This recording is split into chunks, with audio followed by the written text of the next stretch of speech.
I'm not that strong, but in the last crisis I was powerless, so I have been training to get stronger.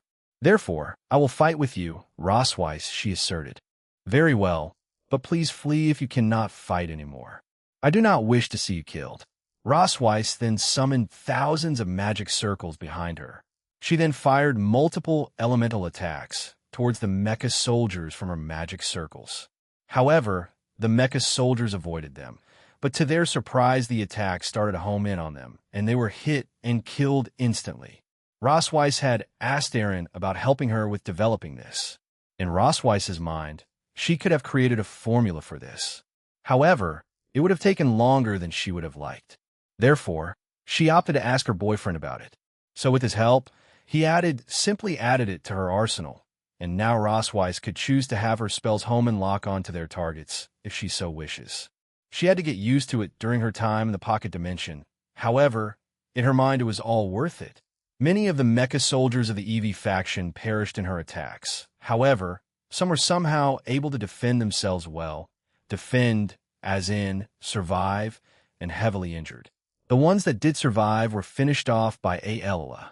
Aelila herself was just at the peak of high class. She wasn't that far from breaking through to ultimate class. However, she opted to play it safe by killing the weakened soldiers as they were Satan class, and she wasn't near their level of strength. This way, she was still contributing and wasn't a total burden to Rossweiss. Seeing many of their comrades being killed, a small group of mecha soldiers started to aim their attacks at the buildings of the Harpies' home. They fired some of their magic towards the buildings, but to their surprise a barrier appeared stopping their initial attack, and then several magic circles appeared to absorb the rest of their attacks. Those magic circles will absorb the attacks that it's hit by and will use that power to repair itself. Depending on how much it absorbs, it will affect how fast it repairs itself, she thought. She based this on Aaron's barriers around his home. Shing! Boom! Suddenly, a large thunderbolt hit a large portion of the mecha soldiers, and Rossweiss looked over at the individual who caused it. Reiko! She called out, and the woman flew over to her. I left the Lamia's city to greed. I also stopped by a few settlements and towns to help them. However, most of them had the help of the shadows, so I left it to them. I take it that you were fine here? She asked. Yes, for the most part, she muttered, and looked at Aelila, who looked a bit tired as she had to expend a lot of her power just to dodge a lot of the mecha soldiers' attacks. Rossweiss put her hand out and summoned multiple magic circles around Aelila. The first was to heal her, while the others had tentacles made of darkness that pierced straight through the heads of the soldiers. A shadow then approached the two of them and bowed. It seems we're done here too. We can join the others in Little Olympia or the Rabbit Village and leave the rest of them, said Reiko, and she turned to thank the shadow soldier who nodded and vanished. All right, Rossweiss then turned to Aelila, who had recovered some of her strength and had flown over to them. The shadow soldiers that serve Jean will protect you and the rest of your home. Please go and rest in the shelter, Aelila. My barriers and spells will also protect you. We must take you, one of the mecha soldiers said before being killed. They were pointing at Rossweiss as she stared at it in confusion and shock. Me? She pointed at herself and looked at Reiko. I don't know, but let's go tell Aaron. Anyway, goodbye for now, Aelila-san, and please go seek some shelter. Both of them then left the Harpies' home.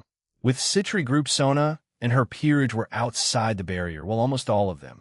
Both bishops were Momo and Rhea, who were inside the barrier, as they healed anyone who was injured or just put some enchantment magic on their peerage members. Everyone else was outside fighting the numerous mecha soldiers, cryptids, and divine beasts. However, since all of them were stronger than they easily killed them, but they didn't want to become overconfident and get themselves injured. This was beaten into them by many of their teachers during their time in the pocket dimension. On one of the sides of the barrier, both Benia and Rugal were fighting multiple enemies. Come on, is that all? The Grim Reaper asked as she danced around the soldiers, beasts, and cryptids. Even though they were slightly stronger than her, just being hit with her scythe would cause immense pain and potentially instantly kill her opponents. However, most of the cryptids did not have a soul, so she left it to her partner in crime, Rugal. However, the divine beasts and mecha soldiers, to her surprise, had souls, and she took advantage of that and used her scythe on them. Benia dashed around her enemies and sliced and diced through them with her scythe, so persistent, said Rugal as he used his enchanted power of a rook to pummel his enemies to death. A mecha soldier appeared from behind him and tried to attack his blind spot, but being a hybrid, he used his sense to detect this and did a backflip to avoid it. As he was in the air, he aimed his palm at the mecha soldier and fired a power blast of flames from his own magic circle. The mecha soldier was hit and was knocked down, but was defeated. Rugal decided to finish it by landing on top of him and focusing some magic on his right arm and punching the mecha soldier's head with it, killing it. "Are you doing okay, big bro Rugal?" asked Benia as she killed another mecha soldier and divine beast. "Yeah," he replied. "This should do it," said Hephaestus as she reinforced the barrier around little Olympia. "Did the other gods arrive here yet? Are they down at the shelter?" she asked Hestia. "Yeah, Aaron did just teleport us all the way back here," she said, a bit irritated by it. "It can't be helped, he's just like that. Didn't you say that he said that giant monsters can kill gods as easily as Fenrir of the Norse mythology? Well, he did, so stop complaining. Even if we're stronger now, there's no guarantee. I think we would have been fine," said Artemis as she came over to them. "What do you mean by that?" asked Hephaestus. "Didn't he change us and cover most, if not all, our weaknesses? So I don't think we'd be affected by its abilities to kill gods. However, as you said, he's just an idiot who's overprotective." She sighed and looked at the monster who had suddenly fallen. "Looks like it might be over Ora." Saji screamed as he punched another divine beast as it exploded into a bloody pulp. Saji Jinchuru was in his balance breaker, his Malbolge Vritra promotion. Using all his abilities to his fullest extent, he used his blaze black flare to burn the corpses and his enemies. He also utilized his absorption line to slowly drain the power of his enemies around him. He used his shadow prison to restrain his other opponents to prevent them from running around or escaping, and his other abilities to make his fights easier. Dawn, FWSH. "Jinshan, don't get cocky now," Ruruko said to her boyfriend. I am not. It's just they're a lot easier than fighting Aurelia-san, Leanne-san, and Scathach-san." He stammered out and punched another mecha soldier to death. "Boom! Don't start having a lover's quarrel during a fight." "Tsubasa," Sona's other rook said to them. She dashed around and kicked a few cryptids in the head, instantly crushing their skulls. She aimed her hand at a large group and released a large demonic ball at them and killed them all. She turned her attention to Saji and Ruruko, who had started to argue in the middle of this mess. If Aaron or President saw them right now, they would be in a heap of trouble," she said with a sigh.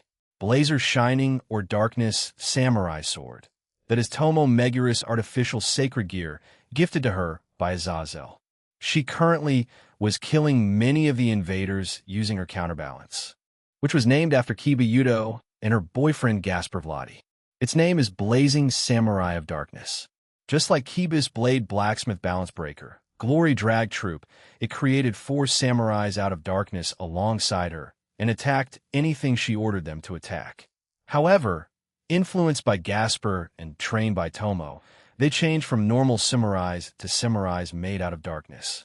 Additionally, the sword changed and had a very weak and nerfed ability to stop time. Whatever opponent she touched or injured with it, she has the ability to stop their time. However, it depends on who she faces, and it also uses her stamina. So Tomo saves this as a trump card. "Ora! Ora!" she shouted as she and her samurai hacked and slashed through their enemies. Tomo jumped back and summoned her wings. As her samurai continued their assault, she aimed her hand at the enemies they were mowing down and fired a large ice attack. The samurai sensed this and jumped away at the last second and avoided being incinerated. Phew, she sighed after finishing her own fight. She looked over to her king and queen and saw them casually aiming their attacks at their enemies and annihilating them without trouble. Tomo couldn't help herself but smile wearily at them. "I know we can just do that, but it wouldn't hurt to lower our power and get some extra training in, right? I wonder if everyone else is doing that," she thought. Maybe Gasper? With the Grimory group, holy moly, you guys are amazing. It makes me want to be trained by Jean, haha. Kara shouted as she pummeled another enemy to the ground. The Gremory peerage, with Akino acting as king, had quickly dealt with their problem. Akino Himejima decided not to play around and ordered them all to quickly dispatch their enemies. Since all of them knew that the regular grunts of soldiers from the Cows Brigade wouldn't have any useful information anymore, she decided to just kill them. Eren won't get anything out of them, so they're useless in my eyes, she thought, and killed the remaining enemies with her holy lightning. Guys, everyone has evacuated to the shelter, said Ruka as she came rushing to them. Good. Gather around Asia if you don't want to get hit by this. Yufufu, said the queen of the Gremory peerage. They did as they were told as enormous dark clouds instantly formed above them. Akino smiled and licked her lips. Normally this move would obliterate her enemies and her surroundings. However, Akino trained extensively for the 100 years to create variations for this Asia, covered everyone around her with a powerful defensive spell and a barrier. Both Ruka and Kara were curious as to what Akino was going to do.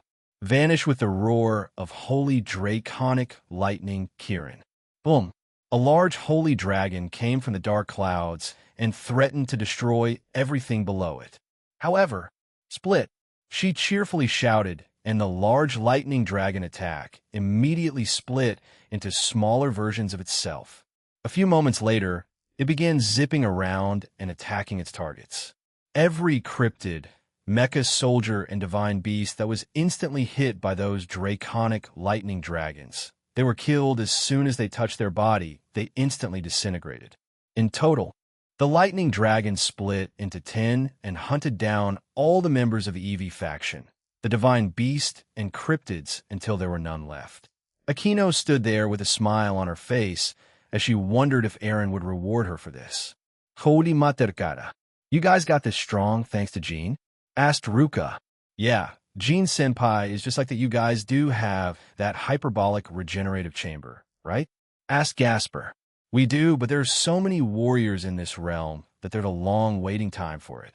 I heard rumors that it's getting a capacity increase soon, and I hope it's at least 1,000. If not, can you guys tell Jean to make it around that? Kara asked.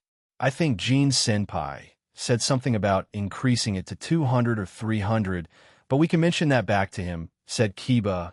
Let's quickly help with some repairs and join everyone back in Little Olympia and the Rabbit Village. Everyone, Akino ordered.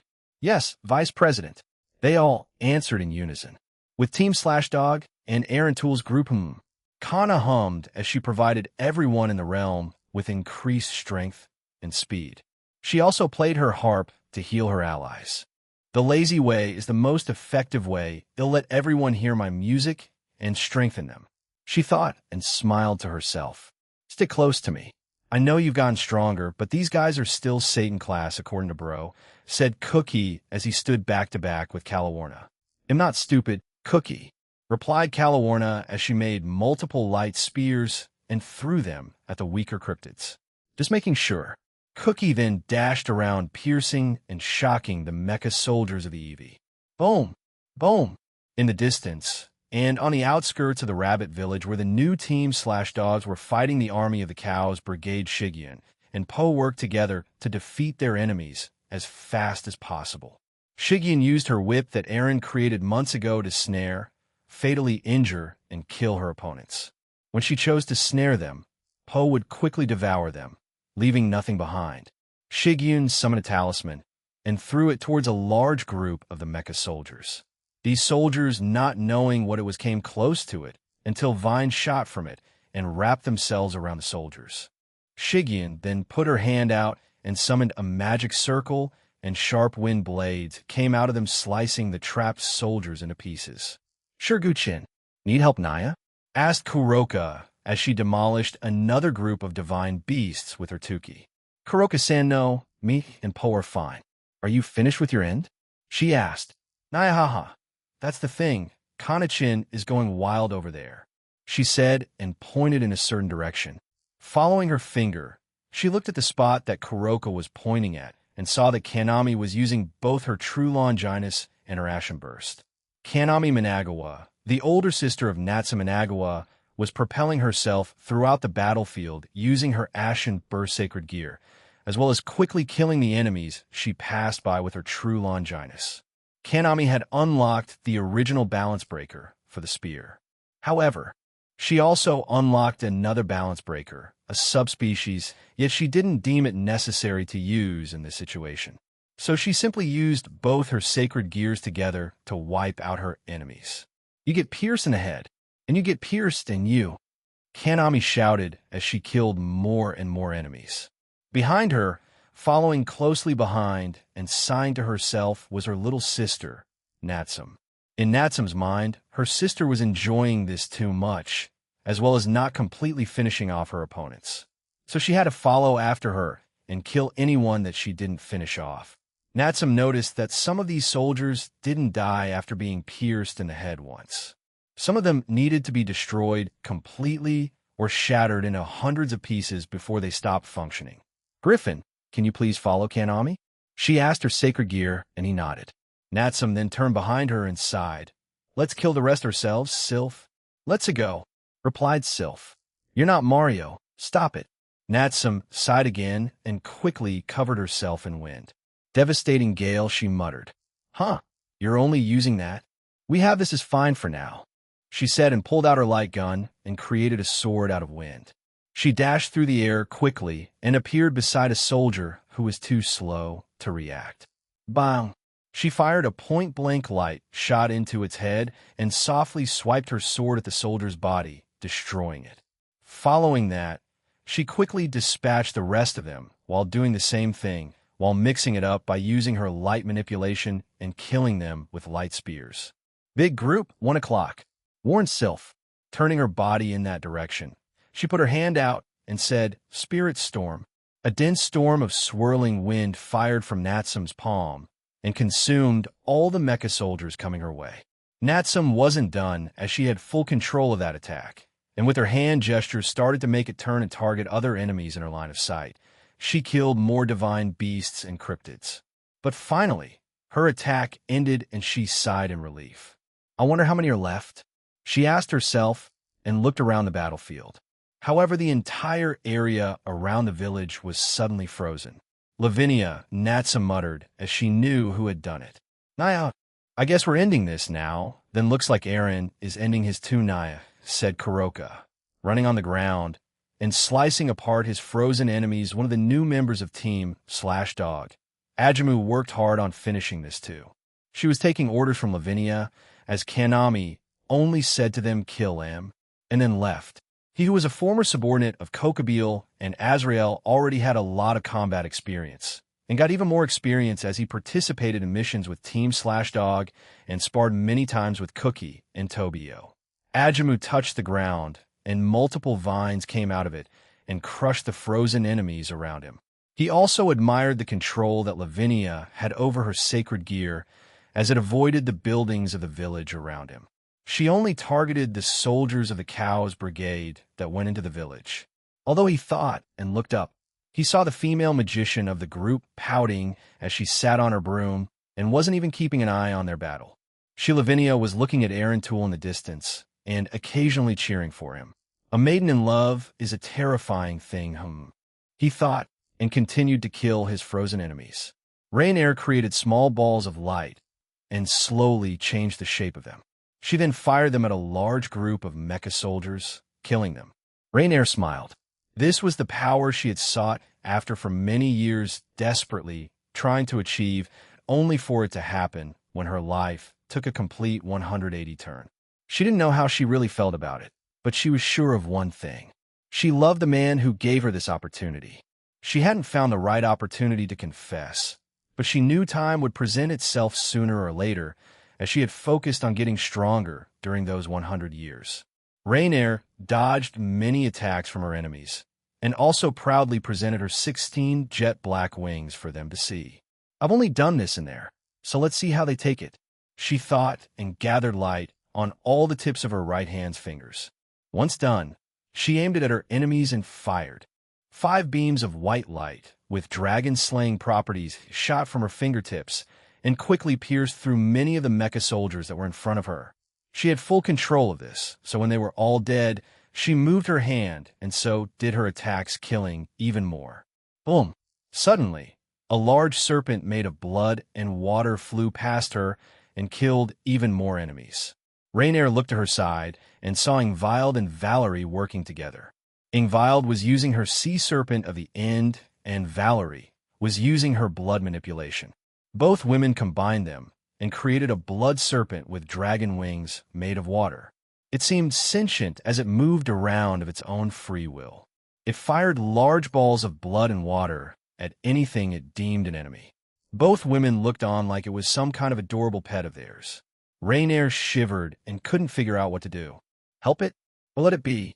But she was again stunned when she saw Gabriel and Irina flying towards a serpent and then sitting on its back, and then they started to fire light attacks from it. This is insane, she thought. Even though it wasn't the first time she saw such a strange sight, she still couldn't get used to it. She considered Gabriel an untouchable existence when she first saw her in heaven. She wanted to achieve power like her. However, Rainier knew she couldn't become like Gabriel both in power and personality as a result. She decided to develop her own attacks, power, and personality during her 100 years in Aaron's pocket dimension. She had new and old friends who would accept her for who she was. She hated her old self when she thought back to it. She suddenly saw a large bird made out of pure light, and it started to fly around with the bird. Gabriel was the one who made it, and it started to shoot down other cryptids and divine beasts. Rainier saw this and smiled bitterly. Even after all those years, I'm still somewhat jealous of you, Gabriel-sama, she thought, but was also in awe of what Gabriel had created. I should make my own version with those thoughts in her mind. Rainier smiled and continued with her job that Aaron had assigned to her. Jean's skyward soliloquy, I had entered my Imperio Juggernaut overdrive and was staring down at a defeated Thuldrunts. Even though he had a few strange abilities, like being able to recover his stamina using Tsukuyomi or using the sound around him to amplify his abilities, I just took advantage of Divine Dividing and its abilities. Your combat ability was higher than expected, Dual Dragon Emperor, or perhaps I just underestimated you. But if you think defeating me had any effect on the EV faction, the Phantasma, or the Chaos Brigade as a whole, you're wrong, he said weakly. I am but a shepherd. I'm not that combat-oriented, as I usually give guidance to others. Defeating me is like I fired another shot at his soldier, and he screamed in pain. I had read his memories earlier, and most of them were just in a dark room, and most of the dialogue was very muddied. It was like I was hearing voices while submerged underwater. So I came to the conclusion that they did that intentionally. I had Comptoir try to find a solution, and she's still working on it, so I was hopeful. Comptoir, answer. I am finished. It is nothing significant. All their conversation was about how Lapis single-handedly defeated Melvazoa, Regal Ziva, and Saracelbes, as well as Fumara, Ive, and the 16 Eradicators. Although they did mention her looking very maniac during it. So we can assume she's a bit mentally unstable then. I didn't like that. But I could at least say that our theories from earlier were true. Lapis, for some reason, is becoming unstable. Whether those due to not seeing me or some other reason, I wasn't sure. What will you do with him, partner? Asked Drake. Capture, and he'll leave it to the Alliance to interrogate him. But first I turn back to him and completely remove his powers. Just like Ares, a small ball appeared in my palm. It looked strange, almost like the Decepticons logo. Are you done? I asked as Kuro and Vera joined my side. Yes. We quickly returned from the Siren's home. Although your shadows did most of the work by the time we got there, Kuro replied sheepishly. I see. Good work, though, I said to them and put Thuldrunts to sleep. We have a member of the EV as a prisoner. Hopefully we can get some information out of him. They'll let the Alliance handle it. But if they can't get anything done, then I will have to do it myself. Kuro, can you take him back to Little Olympia? Understood. She then grabbed the sleeping Thuldrunts before flying away. I will help with this thing, Master Aaron, said Vera as she pulled out a wand. She then pointed her wand at it and muttered something to herself suddenly after a chant. I think. Multiple large magic circles appeared all around Tsukuyomi. Before she fired her attack, I put my hand out and removed all the anti-magic barriers and seals on the giant monster. Earlier, I had restrained her and sealed most of her powers to prevent her from roaming around and causing unnecessary damage. Go for it. Explode, she shouted. Huh? I was way too stunned by what she its Megumin. Boom. All around Tsukuyumi, the magic circles glowed, and shortly after, she was consumed in a large black and red explosion. The explosion caused by Vera created a large, swirly black and red pillar of flames that was seen all throughout the realm. As the raging, flaming tornado occurred, I felt that Tsukuyumi was still alive, so I decided to use this time to check its memories too. To my surprise, there was something significant. Although nothing promising, this Tsukuyumi was another clone. However, it was made with this size in mind. In reality, the original Tsukuyumi was still being upgraded and enhanced by the Seekers of Truth and Promestine. But they did make a few more giant versions of the next dolls to send out on missions in the future. However, I was lucky. I'm not sure if they had become arrogant and relaxed, but in the background I saw some kind of product, and I had an idea where this particular base was hidden. I should bring Nia with me, then she is Italian, but I should expect heavy defense since it might be one of the main facilities. Hell, I might need to be on alert since the Cows Brigade might be all over there. I should ask Azazel about the Roman Pantheon comptoir. Answer: they're fine. They have been keeping a close eye on your work, and have been in contact with Azazel. So if you ask him, he may be able to set something up for you to visit that pantheon. I see, thanks. In the background in her memories, I saw Pastigli Leone candies. Now, you can buy them online, but I doubt the members of the Cows Brigade would do that casually since they might get caught. So that's my own conclusion to this. Also, Comptoir pointed me to that country during our stay, so it's not dead yet, but compress. I shouted as I aimed my hand at Tsukuyumi. Compression divider. Tsukuyomi's body that was crumpled on the ground started to compress, first by length, then by width. Then it started to get halved continuously, until nothing was left of it. A few minutes later, all of the mecha soldiers, divine beasts and cryptids were killed in the realm. Once I got confirmation of this, I informed all the gods of the realm, and everyone breathed a sigh of relief. By both Zeus and Ras orders, the festival restarted. The realm quickly returned to its usual state. However, my shadows were still on high alert, and some new faces joined the festival in the village. I was also walking around by myself, and I would occasionally come across people I knew, and I would be invited to whatever they were doing. But not too long later, Rose approached me along with Reiko and Medusa. Rose, Reiko, and Medusa, how can I help you? I asked. Medusa walked in front of me while both women looked at her, and she suddenly bowed, confusing me further. Please help me get stronger, she said. What brought this on? Because of all the things that had happened, I felt powerless, especially during my time when I was being mind-controlled by the Cows Brigade. Even today, I offered to help, but was denied by the shadow you sent to protect me, so I wish to get stronger. I know my powers are still unstable, and that I'm not allowed to leave, but I see. So that's what this is about, huh? I stared at her for a few seconds before looking at both women, but I could see that they left the decision up to me. Greed's judgment is usually on point, so you're not banned from using the hyperbolic regenerative chamber, right? It'll increase the number of people allowed in it to at least 2,000 since Aquino and the others told me a lot of people want to go in it. I may have underestimated its popularity. Anyway, get stronger that way first, and after he'll consider it. I need to speak to Zeus about you when I come back here again. Medusa looked determined and nodded her head before leaving. Aaron, one of the Eevee mecha soldiers, said that they were trying to capture me. I don't know why, said Rose. Capture you? I repeated, but maybe it's about that. I mumbled. Rose, you did research on Trihexa, right? I asked. Why you know about that? Yes, I did. However, I have long since thrown that thesis away. She's lying, but it doesn't matter, nor does it make sense. They don't need Rose because they have Lapis, and she's basically a cheat herself, so she herself wouldn't have a problem with unleashing Trihexa herself. But shit, partner, I think we were right, Drake said in horror. If Lapis made hundreds to even millions of items that can tear through any barrier set by you or the Alliance, this means that she might have traveled to get Ghidorah by herself. Perhaps your stupid theory of them merging isn't just a theory anymore, Drake. Aaron, Make sure to ask Ignia about Lapis' whereabouts, said Rudra. Yeah, it'll do that. I turned to the two of them and put my hand up and contacted Ignia. Ignia, father? Do you need something from me? He asked, a bit confused. Where's Lapis? I asked. That's the thing. I'm looking for her. Not too long after finding out about Evis and Phantasma and forming an alliance with them, she disappeared. However, not after creating hundreds of thousands of items that can tear through your barriers. However, it also left her quite fatigued. Where? Were you searching?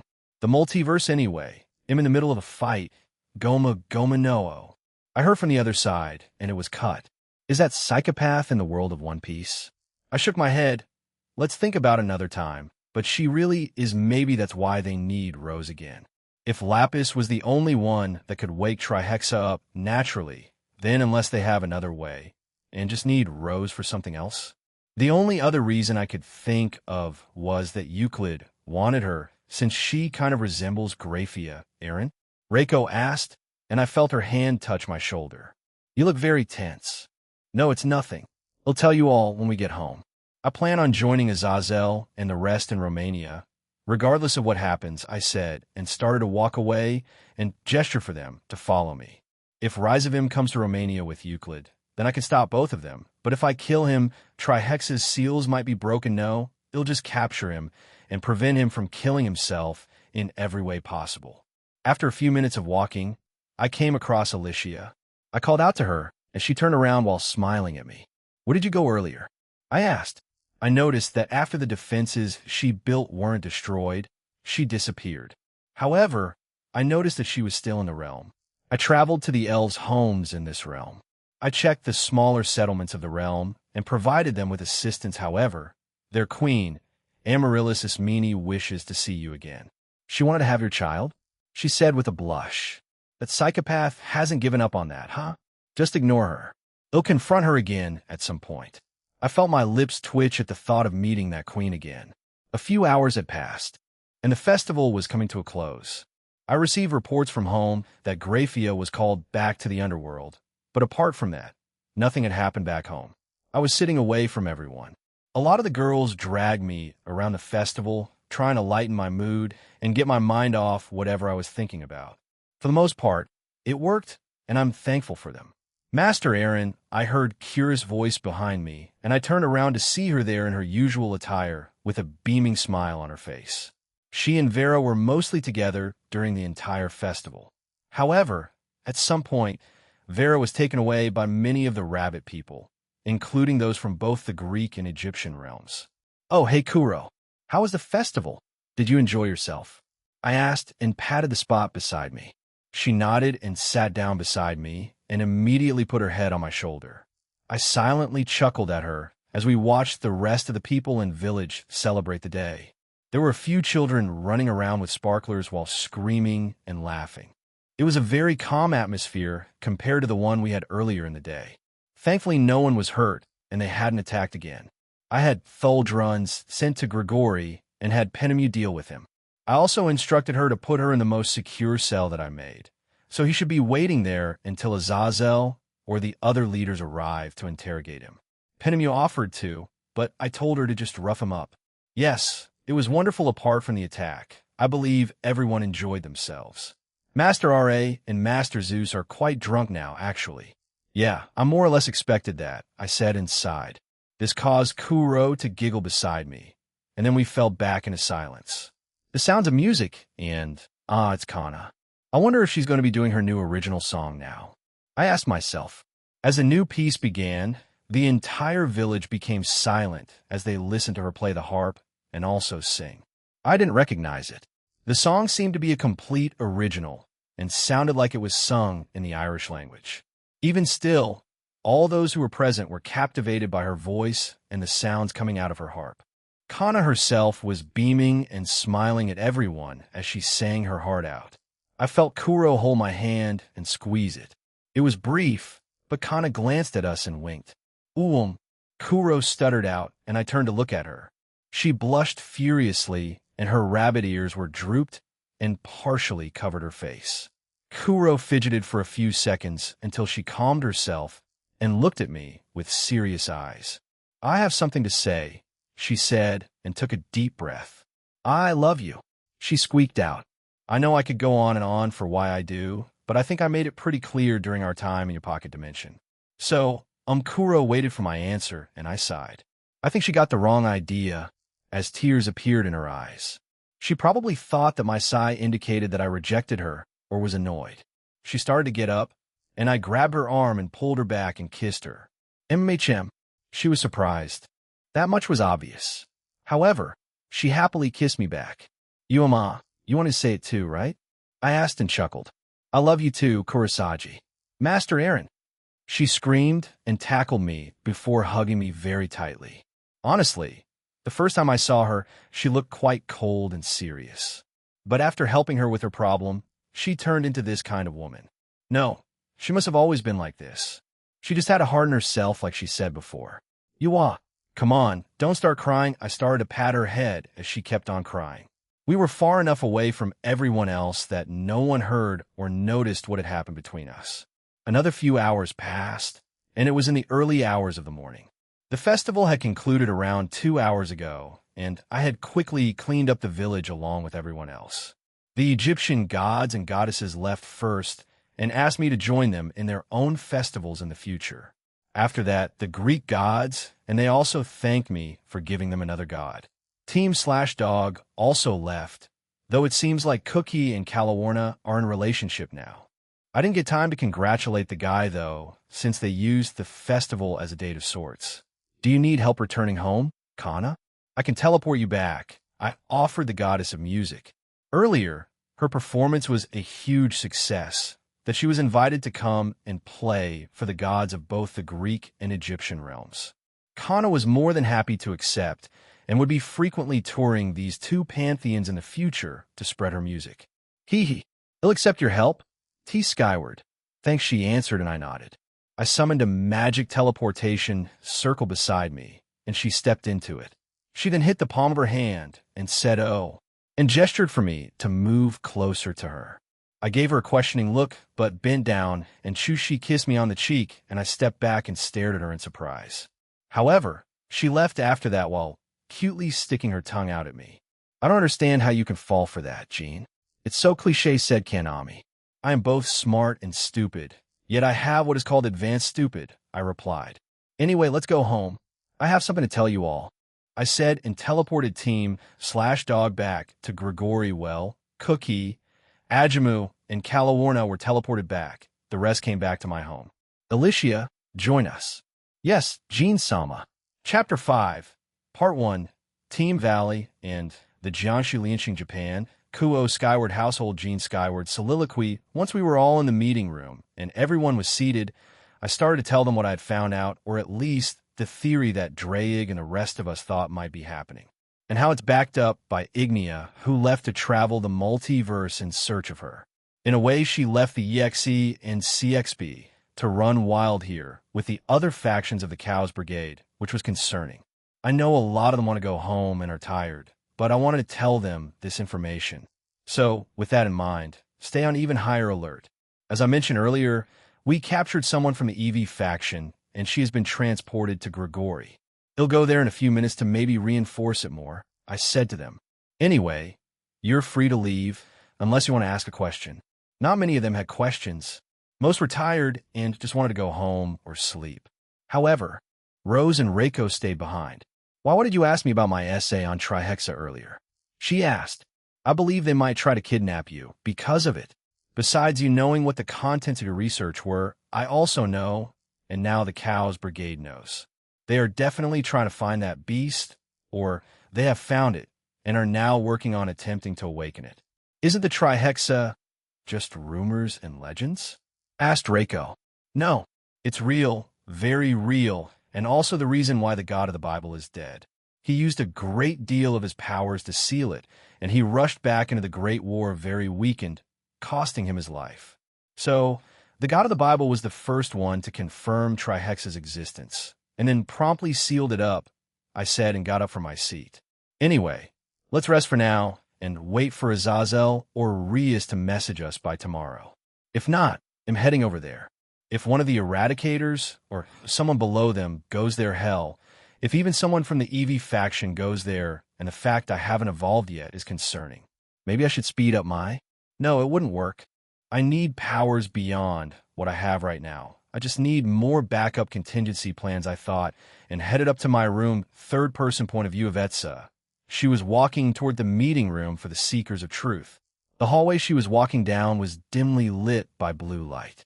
She and her fellow Seekers have been searching for another entity besides the False King.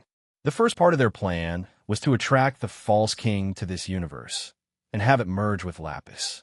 Although the second half of that plan was only suggested by Lapis herself only after the attacks on the DXD Alliance.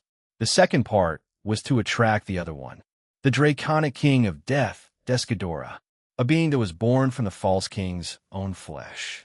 This version of Descadora grows stronger after killing and feeding on the life energies of the planets it ravages.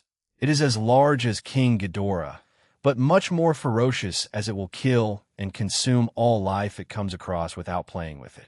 Unlike the False King who believes itself to be the strongest existence in a multiverse. To the Seekers of Truth, who wish to find the creator of all Azathoth and control it. They believe that by conquering the multiverse first, as well as finding the clues that Azathoth left, that they could summon her, but they must first create such an item to control her. And they believe if they use Lapis, the False King, and the King of Death, and as well as Ignia and Jean's life essences, they can create such a powerful item that the blind idiot god would be unable to resist the mind control of. Unfortunately for them, Lapis, who is not truly mentally unstable, she simply misses her father, and wants more of his approval, has gone out to seek the False King herself and merge with it. She believes that if she merges with the False King, her own power will also increase. After that, she plans on finding other powerful beings in the multiverse, killing and consuming them, and then finding and killing 2 outer gods to become as powerful as an outer god. In her own messed up mind, that is what Lapis thought would push her up in strength. She had simply bid her time and enjoyed the small universe of the Draconic Deus. But seeing her inevitable end coming, she wished to change that in her mind. She thought that if she did this, she could make her father fall in love with her, fulfilling her mother's goal. On the other hand, many of the factions in the Chaos Brigade had their own plans, especially the Eevee, who simply have conquest in mind, and the Phantasma in awakening their master Magnum Tenebrosum, and then conquer more worlds after that with his guidance. Avetsa pushed a large door open and stepped inside. She saw many members of the Seekers of Truth and sat down in her spot. Lapis Salma, she is gone, correct? Promestine asked. Yes, she is. Ignia is also perusing her, so both of our leaders are absent. Maruam is also missing, but we believe that he has defected to the Dual Dragon's side. The remaining powers will lead the organization if that is the case, replied another. How about them? They are cooperating with Euclid and Rizavim with the vampire factions of Romania, correct?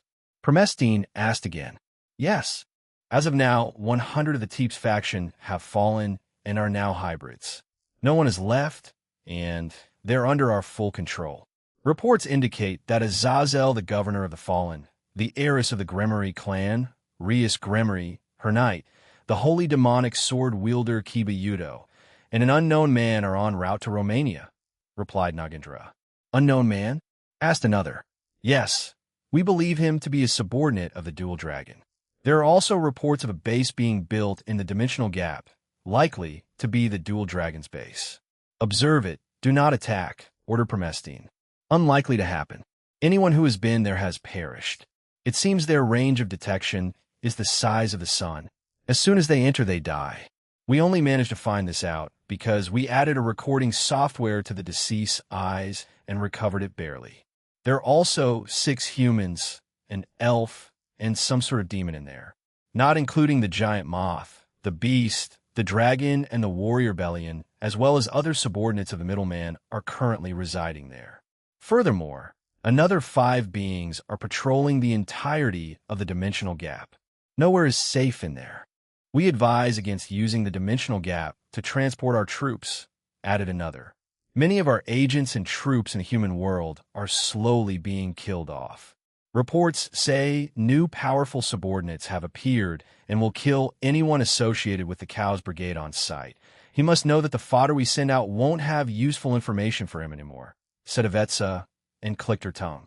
He's severely limiting our movements within this world and its dimensional gap. However, he hasn't ventured out into the universe of the Eevee or the Phantasma, added Glinda. As long as we are unable to utilize the means of our universe, we will just use our newly acquired allies instead. Inform them, Melvazoa and Fumara, that we will be taking advantage of their abilities and techniques to maneuver our troops around, said Promestine with a smirk. She then looked at Oz and asked, "How about you, Oz? Will you proceed with your plans?"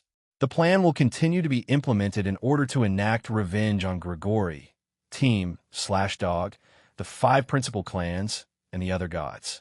However, I do expect casualties, so we won't be sending all of us into it. Halloween.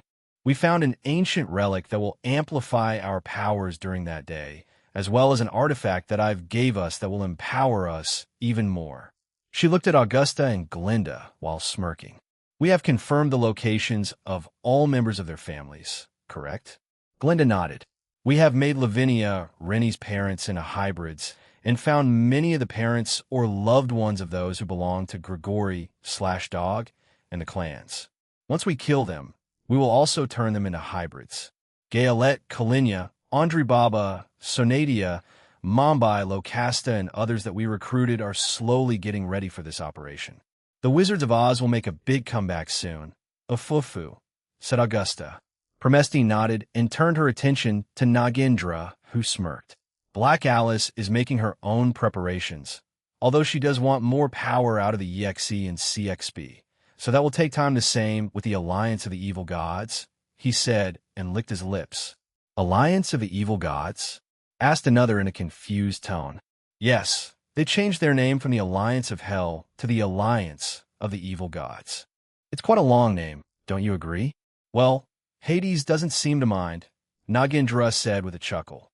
What about on your end, Miss Leviathan? Nagendra asked the original Leviathan who had been silently sitting in her chair. We, the original Satans, and our descendants will continue with our plans of conquering this world first. However, we will expand our horizons to conquer the multiverse after doing so on this planet. She sharply looked around the room and growled out, however, our first target is the underworld, after that Grigori. If you haven't ended them yet, then heaven, and finally the human world. The gods and their pantheons will come after, since killing their believers will weaken them. Fufu, you've thought this through, haven't you? Unlike that Lucifer who got injured, Kukuku, said Nagendra mockingly. He is a fool, a powerful fool, but he still has the mind of a child. He needs to think this through instead of letting his own pride and arrogance get the better of him. Beelzebub has learned. However, he's as good as useless. Even after receiving that artificial sacred gear, Leviathan said with a scoff. Cuckoo, it seems those fools have made it to the country. What shall we do? Asked another. Let Rizavim, Euclid, and the Phantasma deal with it. The rest of us proceed with our plans, ordered Promestine as she looked at a glowing ball on her wrist. They'll visit those bases soon. I need to retrieve some documents, if it's a thought. Azazel's Soliloquy Romania, 8 day has passed since we entered this country. Even while on this carriage, I could feel that there was some sort of tense atmosphere here. The 2 kids and Akaza also sensed this, as all of us have been on high alert since we entered. However, we did get a small break in all this tenseness since we got the news of Jean and the others successfully defending the Greek realm against another attack by the Cows Brigade, and we even managed to capture a member of the Eevee faction of the Eevee Atoll. In all honesty, I want to leave and go back to Grigori to start interrogating the guy, or thing. Well, I did order Shimhazai to start today, so we should be underway. I did have Ria's contact Surzex and I with Michael. Although what alerted me was something else. Jean sent a supernatural-wide text informing everyone that the existence of Trihexa was real and that it may be with the Cows Brigade now. That in itself is worrying. If those bastards have it, then whatever they have planned for it, though they surely plan on awakening it or unsealing it if it is sealed, right? I sighed again. At the moment, we were heading towards the Carmilla faction of vampires here. God, I wish it was a lot simpler like the vampires of Ireland. According to Jean, they're not in a civil war or fighting each other, although they're not best friends. It's a lot better than whatever the fuck is happening over here, Rias. Why so serious? We're not even near it yet. Though we are on a carriage from the Carmilla side, and on our way there, Cuckoo, I tried to lighten the mood. Even Mr. Knight of Gremory looked very serious. Even that man Akaza has been exuding some powerful aura since we got here. He may be just telling any potential enemies not to come closer or else they will die. He also lost his disguise since we came to the supernatural side. Azazel, aren't you the oldest one here? Wouldn't it be appropriate of you to take this seriously? Rhea said and glanced at me. I was just trying to lighten the mood, geez. But yeah, I will, well, sooner or later. I mean, we're still around 4 hours away from their town, so we don't need to be that tense.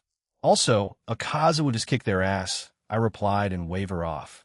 Akaza glanced at me, sighed, and shook his head. Yeah, I get it. He'll pull my own weight when the time is right. I always do 4 hours later Carmilla faction town after our carriage trip. 4 hours have passed since then. Originally, I was planning to go with Rias, Kiba, and Akaza to help with the negotiations. However, as we began to make our way towards the castle, Rias stopped me and asked for a favor. Would you let me handle this myself? Oh, I specifically came here to help with the negotiations. I know I'm asking a lot, but I want to do this alone. We're also traveling to the Teep side, right? Help us then, but maybe the ones from the Carmilla side will be easier, or I'm being optimistic. Either way, I want to do this myself. Is it because of Jean? You do know the reason why his alliances go over extremely well is because of his reputation he built, his achievements that were widely known, and the power he has displayed, right? Yes, and I know all of that even now. I think he's getting further away. I want to stand by his side as equals, so that's why I've been desperately trying to do a lot of things myself, improving myself in many ways. So maybe if I do this right, it'll get closer. Fine, you guys are strong enough, but if you mess up, no one will be there to help you, Rias. I know, Azazel, and thank you. To stand by his side, huh? I repeated and sighed. I had randomly picked out a restaurant and walked in there. Before Rias left to go to the castle that housed Queen Carmilla herself, she gave me some money. I said some. But it was around 72,224,273, or 500,000, or around 529,212. In terms of the supernatural, this is pocket change. However, for most humans, it's a lot of money. But in terms of our trip, it should be enough hell if I wanted. I could even gamble at least half of it away, and it would be fine. But she did say that it's mine, and I could spend it however way I like, so I'll just spend as much as I can while here, and then keep the rest for my sacred gear research, and other research, and funding vampires like living in middle-age Europe-style buildings. Though I can't judge much since devils do the same thing, with their own buildings and architecture. However, like the devils, not all their buildings are like that. Some are quite modern, but the pure and older vampires are the ones living in the old-style buildings. Though I looked at the window and it was covered. Hell, most buildings in the town barely have windows. Well, at least they picked an appropriate spot to build this town. Surrounded by mountains and a lake, at least the atmosphere is good if we ignore the constant fog around it to prevent humans from finding it by accident. Also, the fog prevents the sun from reaching them since it is one of their weaknesses. Right now, as I said, I was having lunch, so it was around no one. Most of these bloodsuckers are sleeping, however, to the ones that are awake and out and about. They're wearing a lot of clothing to protect their skin from being exposed. There's even some traveling by modern car or the carriage we came in earlier. The Teeps faction's territory isn't too far from here, but something fell off. Although they do have a boundary line to which they don't usually cross, but as mentioned before, a civil war was currently happening between the two of them. However, we hadn't come across any fighting so far, nor could I feel any kind of magic ability being used. I'm bored and full, I muttered to myself. Earlier, I ordered and ate some lavish crap that cost me 2,500. It didn't even taste that good, or am I just spoiled by the food that I sometimes get from Jean? Shit, that brat is making me. I sighed and took a sip of my tea. Thankfully, it wasn't blood. Now, after Rias left earlier with her group, It didn't take them long to send me a text saying that Queen Carmilla was in a meeting, and instead of coming back, they opted to stay and wait. Normally, I would split up with them and go to the Teep side. However, my gut feeling was telling me not to, and Jean told us that one of the Phantasma or the Eradicators might be there. Well, it's not like I'm alone, I thought, and glanced at some vampires that had been looking at me. They were sent here to keep an eye on me, so I wouldn't do anything unnecessary, you know? I'm pretty sure Ria's group has some too. But suddenly, the ones inside the restaurant and the vampires who were keeping an eye on me had fallen asleep. I knew what this was inside. That other little brat sure does like doing things like this. So, what do you want from me? It has to be something of importance, right, Valley? I asked and turned my head to the side. I saw Valley and his current team of Arthur, Biko, Calantha, and Fenrir. Kuroka left the team before his announcement of joining the Cows Brigade, and Lefay was sent to Jean's home because they were planning to try to travel to other universes, but were promptly caught by Jean, then scolded by Lavinia. Well, I also got an earful from her for some reason. Vali, along with his team, came over to my table and sat down. Valis sat across from me. Well, I sensed a presence nearby that I was familiar with, so I came over here, he said. Hey, Governor Biko greeted me with a friendly wave. I haven't been here in a while. I didn't think I would come back so soon, Calantha Vordenberg said with a sigh. Arthur and Fenrir said nothing as they sat down in their seats quietly. Biko, did you put them asleep? I asked and pointed at the sleeping vampires. Biko just gave me a cheeky smile and left for the kitchen. That cheeky Yukai brat is going to eat everything. He also probably used some form of Senjutsu to put them to sleep. I sighed at Biko and looked back at Valley, whose eyes had been closed.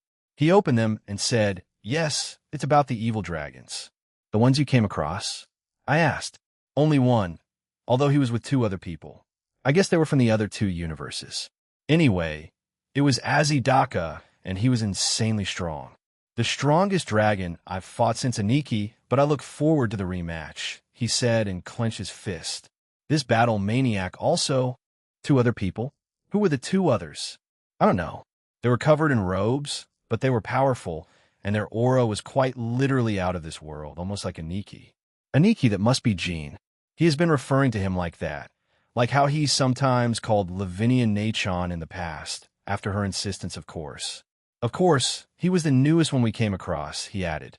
We fought Grendel earlier and came across Apophis. Both also had either machine-type things with them or other powerful individuals that had strange energy coming from them, said Arthur as he looked at the teacup in front of him. Well, Jean, his group, the Grimmery and Citri peerages, also fought against Grendel, according to Sona. Jean killed Grendel and a soldier from the Yexi, although according to his own theory, the Grendel he fought may have been a mass-produced one. Jean said it may have been at least a Dragon God class clone. And recently, he captured a shepherd from the Eevee faction of EXE.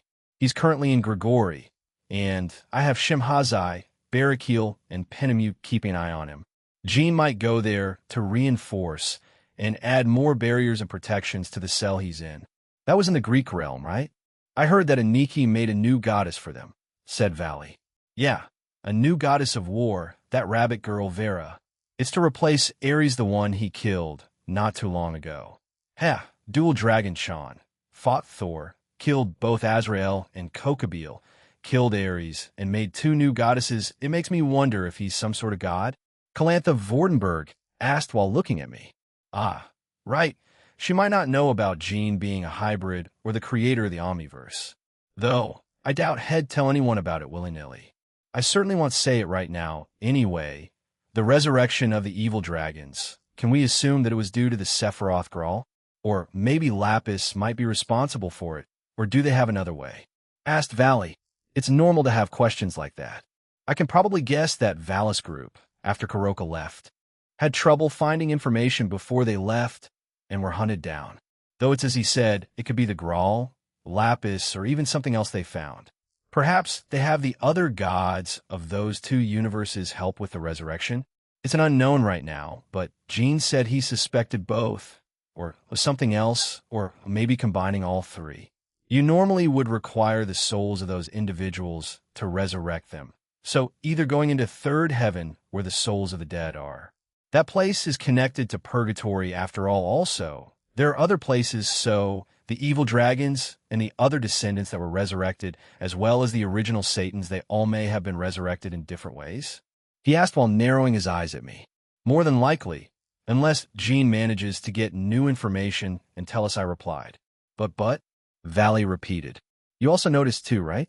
The Teeps faction, something seems off about it. I'm not entirely sure as to what, but Valley closed his eyes for a few seconds before he nodded. Yeah, when we were passing by earlier, something felt off. I myself am not sure what it was, but it just felt eerie or creepy. The Carmilla faction knew of their circumstances, well, partially since according to their envoy, they might have received help from the Phantasma. So, I don't like that look you have, Valley. What look? He asked with a grin. This idiot, he doesn't plan on charging in there and asking to fight whoever is from the Phantasma, right? We don't even know what it is. Earlier, Jean sent a small text about the Eradicators too, and the Satans got a report from Sona. They're insanely strong, and most should be considered on par with Ophis and Great Red, or even higher than them. Valley, I don't know who's in there, but I then proceeded to tell him about the Eradicators, though it backfired since he looked even more pumped up. Maybe I shouldn't have told him. I couldn't travel there since we're stuck in this universe. But if they start coming here, we'll just challenge them, he said. Valley, if you do, assume it's a death battle. I doubt they would spare you. The EV conquers worlds, planets, and universes. The same with the Phantasma. I don't think they'll just spare you after a decent fight. Also, you don't have full control of your Imperio Juggernaut Overdrive, right? Your stamina drains way too quickly, those guys. If they figure that out, I know. I'm not dumb, he said in a dissatisfied tone, but that won't stop me from trying to fight them. I still have my balance breaker and my normal Juggernaut drive, Azazel. I was about to say something to him when Biko came back out with some food and placed it down in front of all of us. Everyone started to take something, and I just sighed. You guys were that hungry? What do you eat on a regular basis while adventuring? I asked. Cup noodles, or after we beat up people, we take their money to eat ramen. And well, I guess LaFay usually cooks for us, but since we drop her off at Jean's house, we have to turn back to cup noodles and ramen. Calantha is useless at cooking. She's pretty incompetent at it, replied Biko. Hey, at least I try. Valley actually appreciates it. She quipped back, looking angrily at the monkey brat. Oh, Valley likes her awful cooking? I looked at Valley as he had his eyes closed and didn't give a reaction. Oh, did Jean influence him?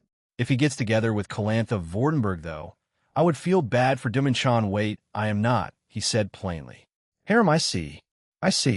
So you're finally following after your Aniki. Huh. I said and howled with laughter. Dimenchan won't be sad then. Ha. Valley just gritted his teeth, blushed, and glared at me. I just laughed at him and then looked at Fenrir. He had a plate put in front of him with a bunch of different types of meat, and he was silently eating it. He's a lot smaller than when I last saw him, but he has a mysterious aura around him. Who would have thought that the god-slaying wolf would be like this?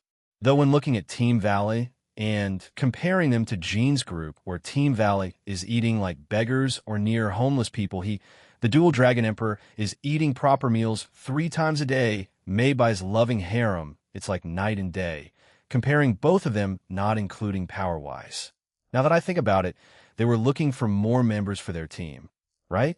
I think they traveled to China for it. Hey, what happened to recruiting new members to your team? I asked Valley. Oh, we met very interesting individuals over there in flashback Nanzendu realm, Chinese Alliance, Jiaochuan, main capital city Vala Lucifer's soliloquy upon entering the new realm of Nanzendu. We were greeted by the sight of a new city that the new Chinese Pantheon Alliance were currently residing in. Just like the Gaelic Alliance, they call it the Jianshu Lianxing. In the back were large castles, where I believe the government, officials, and higher-ups of this realm live. Below is a large and massive town. In the middle, I could see an enormous pink tree. Around the city were also small to medium-sized trees of different colors. There were canals that connected to a large river that ran around the entire city. Beyond them were large mountains that I could feel many auras from.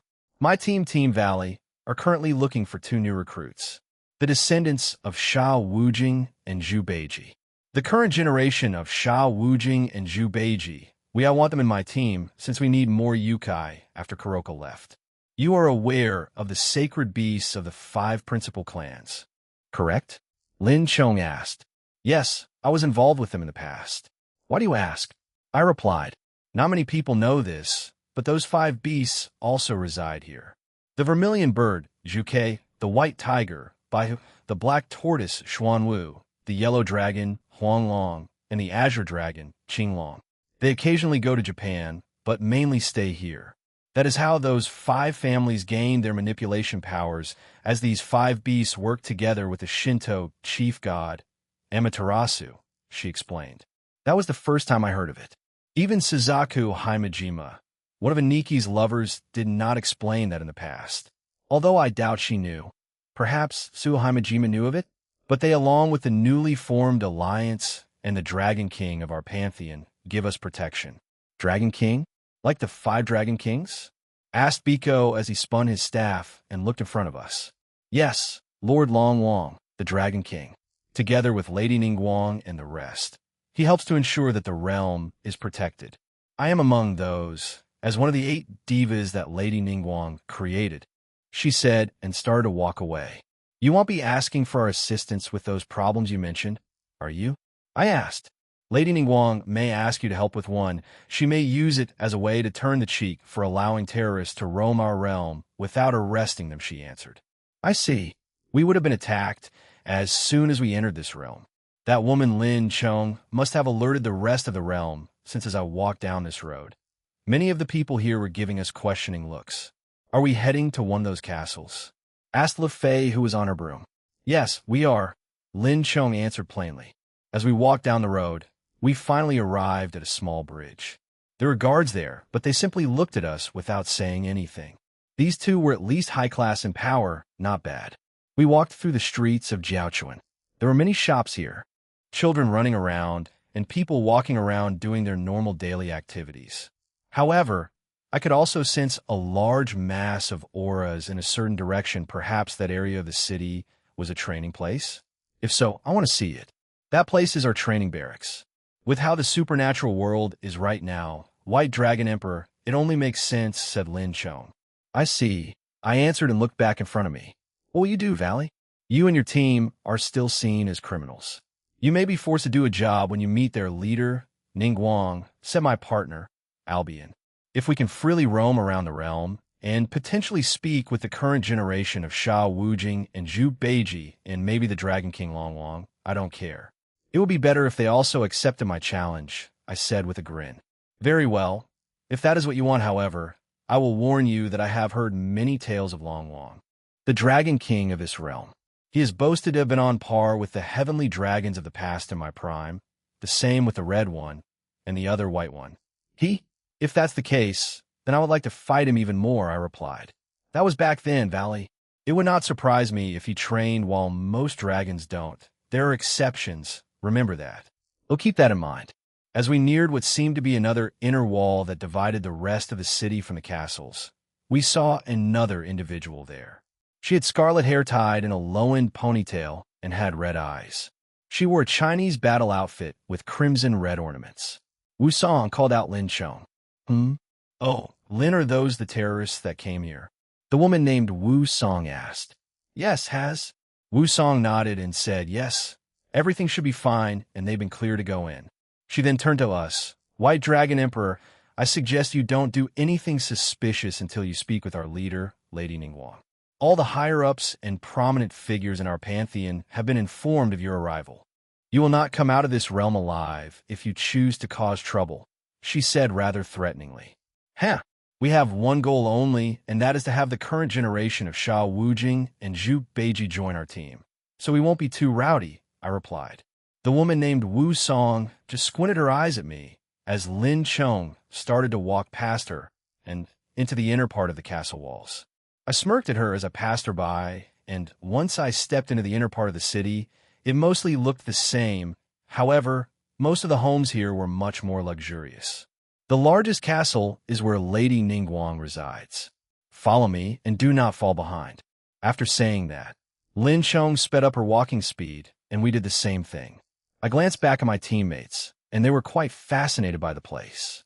The further we went into the inner part of the city, I could feel more power auras of many different people. Heh, they're all powerful, it makes me itch. Val, I know. I won't do anything like that. Have a little trust in me, Albion. After walking through a few courtyards, we saw some mini training areas there. I saw young children training, and they looked quite determined. Some gave us quick glances, but said nothing. Is the training here strict? Yes, it has to be. As that woman said, the attacks by the Cows Brigade have been increasing, and this definitely prompted them to do this. Hey, Nachon, were you trained like that? Biko asked, and pointed his head at the children. That is none of your business, she said sharply and glared back at him. Biko-sama, Lu Fei said worriedly. Biko just laughed at her reaction and shrugged his shoulders. Worth a try. Maybe Almighty Dual Dragon Emperor can crack through a shell. I mean, he's known for that, right? He said rather cheekily and looked at Lu Fei and Arthur. What are you talking about? Both siblings had near identical reactions, though one expressed their emotions more. He can't crack mine, since Va Kun already did, said Calantha beside me. Fuck her already, Va-Kun, said Biko, and I was tempted to throw a demonic ball at him, but held myself back. Will you people be quiet? Has it not occurred to any of you that this place has been mostly silent apart from the sounds of training? All of the attention is on us, Fenrir said in an irritated tone. From the moment we entered, I also noticed that many eyes were on us. Finally, we came to the center of the place, which was a small circular circle. In front of us, just beyond a miniature bridge, was an enormous castle. Lin Chong stopped, put her hands together, and murmured something to herself. After that, she started walking again. It seemed like she said some sort of chant or prayer to herself. It must be something personal. Hey, did you just pray or something? Asked Biko. I looked back at him a bit dumbfounded. I wasn't the only one, as everyone on my team just stared at him. What? What did I do? Biko, just shut your mouth, chastised Arthur. Biko grumbled something, but decided to press the issue. However, Lin Chong did not react, as she continued to silently walk forward. Finally, we arrived in front of an even larger door. She tapped it and the two large doors vanished. She stepped through and we followed. While the exterior looked quite traditional, the inside looked semi-futuristic. If Azazel were here, he would be over the moon. Floating holograms that are colored in white and gold. There would seem to be both human and android workers doing their jobs around the entrance. I did not think the Chinese pantheon was this advanced. Perhaps it was due to their leader? I glanced back at Lu Fei, who was in awe of the place. I heard of rumors that their leader Ningguang wanted to advance their technology while still keeping a traditional aesthetic, but this is beyond what I thought, she whispered high enough for us to hear. As we walked through the hallways of this enormous castle, we could see many parts of it that were, as Lu Fei said, a mix of both traditional and futuristic. What intrigued me were the multiple strong auras around this place.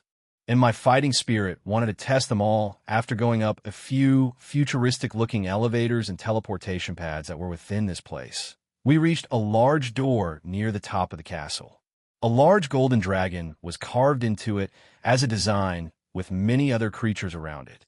There's a lot of defensive magic on that door and many barriers around the room as well as seals, commented Lu Fei. Yeah, even I can tell. Talk about overkill, said Biko. No, it makes sense. The most influential figures of this realm congregate here, so having this many protective spells and barriers makes sense, Arthur said, and fixed his glasses. We stopped in front of the door, and Lin Chong turned around and said, "Mind your manners." That's all she said, and put her hand on the dragon before it briefly glowed and opened. We stepped inside the room and could see it was even more lavish than the rest of this place. Immediately, I could see many maids and butlers working around the place. However, the middle of the room was a large rectangular table, and at the very top that must be their leader, Ningguang. Ningguang is a tall and very elegant young woman with fair skin and red eyes. She has long, straight hair, half of it being tied into a wide bun resembling a bow, and the rest is left to flow into two individual divided sections. Her hair is white and reaches her knees, where it fades into an ashy color. Her bun is accessorized with a black hairpin. and she wears a red tassel decoration atop her head that lies between her eyes. Ningguang wears a white, high-neck sleeveless qipao dress with side slits that reach up to the thigh.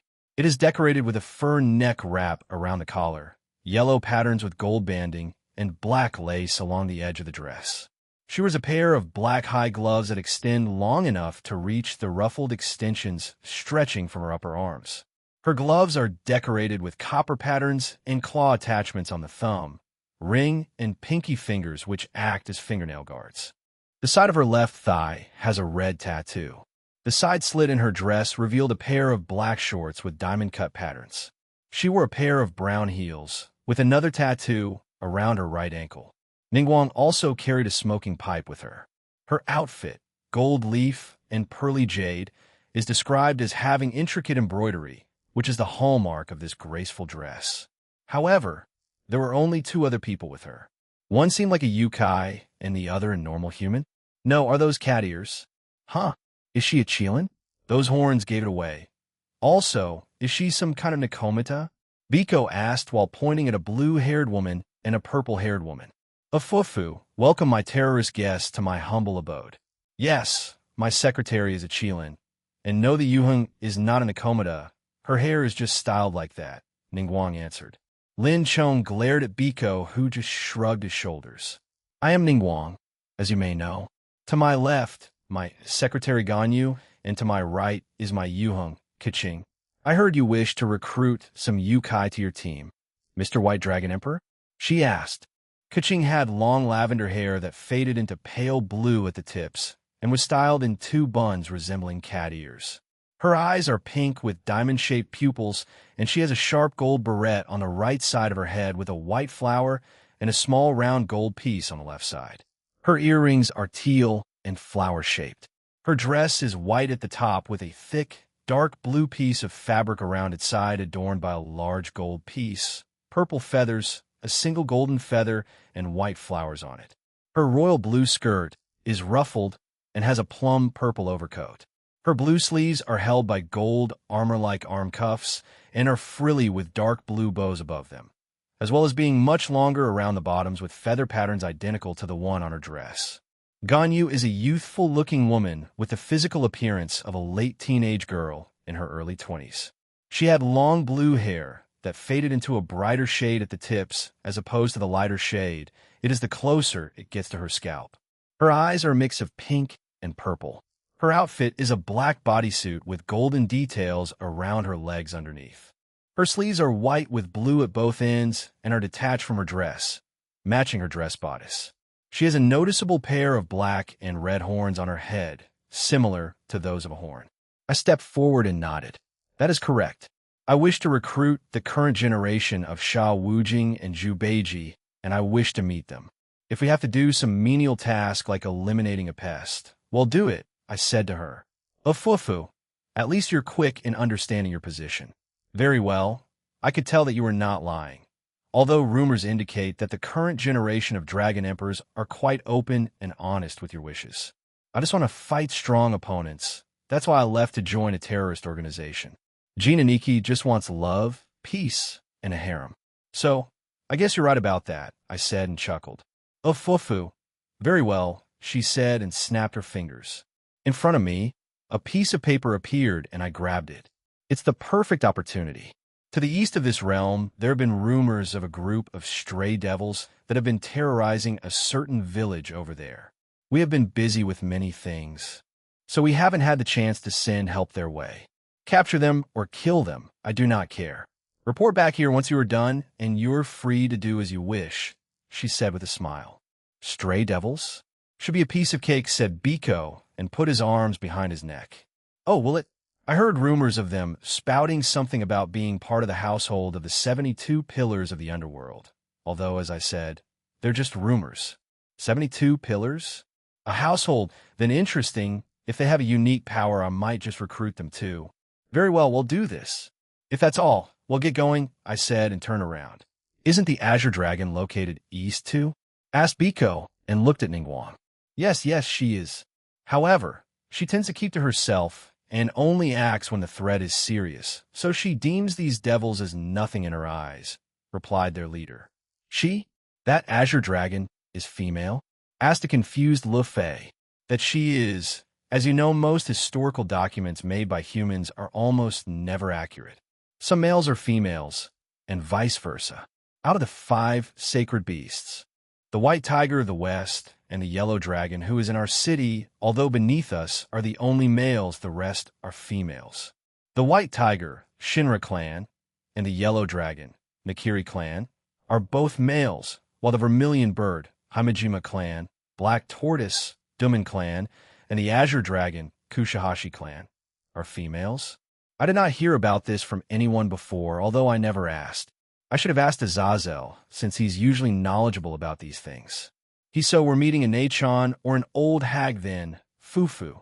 That'll be interesting, said Biko casually and then shivered. She has very good hearing. She may have heard you already, Monkey Yukai. Fufu. Well, not that it matters. Off you go now. Ningguang dismissed us and we left. All right, let's go, shouted Biko. Growl, maybe after we eat? He asked while blushing a bit. We don't have money right now, Biko, said Arthur as his own stomach growled.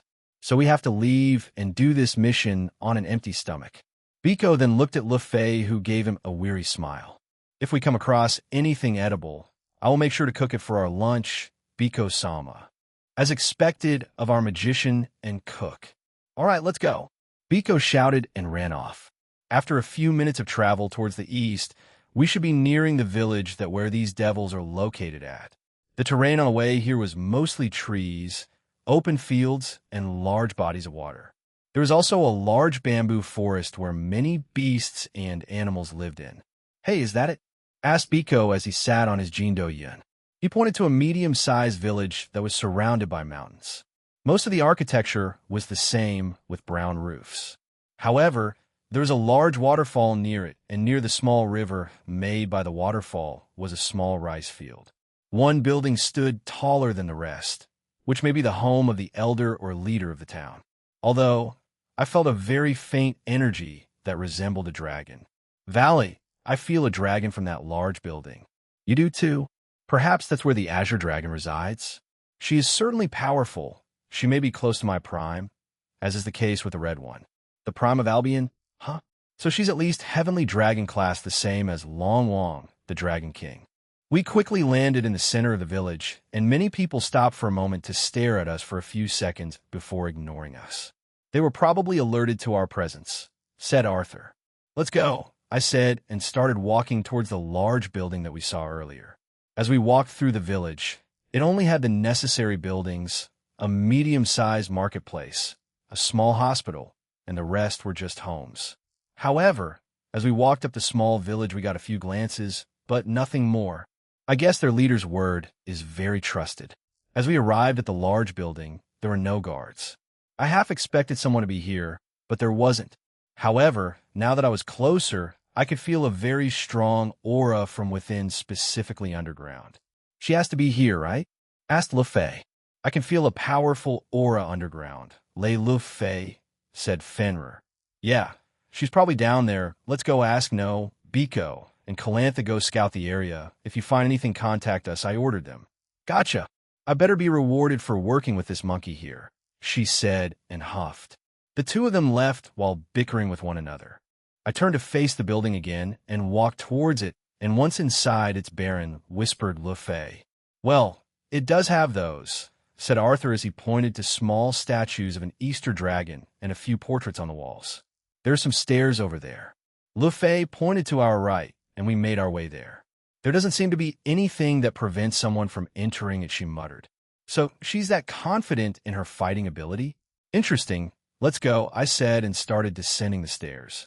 As we traveled deeper and deeper underground, it was mostly pitch black, with Lu Fei making a fireball to keep us illuminated. At some point, there was a very heavy and intimidating pressure that was bearing down on all of us. Arthur had to shield his sister as well as Fenrir. I was using my own power to push back, and it was working, although I had to use quite a bit of it. This dragon, the Azure Dragon, was quite something. Is this how both the Vanishing Dragon and Welsh Dragon felt in their prime? Indeed, it makes me feel a bit nostalgic. However, Now the red one and the other white one, I cannot feel their strength. They are currently beyond me, beyond us. Using my powers, and the other two helping, we eventually pushed forward and arrived in front of a large entrance. It took us around another 15 minutes while also pushing against the pressure. Beyond the entrance was a large cave. The entire cave was illuminated by glowing blue crystals. In the middle, a woman sat on a large rock. The woman had long silver hair, multicolored horns on her head, purple eyes, and mostly wore a white dress and was barefoot for some reason. Her eyes were closed, and as we stepped into the cave, she opened them and glared at us. "You are the Azure Dragon, Qinglong, right? We're here to ask you a question," I said to her. "You are here for those devils." Ningguang said as such. She said in a monotone voice, "A Lucifer? Well, it doesn't matter. They are north of here. I sense your teammates are making their way there. You are stronger than them also. The current generation of Sha Wujing and Ji Beiji are south of the city of Jiaochuan. South, that's where the vermilion bird is, right?" I asked, and she silently nodded. It seems like that's all she's going to say. "One last thing, will you fight me?" I asked. "No," she answered plainly. We stared at each other before I sighed. "Fine." I turned around and left with my team. Those eyes were telling me to beat Nikki first before I could challenge her, or at the very least get stronger. Even though she was suppressing her powers, I could still feel that she was definitely at Heavenly Dragon level. Perhaps even stronger than I was in my prime. I doubt we would win if we used our Imperio Juggernaut Overdrive Valley. Well, it'll reach that level soon, so I can ask her again, no, not just her, but many others. I grinned, and we finally reached the surface after a few minutes of walking. As soon as we did, a magic communications circle appeared beside me. "What is it?" "We found M Valley. Calantha is heading back to get all of you," said Biko. "All right," as I answered. Calantha arrived, and she gestured for us to join her in the air. Around a minute later, we arrived at a heavily wooded area with a few bamboo trees too. There, in the middle, was an abandoned home. It was quite large and had many of its windows broken and much of it decaying. But there were a few auras in it that I could feel. They weren't anything special. At best, the most powerful were high class in power, while the rest were middle class. I was a bit disappointed by this. We could see Biko on top of the house while in bird form. He waved his wings at us, and I looked at my teammates. We were never one for espionage after all. I nodded at Biko as he transformed back to his usual form and summoned his Rui Jingu Bang and covered it in Tuki. Go boom! He screamed, and the house exploded. Once the explosion was over, the rest of us stepped into the opening. In total, there were 20 devils. Now, they were down to 10, as at least half were knocked out or killed when Biko unleashed his attack. "You, huh?" The hybrid Lucifer descended. "Eh?" A blonde-haired man said. He wore a gold and purple business suit with a cape. He had slick blonde hair and deep blue eyes. He pointed his hand at me and opened a magic circle. "That circle I see, you're an Astaroth, aren't you? What might a member of that clan be doing here? Unless you have been exiled." "Heh," I said and snorted at him. This only angered the man more, and he fired a demonic ball at me. I simply slapped it away, making him even angrier. I was a follower of Diodora Astaroth. He was going to be the man that would change the underworld and lead the Astaroth into a new age of power and wealth. Yet, his face turned red and he got angrier. That disgusting lizard who boasts about uniting the supernatural. He'll kill him. Yeah, fuck that stupid outsider. He shouldn't have meddled in the devil's world. Another shouted. More and more joined until the remaining devils were screaming and shouting about killing Aniki. I couldn't help but sigh. You're all too weak. Do you seriously think you stand a chance against him with your low power? I asked and shook my head. Even I, a miracle existence, the strongest white dragon emperor in history, can't beat him no matter how hard I keep pushing myself. To me, no. Maybe to everyone he considers as friends and rivals, he is an unclimbable mountain, a place we can't reach, yet we desperately try, and that makes it even better and exciting. How far can I push myself? Will it even be enough? I doubt it, but at least it shows progress, at least in my opinion. Balance break. Vanishing dragon balance breaker. Donning my white armor, I stood there and stared at the man who became shocked. I did not believe a filthy hybrid would actually have one of the original 13 Longinus, but this makes it even better. If I kill you, my name will spread far and wide. He grinned, and a dark demonic aura covered his body. He thought the sacred gear I possess was a rumor? He's stupider than I thought, though he's a devil that follows the old ways. He failed to evolve with the time's dawn. I appeared in front of him and elbowed his stomach. His eyes bulged out, and then he flew backwards and crashed into the ground. The rest of his followers were dealt with by my team, slashed and killed by Arthur, burned, cut and frozen by Lufay's magic, torn to shreds by Fenrir, have their own blood turned against them by Calantha, and killed with martial arts and Tuki by Biko. This is the team you made to conquer the underworld? They're pathetically weak like you, I said and put my hand towards him. Divide, divide. Having his power, he looked at me weakly with fury. A filthy hybrid like you. I was meant to join the newly formed true Satan faction of the Cows Brigade. We can't rely on that shitty new heiress to bring our clan back to glory. A hybrid of Astaroth and Agars. Truly disgusting, he said with disdain. Latia Astaroth, if Aniki heard him bad-mouthing her, he may have already tortured him. There were rumors of her being conceived by two devils that came from the clan of Astaroth and Agrias, hence why she could use the power of time that came from the Agars clan. On Aniki's behalf, I will eliminate you for bad-mouthing his lover. I can act like a responsible sibling from time to time, right? I said to myself and snorted at what I said. Damn you! He screamed as I fired a demonic attack at him. Boom! Once the exiled member of the Astaroth clan was killed, I undid my balance breaker and looked around us. They were no one important, so I doubt they had any useful information. I wanted to fight someone at least powerful. Let's go back then.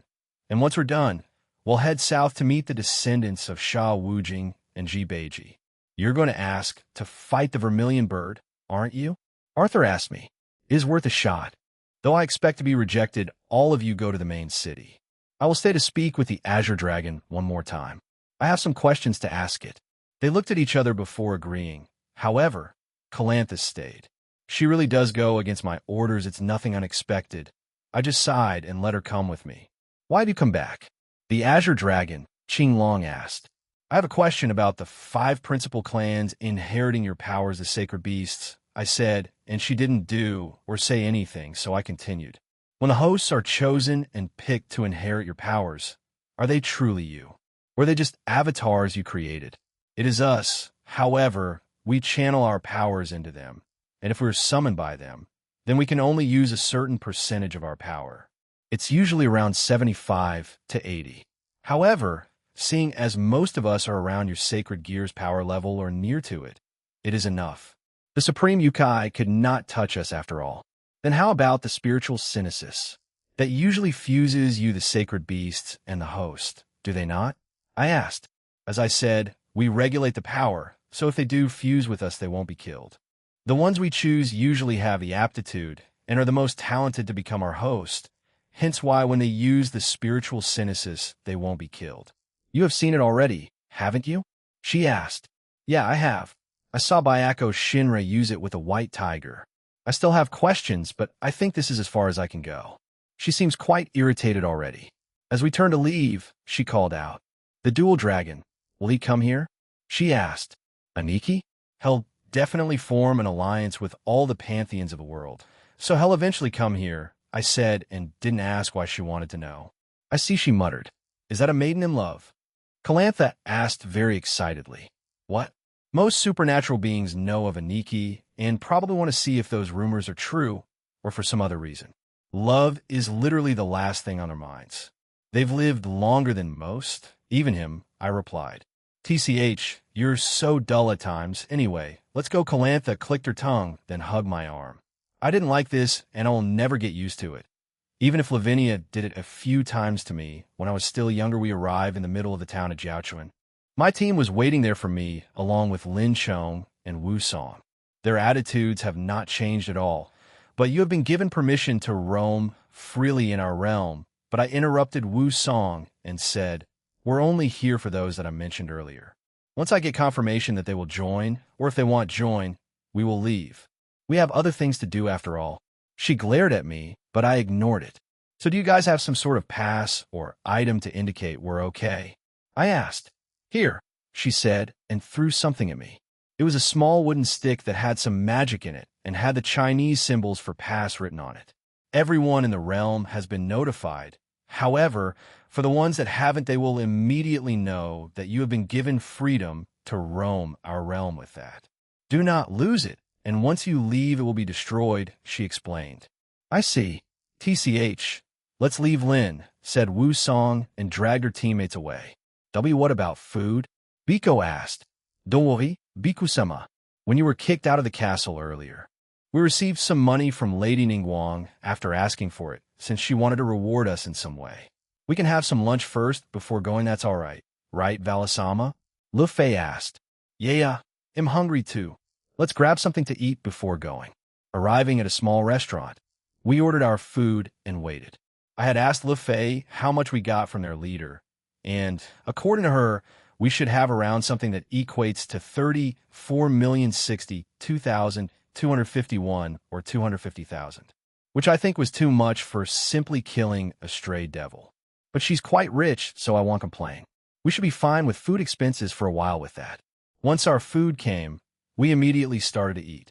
However, like earlier, we had many looking at us briefly, but then ignored us. Hey, Valley, are you going to ask the Vermilion Bird to fight? Asked Biko. Right? He wasn't there when I answered Arthur. I simply shook my head.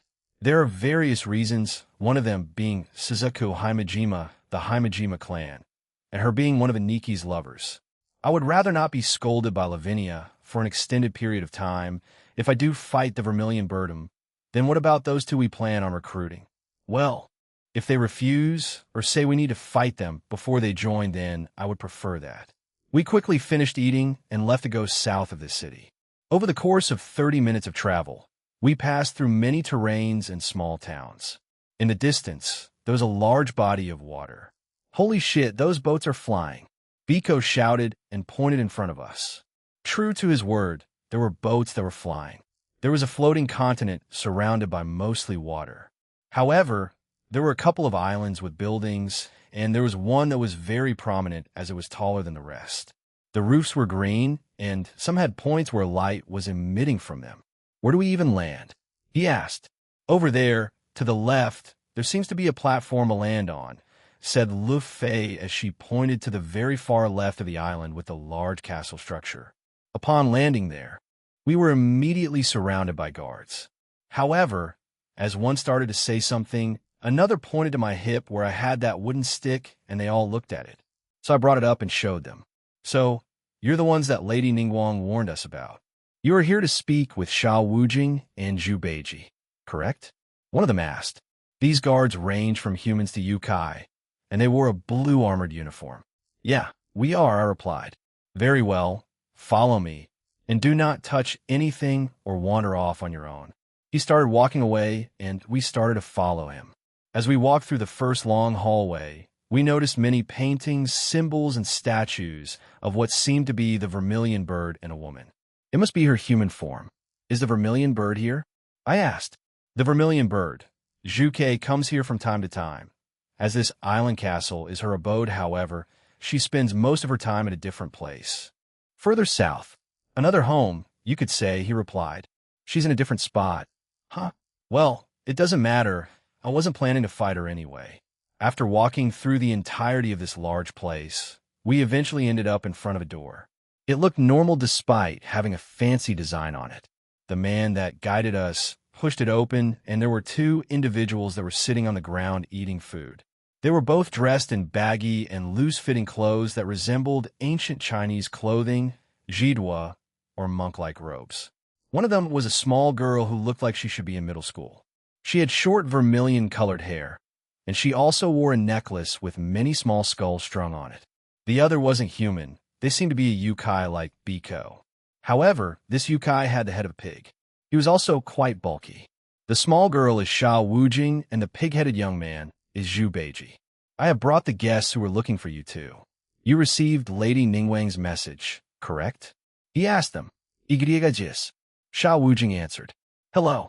I stepped forward and crossed my arms. He'll cut to the chase. I want to recruit you both for my team."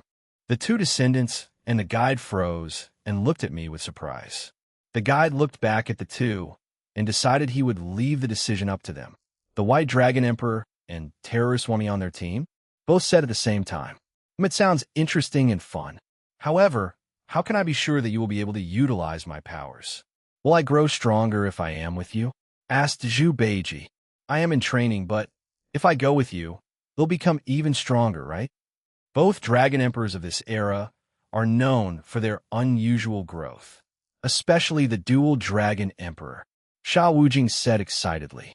I'm already in a new rank of power. Of course, if you go with me, you will surely grow stronger. Our adventures take us places where we will have to fight for our lives after all, I replied. I smirked at them and said, why not test it? How about we fight right now? Both of them got up, their fighting spirits rising. Very well, they answered in unison. The guide with us looked very worried. I can't wait. They'll take both of them on at the same time. This should at least satisfy me for the rest of the day, unless I get to fight one of those 8 divas before we leave. How I lost, Xiao Wujing said while breathing hard and lying on the ground. That did not feel good, but I still lack training, said Zhu Beiji. From what I learned from our short sparring match, Zhu Beiji is a masochist. I was already used to this because of Barrakiel and Shuri. I only needed to increase my power and use divine dividing on them, and he was out. Meanwhile, for Xiao Wujing, she had potential in using her water manipulation. She needs more practical experience in fighting. Good, I want both of you on my team. If you require time to pack and sort things out, we'll come back in a few days. Alternatively, you can meet us in China at a certain place, I said to them. A few days passed after that. The two agreed to meet at a certain place in China and then collect whatever they needed from their home. We were waiting at an abandoned home that was surrounded by large hills with grass on them. Sorry for being late, said Xiao Wujing. We got sidetracked and got mistaken for human celebrities for some reason, added Zhu Beiji. Right, anyway, let's go. We have places to visit, I said to them. Flashback in Romania, Azazel soliloquy, that all happened. Huh? And yeah, I knew a bit about those things the Azure Dragon said, but not all of it. Anyway, where the hell are both your new members? I asked. There we suddenly heard more clattering inside the kitchen, and out came the 2 new members, Xiao Wujing and Zhu Beiji. They certainly were an odd pair, but they definitely fit into this group of misfits. Anyway, we'll get moving, Azazel. We still have a few places to check out, but we'll stick relatively close to this country. This way, we can see if I can fight those related to the Phantasma over in the Teeps faction, the White Dragon Emperor said with a smirk, and got up. Let's go, he said to them, and they slowly left the area. Once they did, the spell that Biko put on the vampires lifted, and I shifted back to leaning against my chair. They gave me strange looks, and then we heard a scream in the kitchen and cursing. The chef came out and started saying how much of a mess was made and how some of the food was stolen. They all turned to look at me. Why blame me? Shit, damn it, Valley. Rias Gremory's soliloquy. We have been waiting in this room for the last couple of hours. Queen Carmilla of the Carmilla faction has been in a very long meeting. Even though we weren't too far from the room that they held their meeting in, we heard them shout many times. Originally, we were going to split up. Yudo, Akaza, and I would go to the Teep side and see if we could find a resolution there, and Azazel would be on the Carmilla side. However, at Akaza's insistence, we all decided to stay here, and I would be the one to negotiate on Aaron's behalf. However, to our surprise, the outside of the town we were in a few moments ago was sunny and quite warm, but it suddenly started to snow. Akaza, who had been sitting with his eyes closed, suddenly opened them and stared out the same window as we did. He didn't say anything, but his guard was increased as if he was about to go into a fight. I glanced at Yudo as he was also staring at Akaza. We only met his recently added Electa a few times while in the pocket dimension. Most of the time they were in his ring, or he was having meetings in his office with them. He seemed to be making plans for the future with them. I asked a few of them, and Shala was the only one who cracked. However, all she said was, for a time that I may not be here. I think she was referring to Aaron a time when he's not here. I can't see something like that happening, but we have to be ready for anything, right? After she spilled the beans, I'm 99% sure that Shala was punished. However, When Ravel went to check, it was just Shala being spanked on the ass by Aaron. President, you seem worried. Why not call Aaron senpai? Yudo suggested. But he am sure he'll find time for you even if he's in school or in his office, he added. All right, I will. I was already a bit worried after the 2 incidents that happened, so I took out my phone and called Aaron on it. It rang a few times before he picked it up. Hey, Aaron? I called out his name, a bit uncertain. Oh, hey, Rias Nya. I'm sorry, wait, please stop, Aurelia. Nya. We heard chaos on the other side, with Kuroka screaming her lungs out. I looked at Yudo, and he had a troubled smile on him. What on earth is happening over there? Is something wrong? I asked. No, all good. Just Kuroka being Kuroka, you know? He answered with a chuckle. You're not in school? I sent a clone, so I'm home with the ones that don't need to go anyway. Did you need something from me? Or did you miss me that much already? He chuckled again at the end, and I felt myself blush. Well, yes, I did, although I told him what we had experienced so far, and he fell silent. Akaza, you're there, right? He called out. Akaza stood up and kneeled in front of me. Yes, Aaron-sama? Go search the Teeps faction. I will send another to guard Kiba and Rias. At once. He answered and disappeared. In his place, a very eccentric dragon came. Fuhahaha. It is I, God Serena. He said in a loud voice and did a pose. Anyway, just wait for Akaza to come back, and whatever he find, well, he'll just go and join you guys, probably with some backup, he said, and hung up. I didn't get a chance to speak to him about other things after a few minutes.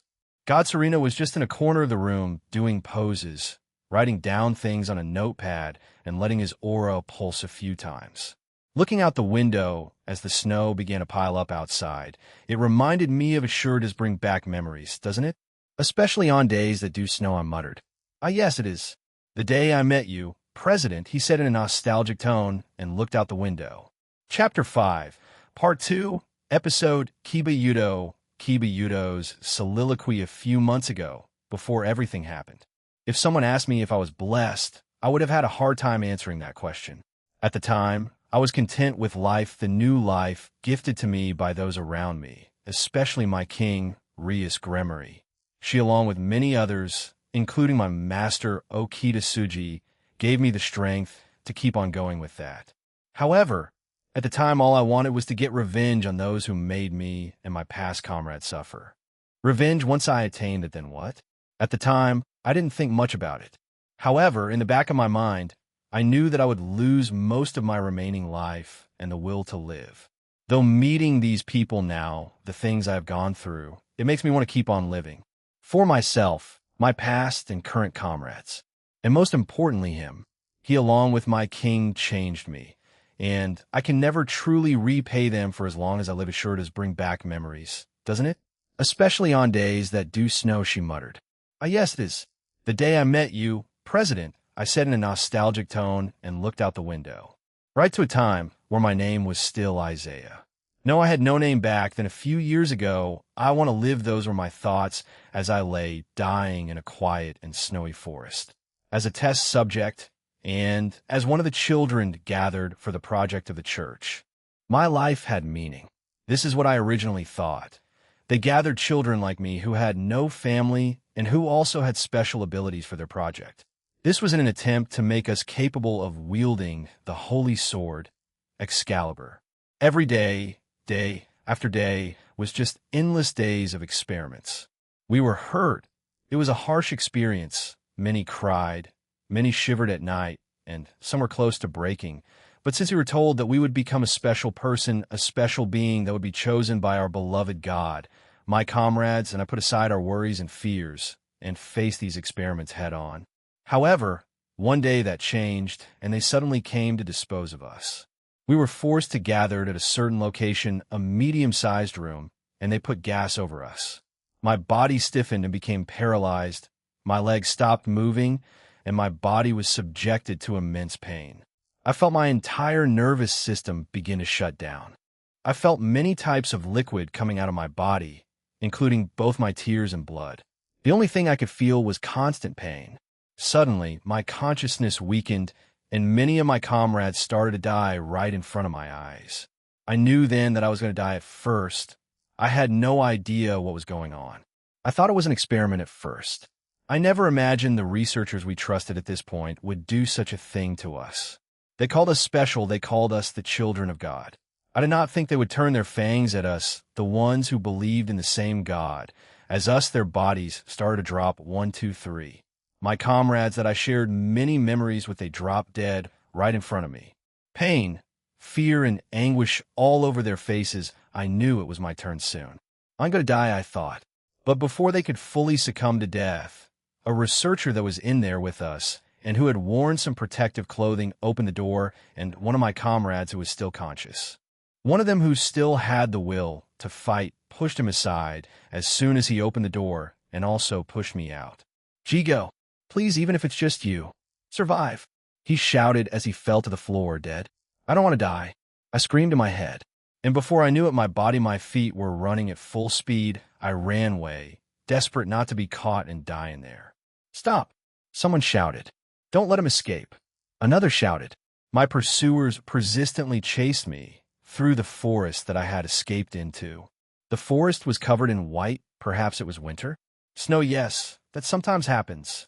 I read such a thing in a book once as I continued to run away. Memories of the time I spent with my comrades in that place started to flash in my mind.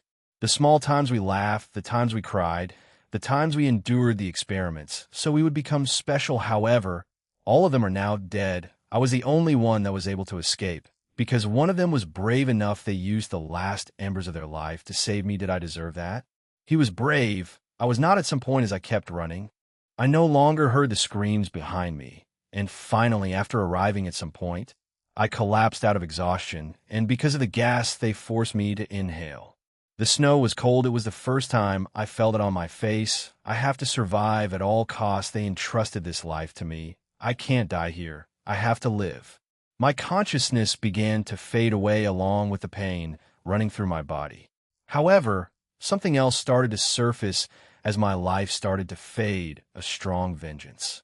Against those, the ones who put us through all that suffering, the ones responsible for the project, the Excalibur. There is no way in hell I would ever forgive them. In the end, my stamina and consciousness finally reached their limits. I couldn't even move my fingers now. All I could do was look up, snow slowly and quietly drifting down in front of me. It was beautiful to think something so simple would be this beautiful. I simply wanted to live as my consciousness finally started to fade in front of me. Something appeared, a crimson color appeared as I moved my eyes. A girl with crimson-colored hair was there. I could see her smiling through my blurry eyes. What do you want out of life? She asked me while she held me. That was my first meeting with my master, Rias Gremory. I could not answer her, as everything turned black. When I opened my eyes, I was confused. I thought I had died. I was in a room in a house. I was looking at a ceiling, and I was lying down on a bed. I was confused. I then started to panic. I was on the floor of a snow-covered forest. But before I dyed crimson, a person appeared in front of me. While I started to try to remember any details I could, the door to the room opened, and a small girl with a basin came in. She had cat-like ears growing from her head, but she also looked very sad. Is she a monster here to kill me? The girl noticed me looking at her. She noticed that I was awake.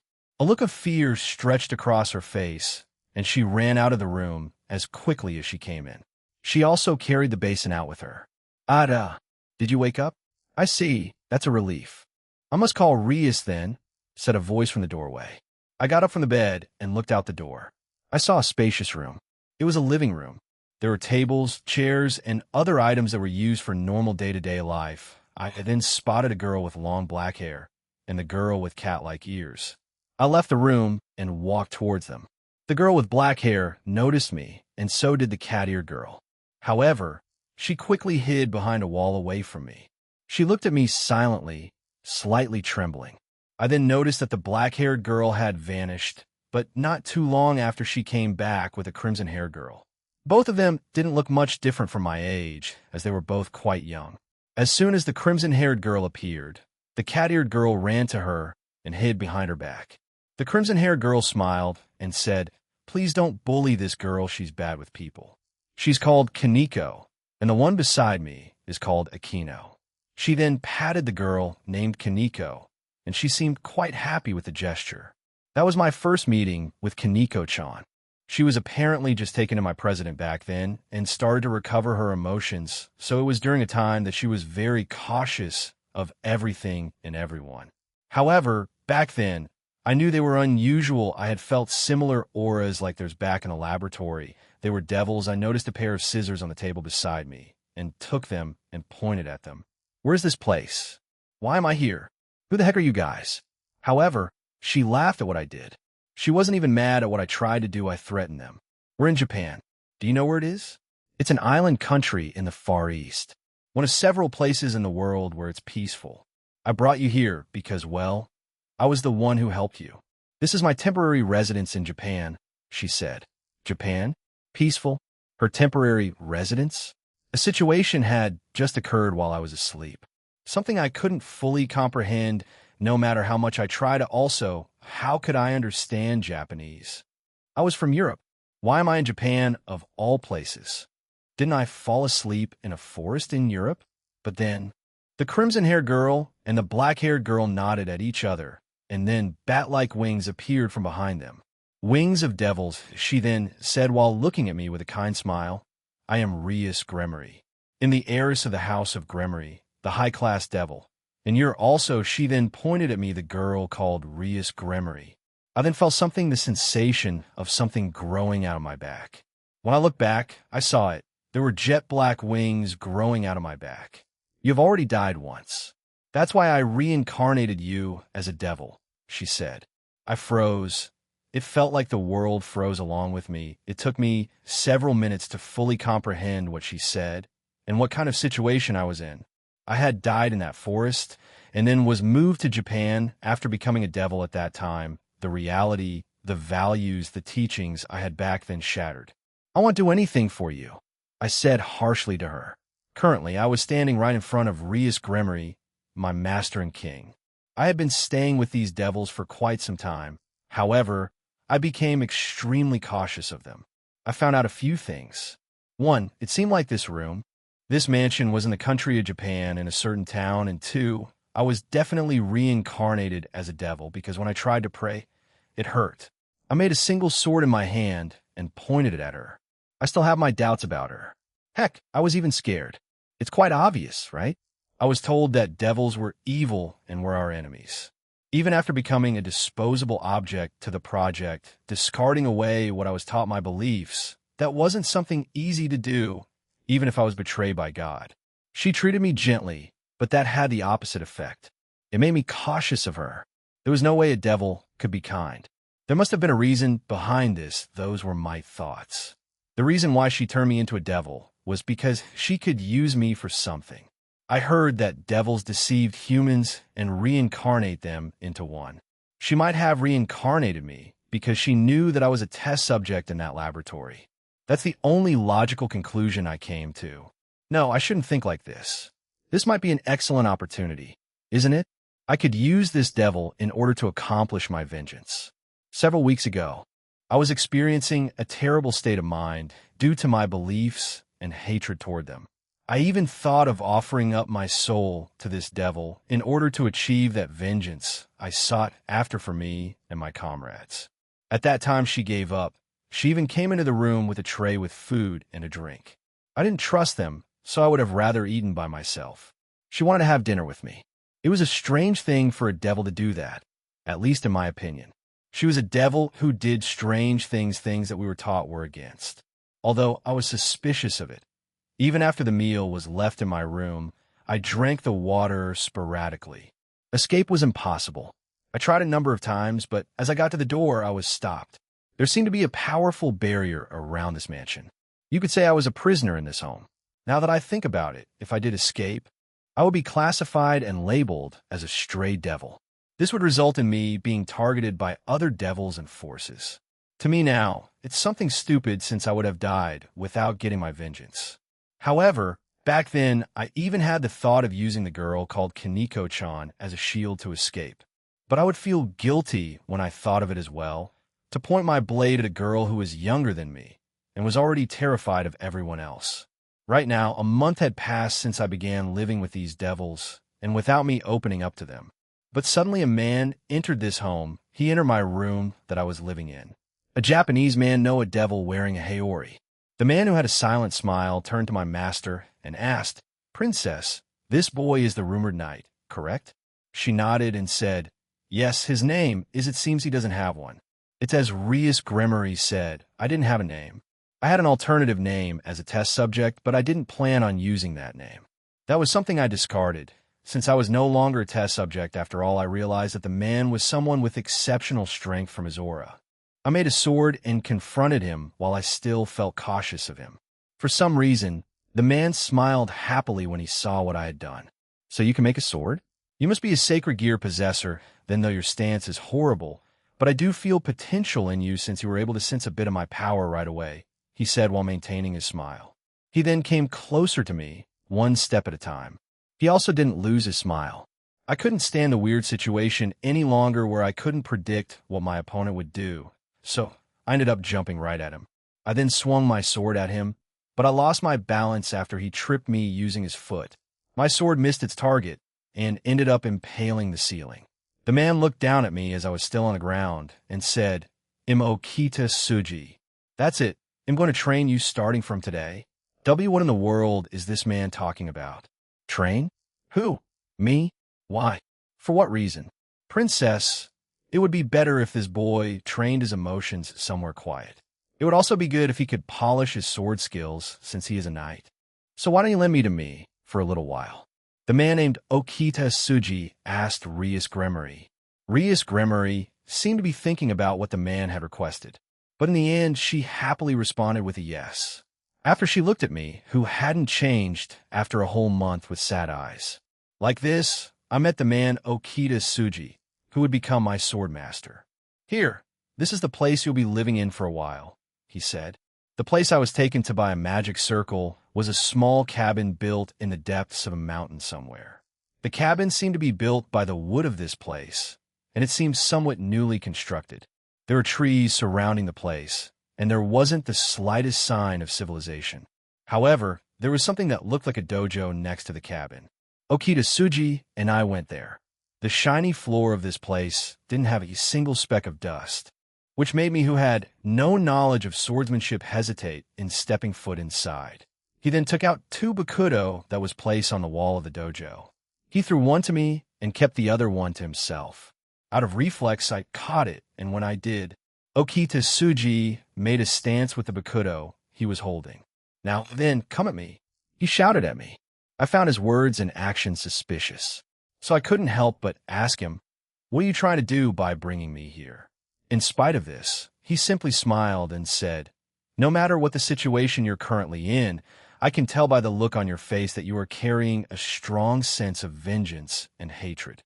So it can't be helped if those emotions are dominating you right now, right?"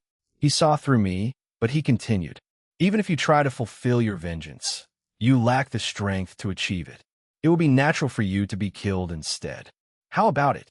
How about you forget the fact that you reincarnated into a devil and also forget about Princess Rias and simply become stronger? You won't be able to take revenge or do anything if you aren't strong, you know? For me back then, those words were enough to wipe out the obsession I carried back then. It was more than enough to move me in one direction.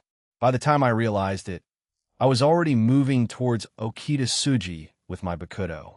"Haa!" I screamed. I didn't have a proper stance, so I simply headed straight for him. I didn't even know how to properly hold sword back then. Even so, Okita, my master, took each of my strikes head on. My obsession, which had dominated my soul and body for so long, disappeared as I swung my bakudo. I gradually started swinging it desperately. Listen, the point of swinging your sword is how you can overcome your opponent's guard using technique rather than just using brute strength. For that reason, it's better to polish your techniques even if you lack strength, he said to me. He taught me earnestly as I just swung my sword in desperation. My master didn't teach me the Tenin Rishin Ryu that he personally used. He instead found the appropriate swordsman style that was just right for me. What I learned from my master was that through the use of sword, I also had to hone my mind and my awareness, how I carry myself, and also how I would approach battle. I was then taught when to use my sword and not just summon it whenever a fight broke out. Just like that, A month had passed since I started to learn how to use the sword properly for my master. The thought of escaping wasn't even in my mind. Becoming stronger became the key source and the meaning for me to keep on living. It's like what my master said to me back a month ago, you won't be able to take revenge or do anything if you aren't strong, you know? Those words still rang true in my mind after a month had passed. It was a shock to me, but the first devil I opened up to was my master. In my communication with him, I did not speak like I would someone in a higher position. However, I started to communicate with my master more. One day, it happened when we went fishing together. It became normal for us to communicate while fishing under the blazing hot sun. My master then asked, "Do you hate devils?" It was a sudden question. I frowned as I answered, "Devils are the enemies of humans. They're beings that destroy humans, that's what I was told. It's what I learned back in a laboratory. It was planted deep within me." In response to this, my master smiled lightly. "You're right. Heaven the Chuch's perspective on devils is that we are enemies. However, that's not everything, you know? So does that mean the devils are on the human side?" I asked.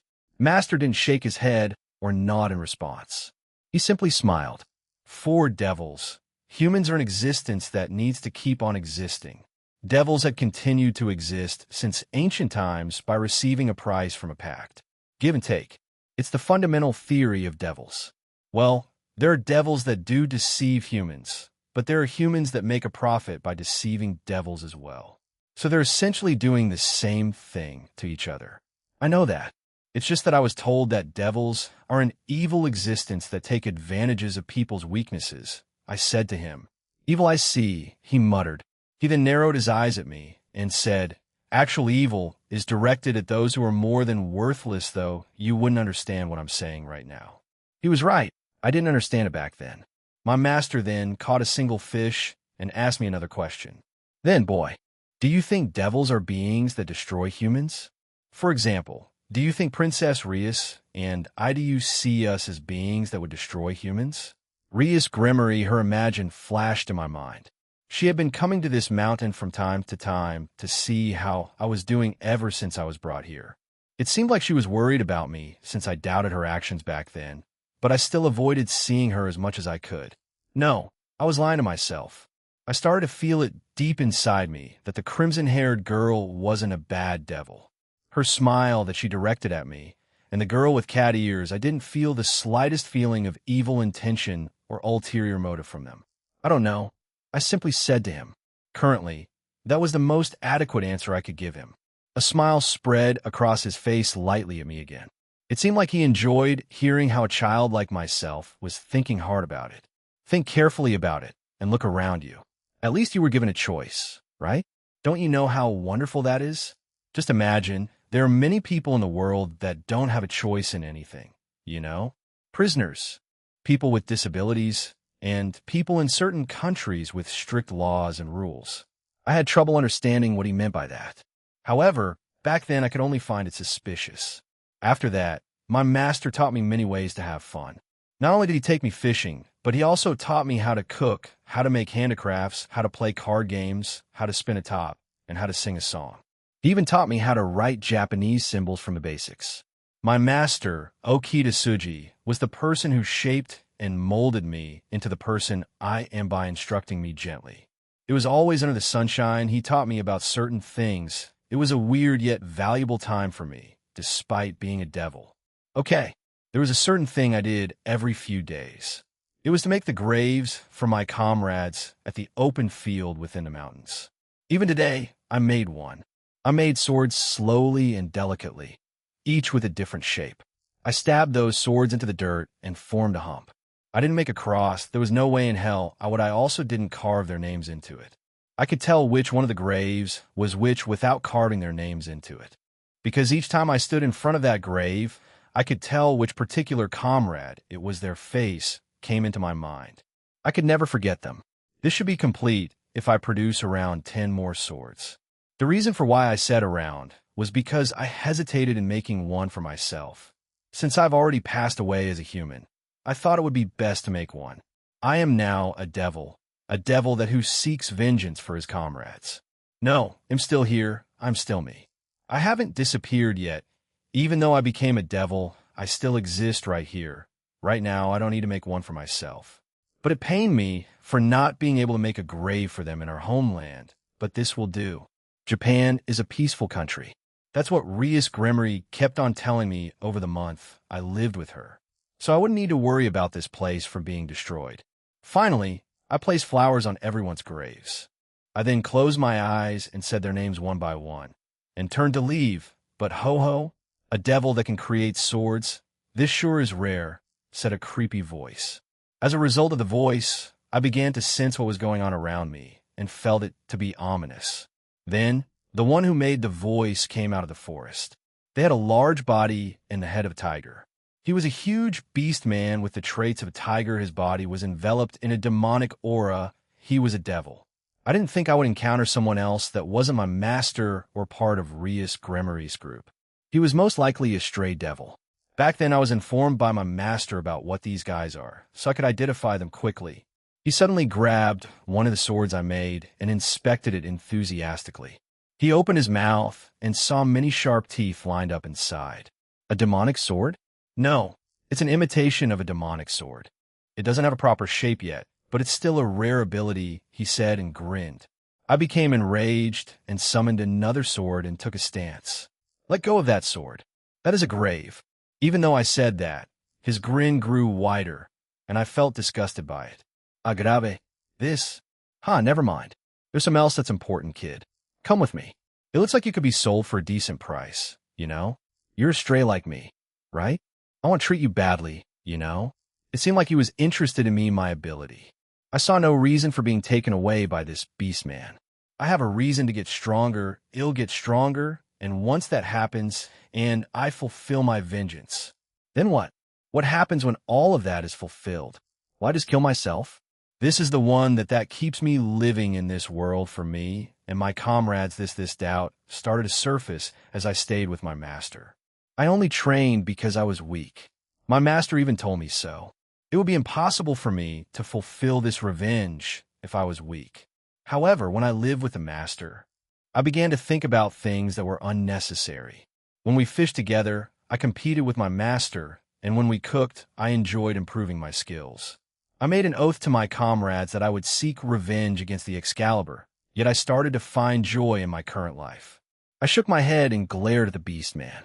Like hell I will. He'll die first and go with you. I shouted at him. Not like I was expecting you to come with me quietly. He'll just half kill you, then torture you, and finally sell you. He smiled and laughed. He then released his killing intent on me. I frowned but sprinted toward him first. But I quickly changed my movements into a zigzag pattern and swung my sword down at him.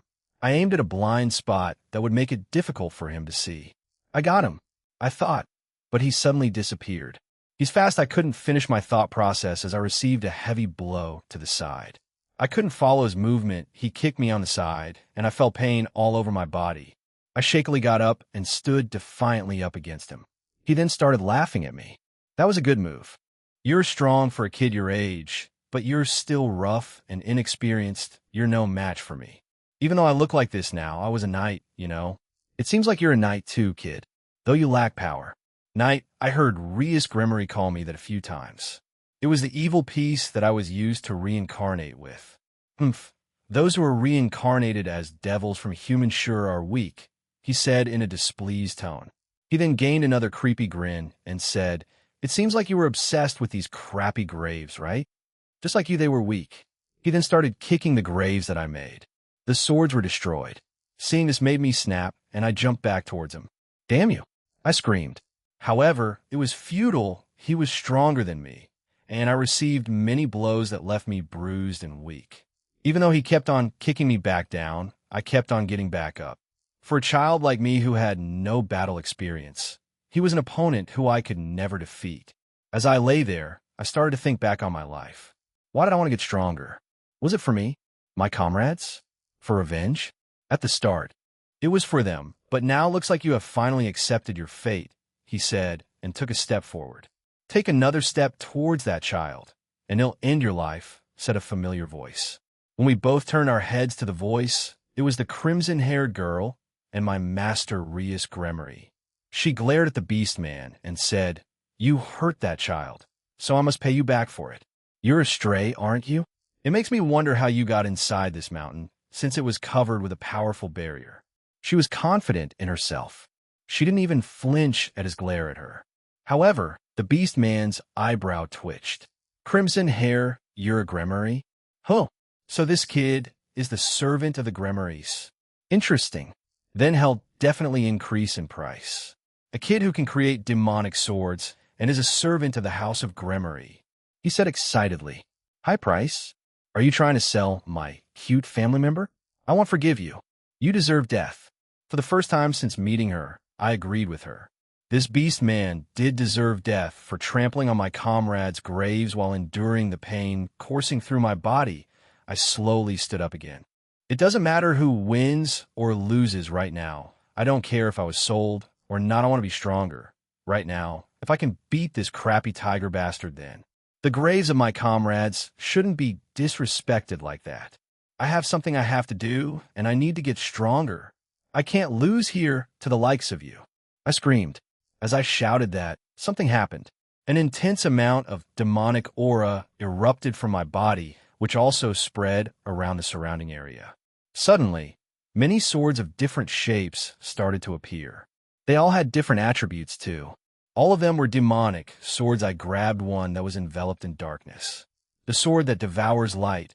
They'll name it Holy Eraser. I charged the beast man again, and as I did so, I grabbed another sword that he kicked aside. It was a demonic sword that had flames as an attribute. I slashed down at him, and he didn't react in time, as he had trouble in stopping it. Cool. He groaned in frustration. He tried to grab it, but in response, I created an ice demonic sword at the tip of my foot. I then remembered what my master had said to me a month prior. The point of swinging your sword is how you can overcome your opponent's guard using technique rather than just using brute strength. He had let his guard down out of frustration. So with my foot, I kicked him on the side of his stomach. He groaned in pain, and with my other sword in hand, I stabbed him in the eye. Aerf! He bellowed out. He fell to the ground and started to cover his now missing eye. Technique over power. I think I understand what my master was trying to tell me. Now hearing my words, the Tiger Man became even more enraged and shouted, "I don't give a shit about you anymore. They'll kill both of you." He then brought out sharp claws and slashed at me. I had already expended a lot of my stamina, and I couldn't dodge this astray that didn't realize that this was my territory. "No wonder you were so weak. You didn't even realize the difference in strength," a familiar voice said. "I kept you waiting, boy," he said, and stood between me and the Tiger Man. What happened to the Tiger Man? I asked myself, and then looked behind my master to see the Tiger Man had frozen mid-attack, and then he exploded into thousands of pieces. Master had slashed him at Godspeed as he arrived here. I couldn't follow it. Incredible. But that incident quickly ended, and I was helped up by my master. Sometime later, I was fixing the graves of my comrades that were destroyed by the Beast Man. My master was also there to help fix it along with my master Rias Grimoire. He then said this to me quietly, "Boy, you said to me before that devils were beings that destroyed humans." That was a while back. I said that to him while we fished. I was the same back then. I also thought hard about it when I was reincarnated. It was on my mind to quit being human and become an entity representing evil instead of being a human. During that time, my master Surzex said this to me. "I would like you to think about that on your own. I simply gave you a second chance at life. How you live and how you spend that time. That is something for you to decide.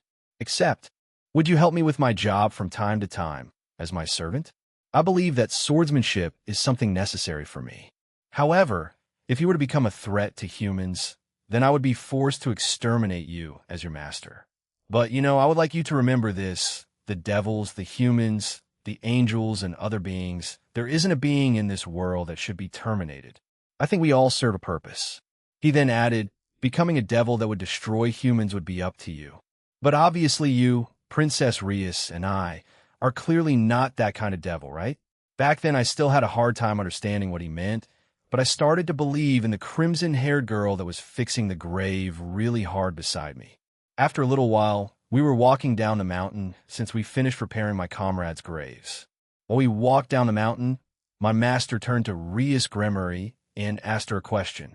By the way, princess, did you decide on this boy's name? Yes, but I'm not sure if this boy would like it. The girl stared at me gently and said the name Kiba Yudo. I thought long and hard about it. What do you think? I smiled at her suggestion and nodded. Yes, I think it's a good name. Seeing my reaction, they also smiled. For now, I will smile for them and live for them. I still need to get stronger and achieve that revenge, but for now, this is enough. Many months have passed since then, and I have slowly begun to open up to everyone. Even Kaneko-chan started to get comfortable with me. I, along with my master, have left the mountains, and I was in the temporary residence of my master. However, there was one problem: the queen of our peerage. She was the type of woman I wasn't comfortable with. She, like everyone else in my master's peerage, had unique problems. I wasn't sure what her deal was, but Kiba-kun, she said in a seductive manner. She had been attempting to seduce me since I opened up to them. At first, I thought she was just being friendly, but I didn't like being treated like this. My master, Rias, had tried to talk to her a few times, but she's always came back and tried again. So I was getting annoyed with her. Himejima Akino-san, was it? I appreciate you treating me like a proper comrade, and that we get along, but please stop this. I have no interest in the opposite sex, and I will only keep on living for my king and my own vengeance. If I'm being honest, this side of you is a nuisance to me, I said to her flatly. She stepped away from me, looking angered and hurt. However, she said nothing else and left. That night my king approached me and spoke to me. But all I told her was that I told Himejima Akino-san to stop harassing me like that. And just like that, for a few weeks, we were a bit awkward around each other. Until she approached me again while I was training. Kiba Yudo-kun, I'd like to apologize for my actions up until now, she said and bowed. No, it's fine. I should apologize for saying that harshly to you. I know we all have our issues, so I'm sorry, To. After that day, we made up, and I started to refer to her as Akino-san, and she called me Kiba-kun. Not too long after that, we gained another member to this peerage. He was a very skinny and feminine-looking boy. This is Gasper Vladi. For various other reasons, he has become part of my peerage now. Treat him nicely, okay? Said our king. Guster-kun, Advampiv. A half-human vampire hybrid, he also apparently possessed a sacred gear like me. I wonder what it is. However, Gasper himself was quite shy and was basically afraid of the outside world, and due to a certain incident, he had to be locked away. After that incident, we learned that his sacred gear was quite powerful and was called Forbidden Baler View. Apparently, a deceased evil god of the Irish pantheon was sealed in it. Over the years that I stayed with my king, Rias Gremory, she and many other servants in her home taught me how to behave and act like I was part of a noble family. I learned that the devil clan, the Gremory, were one of the few in the underworld that treated their servants like family. In a way, I was both thankful and relieved that I was reincarnated by my king. If there were any other clan that didn't have the same practices as this family, I may have already become a stray devil and been killed. It went on like this until we moved to the human world permanently, and we had to attend the high school division of a school called Kuo Academy. By the time my first year started, I had changed quite a bit as a person. However, I never forgot my goal, the one thing that kept me living. But during my second year and my king and queen's last year in this school, our lives know everyone lives in the supernatural world will be changed, some for better, some for worse. One day, we were having our regular meeting in our club room. That was until our queen, Akino Himejima, came in looking a bit flustered and carrying a bag. It smelled quite good, President, she called out to our king. Ah, Akino, glad you could make it. Everyone is here now. How about you explain your day to us? She said. What do you mean, President? I asked. Our lives had some kind of status quo, and it hadn't been broken in nearly a year. After listening to our queen explain herself, we were intrigued. However, you went on a date? Rias Gremory asked, and Akino-san immediately blushed. She changed the subject, and we tried out the food that was given to her. If I was being honest, it tasted beyond anything I had made. Even our king said something strange. However, this was just the start of a series of strange and world-changing things Gene Skyward-san would do to this world. After a series of events that unfolded, me and Gasper-kun learned that Gene Senpai was the current middleman and Red Dragon Emperor. I always found it strange that Akino-san was quite attached to him, but now it makes sense. He was a bit sheepish right now after explaining it to us. Well, at least why you're making up with President. All right, Kiba-senpai? Asked Gasper timidly. Yes, I think it's fine, Jean-senpai. Although, I do hope you're a lot more honest with us, I said with a chuckle. Yes, he's the person that's been training us. If he was hired by Surzex Lucifer-sama and had Graphius-sama beside him, I think he isn't a bad person. I mean, his current achievements, even if they're quite questionable, are quite impressive, right? Peace and uniting everyone. I believe Astri-sama said something about peace and uniting the three great powers once when she was drunk. I think Surzex-sama wants that to happen in the future. They are our leaders, so I will go along with it, but I still want my revenge. Although he has helped me focus that hate on something else, someone more practical, Valper or Galilei. Incredible. The thought of Jean-senpai creating such a place is astonishing. He called it his pocket dimension, and we would get a full year's training, while only a few minutes would pass outside. I think the heiress to the Agrias clan, the Archduke, their ability was called time, and they could do something to this effect. All right, go wild, he said to us, and we all ran away. This is a good opportunity. I can grow even stronger like this. I felt giddy inside, a new chance to get stronger quickly. It was a real blessing to have someone like this in our lives. Bang, bang. I clashed with Jean-senpai as he used a sword he also created. He wasn't a swordsman, but he looked like a veteran when using that sword. He had no openings, and it really felt like I was facing off against my master again. He had that kind of atmosphere, even after saying he was a beginner. Though he was still filled with many mysteries, I believe he is opening up to us, and I was doing the same for him. I failed, I was defeated, even after that huge confidence boost after winning our first rating game. I lost to an unknown person. They also had one of the holy swords that I despise so much. However, keep your guard up starting from now on, Jean-senpai said quite seriously. Even though my consciousness was fading in and out not too long after that, we met some warriors of the church, and it seemed that Jean-senpai had met them while he was out on one of his jobs. Irina Shidu, Zenobia, and Griselda Corda. I had heard of them, but to think someone as powerful as Griselda-san was here had to be serious. Perhaps my vengeance was about to take place. Those were the kind of thoughts running through my head, but I got an opportunity to fight them, the two warriors of the church, and they were disappointing. Even though they used the Excalibur pieces, I'm crying again. There will be a lot of ridicule from Jean-senpai in being so uncool right now. I ignore the crazy ramblings of Kusuk. I wipe my tears away and look forward with a new sense of purpose. I will become a sword. My comrades who have merged with my spirit. Let's overcome it together. The feelings we couldn't say back then. The wishes we couldn't fulfill back then. Right now, right here. I shall become the sword of Rias Gremory and my comrades. Please respond to my feelings now. Sword rebirth. My sacred gear and the spirits of my comrades mixed. It started to align and formed a shape. The demonic power and the holy power were combined. Yes, this feeling, my sacred gear, my comrades, are telling me this sword gave out an aura of both demonic and holy properties. Balance breaker, sword of betrayer. This sword is endowed with both the powers of light and demonic powers. Have a taste of it, Kusuk. I ran towards Kusuk with all I had while also using the trait of night. My Godspeed will evolve. Gianting. Gah. I pierced his stomach because he failed to react on time. He forcefully pulled himself away and held his wound with one hand. A sword that has both properties? Impossible. Don't fuck with me. Even as I fought that man, I felt very blessed at that moment in time. The new friends and comrades I made. They pushed me to this point. I felt invincible at that point in time, but something changed in Jean-senpai not too long after. I felt my skin crawl as I watched on as Jean-senpai silently stood up and killed those two enemies in front of us. I had never seen him this angry before. No, this was what the heck is happening? Saji Koen asked while trembling. The rest of Sona Citrus Peerage were equally confused and horrified at what they were witnessing.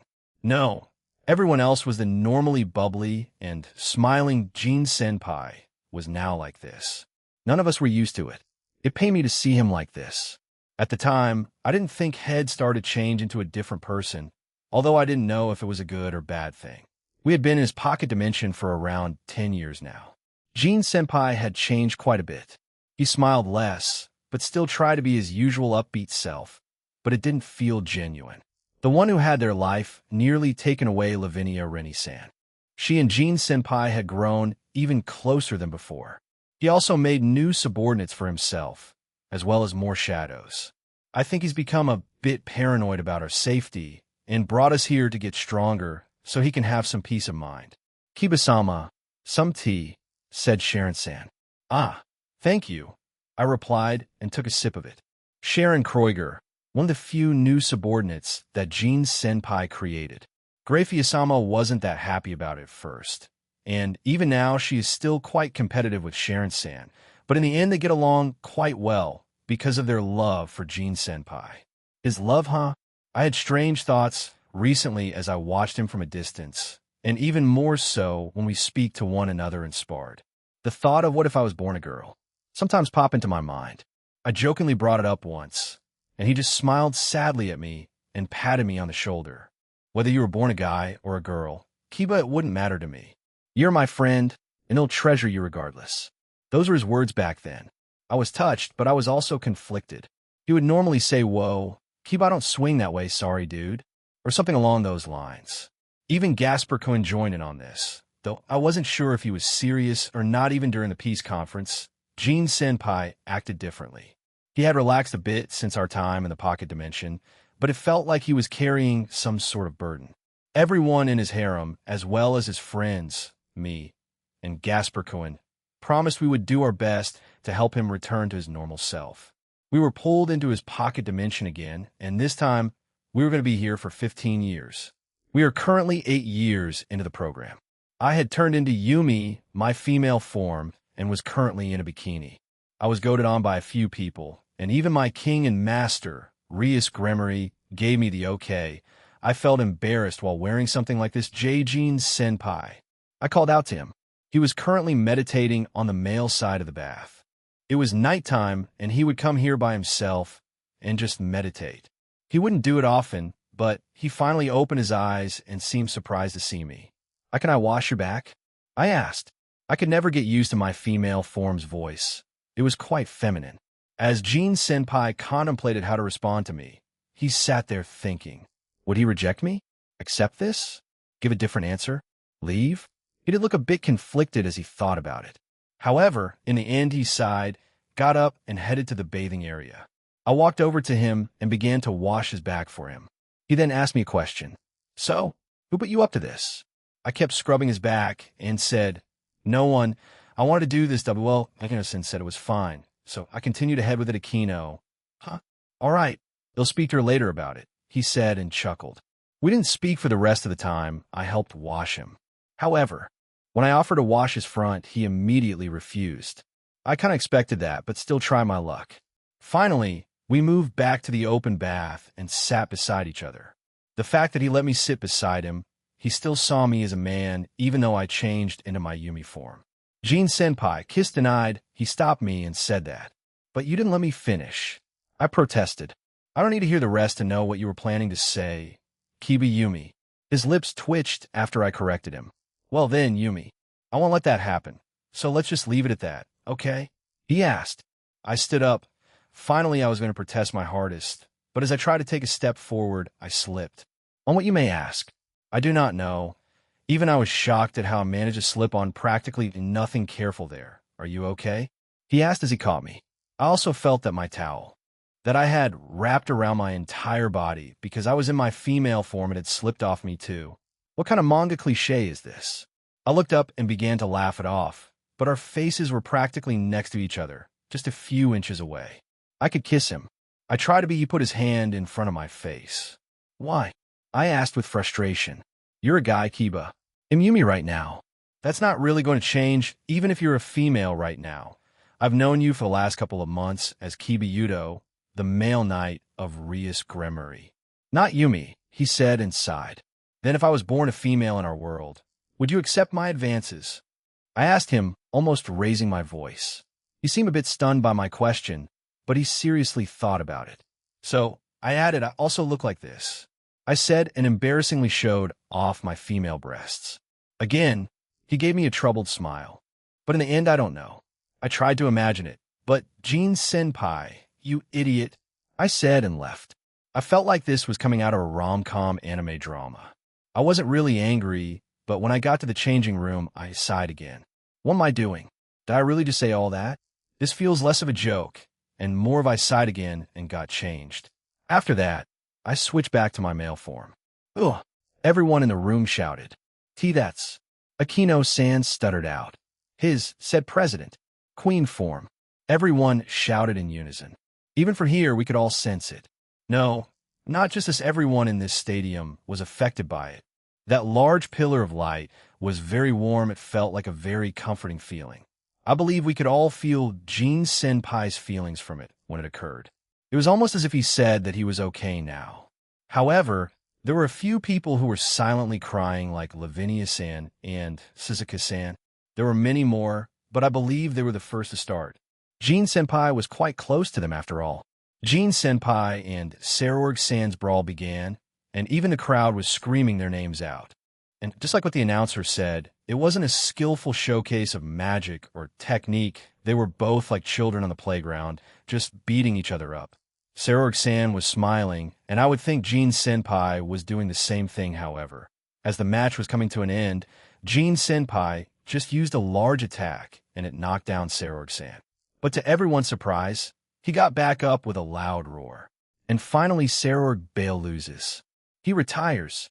The winner of the exhibition match is Gene Skyward, the Dual Dragon Emperor. The final announcement was made, and the stadium became filled with the cheers of the audience. Jin-senpai removed his helmet as he hugged the unconscious Sarorg-san.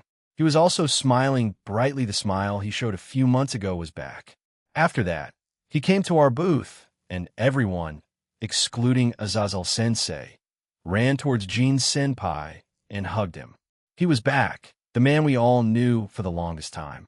I wasn't the only one who felt some relief from this. He really did shine more than anything when he smiled.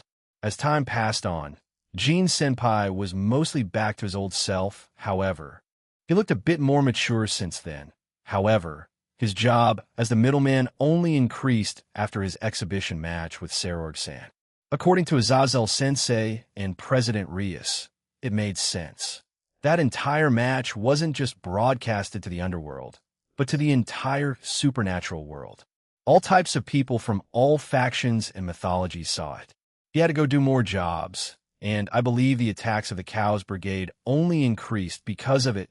According to Jin-senpai, he believes that it was probably to test his powers. Though after knowing what kind of person he is, it's practically impossible. I, along with many others, were a bit upset that we didn't get to help him during the attacks by the Cows Brigade. However, he justified it by saying that the rest of us needed to finish our schooling, but we argued that he was also missing out, but he said he could just use an avatar. In the end, he took on that burden by himself. No, that's not correct. He had help. That much was obvious, though Gasper-kun expressed that he was being too considerate and that we were more than happy to help him with anything since Head already helped us a lot, both in getting stronger and getting over our personal traumas. It wouldn't be a stretch to say that he was a pillar for all of us, whether that was romantically or just in a friendly manner.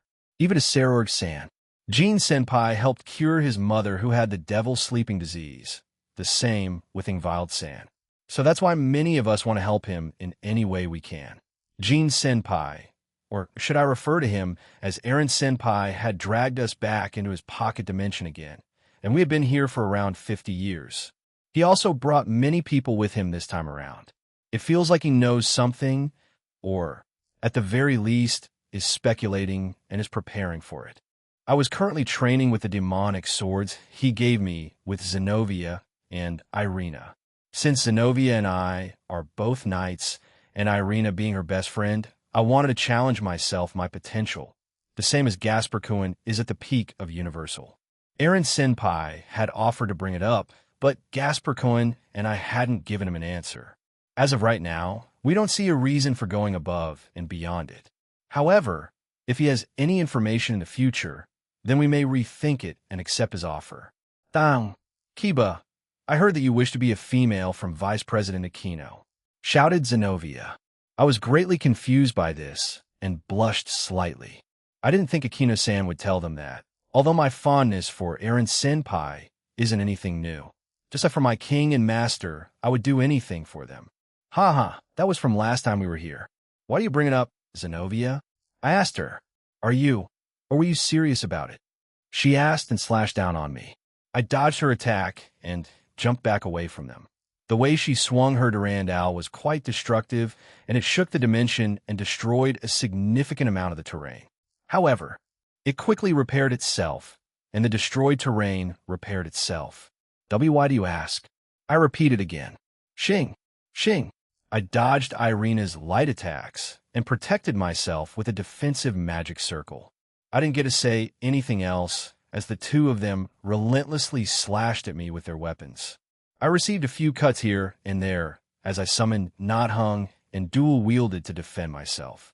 Finding an opening, I spun and did a circular motion to create a large gust of wind which made them jump back. I then sent out attacks at both girls using my aura to enchant the blade. Sharp blades of energy flew towards them. However, they defended against them, but KSK. Both of them received some damage as a bit of blood spurted from their arms and shoulders. Both of them were shocked, but both then grinned. Well, are you going to answer, Kiba-kun? Irina asked. I'm not sure. I know in Eren Senpai's words he's not into that sort of thing, I said, and wearily smiled. If you're serious, then go all out. Zenobia shouted and brought out Carnage Incarnate, Grand Chariot. Yeah, why you're using that? I shouted and she grinned. Grand Chariot. She shouted and was consumed by blue light. Once the light was gone, she was covered in blue-black armor. With Durandal in hand, she said, If we win, you try again. That a bit unreasonable, I replied. No excuses. They both shouted and charged me. I managed to draw with them while using my demonic swords and my Blade Blacksmith Balance Breaker Glory Drag Troop. It was a tough battle, though, and it raged throughout the pocket dimension, even gaining the attention of Scat Hack, or as she's known by Shish to many. Bam! Later on that night, I was dragged away by Zenobia and her group. Zenobia kicked the door open to the men's side of the bath. Earlier, we confirmed that Eren Senpai was alone in the bath, and he was even meditating in there. He had started doing that more often, and when we asked, he said that it calmed him down and was a form of training in its own right. Zenobia, you didn't need to do it so violently, said Irina. Zenobia-san is just energetic, added Asia. No, she's just dumb, muttered Rainer-san. I was in my Yumi form, and we entered the male side of the bath. I was strangely nervous, even though we the males of this group regularly bath here and talk to one another. This also included Eren Senpai. But today everyone had things to do, so I was left with no choice. Eren Senpai opened his eyes and looked at us. He had started to change a lot, so he would usually have a reaction of, huh? Why are you guys here? Or, huh? Time for some funky time, huh? Or something along those lines. But this time, he just smiled tiredly at us and patted the area near him. I think he started to accept anyone's whims and will play along with them until we're satisfied. He started doing this a lot with Saji-kun and Serorg-san since they got stronger and began to challenge him more and more. Once we arrived near him, Zenobia pushed me towards him, and he caught me. It seemed like he caught on to what they had planned, and he flicked Zenobia on her forehead, making her a bit teary-eyed. So, Eren, Zenobia started. What do you think? She gestured to me. I hadn't really changed much, but I instead tied my hair into a ponytail since Eren Senpai likes that hairstyle a lot. And since I'm Yumi right now, he glanced at me and patted my head. Yeah, it looks good on Yumi. But did you guys force him into this? He asked them. They were found out, and both Zenobia and Irina immediately froze. Both Asia-chan and Rainer-san just quietly giggled to themselves. Again, instead of his typical reaction, he just smiled at them, gave him a small lecture, and left it at that. You don't need to comply with their every whim, Yumi, he said to me. Or is it because of that fight you guys had earlier in the day? Could it be a bet? He asked. Partially, I replied. I for some reason stuttered. So what do you have to do? He asked. KKK-kiss, I said, while stuttering. He gave me a troubled smile. I then leaned in and thwack. He flicked my forehead. I covered it with my hands and looked at him in shock. That won't be happening, but nice try, he said and chuckled. I knew that this was going to happen, so I didn't have much hope and laughed with him. Although he treated me roughly the same way, I enjoyed being a woman, strangely enough. Perhaps in another life, I would have been born as a woman, and it made me wonder how our relationship would be like. We were in the last year of our stay here. After this year, we would finally go back out into the real world. Everyone had become very strong, and Aaron Senpai looked very satisfied with everyone's progress. It was nighttime again, and everyone had begun to relax for the day. Aaron Senpai had started to go into his office a lot since he made it, and when we went back, he would start another round of upgrades to his home. Many of the women here, including the goddesses, started to form some sort of opinion and feelings for him, though that was expected since I've heard many of them admit that they liked his more serious side now. They only found the more immature side of him charming or cute, so this more mature Aaron Senpai was more up their alley. I could understand their reasoning, but at the same time, I was a bit irritated by them. However, I knew that everyone had preferences for their partners. I sighed to myself again as I walked along the halls of this home, since I don't know when we'll come back here. I had also reached the peak of my power, and all I had to do for the last few years was refine my technique, and I came up with a few new ones. Gasper Cohen probably wants to increase his potential now that he has two lovers. I would have never imagined that the shy damper would end up with two lovers when he was utterly terrified at the thought of stepping outside, much less interacting with anyone outside the peerage. As I reminisced about the past, I came across Aaron Senpai. He usually does a few things now. He either meditates, he's in his office, or he's looking at the sky. Of course, he also helps us from time to time when he checks up on us, or if we ask him. However, he mostly leaves up the brutal training to Aurelia-san, Leanne-san, or Scat Shish. Aaron Senpai, I called out to him. Keep a good timing, I wanted to talk to you, he said as he looked back at me. Talk to me? I asked and joined his side. Yeah, I'll probably repeat myself when time draws closer, but our graduation is coming close, and you know how it works, right? He asked me. Oh yes, I do. I replied. Once everything is done for the third year, they have the choice to come to school or not. Most don't, and only come if they feel like it. Everyone at Kino-san, President Rias, Ingvald Senpai, and Aaron Senpai will probably stop coming to the club, and School Kino-san will support President Rias and Aaron Senpai. President, or I should start referring to her soon as former President Rias, will also have a few things she'll be busy with since she'll be getting ready to become a mature devil and officially enter the raiding game scene, as well as getting ready to become the next head of the Gremory clan. Aaron Senpai will probably start doing more jobs as the middleman and also focus on his restaurant he's opening. He repeatedly said that he'll mostly send his avatar in for him in college, since he just wanted to keep up appearances as a human. But once they all graduate, why do you look so worried? We don't live too far from each other, so we'll see each other regularly. Also, you're part of Rias Peerage. And finally, the college division and my restaurant aren't too far from the high school division, he said to me and patted my shoulder. Why, yes, you're right. I'm just thinking too deeply about it anyway. It's nothing dramatic, he said, and turned around to look at me. He then poked at the center of my chest and said, once we're gone, I'll leave it up to you, Kiba. Even though the majority of them are strong and reliable now, they'll still be worried. That's just me. As the ace of the Gremory Peerage, I can trust you with that, and also one of my closest friends. He then took his finger away and looked back up at the sky. I can't ask Jayasuk to do it. He's become a lot more reliable, but he's still a junior to both of us. I can't put that burden on him. Also, I'm sorry for asking you to do this. I had many things I wanted to say to him, but I think he'll leave that until their graduation or during the after-graduation trip. I put my hand on my heart and said to him, please leave it to me. Although most of them are quite stronger than me, I'll do my best to support and protect them. Aaron Senpai. Thanks. Future Vice President Cohen, he said with a wink. Did he just? Are those their decisions? I don't know who the next president will be in the future, but whoever it is, I'll do my best to support them too. Keep that a secret, all right? Yes, of course, I replied. I'm sure Aaron Senpai said this to Saji-kun too. He looked quite emotional a day ago, and he kept shouting, Aaron Senpai. Yuo. I guess he has high expectations to everyone here. Huh? Having the next ruler of the Omniverse tell you that's a lot of pressure if I'm being honest. Anyway, let's go back and enjoy our remaining time here, he said and stretched his body. Should Yumi make a final appearance? I jokingly asked. Well, I won't stop you if you want to do that whole gag again, he replied, and we started to walk away. So you're not against Yumi? Don't try to twist my words, Yudo. Present day, Romania, yes, a lot of things have happened, especially just this past year, I said to the president. Reminiscing about the past isn't a bad idea, said God Serena as he posed again. But remember, the past is the past. So look towards the future and embrace it. President and I looked at each other a bit dumbfounded.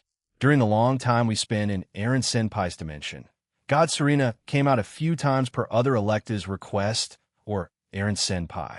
But I had never heard him give out actual, decent advice like that.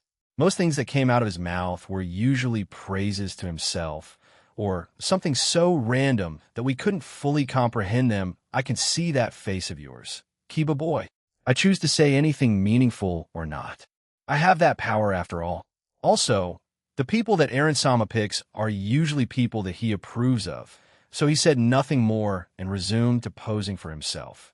I don't think Aaron Senpai knew about the people he associated with beforehand, but suddenly we felt it. Even God Serena stopped posing and looked at the door. We felt two individuals enter the castle via teleportation. We didn't recognize the two auras. However, they were clearly those are powerful vampire auras, said President. Correct. But it does not feel like they are here to cause trouble. God Serena said and went back to posing again. The door then opened, and one of the vampires from earlier bowed and said, Queen Carmilla and some special guests have come. Please come with me. We all looked at each other and followed after the vampire. They looked like they wanted to ask who God Serena was, but they probably chalked it up to Aaron Senpai replacing the guard we had. We eventually reached a certain room, and we entered it. There were only a few individuals there. However, the ones who stood out the most to me were who I assumed was Queen Carmilla.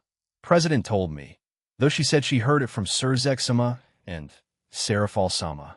Queen Carmilla wore a very revealing outfit that looked like old noble European-style clothing. She had long white hair and yellow eyes. However, what made her stand out was her powerful aura and long, sharp nails. Queen Carmilla, I have brought the heiress of Gremory, her knight, and their bodyguard, said the other vampire as they bowed and then left. Welcome, Rias Gremory, Kiba Yudo, and God Serena. Announced God Serena and did a strange pose. Both the president and I just gave them strange smiles. I wish he didn't do that during this, because it had a very serious, intense atmosphere. The other two that stood out just simply stared at him. The man had a confused expression on his face, while the woman seemed amused. The audacity to call oneself God. This man, he is a subordinate of the middleman, is he not? I'm even more intrigued. I have been following his achievements quite closely since the death of Azrael, said the blonde woman. She turned to face us and said, my apologies.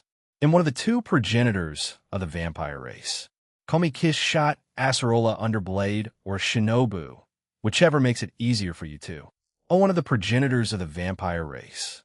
And such a long name also, why did she use Japanese for her other name? Kiss Shot-san has the physical age of a woman in her late 20s, with a tall and voluptuous figure, possessing the same golden eyes and even longer golden hair, which curves up into sharp spikes at the ends. As an adult, she always wears her signature red dress with sharp black frills at her waist and chest, and a white section along her torso.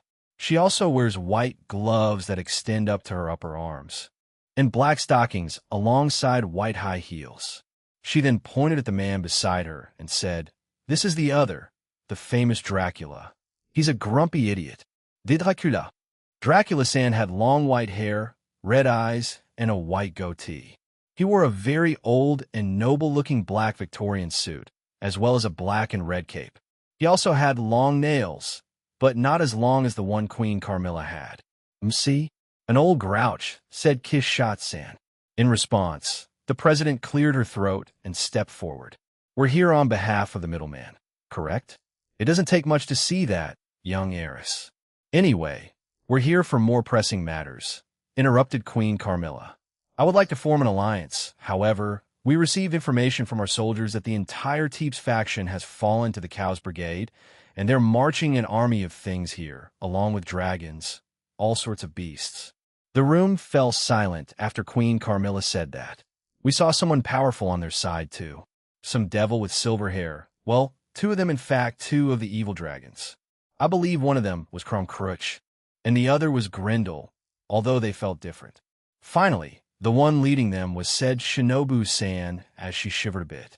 Some kind of god-class being. However, they looked like a Japanese yokai, one of those Oni, I believe. He had long black hair and had a single horn that was blue, said Dracula-san. It noticed us, but didn't attack us, probably because they were taking orders from someone else. Maybe someone else was there that it took orders from? Question Kishot-san. He'll call a Jean then. This seems a lot more complicated, Yudo, since they plan on joining the alliance. Explain the crepuscular phantasma to them, ordered President. Yes, I replied and turned to everyone else. So Chapter 5, Part 3, Gaspar Baylor and the Son of the Morning Star Japan, Kuo Jean Skyward Soliloquy. It hadn't been long since I spoke with the group in Romania, and things seemed suspicious over there. Right now, I was in school and waiting for Akaza to contact me. However, I felt my phone vibrate, and I put my hand up and asked to go to the bathroom.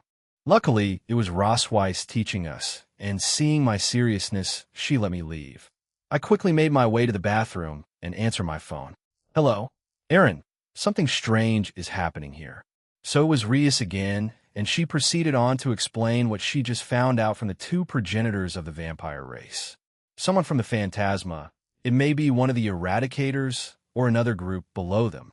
And also, the Teeps faction completely fell. I wonder if anyone there survived? What about Gaspar's dad? He's a piece of work, but he didn't seem like an asshole, even if he had trouble treating his son like that. I can take charge for now and wait for you to arrive with everyone? She asked. Stay alert. I'm going to alert the Alliance and do a few things. We'll join you guys shortly. Oh, and tell them we'll be skipping the formal part of entering their realm, I said to her. All right. They'll let them know the phone call ended. I wasn't going to move yet. I wanted to wait until Akaza contacted me and give me an update. So for now, I checked the time and saw that we were nearing lunch. So they'll have everyone gather in the Occult Research Club room. As I left the bathroom, the God of Luck was with me as I came across Sona. I ran up to her and patted her shoulder. She turned to look at me. Oh, hello, Aaron. How can I help you? She asked. She had left for the bathroom earlier, so she didn't see me run out. Our timing was impeccable. Bring your peerage to the Occult Research Club room. They'll have Rose bring the relevant faculty too. Something big is happening in Romania. They'll contact the Alliance leaders as well. Her eyes widened, and she agreed to do that. Lunch was around 10 minutes away, so we could afford to wait, but I quickly sent a text out to Surzex, Penemu to alert Shimhazai, and others. They'll include them in our discussion. We arrived back in the classroom, and the lesson proceeded normally. Once everyone was in the club room during lunch, a few others joined us too, Dulio, along with Kanami and Natsum. Since Tobio officially stepped down as leader of team /dog to look after Sce Tuju since she was pregnant, I also need to visit them soon. Probably before going to Romania, I had a couple of communication circles around the room, and everyone was just waiting. I called Rias again, and she picked up. I explained the situation, and she also told her side of the story. Apparently, during the time we ended the call, everyone had started preparing to fight off the Teeps faction control monsters and the Cows Brigade that was behind all. Akaza had yet to Aaron Sama. Akaza's voice echoed in my head. Report, I replied. I'm in a meeting right now, so they'll let everyone else hear what you're about to say, I told him. Akaza just contacted me. They'll put him on speaker, I told him, and then he started. According to my findings, once I entered the territory of the Teeps faction of vampires, I could not sense any normal vampire aura. Most of them were untraceable. Most that inhabited the town were a mix of mass-produced evil dragons, divine beasts, and cryptids, as well as the robots that attack the Irish gods and shadow-like monsters. As I said, there were no ordinary vampires left. However, there were some vampires there. From a glance, I saw someone named Marius Teeps, along with King Teeps working alongside the Cows Brigade. Moreover, I suspected that some had escaped, so I left the territory and searched for them. It took me some time, but I eventually came across some. Lord Vladi and a few other vampires managed to escape and survive. However, most of them were badly injured, but by Jean Samus Grace, I had some slime pills on me, and I gave it to them to heal. Currently, I have evacuated them to another part of the country of Romania. As Akaza retold his side of things, Gasper's emotions fluctuated. He went from hopelessness, anger, and relief. Even though his father, Lord Vladi, treated him badly, he still cared for him and his people. Maybe I influenced him, I wasn't sure, but we should go, Jean Senpai. He shouted and stood up. They need our help. If we can stop this and save them. Gasper, calm down. We will let Akaza finish first, I said to him. He still looked concerned, but agreed and sat back down. As I said earlier, the territory of Teeps was mostly occupied by those monsters. However, I believe the man named Euclid Lucifuge was among their ranks. But I believe it's just another clone. I also saw an Oni Yukai there. However, I suspect they were part of the Phantasma, as his power level was beyond any Yukai I have seen in this world. Akaza then gave us a short description of the Yukai. I also think that Rise of him is in there somewhere, but who knows? He must be aware that he's already known to be part of the new Cows Brigade and leader of Clippeth, so he might not brazenly come out to antagonize us. He's both dumb and smart. The reason for his downfall isn't contracted with Asia, so you'll need to kill him another way. Wait, no. You'll need to seal him. After hearing all of that, everyone became silent. But then can all of you stop with the doom and gloom? Shimhazai, you're there, right? Have a new team /dog defend Kuo and leave Maruam and Jean's other subordinates Ezeri and Kishku to protect Grigori. Send a few of our veterans as reinforcements. Said Azazel from the other side. That's true. We, the Devils, will also send some reinforcements for the vampire faction. It doesn't seem like there will be too many left from the Teeps faction side. So if Lord Vladi becomes the next leader, perhaps negotiations for an alliance will be easier with him. And from what Rhea said earlier, the Carmilla side is more than willing, Surzek said from his circle. I will also send some angels to the vampire faction and have Dulio on standby in Kuo. Jinsama, said Altaria. Dulio, who was there, saluted Altaria. The other Pantheons also said they'd send their own reinforcements. So it looked like we were going to have an all-out war over there. I was going to say not to do that, but the alliance would be pointless if I didn't form it. So for now, they'll have my shadows that are in the millions also protect the reinforcements as well as kill our enemies. Then my group will go there now. I will also deal with the person from the Phantasma side. The rest of the reinforcements and group deal with the other enemies, I said and got up. All right. Shemhazai, did you start the interrogation of that shepherd guy? Azazel asked. Yes, but he has refused to say anything. He simply stared at us with a grin, replied Shemhazai. Keep going then, we need answers. If all else fails, Jean. I know. I'll go and do it myself. Anyway, this emergency meeting is adjourned. My group will immobilize as soon as possible. A few minutes later, most of the people had left, and Sona would give everyone that's part of the supernatural side some absences. The Citri peerage will stay here, Aaron, but Sona said to me and glanced at Tomo, her knight and Gasper's second lover. Yeah, it's better to send her with Gasper. He'll get in contact with Sarorg to ask for Coriana. Aaron, Fusey Kuin wants to go with your team. She wants to see that faction and help Elmenhild Chan, apparently, said Lisa as she dismissed a magic circle. All right, they'll look after her then, I replied, which earned me a wink from the purple rose as she left. Konami, I know. Kuo is safe with us. Well, Lian-san is also here, she said while cutting me off. Smack. Natsum then kicked her sister on the ass and said, come on, Miss New Leader, this team needs you.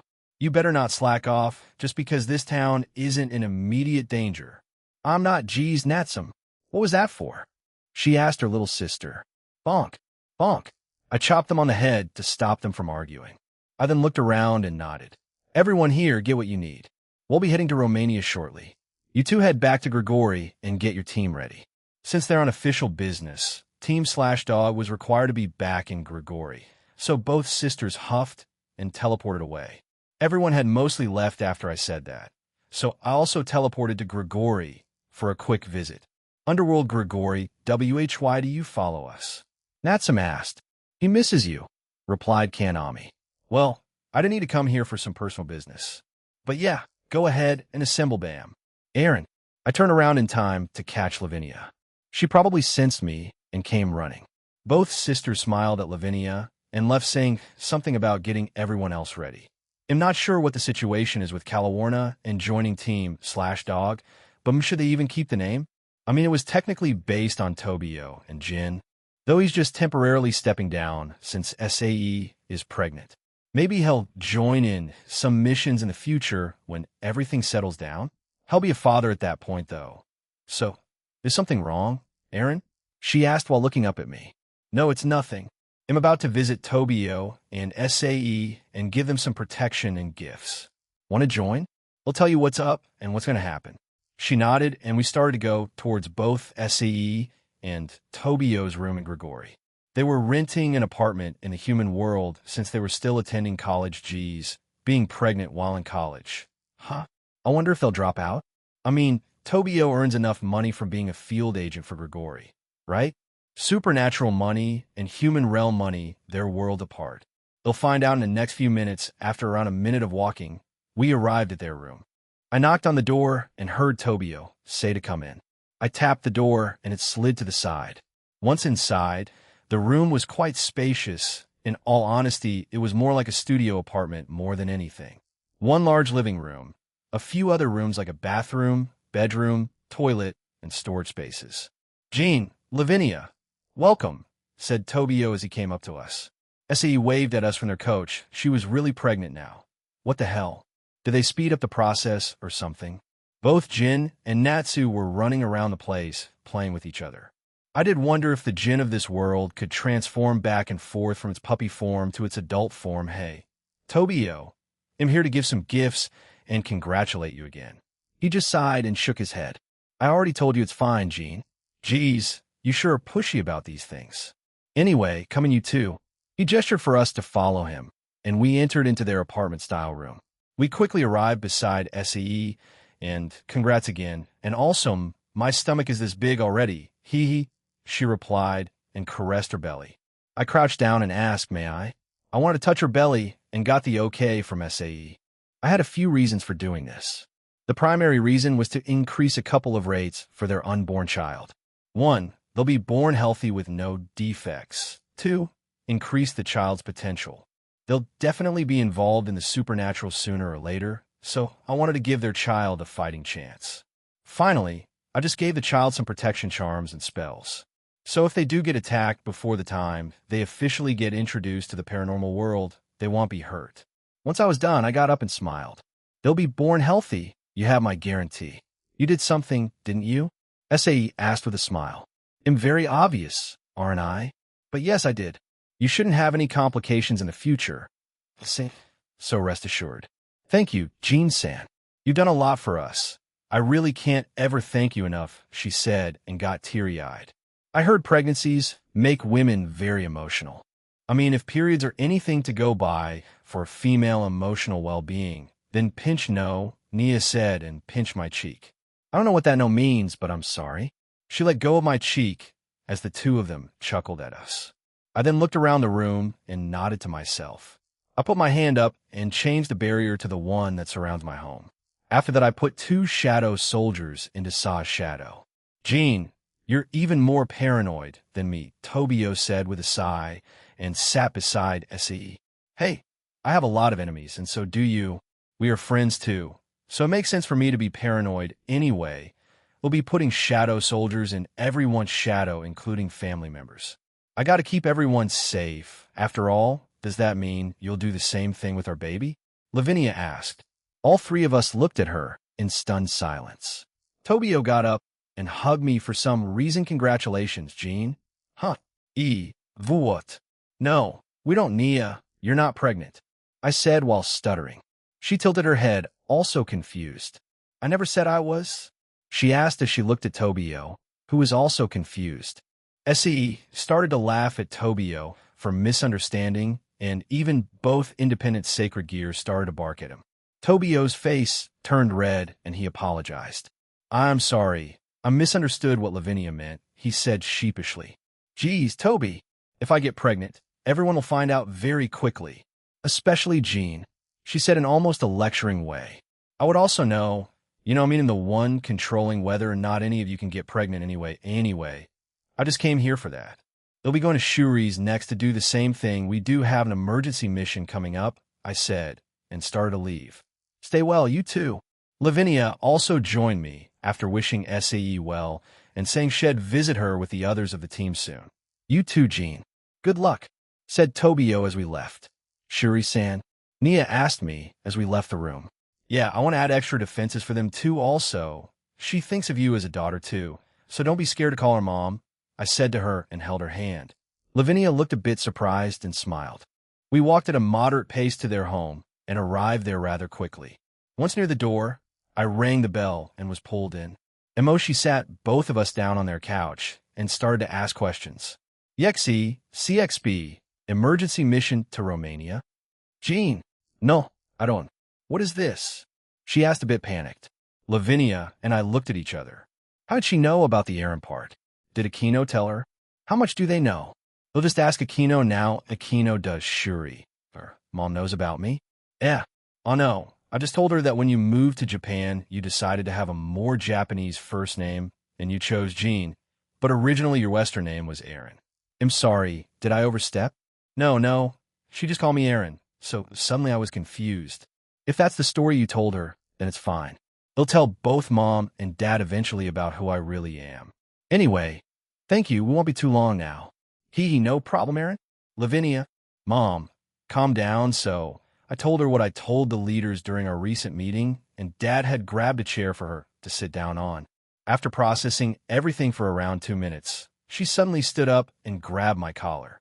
I was taller than her, so she was on her tiptoes trying to reach me. She suddenly hugged me, and then Lavinia. I know you're not heading over there, Lavinia, but please stay safe too, and you, mister. You better keep my baby safe, along with everyone in your harem and your friends too. I already plan on doing that, Mom, I replied. I came here to protect you too. Actually, I'll be adding more defenses here. And here, a gift, I created a new necklace for both of them and explained what they would do. Both were surprised, but accepted them and put them on. I don't want anything happening to them for my own sake, Aquino's, Asia's, and anyone else that saw these two as parental figures. Finally, I added a barrier around their home and sent another 2 shadow soldiers to their shadows. They should have a total of 4 at this point. Mom, we have to go. You can go with Nia to Kuo to wait for us, but my group and Aquino have to go to Romania now. Stay safe, she said very worriedly and kissed me on the forehead after I bent down to her level. I will, I replied. She finally let us go after tightening her hug again. I really should tell her about the real me, though she would probably find a way to worry even more that she would partner. Knowing Shuri's personality, she would do that. Having heard the 2 dragons' comments, we left through the front door as both of them saw us leave. However, Lavinia jogged back to Shuri. Independent Illinois, get going. And Mom, she said a bit embarrassed. Bring that stupid son-in-law of mine back, okay? You're a responsible one after all.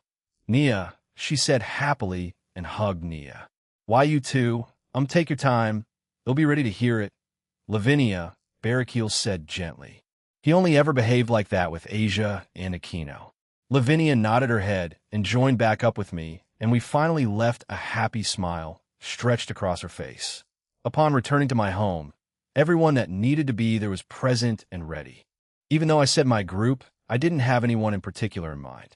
So the ones that had gathered up were Rossweiss, Reiko, Ine, Valerie, and Fusey, not including Tomo and Coriana, since they'll mostly stick with Gasper, the Gremory peerage, and will most likely take orders from Rias once we get there. The rest seem to want to stay behind. They'll leave Kuo to the rest of you guys. If anything serious happens, just know I'm a call away, I said to them. We'll be fine, Jean. Just go already, said Latia.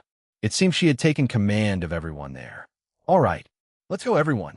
Earlier Rias Gremory's soliloquy, are the civilians in the castle? Azazel asked me. Yes, everyone should be accounted for. God Serena made sure of it, I replied. All right, good. Let's meet back with the progenitors and Camilla. Jean should be able to pinpoint your aura and teleport directly to us. After saying that, Yudo, Akaza, God Serena, and I followed him. After I informed Aaron about what was happening, I had Yudo fetch Azazel and got him up to date with the information. Akaza also joined us shortly after, so we have both of them for backup. We had evacuated the relatively small population of vampires into the castle of Queen Carmilla. There was a large underground section, so the vast majority were sent there, and also both God Serena and Akaza increased the barriers around the castle to a considerable degree. What started out as a normal civil war had turned into a fight with one of the soldiers of the Phantasma. Whatever that Oni Yukai is, he was definitely the one leading the charge. Also, Euclid Lucifuge might be here, and another descendant. It didn't take us long to reach the same meeting room as before. Even more higher-ups had gathered there. However, the ones maintaining the room were the progenitors and Queen Carmilla. According to Kiss Shatsama, she was the one who created the Carmilla side of vampires, while Dracula-sama was the one who created the Teep side of vampires. However, not many of them remain now. I looked at Akaza, and he nodded. Excuse me, I have some information regarding the Teeps faction and survivors, I said to them. Everyone became silent and stopped whispering to each other. Akaza then stepped forward and told them what had happened. Dracula-sama seemed quite relieved upon hearing that. Even if he didn't show it much with his face, his tense chest had lightened a small bit. So there are survivors, and it seems there were some from each house. That's reassuring, however, Kiss Shatsama said and looked at Akaza again. They are still advancing and are getting closer to the border between the two factions. I will take action and personally delay them. Jean-sama, along with reinforcements from the DXD Alliance, should be here shortly, said Akaza as he vanished from the room. Will he be all right? Asked Dracula-sama. Yes, he will. We should shing. However, I was stopped from speaking when a light emanated from behind me. I felt a familiar aura, and when I turned around, Aaron was there along with my peerage and a couple others. Hey, Jean, I said with relief. I'm here. Tell me any updates, he said seriously and looked at the leaders in the room. Jean Skyward's soliloquy, once we teleported into the room, I saw quite a lot of vampires, but only a few stood out. When I used Observe on them, they were Queen Carmilla, Dracula, and Kiss Shot Acerola Underblade. That's one long-ass name. Both of those vampires were the progenitors of both factions. Interesting, I can speak to them after all this is done, but first come out and spread around the town. I order my shadows, and they quickly left me. Quite a lot of them were alerted by this and became tense. I shook my head and touched Ria's cheek. She was a bit startled, but didn't stop me. After that, I read through her most recent memories and got the update I needed without them needing to tell me. I see, I muttered and looked at everyone. I will immobilize any vampire that is willing to fight, middleman. When will the reinforcements arrive? Carmilla asked. I see, and they'll arrive soon. But for now, this will do. Although I would suggest anyone below a certain power level not participate, because they will be killed quite easily. I looked after saying that and asked, where's Akaza? He left to delay them until your arrival. So he should be fighting them now, replied Dracula. I see. Well then, let's start this small war, I said, and turn around. My group, you know your roles. I'll leave the Gremory peerage to you. Rias? Oh, by the way, if you see Euclid Lucifuge or Rise of Levon Lucifer, contact me, and I'll deal with them personally. I then teleported away. Once I arrive at a certain point between the two factions' borders, I saw a very large army. I could see that some of the vampires there had been turned into evil dragons, divine beasts, or even cryptids.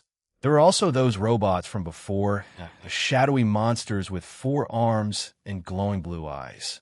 Among them, there were a few vampires, and after I used Observe on them, I could tell that it was Marius Teeps, Lord Teeps, a few vampires from the House of Mathers, and even Vladi.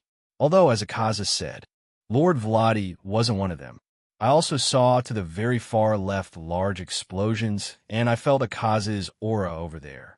It seemed like he was busy over there. If I had to estimate, there were around 500,000 in total, 500,000 of them. They really went all out on this.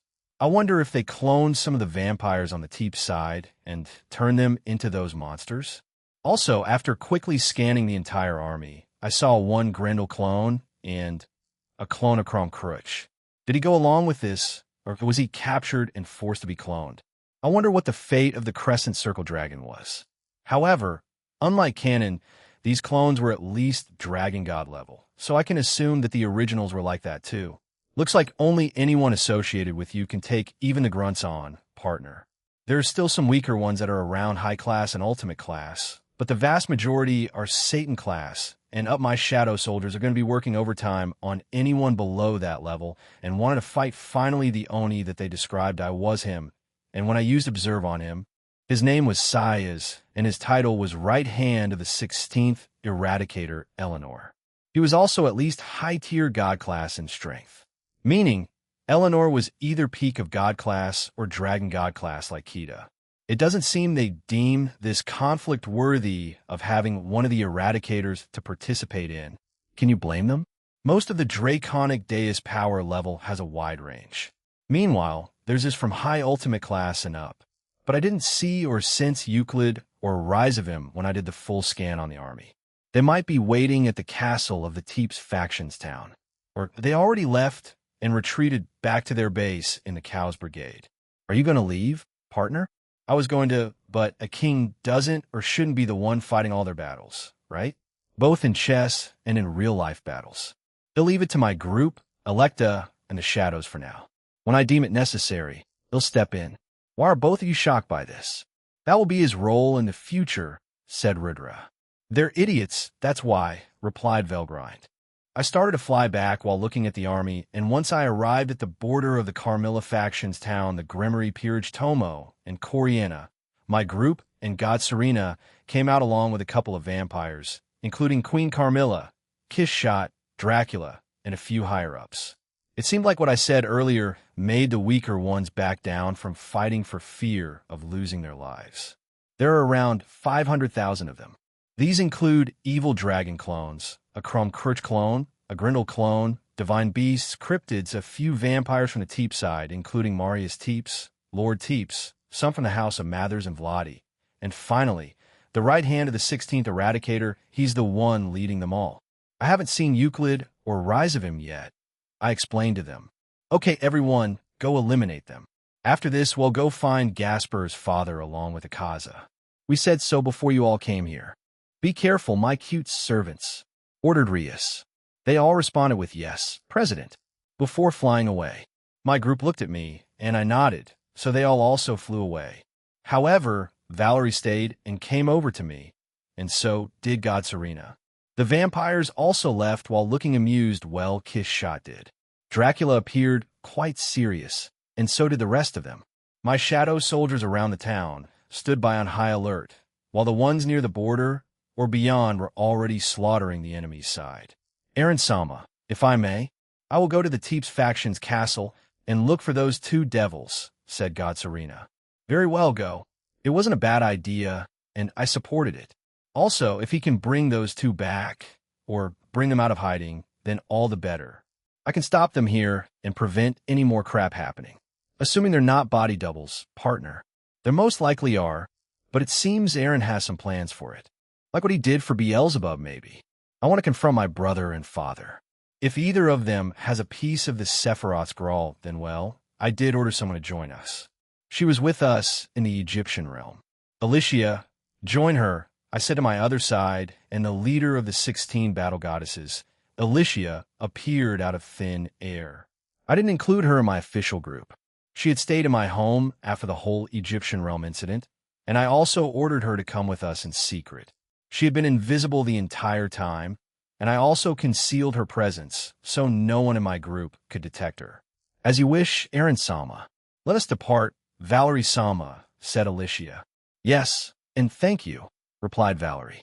She gave me a peck on the cheek as they left. I was the only one left here. I'll watch everything unfold before making my move. I could feel that Team Valley was also close. So Valley might try to fight the thing called size.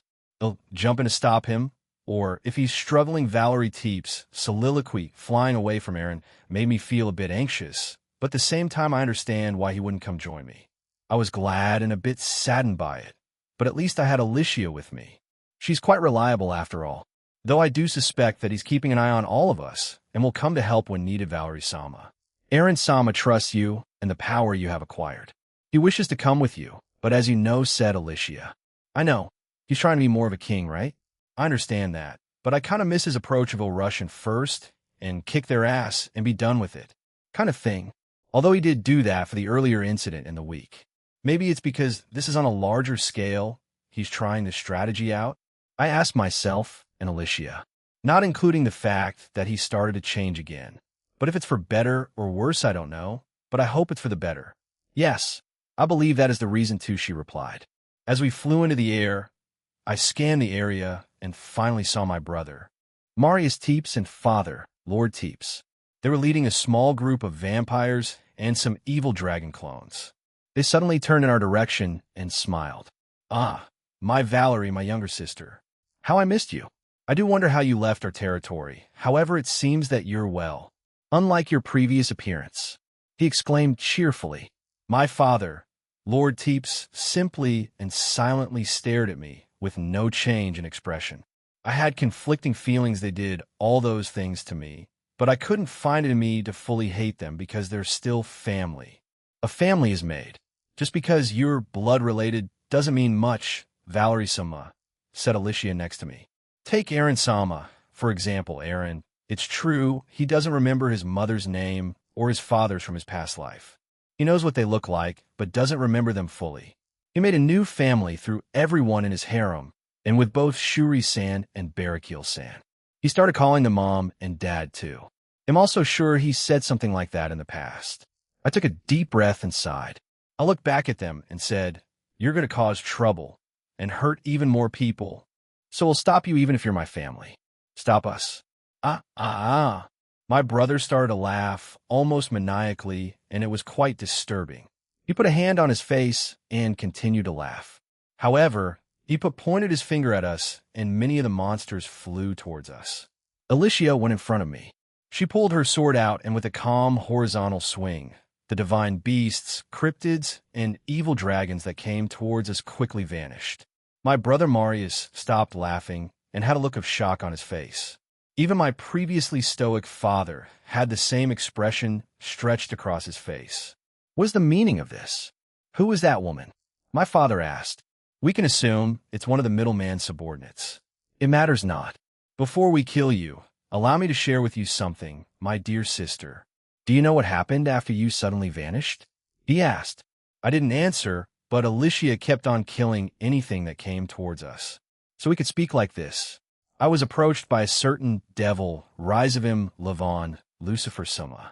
He, along with Sayas Cohen, gave me more information about your sacred gear, which furthered my research along. Additionally, they approached me about reviving certain people. I obliged since they helped with my research, of course. An evil grin spread across his face, and he said, Your little friend, what was it? Gaspar Vladi? Yes. Did you know that he's a thing that's not supposed to exist? An existence that wasn't meant to be during his birth. He directly caused his mother's death. Yes, and no, you didn't. I shouted back at him. The realization hit me, and I felt anger rising within me. You're quite smart, as expected of my sister. Even if you're a hybrid, he then winked at me and smiled wider. That's right, my sweet little sister. Gaspar Vladi will be forced to fight his newly revived dead mother. He said it so cheerfully that it made me feel sick. Gaspar, he's already suffered enough in his life, and he's finally found two people who love him even more than life itself. As well as new friends. I won't let you make me sick. I hissed at him and formed a spear made out of blood in my right hand. Gaspar blamed himself for the death of his mother, and he was told that on a near constant basis, as we lived in the same place for many years. He would sometimes come crying to me, or he would just hide in a box and cry to himself. Even though he never knew her or met her, he admitted he still loved her because she brought him into this world, and he met many wonderful people. The spear made out of blood left my hand, and it then started to duplicate itself into thousands of others. There was a slight frown on my brother's face, which previously had a smirk. Quite a show. However, it won't matter, he said, and formed several layers of defensive magic circles. I then pointed my finger down towards my brother, and father the spears quickly flew towards them, and they slammed into the defensive circle. Initially, it didn't seem to have worked, as the magic circle stopped it, but the grin on my brother's face quickly faded as his defensive circle shattered, and my attack hit him on several parts of his body. His body was riddled with many holes, and he was bleeding profusely. However, his smile never left him the same with my father, who was also hit by my attacks. Both their bodies quickly began to heal, and they grinned at me. "Is this my... I did not think you were this powerful, my dear sister. That hurt quite a bit, you know? I can see you're confused. It's because of your lovely sacred gear," he said, and pulled one of the pieces of my Sephiroth Grawl. "Immortality, or something near it. You could compare it to the Phoenix clan of the underworld's regeneration. Our father and I have it. No, the remaining vampires here have it. Per the request of Sayas, we all have this new immortality. Cuckoo, that isn't true immortality. If it's just like the Phoenix clan's regeneration, then I remember back to the time of Rias and her raiding game with Riser Phoenix. According to Aquino, she was taught by Aaron on how to use anti-healing. She told us how, and I've been secretly..." I pointed my finger at him again, and his eyes widened. What? "I can't move," he said in a panic. "I cannot move either," my father mumbled with frustration. I didn't answer them or give an explanation. They'll soon die after all. I again created multiple spears of blood and sent them towards my family members. Both of them still held their grins, even after being unable to move. I can control their blood. I can conjure blood from thin air and manipulate it to my will. This also means I can control other people's blood. Aquino jokingly called it bloodbending, and we ran with that name for a while. I don't have a name for it since I rarely used it, since Ingvild called it cheating. However, I prevented them from moving by manipulating their blood. I've already started to slow down the blood that's also circulating around their bodies, but it doesn't seem they've caught on yet. As my spears hit them, I also imbued them with anti-healing, so they can't regenerate or heal anymore. My brother's body was once again hit. He had holes everywhere, he had a missing eye, his left arm and right leg were blown away, and finally, he had a large hole just under his heart. Yet he kept smiling. "But why am I not regenerating?" "You will die," said an ominous voice. When I turned around, I, along with Alicia and my family, saw some monster made out of darkness. However, that feeling, that aura, felt very familiar. "G. Gasper?" I called out with uncertainty. The 5-meter-tall beast that looked like a giant dragon made out of darkness with multiple wings and glowing red eyes looked at me and seemed to smile. "Valerie, Alicia-san, let me end this worthless existence's life," he said. "He did too many evil things and does not deserve to stay in this world." Earlier, Gasper Vladis soliloquy. I, along with my peerage members and my 2 lovers, were flying to a different section of the areas of the Carmilla faction. My king and master Rias Gremory let me, Coriana-san, and Tomo-san leave as a team. We were going to defeat a bunch of these invaders and meet up with the rest later. "Let's go all out," I said to them. "With moderation, Jayakon," replied Tomo-san. "That's right. If we go all out, we might accidentally destroy this country at best, and at worst, the majority of our universe," added Coriana-san. I think I became a battle maniac, partially thanks to our time in Aaron Senpai's pocket dimension. I gave them an apologetic smile and agreed. "All right, my bad." We quickly arrived at our destination, and I shouted, "All right, let's go." I then used my sacred gear, Forbidden Baylor View, and froze all our enemies within a certain radius. I then summoned large demonic balls in both hands and threw them towards our enemies. Boom! A large chunk of the land was blown away and killed many of the monsters beneath us who were frozen. In addition to Coriana-san, Tomo-san has begun to eliminate them as well. Coriana-san and I were both bishop pieces, so we excelled at magic, while Tomo was a knight and used a samurai sword sacred gear, so she was on the ground slashing away at the frozen enemies. Gwahaha! A familiar voice laughed our way. When we turned our attention to it, it was another Grendel. Increasing my speed, I flew towards it and landed a kick on its face. This sent him crashing to the ground, but he didn't stop laughing even while his face had a strange dent that made him look deformed. Nice. Very nice. Let's keep going. Vampire friend of the dual dragon. He screamed at me. What a strange title, but I didn't mind. I covered my body with 10k and flew towards him. In the many years I spent with everyone, I also mastered my 10k and got better at hand-to-hand combat. I landed in front of him and sent a straight punch toward his stomach. I was much faster than him, so he couldn't dodge. Grendel took it, coughed up blue-color blood, but he kept on smiling, but he didn't falter and lunge back at me and try to bite my shoulder. I easily dodged him and followed it up by kicking him in the stomach, launching him back into the air. Both my lovers saw this and aimed balls of demonic aura at him. Boom. Boom. A large explosion occurred in the air, and I summoned a giant spear made out of darkness and threw it at him. The spear was around 20 m wide and 50 m tall. Gah! He cried out. The giant spear made out of darkness pierced him and then exploded. A large explosion of darkness covered the sky in this area, and when it started to disappear, Grendel, the crime force dragon, was destroyed. Eren Senpai said they were clones and were at least Dragon God class, but were they always that weak? Or are the clones just that weak? I asked myself, but shook my head. No point in asking. I was suddenly alerted by a malicious presence. And when I turned around, a woman covered in darkness and had dragon-like wings and tail floated there. She also wore a robe covering her face. She seemed even more intimidating than the evil dragon we defeated. Why does this woman? She suddenly sent an attack at me. I deflected it, and when the attack hit something, a powerful explosion consumed it, leaving only a large hole in its place. Who are you? Here.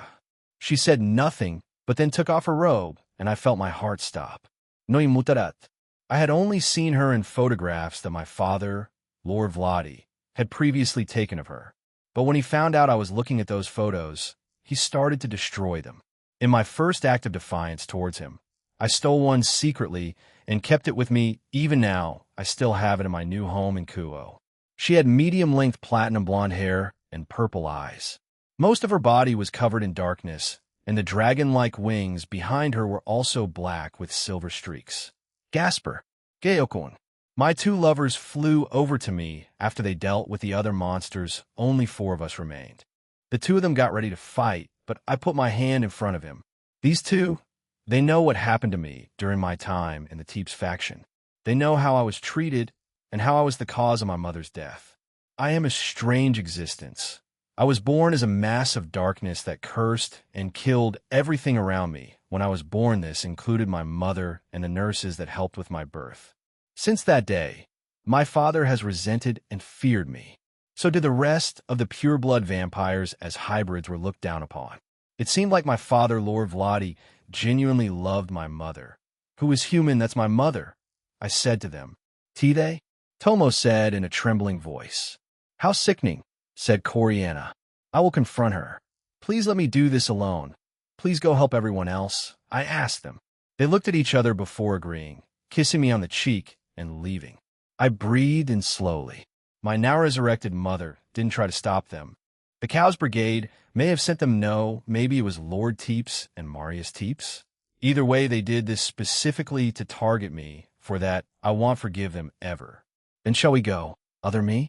A voice asked within me. Yet to become the night, to become the darkness, we will consume everything for our comrades. Because they were far enough, I could safely transform. I did this a long time ago, I believe around the 40 to 50 year mark in our stay in the pocket dimension. I wanted more power, and at the end of our stay there, I approached Eren Senpai and asked him to change my potential to omniversal. I wanted strength to protect my new friends and family. I delved deep into my sacred gear, Forbidden Baylor View. I found out many things. I also met some of the past hosts of this sacred gear. However, none of them were able to come close to what I had achieved at the time. But they too, like the boosted gear, had souls in them that resent many things. But I also found out that a small portion of the evil god Baylor was in this sacred gear. A small portion of his consciousness and power. We had a long chat after that. While we butted heads a few times, and even disagreed on several things, after a long time of being together, we came to an agreement. Just like Aaron Senpai, even if it's just my small circle of important people, we would protect them. He saw everything through my eyes and felt the things I felt. An evil god who did evil for most of its life, a single person started to make him change. As we watched Aaron Senpai, he too wanted to try doing good a chance. Even if he still has some evil thoughts, I will stop him and ask Aaron Senpai to kill me if I become berserk. I thought it was strange for him to change, but maybe after spending a long time with me, especially while we were in the pocket dimension, he might have had a change of heart. But who knows? He never told me the real reason. If it's for my friends, allies, and new family, I would do anything for them. Because we are one and the same, we are Gasper Baylor. Dum. FWSSSHHH. My body was covered in darkness. I started to transform into a creature akin to that of a dragon. I had multiple wings, a horn, and red eyes. I was around 5 meters tall, and I felt like I could do anything. Forbidden invade Baylor the Beast. It's a balance breaker, but also not one at the same time. It's a combination of my sacred gear and the power of Baylor from within me. We said to the woman. Right now, both me and Baylor combined our powers, the darkness I was born as, and his powers from back. Then, even if it's a small portion, it gave me a significant boost. Let's go. That we shall. Mother, please forgive me. I covered both of us in a large ball of darkness, closing us off from the world outside. Once inside, I ordered the shadows to restrain her. You're doing that? The other me, Baylor asked. Yeah, I replied. I want to see if I can remove this darkness from her. Maybe when I do, I can release her from their grasps. We could just combine our powers. Other me, said Baylor. I know, but please let me try on my own. Very well. After we had an agreement, I rushed toward her and appeared beside her. She didn't have time to react as I slammed her to the ground. But to my surprise, she only received some damage as the darkness around her protected her. But it did seem like she wasn't expecting that much power from me. She put her hand out, but nothing happened. Within this sphere of darkness, everything is under my control, especially the darkness, so she can't use her. She tried again and again and again, but her powers didn't work. Seemingly frustrated by this, she flew up and tried to punch me, but I simply caught her fist. It was cold, yet leave it to me, go, said Baylor. Thank you. I then put my hand on my mother's head and dived into her mind. I was in a world of darkness. Everywhere I looked, it was just darkness. I looked at my own hands, and they were glowing white. I tried to use my magic, and it worked, so I could use my powers here. Apparently, this is like how Aaron Senpai helped and made contact with Valerie when he first rescued her.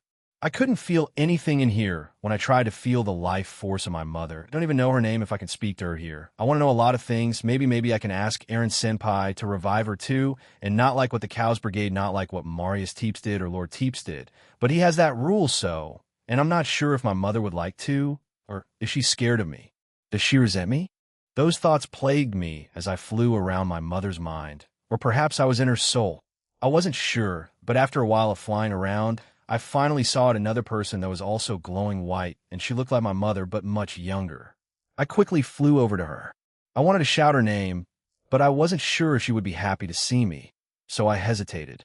Once she saw me, she reacted the opposite way. She smiled at me. Gasper? She called out my name in an uncertain way.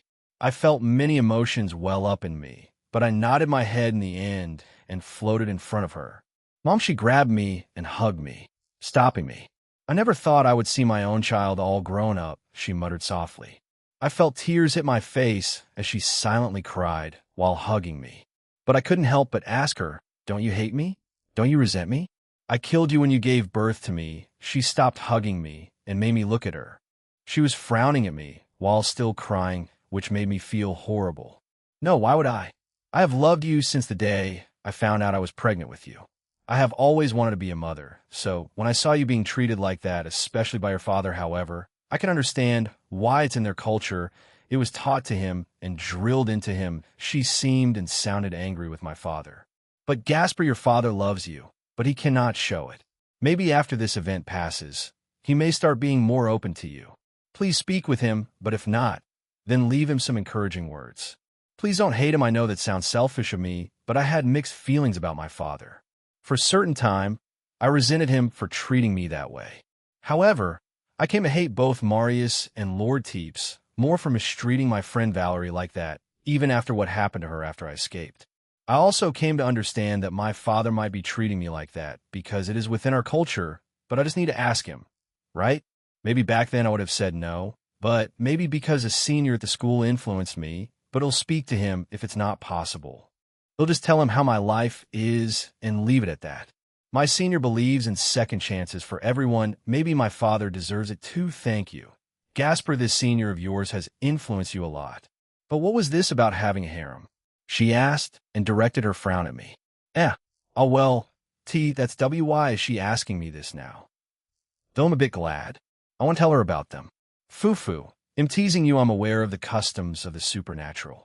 As long as you treat them well and love them equally, I don't mind, she said kindly, and I heaved a sigh of relief.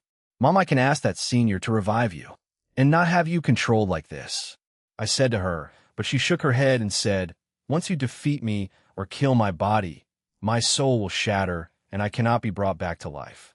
I felt my heart drop. No, why? I heard that you need your soul to be intact in order for a resurrection to happen.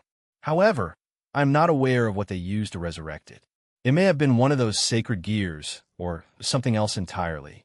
However, as I said, whatever it was upon death, my soul will be gone from this world.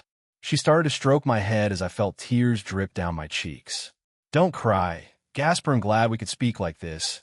Even if it's for the first and last time, I just want to say that what you've done and what you will accomplish in the future, I am and will be proud of you. And Mom, I managed to say in between sobs, now go out there and set me free.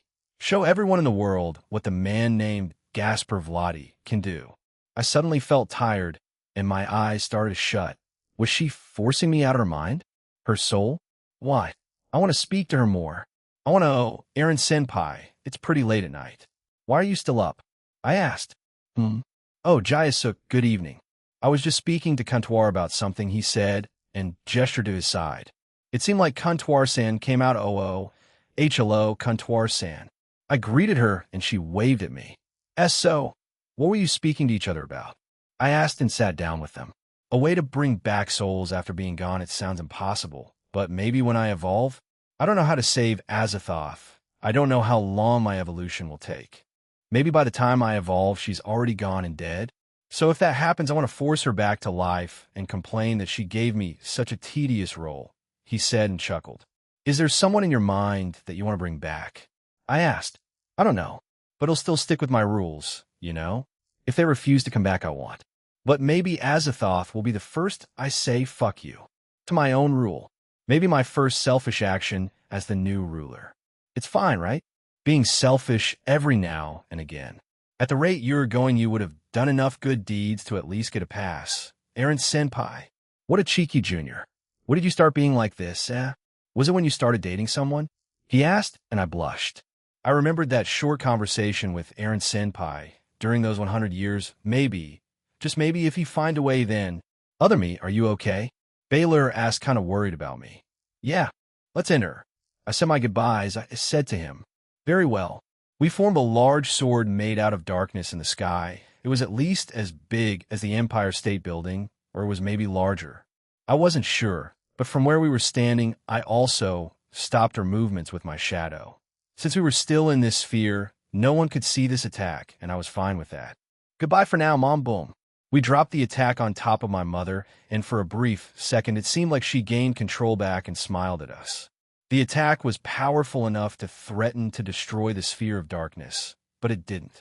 Once the attack and explosion subsided, there was nothing left there, not even her skin or bones. Are we going to him then? Baylor asked. Yeah, Marius Teeps and Lord Teeps, those two are the only ones I can allow to have even a fraction of their bodies left in this world.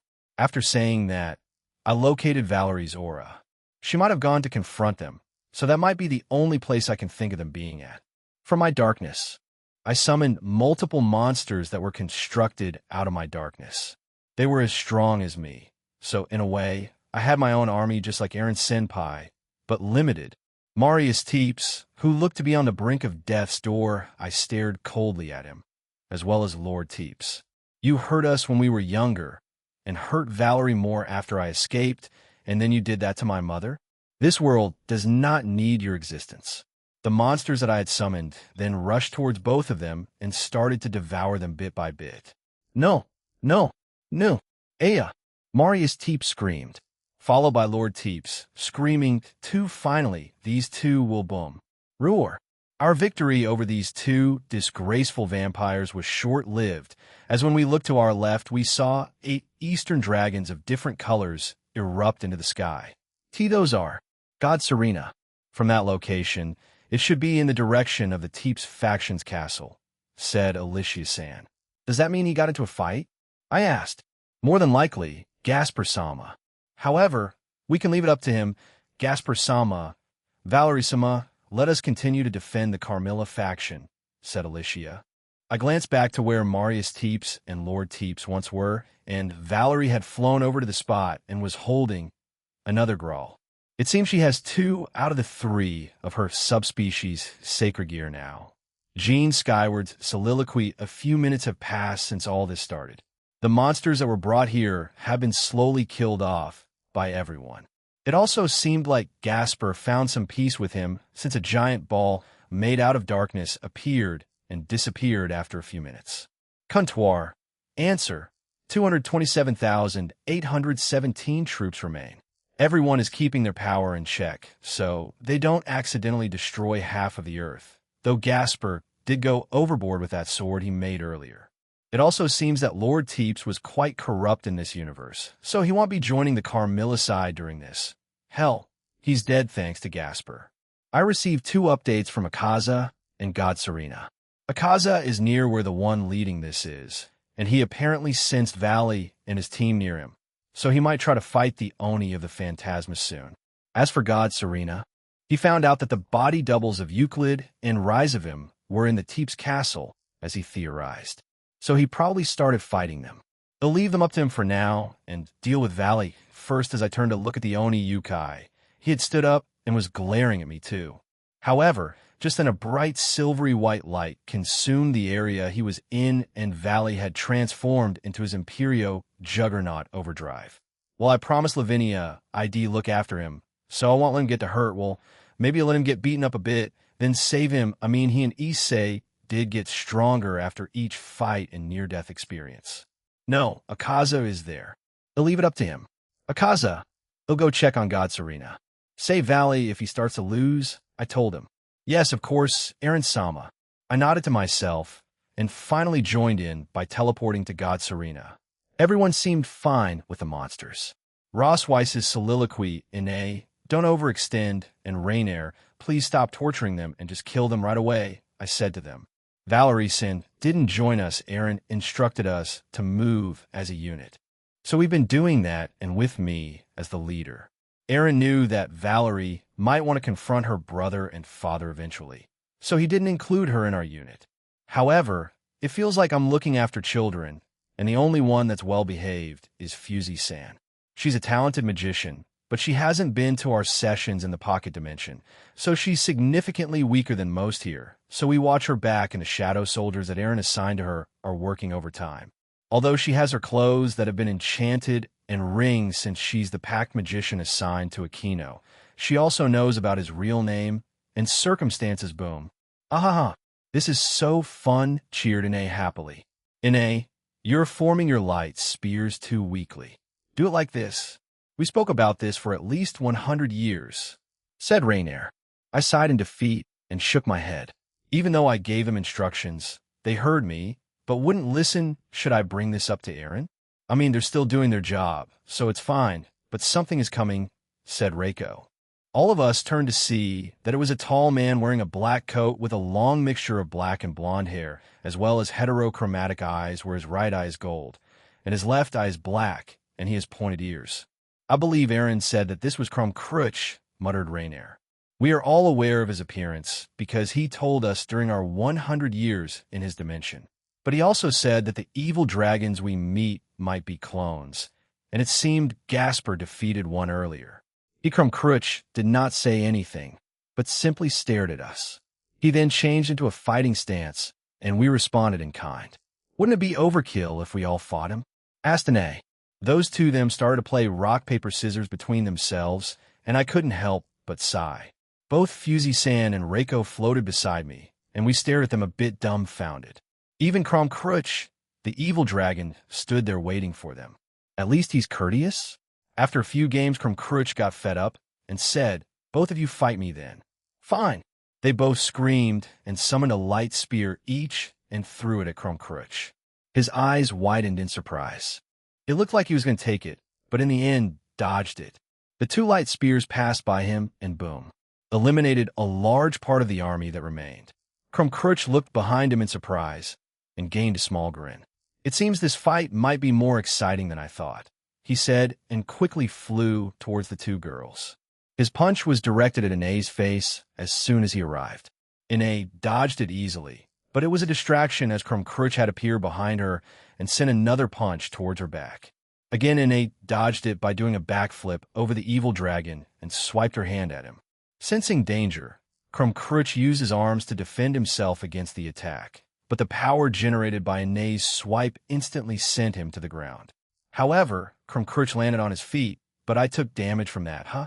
Even if I'm a clone, interesting. The women of the dual dragon are strong, just like the rumors said, he said and smiled to himself. "Don't get distracted," shouted Rainier as she appeared behind him and fired a point-blank light arrow at his head. Crumb quickly turned around and blocked another attack from Rainier. However, the speed at which the attack flew towards him was faster than he could react. Therefore, he was hit on the side of his shoulder instead and was sent away again. He recovered quickly and steadied himself. He looked at his own wound and the light arrow that was stuck on him and pulled it out. Another grin spread across his face. "I like it. More. Show me more," he shouted. According to Aaron, Crumb, while a calm and quiet dragon generally, he's also a bigger battle maniac than Vala Lucifer. However, he is also respectable. Well, that's what Aaron said anyway. Perhaps him letting Rainier and Anae play rock, paper, scissors was his way of showing respect. Both Rainier and Anae dashed towards Crumb and started a hand-to-hand fight. Both Rainier and Anae were working together, as if they were in sync. In the face of their attacks, Crumb had a hard time deciding whether to dodge, block, or deflect them. Both women were quite stronger than him, so he was receiving hits from both of them when he couldn't dodge or deflect their attacks. However, his joyful grin never left his face. Even when losing, he was enjoying himself. Dawn, Dawn, Dawn. After receiving another handful of hits, he jumped back and his aura increased by several folds. It looked like he was getting heated up and was about to go all out when bam, someone landed in front of him. He looked at the youth that landed in front of him, and it was Vala Lucifer, who looked quite beaten up as he had a few bruises on his face and parts of his armor were missing. "Vala, retreat. We cannot defeat him, and your stamina is running low," his Albion shouted at him. "Heh, but we're just getting to the good part," Albion, replied the stubborn Lucifer, who knew that they were this powerful. He said he was at least God class in terms of our universe's power system, but he seems to be beyond it, he added. Crumb know you're a clone, aren't you? They'll only fight the real one when I meet him. Sorry for interrupting your fight, he said to the evil dragon before flying away. Crumb said nothing and looked back at the two women. He seemed to look at the ground for a few seconds before sighing to himself. He switched back to his normal standing posture and said to us, "The beast that Vala Lucifer is fighting, he is dangerous. I suggest anyone that isn't at least a God-class fighter to leave, or else they'll die." However, knowing the middleman the dual Dragon Emperor's personality, he'll find a way to save the day. He then turned around and said, "I'm leaving. You think we'll let you just leave?" Anae said and aimed a ball of light at him. "Whether you defeat me or not, it won't make a difference. We the clones do not have souls, and our memories are left blank like many of the soldiers of the Cows Brigade. Bringing us to the dual Dragon Emperor won't matter. We are also mass-produced like the weaker evil dragons, so we will just come back like nothing happened," he replied. "Then what about the originals?" I asked and landed beside Rainier. They're gaining upgrades. However, I doubt my original will accept them, though he may be forced to eventually. He can't keep putting it off forever. He is locked in a cell. I have a request. Please get him out, he said, surprising us a little. The rest, with maybe the exception of Apophis, do not care and only want to be stronger and cause destruction. I, however, only care about a fair and fun battle. The rest does not matter to me. Farewell, he added before teleporting away. He asked us to tell Aaron to save him. I was conflicted, but I or we all will tell Aaron this. For now, let's clean up the rest and tell Aaron after this is over, I said to them, and we all agreed before flying off. Vali Lucifer's soliloquy vali. I know what I'm doing, Albion. It's fine. I can keep going, and I can feel another one looking at me the entire time. It's probably Aniki's subordinate. He'll bail me out. Don't worry about it. They won't be there forever. Vale, what then? Well, cross that bridge when we get there. I shouted back at him. After arriving in front of the blue-black-haired Oni of another universe, I think his name was Sayas or something. He just stood there not moving, but he was staring at me intently. He's powerful. Probably the strongest I've fought so far. Well, not including Aniki. One more of them. I shouted and flew towards him. However, I did several fakes and appeared behind him and fired a powerful ball of demonic energy. He quickly turned around and slapped away my attack. I knew that wouldn't work, but shing, shing, shing, he-boom. A large magic circle appeared beneath him and exploded. When I was doing my fakes, I created a large explosive magic circle beneath him. I learned this particular spell from Le Fay.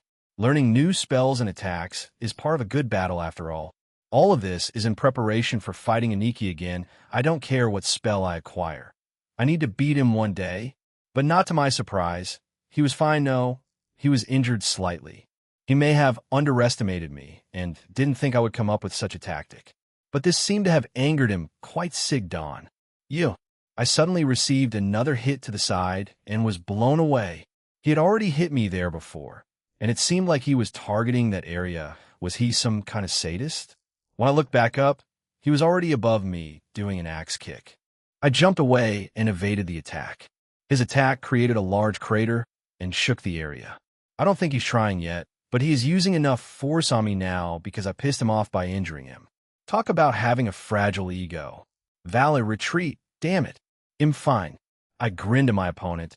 A small trickle of blood rolled down my chin. This is an experience I won't miss.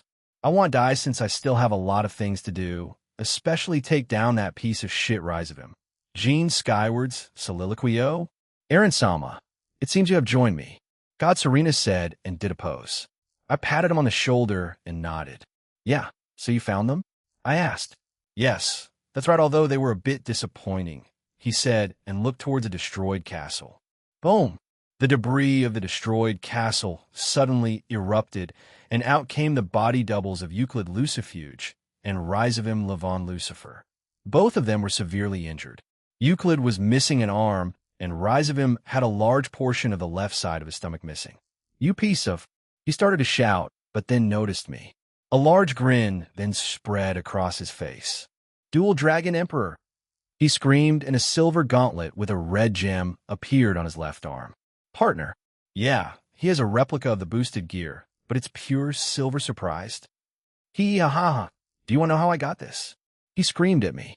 Play with Rise of him and prevent him from escaping until I deal with Euclid. I ordered him. Of course, Aaron Sama, he replied and grinned. Bam, you're coming with me. Let's play for a short while. Son of the Morning Star. God Serena appeared in front of Rise of him, grabbed his face, and jumped away with him. He just did the Ichigo, ha. Will both of you focus? I shook my head and focused back on Euclid. His eyes were bloodshot for some reason. I gestured for him to explain himself. It's simple, really thanks to Lapis-sama and a few of our allies. We managed to replicate the boosted gear, although it only has the basic abilities of a balance break, boost, and transfer, he explained. That's a lot more than what he had in canon. How did they manage to make it without Icy's old body that was left in the dimensional gap? Well, whatever, he'll get my answers out of him once I do that to him. Balance break, he muttered, and then he was covered in a red and silver armor, just like my regular scale mail. However, There was no announcement. Come, Dual Dragon. I shall show you who has more mastery of this tool. Tool, calm down, Drake. Let's quickly end it as the original Red Dragon Emperor of this universe. Right? I summoned my boosted gear and shouted, Balance Break. Welsh Dragon Balance Breaker. Drake shouted with more enthusiasm than normal. However, instead of my regular form, I was already in my queen form. Humph. It matters not whether you were in the normal scale male or your queen form. I'm superior to you. He shouted and flew towards me. He had his devil wings out, and the red gems around his silver-colored scale male glowed, indicating he was boosting his power. A total of 5 boosts were made. He then threw a straight punch at me with his only arm left. I didn't attempt to dodge, block, or deflect it. Boom! That was pure idiocy. Or did you give up? You do not deserve my sister, or that Norse woman, you weakling, he said with venom. I have faced stronger-willed people than you. Euclid. Wah. Yex Impact Booster. Dawn. Boom. Ack. My right arm turned into my rook, and I punched Euclid in the face. He flew back, down into the rubble, and created another explosion. I wonder if he still has that mentality of him a devil, and better than humans. Type of thing going through his head. Damn you, Dual Dragon. He screamed and flew back at me again. Dawn. Dawn. Dawn. With his only arm left, he, in a rage, started to throw punches at me. However, since he was already weakened by God Serena's earlier attack, he was already quite slow, so I didn't put much effort into dodging his attack. But then he grinned, backed away, and a magic circle appeared beside him. Transfer, he muttered, and the gems around his armor glowed. Suddenly, countless number of magic circles appeared all around me, and he started to laugh. D. He screamed, and multiple attacks that were powered up by Euclid's boosted gear replica hit me all at once. Boom. That should wah. How?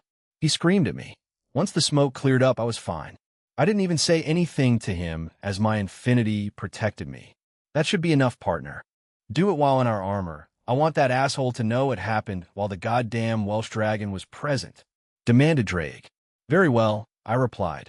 I appeared in front of Euclid, surprising him. He tried to punch me, but I froze him on the spot. I then covered my right arm in a certain energy rook-esque gauntlet and punched him straight in the stomach. Euclid coughed up blood and temporarily blacked out. There were several towers and homes around the Teep's territory that he crashed through. Much like the Carmilla faction, they had the same architecture, but it was mostly night here, and it also snowed lightly. The thing I did to Euclid should take effect after he leaves with Rise of Him, or after we kill their body doubles. What did you do, Aaron? Albion asked. A little something that will speed up the process of them making stupid decisions and going after me personally to try to stop it. You could say I'm mentally torturing them after that attack, I said to Albion and grinned. What? A small preview, Sir Albion, said Drake. Euclidano will have constant nightmares of partner cucking and ntring him in his sleep. Graphia and Rose will be taken away from him in his dreams also. His private anatomy will decay and fall off. Nothing can repair or fix it. You gotta ask, partner, here. And, well, I guess being constantly killed in their dreams, preventing any sleep, can do it too. This will happen for Rise of Him too. You're a damn sadist, Aaron, but that will definitely work on them. If you constantly attack them mentally and emotionally, they will eventually crack and do something foolish. I see. So you're going this route with them, huh? I will eventually do this to all of the members of the Cows Brigade. Well, I'm hoping it works on all of them. If it doesn't, it'll just kill them. Anyway, let's finish off Euclid first. I teleported to where I saw him crash too, and he was still unconscious. I formed a ball of draconic energy and added something to attack his soul too, and increased its power. Making him suffer physically too won't be too bad either. I finally launched the ball at him, and everything there was incinerated. Euclid Lucifer's body double was no more, and he should suffer permanent damage to his soul and entire body after this. All that's missing is the mental attacks he'll receive until we meet again in the distance. I could hear some explosions, so I followed it to find both God Serena and Rise of Him engage in combat. However, it was clear that God Serena had the upper hand as Rise of Him was bleeding profusely. The look of anger was also stretched across his entire face. God Serena noticed me and quickly punched him on the face, sending him flying to another building and flew to me. Aaron Sama, I assume you have finished with Euclid? Yeah, what about Rise of him? Did he say anything? I asked and looked at Rise of him, who got up slowly. It looked like he'd stopped the bleeding on the side of his stomach, so he wouldn't die so quickly. He's a lot more vulnerable in this world since they didn't make Ophis finite and created Lilith, the spawn of Ophis, so he doesn't have her as his bodyguard.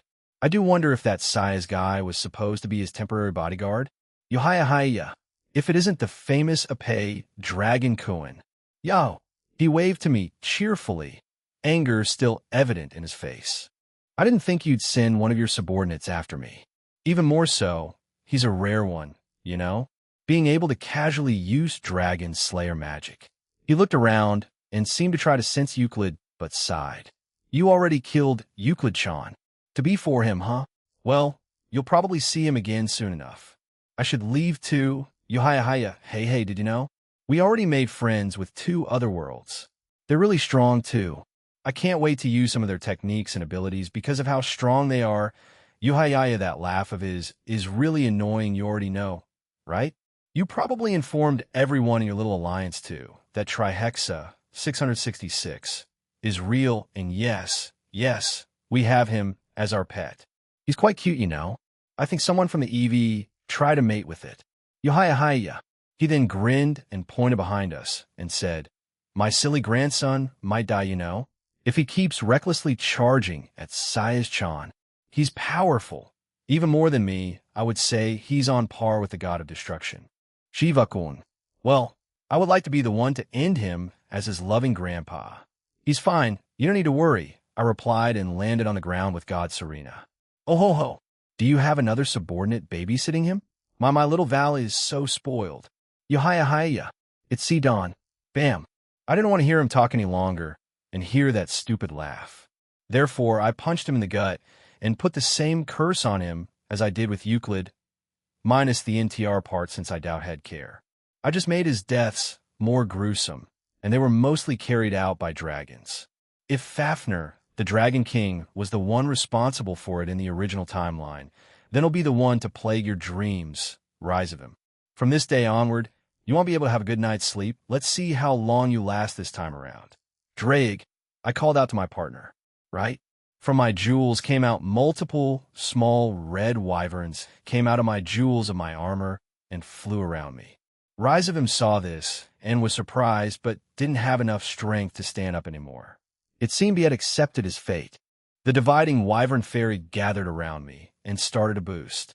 Dual Dragon Emperor, even though I'm no longer one of the main leaders of the organizations, I still hold a significant amount of power and influence, especially after my father was revived. I can promise you this soon. We, along with the Eevee and Phantasma, will bring destruction to this world, especially to those sacred gear wielders. You guys are the plague of this world, he said tiredly. Boost. Transfer. 40 boosts later, they transferred the power to me. It seemed overkill, and it was. I looked at God Serena, and he nodded. He appeared in front of Rise of him, who didn't say anything anymore, nor did he struggle. Nevertheless, he started to laugh in an annoying manner. Yuhia. Just you wait. We're targeting everyone. The 5 clans, their families, friends, all the factions, pantheons, and anyone close to you. He screamed at me after being thrown into the air by God Serena. During that, the chest and stomach portion of my armor opened, along with my wings and cannons from my queen form. The boosts transferred to both of them, and they were quickly charged up. If I can do this with Infinite Blaster and Longina Smasher, while in Diablo's Dragon God, why not in my queen form with my X-Blaster? And it'll kill all of you when you do, I replied calmly. Do it. Longinu Smash JX Blast Booster. Zabobin. Boom. Ooh yeah. The laughter of Rise of him, Levon Lucifer, echoed through the area as he was consumed by a large draconic beam. The combined attack of Longinus Smasher and EX Blast Booster tore through the sky, past the Earth's atmosphere and into space and beyond our solar system. I'm sure this phenomenon will be talked about in the media around the world for the next few years. The force of the attack also shook the Earth and slightly pushed the planet back. However, along with Kuntuar, moved it back to its original place. Kuntuar, answer. The other planets near Earth were damaged, as well as any others that your attack passed through. I have already repaired them. Thank you, I said to her and exited my scale mail. What about this territory, Aaron Sama? God Serena asked as he came back to me. He'll repair it later. There are still survivors after all, and they may want to keep on using their original home. Though I'll have a talk with them later. But first, Rumble. It seems like that soldier of the Phantasma has started to take things seriously. They'll go take care of him. The entire area shook as a large amount of power erupted from the spot where Valley, Akaza, and that size person were at. Chapter 5, Part 4. New Faction and Team DxD Universe Crepuscule Phantasma.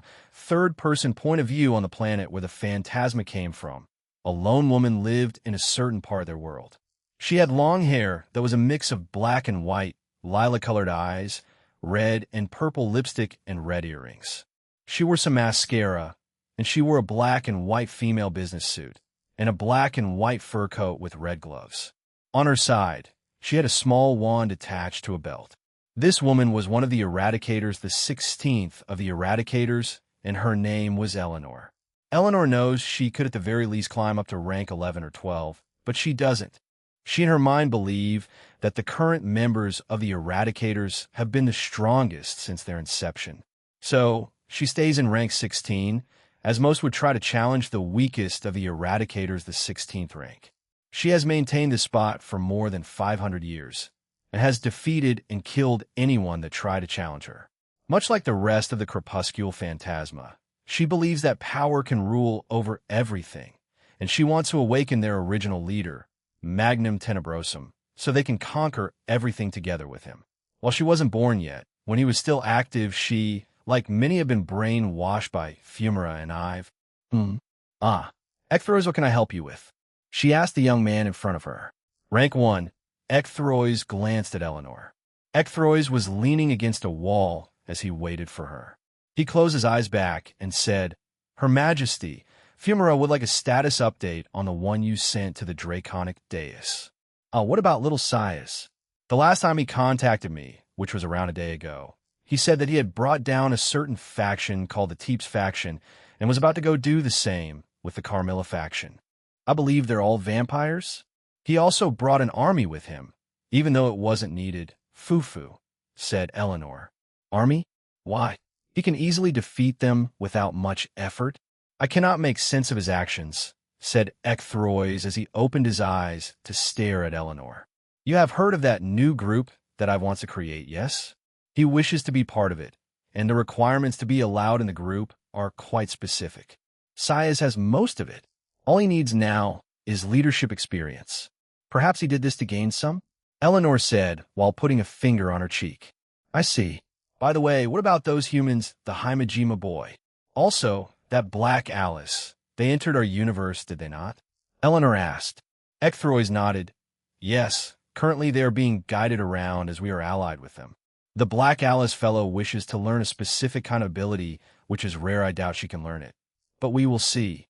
As for the human, he wishes to gain an ability for himself and for his group, so they can easily kill gods. Ecthrois smirked, quite ambitious of him, but we'll see. His hatred for those gods burns deep from within him. I am led to believe that the rest feel the same, even more so for the clans they used to belong to. Rank 1 of the Eradicators finally turned around to leave, but before we vanished, he glanced back at Eleanor and said, The others have gone to the Eevee faction of the Eevee Atoll. A few nuisances have been happening, so we might have a meeting with all the leaders of the Cows Brigade soon. Rumor says they might change the name to the Cows Order soon. As soon as he spoke those words, he vanished. The Cows Order? They sure do come up with strange names. I do wonder how my little Sias is doing, said Eleanor as she sighed and glanced to her side. Amona, a female with long pink hair with red eyes and wore glasses, showed up. She wore a white hoodie that had bunny ears attached at the top, a black frilly skirt, tights, and a pair of black boots. She also had futuristic-looking equipment attached to her hip. It had a black and purple color scheme. Yes, Miss Eleanor? She asked. Do you know what's happening with little Sias? I'm sure I asked you to travel with him. He said that he wanted to do this alone, so it would ensure his placement in the upcoming group that will be created. He wanted your approval. Miss Eleanor, she said while looking down at the ground. My, how cute. A fufu. Well then, let's see how it turns out for him, shall we not? In another part of the world, rank 2 was in her home as she waited for orders. However, they were unlikely to come since the only real threat in the Draconic Dais was the dual Dragon Emperor, and even their leader Fumara had told them to be cautious of him.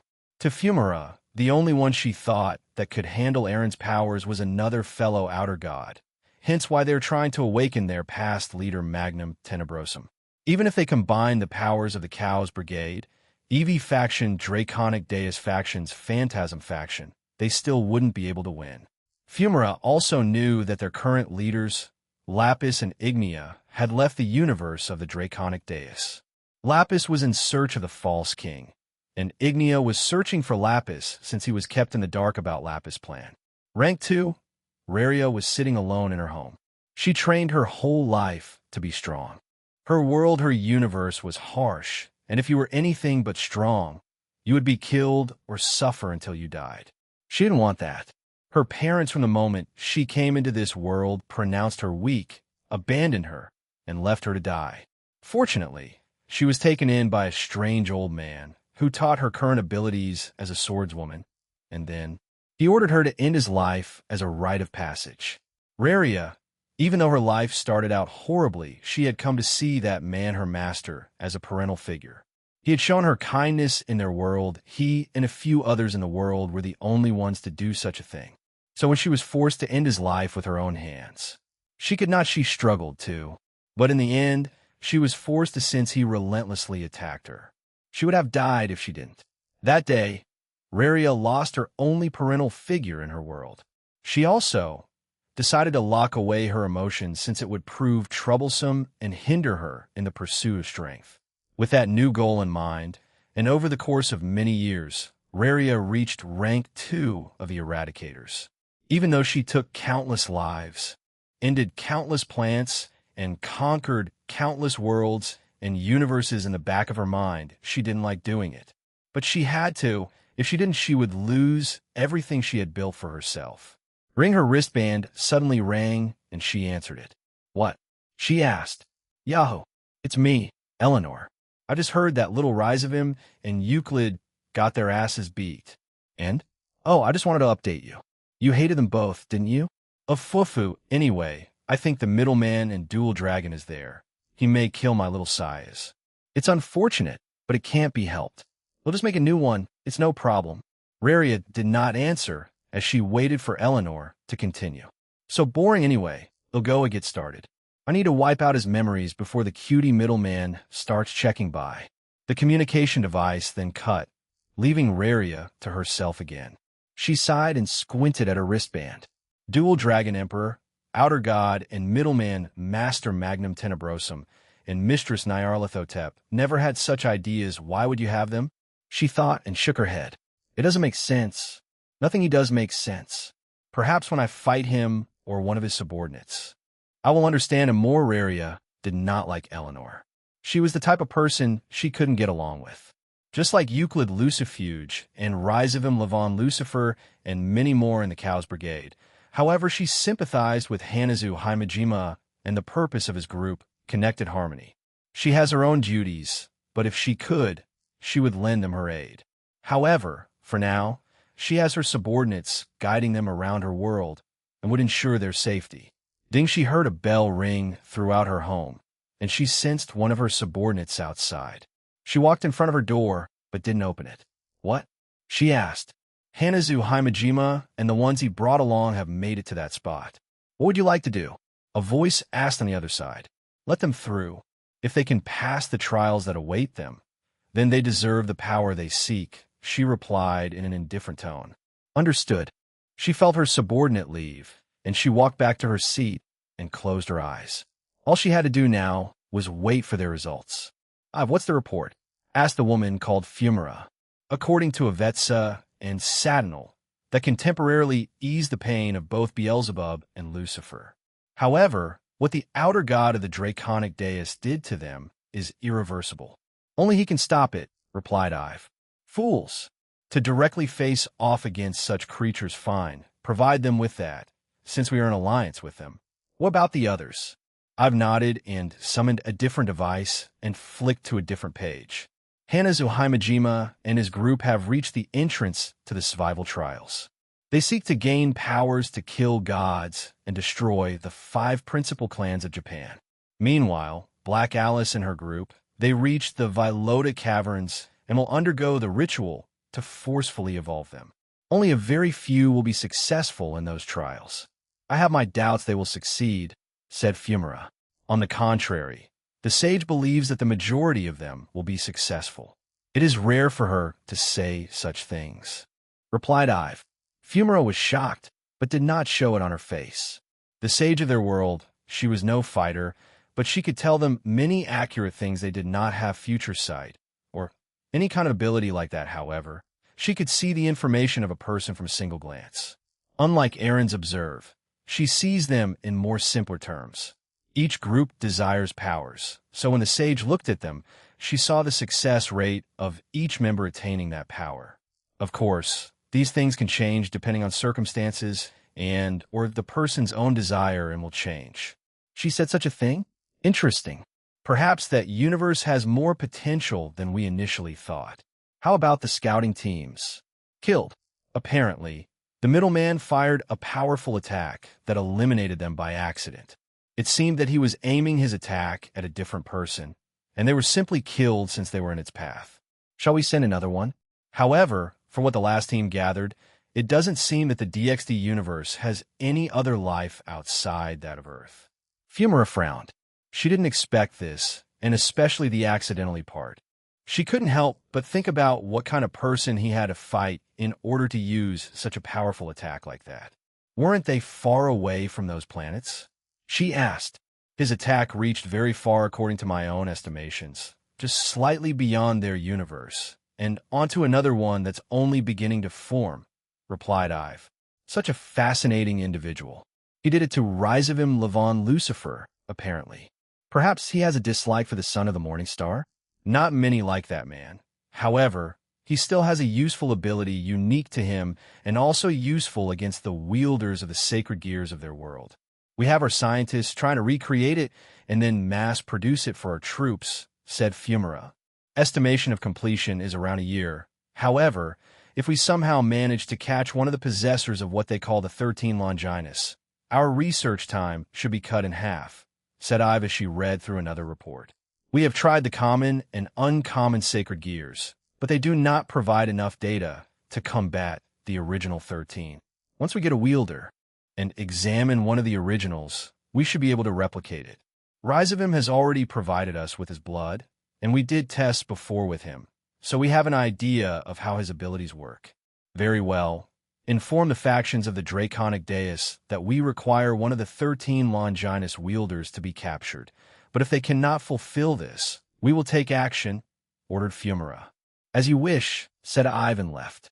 All that's left is to wait for Lapis to come back and work with the Seekers of Truth, and we may be able to awaken our Master Magnum Tenebrosum.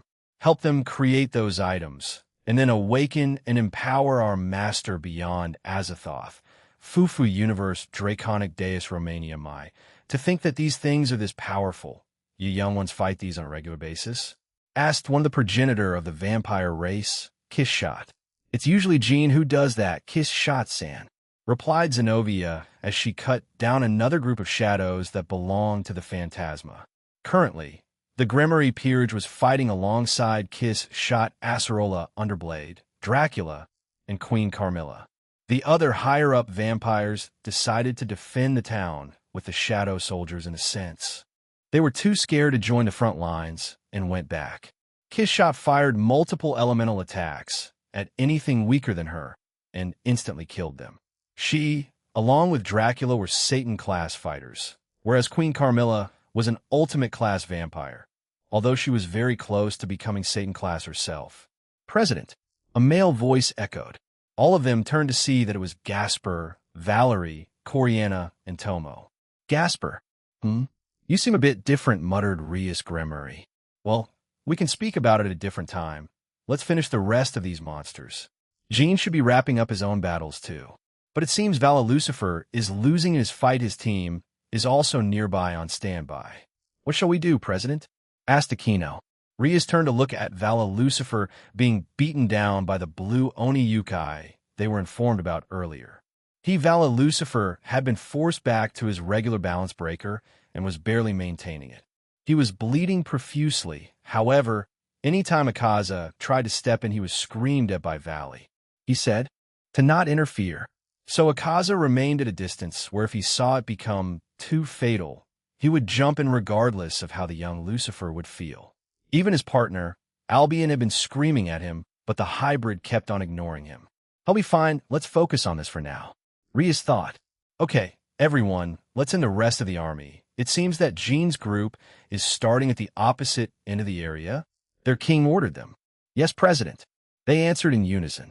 Asia put her hands together and entered her balance breaker, Twilight Saint Affection. She then spread her protective and healing aura all around the battlefield, only targeting her allies and not the enemy. Now everyone would have a very strong barrier, and passive healing. This included Vala Lucifer. Sayas, alerted by this, looked at the beaten-up Vala Lucifer, whose injuries instantly healed. Valley smirked at this and punched the blue Oni and sent him away. Even though his stamina hadn't returned, he could at least move better than before. Even now, he helps me unintentionally. How troublesome, said Valley. Vali, now is our chance. You do not have enough stamina to use before Albion could finish. Valley's scale mail vanished, and he was left in his base form. Valley smirked and shook his head. I guess this is my limit. You are not going anywhere, said Sayas as he appeared in front of Valley and sent a punch towards his heart. He had increased his power earlier and was using his full power in his punch. If Vala didn't dodge this, he would surely die. Time seemingly froze for Vala Lucifer as he stood there, unable to dodge because of his own exhaustion from fighting earlier. Sayas, on the other hand, was still quite energetic and had a lot of stamina left. Vali! Albion screamed. The white dragon of supremacy had grown attached to his current wielder as they had gone through many things together. He didn't want his current wielder to perish. In a way, he formed a bond with Valley, just like how Eren had with both his heavenly dragons. TCH, it can't end like this. I haven't killed that shitty geezer Rise of him yet. Vala screamed in his head and frowned. Doing. Saya's punch finally landed on Valley, but he was dumbstruck to find another silver-haired man in front of him. He had caught his punch and was silently glaring at him. The man was none other than Eren Tool. As he was about to grab the stop fist, Saya's natural instincts were screaming at him to run away, and so he quickly retreated. Aniki? Valley asked and then fell on his ass. You're an idiot, you know that? Well, I should know that already. Here, take this, said Eren and threw a slime pill at Valley. Valley quickly consumed the pill and got back up. He was healed up again, and his stamina was restored. I'll fight with you, he declared. No, I'm sorry to say, but you'll only hinder me. Go train more, Valley. Get stronger, Eren bluntly told the young Lucifer. Valley gritted his teeth and turned away. Fine, I'm only doing this because I need to get stronger and not because you told me, he said and flew away with his divine dividing. What Sundara, Eren thought and focused his attention back on Sayas. Let's get started, shall we? Asked Eren as he briefly covered his body with a silver-blue aura that had rippling energy waves. But it quickly disappeared. Eren had undone his illusion effect on his appearance and was going to face Sayas with his autonomous ultra instinct. Boom! Sensing danger, but also a way to prove himself to his superiors, Sayas powered up to his very limit. Eren, beforehand, had covered the entire territory with a barrier after his fight with Euclid and Rise of him. Let's see how he fares against Eren with his now formed mastery of autonomous ultra instinct, said Velgrind. In 100 years, and him assuming the constant state of autonomous ultra instinct for that time, during the day and at night in his own soul, Eren trained alongside Draig and Albion. However, he was instructed by Kuntuar, Velgrind, and Rudra at night, while he sparred occasionally with his friends and lovers, but mostly meditated and was in his office for the other. You need to die in order for my leader's plans and dreams to come true, shouted Saez as he charged at Eren. Done. Eren didn't move and stood there. Once Saez sent a punch at him, he matched it and their fists collided. In the wake of the shockwave, the entire area was shaken and the monsters near them were killed as a result. However, SBSHHD, the hand that Saez punched with had cracks form on them, as his power was much weaker than Eren's. He jumped away in panic and clicked his tongue, but Eren appeared in front of him, surprising him. Eren then followed it up by kicking him in the chest, further launching him backwards.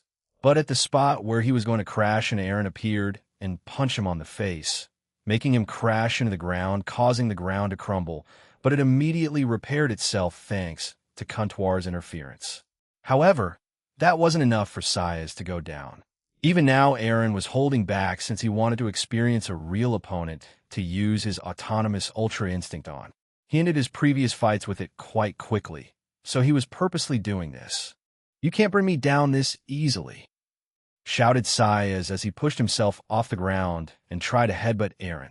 Eren dodged it easily, but Saez started to relentlessly, but precisely throwing punch after punch, jab after jab at Eren, who evaded it all.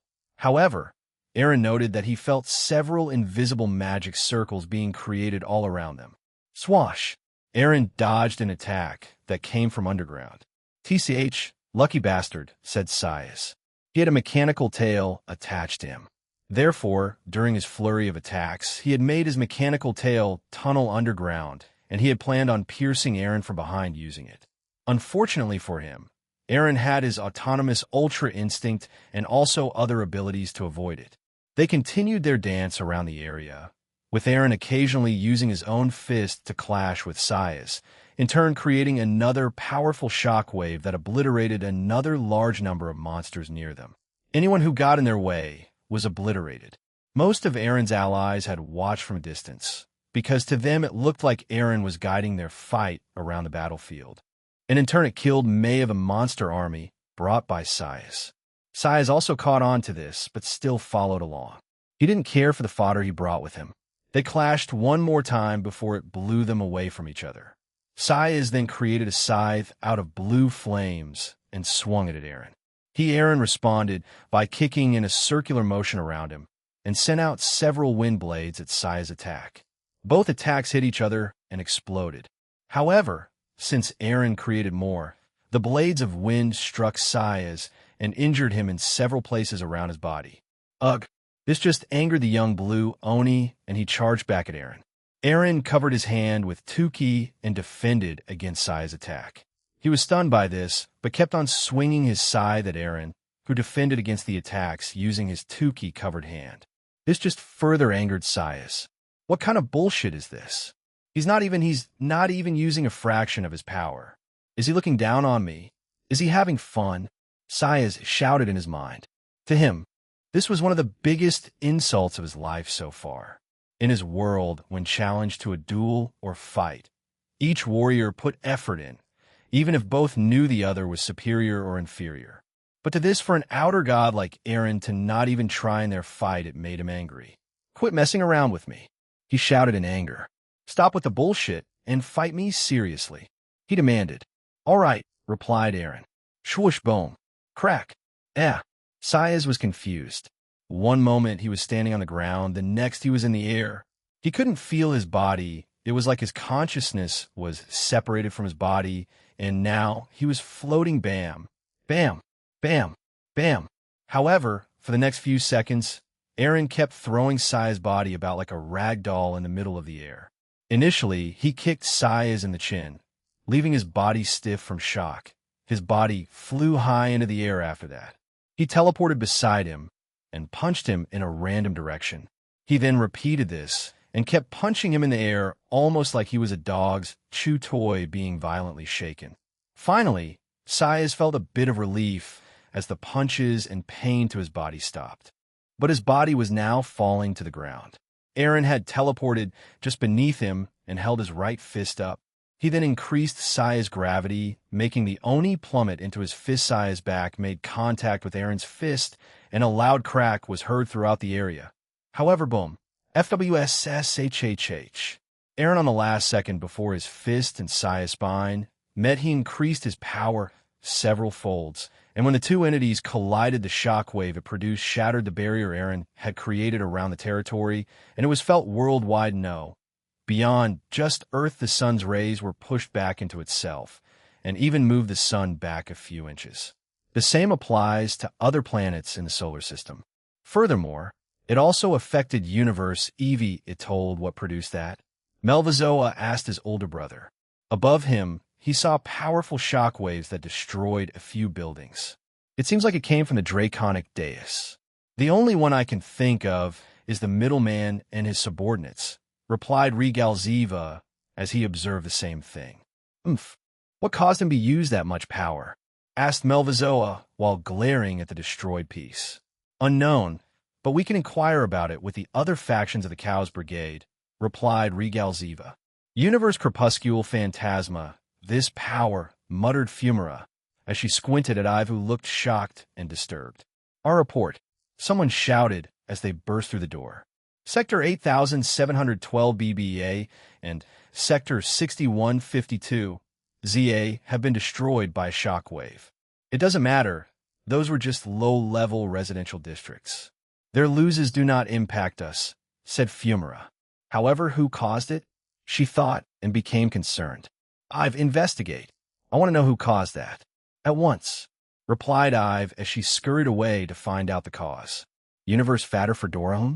Vardora looked towards the sky as a powerful gust of wind hit him for a few seconds. He frowned upon seeing this, and then suddenly, multiple buildings on the planet he was on were destroyed. Solid Sky General. One of his men ran and shouted at him. Tida, I can see that.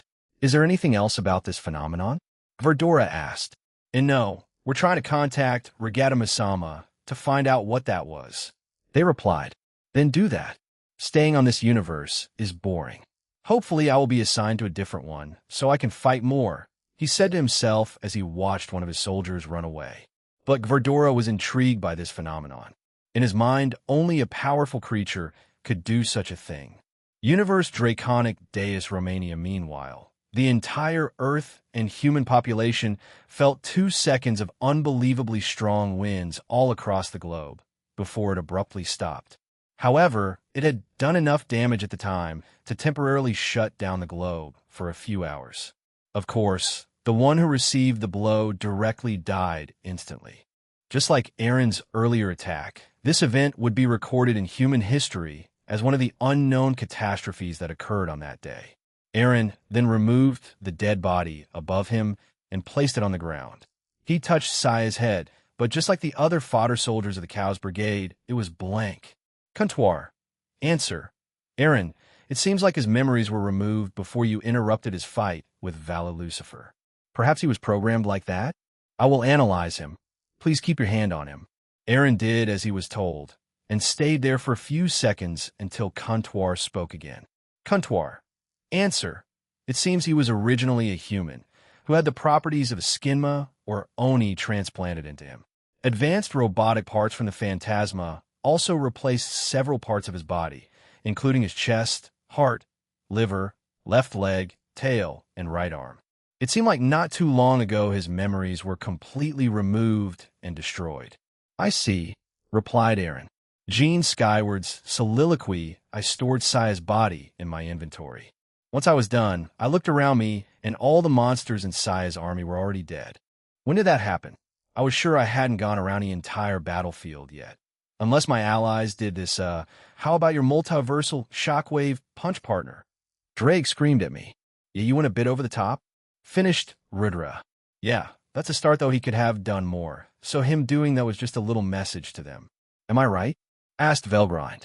I will neither confirm nor deny that. Velgrind, I replied.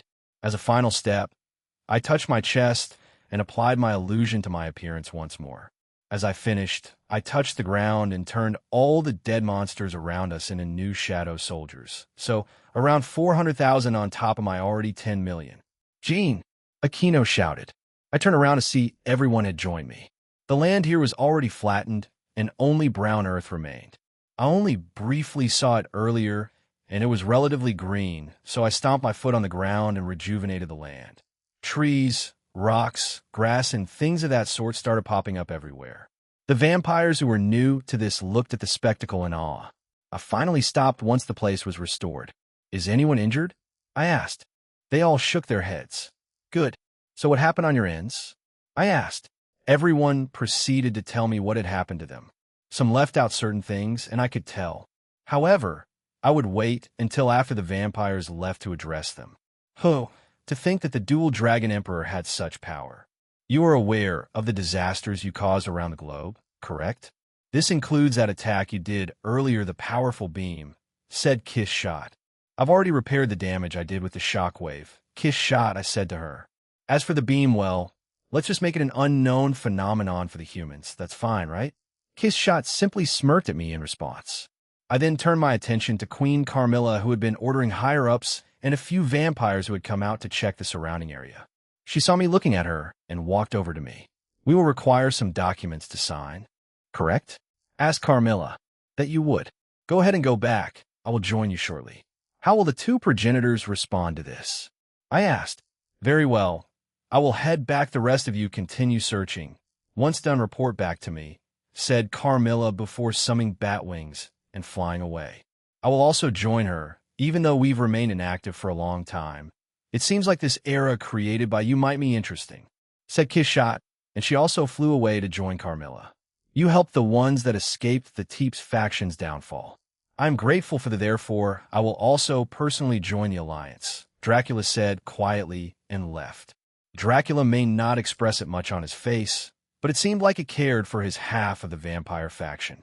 Most of them were wiped out today, since they turned into evil dragons or cryptids, but the few that survived, I glanced at Gasper as he smiled at me before giving me a thumbs up. It seems like things ended on a positive note for him. His lovers, Tomo and Coriana, were smiling with him too. Whatever happened to my junior, it definitely helped him move forward. Valerie was also beside them. She smiled and held up another piece of the Sephiroth Grawl. "Did you get the second piece from Marius?" I asked Valerie. "Yep. Gasper helped get it for me. He's become very reliable now," cheered Valerie as she patted Gasper on the head. "Ve Valeria, you don't treat like a child," he said while embarrassed. Valerie just laughed at him, and the piece of the Grawl vanished. This time Rossweiss stepped forward and told me something that was interesting. "The Clonochrome asked you that?" I asked. "Yes, he seemed quite serious and sincere about it. I don't think he was lying. Well, knowing his personality, he probably wouldn't want some kind of artificial upgrade like this. He's the type to train and gain that power by himself. He's a battle maniac, but he still has honor. I can respect that, and it might be the same for Apophis as well. Once I find them, we'll try to make them change sides." "Eren Senpai, I want to speak to my father," Gasper said with determination. I glanced at Akaza, who nodded. "All right, let's go there then. Rias, you originally came here to negotiate on my behalf, right? You already know the process, since we have spoken about it a few times over the years. Can you go for me?"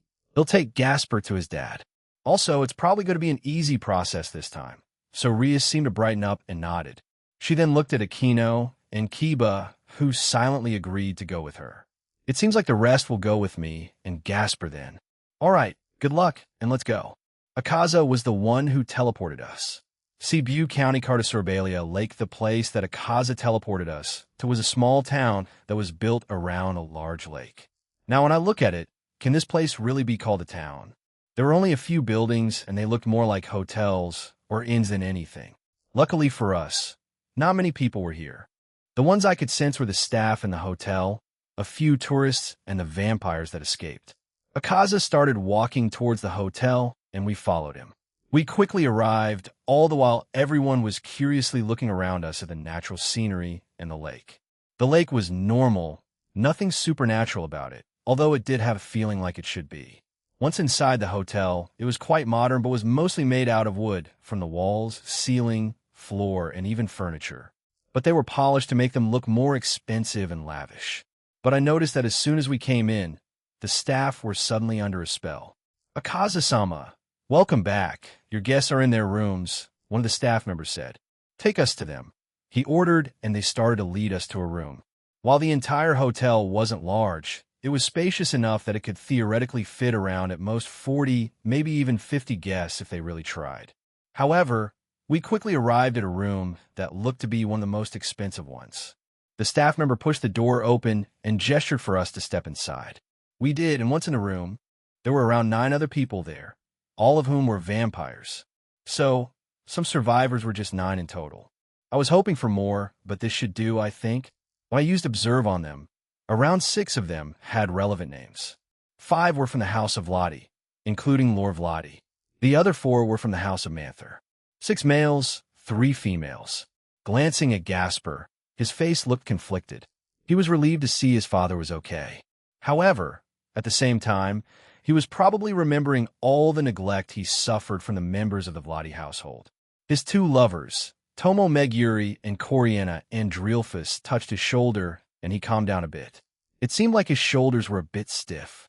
"Lord Vladi," I started, but was cut off. "I am aware. Your subordinate helped us earlier. We thank you," he said and bowed his head. This action was followed by the rest of them. He looked back up and asked what happened.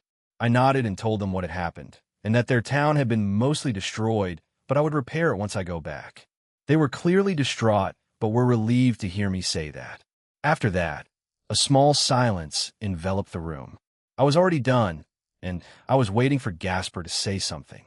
Noticing this, his father, Lord Vladi, put his hand up, and the other vampires, the other 8, left the room. Akaza went with them, and he gestured for his son to step forward. If I remember, he referred to Gasper as it and not by name. So I was curious on how this was going to play out. He looked at me, as if silently asking me for help. I walked over to him, and he whispered something, and I agreed. I stepped back, and his 2 lovers joined him. "I am the servant of the devil called Rius Gremory Sama, the Bishop Gasper," he almost said in a shout, which slightly surprised his father. However, he didn't say anything. "I have a lot of things I would like to say to you," but he glanced back at me, and I stepped back near him and touched his head. Suddenly, a magic circle appeared above him. In some memories played, it looked like Gasper was speaking to a woman who looked like him, albeit taller, and had purple eyes. Lord Vladis' eye widened in surprise, and everyone listened into what they were talking about. However, silently Lord Vladi cried. Perhaps it was because he could see his wife again one last time, or it may have been for different reasons. Finally, it ended and Gasper bowed. "Thank you very much for taking care of me during my childhood, but I want to come back here again. I found great new friends, 2 lovers, and a new family." He then looked back up. It seemed like he was doing his best to hold back tears, and said, "My home, our home, is in Japan, in a small town called Kuo. If you can, please visit me." Gasper then turned around and left the room, followed by Tomo and Coriana. Lord Vladi simply closed his eyes and said nothing. "Gaspy is my friend, and he's grown a lot since I met him," said Chiron. Lord Vladi looked at her, a bit surprised. But other members of the Gremory peerage continued. "He was a crybaby, but he's grown into a fine man. I'm proud to be part of the same peerage as him," added Zenobia. "Gasper-san is a kind person. Even after everything he's been through, he still cherishes you, Lord Vladi," said Asia. "Since we were missing the king, queen, and other knight, I decided to end this impromptu get-together. It doesn't matter if he's human, a vampire, or even a devil. Gasper is Gasper. It doesn't make a difference if we know of his true form or not. We heard of his birth right now, didn't we? But to us, it doesn't matter. To us, he's just Gasper, and he's our fun-loving junior. If you can, please come visit him in Japan." I left it at that, and left the room with everyone else. Once outside, the other vampires went back into the room, and for the first time in a long time, we saw Gasper crying outside. I walked over to him and patted his head. "All right, let's return to the Carmilla faction, get this alliance over and done with, and return home." "Igriagis. Aaron Senpai," he said in between sobs. I had a feeling that Lord Vladi would come around to visiting his son. Call it gut-feeling, third-person point of view, universe crepuscule phantasma. "Oh, dear, it seems my little size was killed well. It doesn't matter," Eleanor said in almost a glee-like tone. Eleanor was already creating a new subordinate in her own workshop. She was basing it on a random person she saw in another universe. I wonder how you'll be like in the future? She asked herself. Mistress Eleanor, a voice called out. Eleanor turned around to see another one of her subordinates. He was a small male child who had a large black hoodie, black shorts, and black shoes. He had white hair, yellow eyes, and white fox ears. His tail was black and looked shadow-like. On his hips, he had 2 Japanese samurai swords. Near his right foot was a small shadow fox. Ah, Bartholomew, did you need something from me, sweetie? She asked, unknown to most, but known to the rest of the Eradicators, Ive and Fumara. Eleanor had created Bartholomew for her own private purposes. He will forever stay like this and will never grow up. Bartholomew himself hates it, but he is more than happy to please both his creator and mother in whatever way they need. That's the kind of relationship they have. Amona wants to know if she can do that while watching those from the other universe. Ah, well, I already told you guys that you don't need my permission for these things. But yes, she can if she really wants her to have my permission, Eleanor said, and continued to work on the new size. Okay, he replied and turned around. Ah, right, come back tonight, okay? Okay. Eleanor looked at the new toy she was making and smiled. I wonder how you'll act like. Bartholomew quickly arrived at where Amona was. She was standing behind a large pillar as she watched over the group that belonged to Hanazu Himejima. Hanazu let the others of his group to attempt the trial first. They came here as a group of 10. Out of the 10, 4 have completed the trial and has gained power that they desired. Hanazu Himejima would go last for his group. He wanted to see how many of them could accomplish this. However, a red cross appeared above the door that they were meant to go through, and he seemed concerned. How are they? Asked Bartholomew. One just failed. They'll tell them since he looks confused, replied Amona. Amona stepped away from the pillar they were hiding behind, and Bartholomew joined her. The 2 of them walked up to Hanazu. He noticed them and turned around to address them. You 2 are Eleanor's subordinates. Good timing. What does that red cross mean? All the other times before were green crosses. It means whoever took the trial failed, replied Amona. So then we just need to wait for them to come out? He asked again. Amona shook her head and said, it means they failed and died. You usually die when you fail a trial, or if the one they face thinks they're not worthy enough for the power, she said bluntly. Hanazu and the others were stunned. Hanazu had thought there would be risks to taking this, but he never thought it would cost their lives. No to him, the thought they would have their lifespan cut, or even have something taken away from them was to be expected, but to lose their lives to it, it didn't occur to him. So we just need to make the thing in there acknowledge us? Asked Atsudara Himejima with a grin. His arms then glowed because of the artificial sacred gear he possessed. Yes, that's all you need to do, replied Bartholomew. Fine, I'm going next, Atsudara declared, and then the door opened. Bring it, he shouted and ran in. Both Amona and Bartholomew didn't understand why the human named Atsudara was so passionate about gaining power. To them, it was natural, although it was due to them being born with it, or created for that sole purpose. Hanazu saw this and commented, humans are generally born weak. Many of us have to train in order to get stronger. Even then, not many of us can get to that potential we have. He looked at the door and continued, there's a saying in our world that humans have infinite potential. Human potential lies beyond stories and mental constructs. It is infinite because no matter how many thoughts you have, how many actions you perform, or words you utter, they're infinite more waiting to be expressed. It must be remembered that this is the only definition of human potential that matters in the end, or so I've heard, he added. Both Bartholomew and Amona looked at each other before looking back at Hanazu and shrugging. I do not know what you mean by that, Hanazu, but make sure you do not take more than a week to complete these trials, said Bartholomew. Why? Because the creatures inside will change and will have different criteria. This week, they are more forgiving, so that's why we set this date for you and that Black Alice monster. Even the ones in the Vilota caverns are like this trial, added Amona. Are the powers we're getting weaker? He asked. There is no weak or useless power, only useless wielders of it. If you cannot make use of the full potential of whatever power you gain, it just means that you are already a failure of a person to begin with, Bartholomew said coldly. The area fell silent, so both Bartholomew and Emona left. Henazu looked back at the door and waited for Etsudera to come back out, many thoughts and ideas swirling in his mind. Universe Draconic Deus Carmilla Territory Gene Skywards Soliloquy Why are there so many? Queen Carmilla asked. Earlier, Rias had finished telling them the benefits that she had memorized in the documents that I usually carry around in my inventory. She on occasion would ask me to read them while we were in the pocket dimension over the course of that 100 years. Even both Kiss-Shot and Dracula were taken aback by the amount of documents in front of them. I snapped my fingers and summoned the same androids that had helped Tabeldak, and I explained to them what they did. Even though they heard a large amount of it from Rias, they seemed relieved by this. Kiss-Shot, I called out. She looked up after sifting through some documents.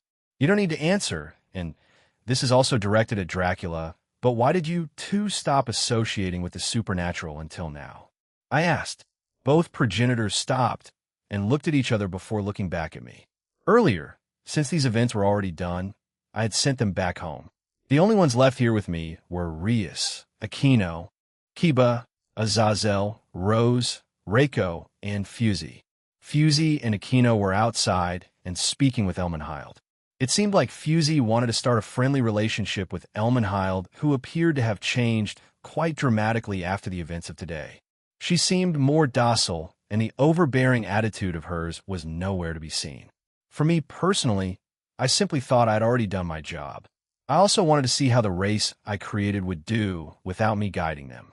Well, I never thought they would be very hostile to Dracula's, though, she said with a snicker. Everyone turned their attention to Dracula, who had closed his eyes. It looked like he was thinking about how to answer my question. In the end, he opened his eyes and looked at me. My own reasons started just like Kiss-Shot. I believed my role was done, and before we created our own factions of vampires, we had already explored most of the human world of that era. We also explored some of the other supernatural realms. Unlike the vampires of today, we simply did not care about class or race. We were aware of it, but we did not discriminate. We saw no need for it. I am rambling. To put simply, I wanted to wait and see how everything turned out. I was frankly disgusted by how they split up and had a civil war. Although I did not take action, since I wanted them to resolve it among themselves, however, it got out of hand. He frowned and added, I do not like how they have depicted me in human media. To be silly, he's saying he's too lazy to run the faction and just ran away from his responsibilities, interrupted Kiss-Shot. Dracula's mouth hung wide open in shock. Kiss-Shot just snickered at him and continued to read her own documents. So, are you two married or something? I asked. They seemed that way from the way they acted towards each other. Why in the world would I be married to such a foul and brazen mouth? I would rather eat garlic and be subjected to that torture before I even think of having romantic feelings for this heathen. Dracula said, quite loudly, Same back to you, old man. Snap back Kiss-Shot. You're boring as hell, and you're completely inadequate. Boom. Boom. Kiba leaned in close to me and asked, How does Kiss-Shot-sama know anything that personal about Dracula-sama? Dunno, I replied. I was equally and morbidly curious. We traveled together for many years. This included some hot springs and open baths for both sexes. He has a small package. It's only 6 inches. Kiss-Shot said. Apparently she heard Kiba's question. That's above average. The worldwide average for that part of the male anatomy is 5 inches. I am above average. Dracula shouted back. Everyone in the room was confused by this sudden talk of genitalia, especially the noble and higher-up vampires. Queen Carmilla seemed amused and confused. However, the door to the room suddenly opened and Aquino's head popped in. Jean's measurements are quite impressive, she declared before closing it, and the room fell silent. All of their eyes were then drawn to my crotch area. I covered it and said, Stop, don't look Dracula. However, slumped down, it seemed like his soul had left his body. Kiss-Shot suddenly stood up, pointed to Dracula, and started laughing. Pathetic little fool. Dracula also stood up, and they vanished. But we started to hear and feel vibrations outside. I cast a spell that allowed us to see where they were, and they were fighting. Both were unleashing powerful attacks on each other, making the area around them shake. We decided to ignore those two fighting, and I, along with Rias, answered any questions they had about the documents. But after around half an hour, and Queen Camilla and the higher-ups were around halfway through the documents, I decided to leave and let Rias handle things. Rose and Reiko came out with me. It also looked like Aquino, Fusey, and Elmenhild were still speaking to each other. They noticed us, and we walked over to them. Once we arrived, Aquino tried to call my name and hug me, but I stopped her, pinched her cheeks, and also stretched them. I didn't do it hard, but she looked at me with confusion and teary eyes. "You know why I'm doing this, Aquino," I said to her and let go of her cheeks. She didn't try to deny it and hug my arm. "It looks like you two are making up?" I asked.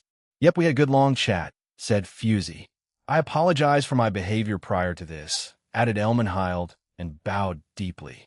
"Don't worry about it. Just learn from it and grow as a person," I said and waved her off. "See? Even during the short time I lived with him, I knew he would say that," said Fusey and smiled my way. "It makes me wonder what they were talking about anyway. I'm heading over to the Teeps faction's territory. I need to repair the place. I did promise Lord Vladi. I think they'll stay at that hotel for a while before coming back."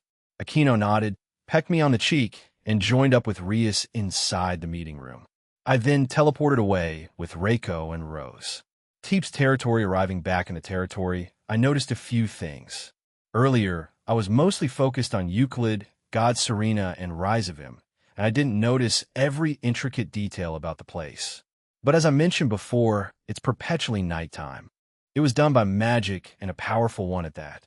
Is it possible that Dracula did this a long time ago? Or someone from the Cows Brigade did it? Either way, I won't mess with it. It's better to reverse time here, right? I don't know the exact layout of everything, so I thought that, and put my hand out and started the process of reversing time in this territory.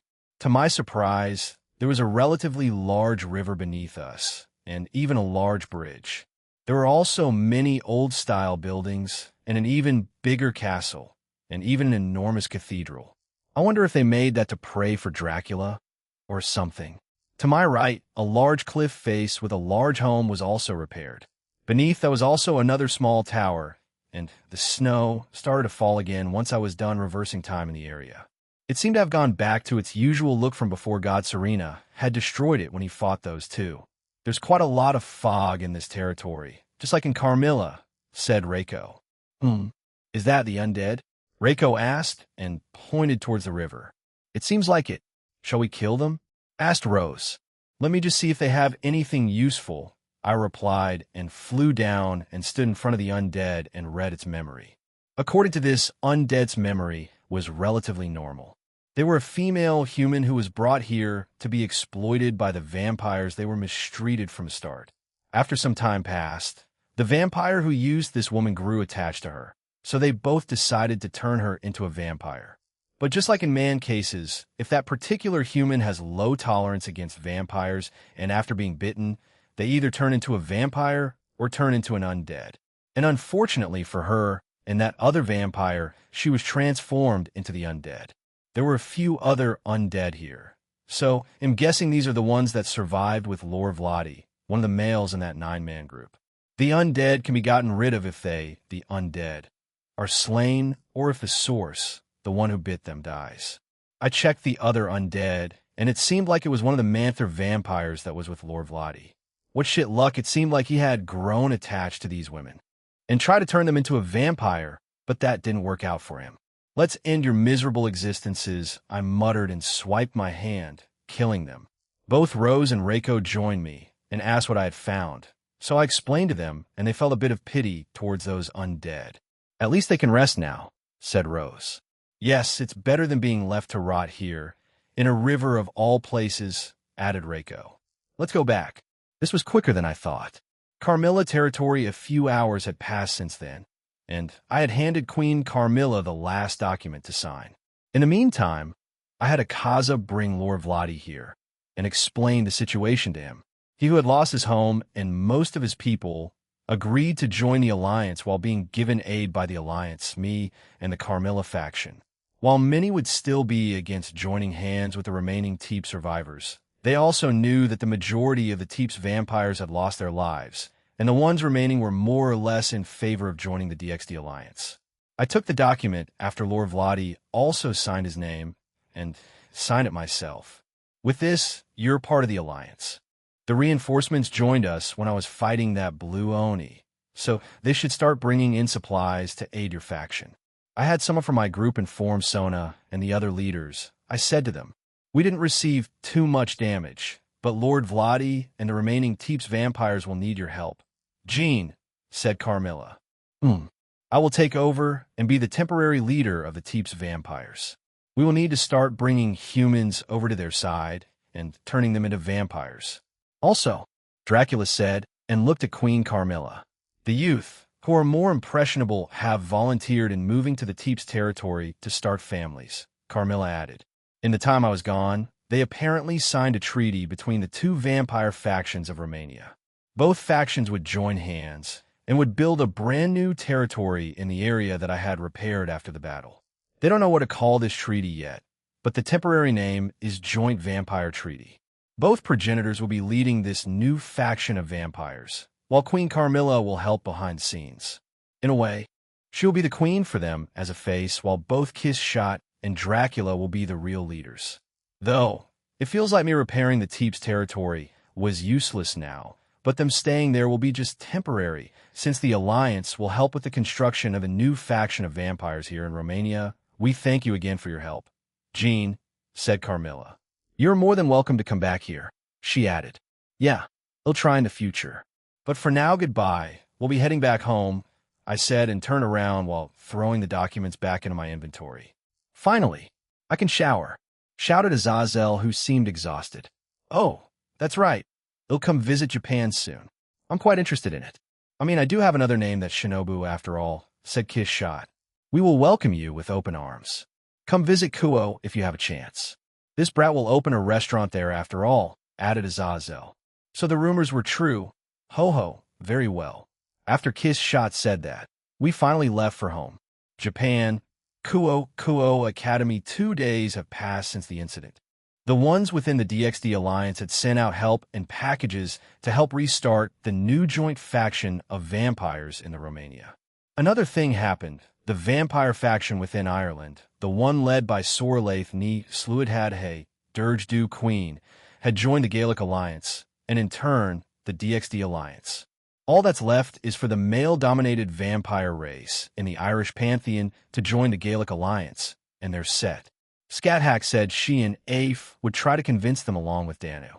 Another thing is that the underworld is on high alert, and also search teams have been sent out to try to locate and capture both Euclid Lucifuge and Rise of Him Levon Lucifer. They think they might still be in the underworld, but I doubt it. Even the 4 great Satans don't think so, but the older devils insisted, and they started sending out search parties to look for him. I also sent my Electa to upgrade the hyperbolic regenerative chambers to increase the size to 2,000 people. And according to some of my shadows that I placed in those realms, there had been a large influx of people flocking to them. Because of it, currently, it was lunchtime, and I was on the rooftop of the school on my own. A person stepped out of my shadow and said, Aaron Sama, it seems a certain incident happened in the Shinto realm, which will be your next destination, but it also seems like Azazel may ask for your help soon too. I see, thanks. Go wait for me in the Shinto realm then, I ordered her. She nodded and left. No rest for me, huh? I said, and started to stretch my body. However, as if on cue, a magic circle appeared beside me, and I heard the voice of Jin through it. Jean? Hello, Jin. How can I help you? I asked. A certain indecent happened in our realm. We would appreciate any assistance you may be able to provide. However, it's not too serious, but don't worry, I take any requests, so it'll go there in 3 days. The weekend starts then. Is that fine?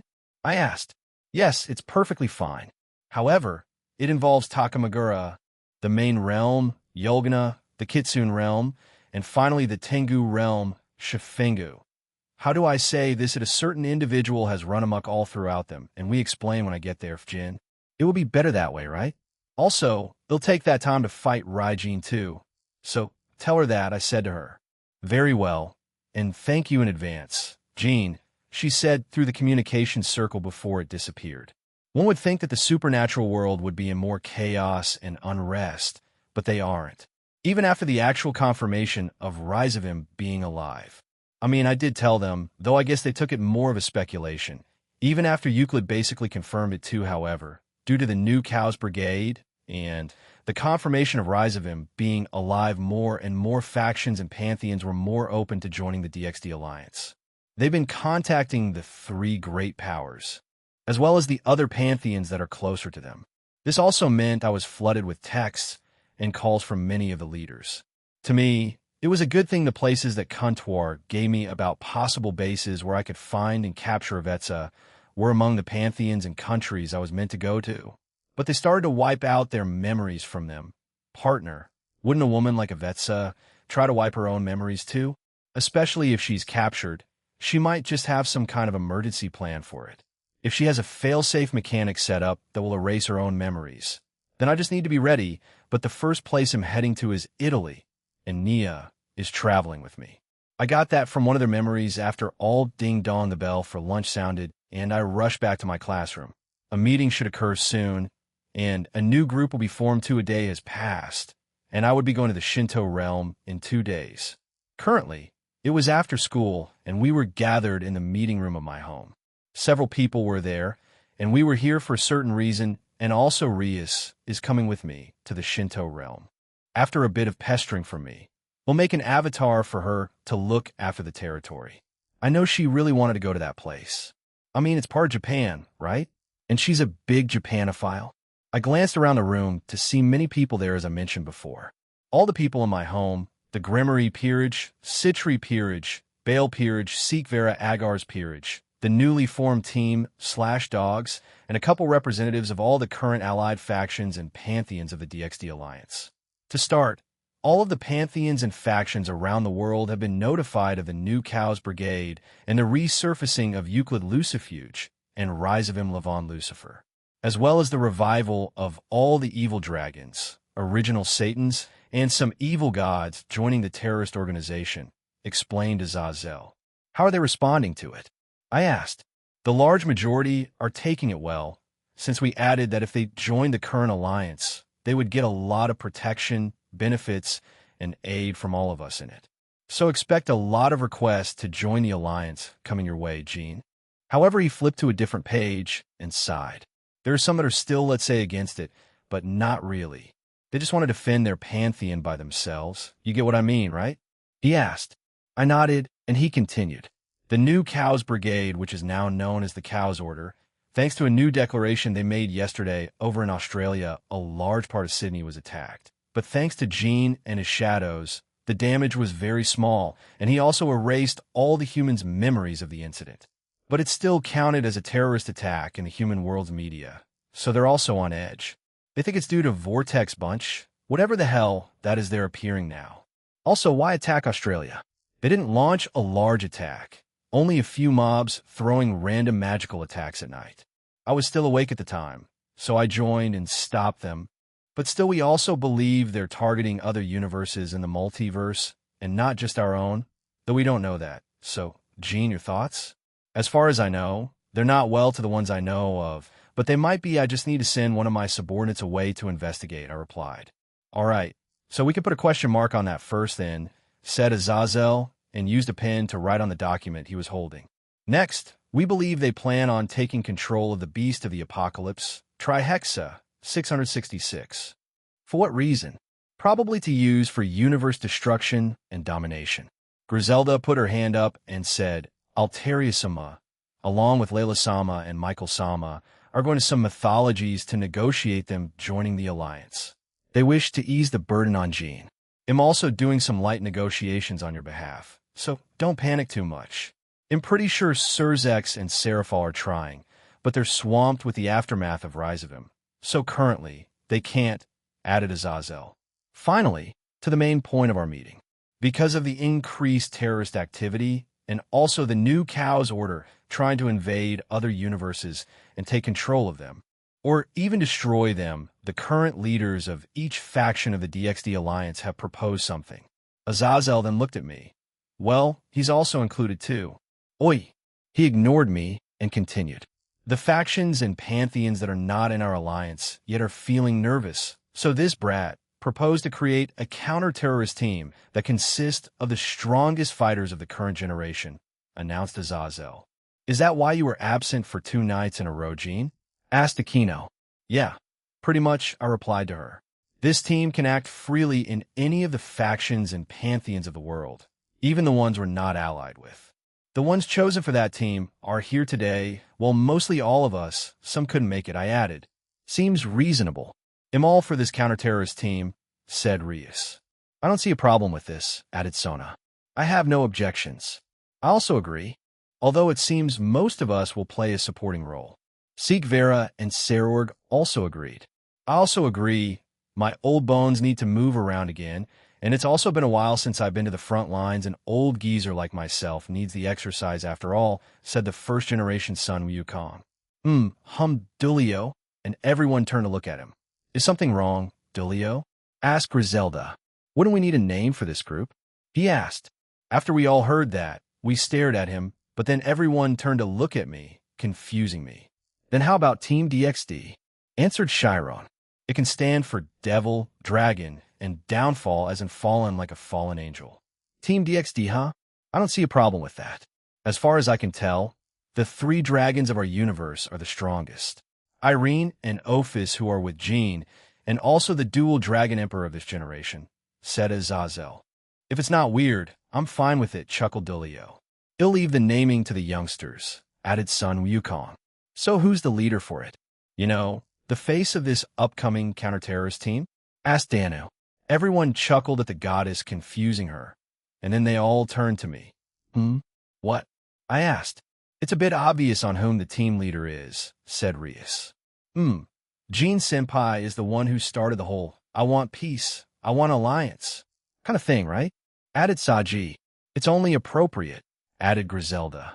The dual dragon who wanted peace. I think you're the only one who fits this category. Unless you don't want it, then let's choose Dulio, added Griselda. Ia. Emme. No. That's impossible. It has to be Jean. Dulio waved his hands in front of him and refused to accept the request. Then as for sub-leaders, let's choose 2. Dulio, and first Jin Sun Wukong. Is that okay with both of you? Azazel asked, ignoring Dulio's protests. Well, if it's just a sub-leader role, I'm fine with it, mumbled Dulio. I do not mind. In the end, a young person should be the leader, so choosing the middleman is a good move, he replied. Vali, you and your team will also be part of the group. With me and Jean advocating for you, your statuses for being terrorist will have a high chance of being revoked. You guys are also powerful. This team will need you guys. Valis' team, who were in the corner of the room, they were quite brazen, as the monkey was eating the food provided without a care in the world, and the rest were just being very lazy as they relaxed on the chairs and weren't listening too intently. That's what he said, Albion. Are you dissatisfied by this? Asked Valley to his sacred gear and partner. No, I'm fine with it. It gives me a better opportunity to speak with the red one and the other white one, replied Albion. But even with both you and Jean advocating for Valley and his team to be excused from being terrorists, said Sona. The geezer Odin is also helping out. Not many people out there, gods included, will go against him. Add Jean to that. And well, you know what I mean, right? He asked. Oh. And he adopted Valley. So there's that who would try to question Odin's new son? Huh. And you didn't adopt him?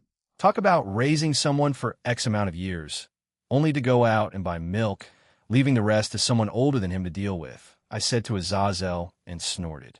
First Jin Wukong then poked Biko on the back and said, I will summon you when I need to. Don't run away, brat. He then turned to everyone else. I can barely tell most of your powers anymore, but I will still train you all. We're a team, so it's my role as a sub-leader to train you young ones up. Huh, being trained by the first gen? I couldn't ask for a better sparring partner, said Valley fearlessly. Even though you lost to that Oni of another world? Well, I do want to see how powerful your version of the Imperio Juggernaut Overdrive is, said first gen Wukong. I stood up, and everyone turned to me to look at me. The multiverse is infinite. Who knows what others the new Chaos Order will recruit to fight against us and invade this world. I have a suitable place to train, so I'll take advantage of that, and I'll leave Sun Wukong to train you all. You'll be fighting gods and beings of that level from now on, I said to them. But first and foremost, we will deal with Rizavim and the Clippeth. After that, we'll deal with any others that pop up. Evil gods, the Eevee faction, the Phantasma, and other smaller factions in the Chaos Order. I shouted. From this day onward, the newly formed counter-terrorist group, Team DXD, is officially in operation. I declared. Yeah. Many shouted in approval after I said that. The participating teams of the Special Multiversal Anti-Terrorist Team, DXD. Leader, Gene Skyward, Aaron Toole, Boosted Gear Divine Dividing.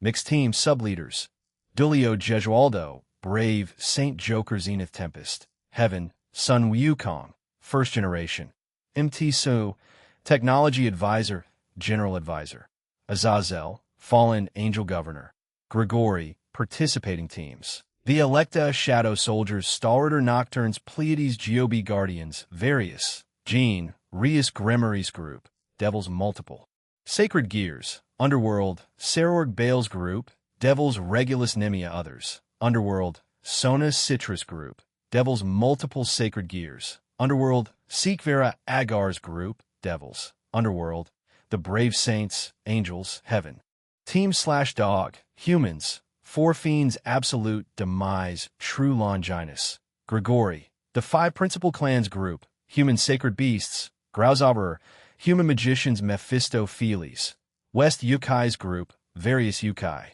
the Irish Group, Gods Others, Irish Pantheon, the Greek Group, Gods Others, Greek Pantheon, the Norse Group, Gods Others, Norse Pantheon, the Shinto Group, Gods Others, Shinto Pantheon, the Egyptian Group, Gods Others, Egyptian Pantheon, the Slavic Group, Gods Others, Slavic Pantheon, the Great Red, Irene Belsurian, Gene, Dragons, the Dragon God of Infinity, Ophis, Gene, Dragons, the Welsh Dragon Draig, the Vanishing Dragon Albion, Gene, Dragons, the Chaos Karma Dragon Tiamat, Gene Benefactor, Dragons, the Mischievous Dragon Yulong, Sun Wukong, Dragons, the Prison Dragon Vritra, Saji, Dragons, Temporary Members, Team Vala Divine Dividing, Mixed Team, the Vanishing Dragon Albion. Chapter 6, Part 1, Dampier's Love and Grigori Shenanigans Japan, Kuo Skyward Household Gene Skyward Soliloquy. This is the training facility that Team DXD can use, and these are the functions it has. I told them what it could do. And the ones that didn't know were shocked, to say the least. Wait a damn second, you brat. Is this how you got these guys so strong? Asked Azazel. Yeah, though this is a much more nerfed version of the one I use. I just make a brand new dimension, and we spent at least 100 years in there a few days ago. Anyway, most of the Grimoire, Citri, Bale Peerages, and my group can take on the majority of the threats in the multiverse. But before you ask why I didn't just make one like this for the other pantheons, I couldn't guarantee that not a single person would abuse this. Power makes people intoxicated with it, and if given to the wrong hands, it could be disastrous. I trust the leaders, but the thousands to millions of people in the realm, it's another thing, I told Azazel. Azazel sighed and rubbed the back of his head. Fine, but you said this was a nerf version. What did you mean? The maximum ratio is 10 minutes outside will pass for 100 years. In the one I make, it's 10 minutes for any number of years inside. Theoretically, I could take everyone there for 1,000,000 years and come back out. But who would want to? Not everyone here is a battle maniac. I explained and looked at Valley, who turned his head away. Anyway, the hyperbolic regenerative chambers will still do their job because I added a small function to them when I had my Electa upgrade them, I said and grinned. And what would that be, Almighty Skyward Sama? Asked Azazel in a tired tone. Let's call it a small boost once they beat each other up to a pulp, or come close to the limits, or completely drain themselves, they'll receive a slight boost in their overall power. In simpler terms, get close to death, become very exhausted, get a small power boost. In a way, it's like something like the Zenkai boost from the Dragon Ball universe, although very nerfed. I think it would do good to power up the general soldiers of each faction and pantheon. This is your own Spartan training. Fucking hell, Gene, said Azazel as he stepped into the training facility. So, how's it all work? He asked again. It works like this, Rias, then explained how it worked and pointed to the control panel. You can even control the weather in here, even the gravity. That's pretty wild. But what the hell's the increased weight function? He turned to look at me and asked that. It increases your clothes weight from 2x to 1000x. Depending on how hard you want to train, you can also add the gravity function to increase from 2x to 1000x as well, I replied. Ah, I see. You're trying to murder all of us, he said in a matter-of-fact kind of way. Are you insane? Partially, I deadpanned. All he did was facepalm and looked over the control panel. Hey, what's this monster function? He pointed to another one. It summons monsters for you to fight. Once you kill it, just like an RPG video game, you'll absorb some of its powers and you'll grow stronger that way. Azazel's eye twitched at hearing that. But he said nothing and just gave up before walking away, mumbling to himself. I turned to address everyone else. If any of you want to use this now, then go ahead, but if you want to use the ration function, ask someone from my group to do it. Otherwise, you might mess it up and end up staying in there for 10 minutes while 100 years out here will pass. When they heard that, they shivered. No one would want that to happen by accident. Therefore, they seemed to just not use it for now as they went in there, and someone activated the monster function.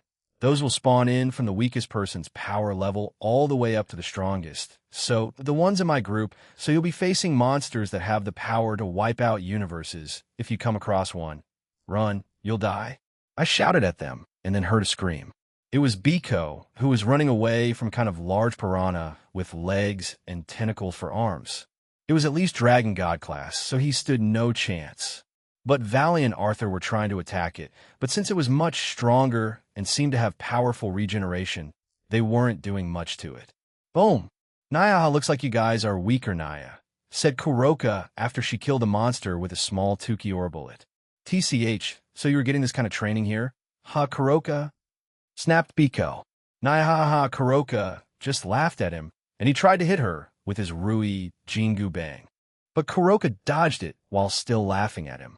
The other representatives for the Pantheons started to fight the monsters or each other in it. It looked like they were very eager to get stronger.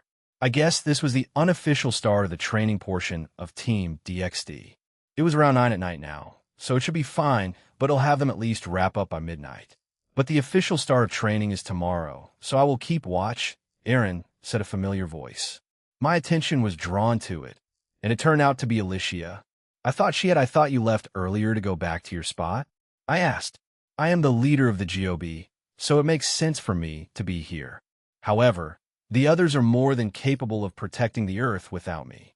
Leanne is busy with patrolling Kuo with the starter after all, and Scathack and Aurelia seem to be busy training them all, she said, and I turned to see both women hunting down a bunch of people. It looked like some PTSD kicked in for Saji as he ran away while screaming his lungs out. They really did a lot to him during those 100 years, but on the other end, Saror was enjoying himself as he was being beaten up. I do sometimes wonder if the guy is a masochist or something at times. Silvatila looked like she wore the pants in the relationship between the two of them. Red Chan, our agreement for that is going ahead, right? A blue-haired dragon stood beside me and asked. It was Tiamat. Oh, Tia Yed is. Leave him to me, and for the future, I replied. Great. We'll get going then. Oh, and Drake? Igrigajis? I'm not done with you, she said happily and teleported away and winked at me. Partner, I beg you, send me to a different universe or something. The Welsh dragon pleaded. No, anyway, thanks, Alicia. She's waiting for you, she added and smiled.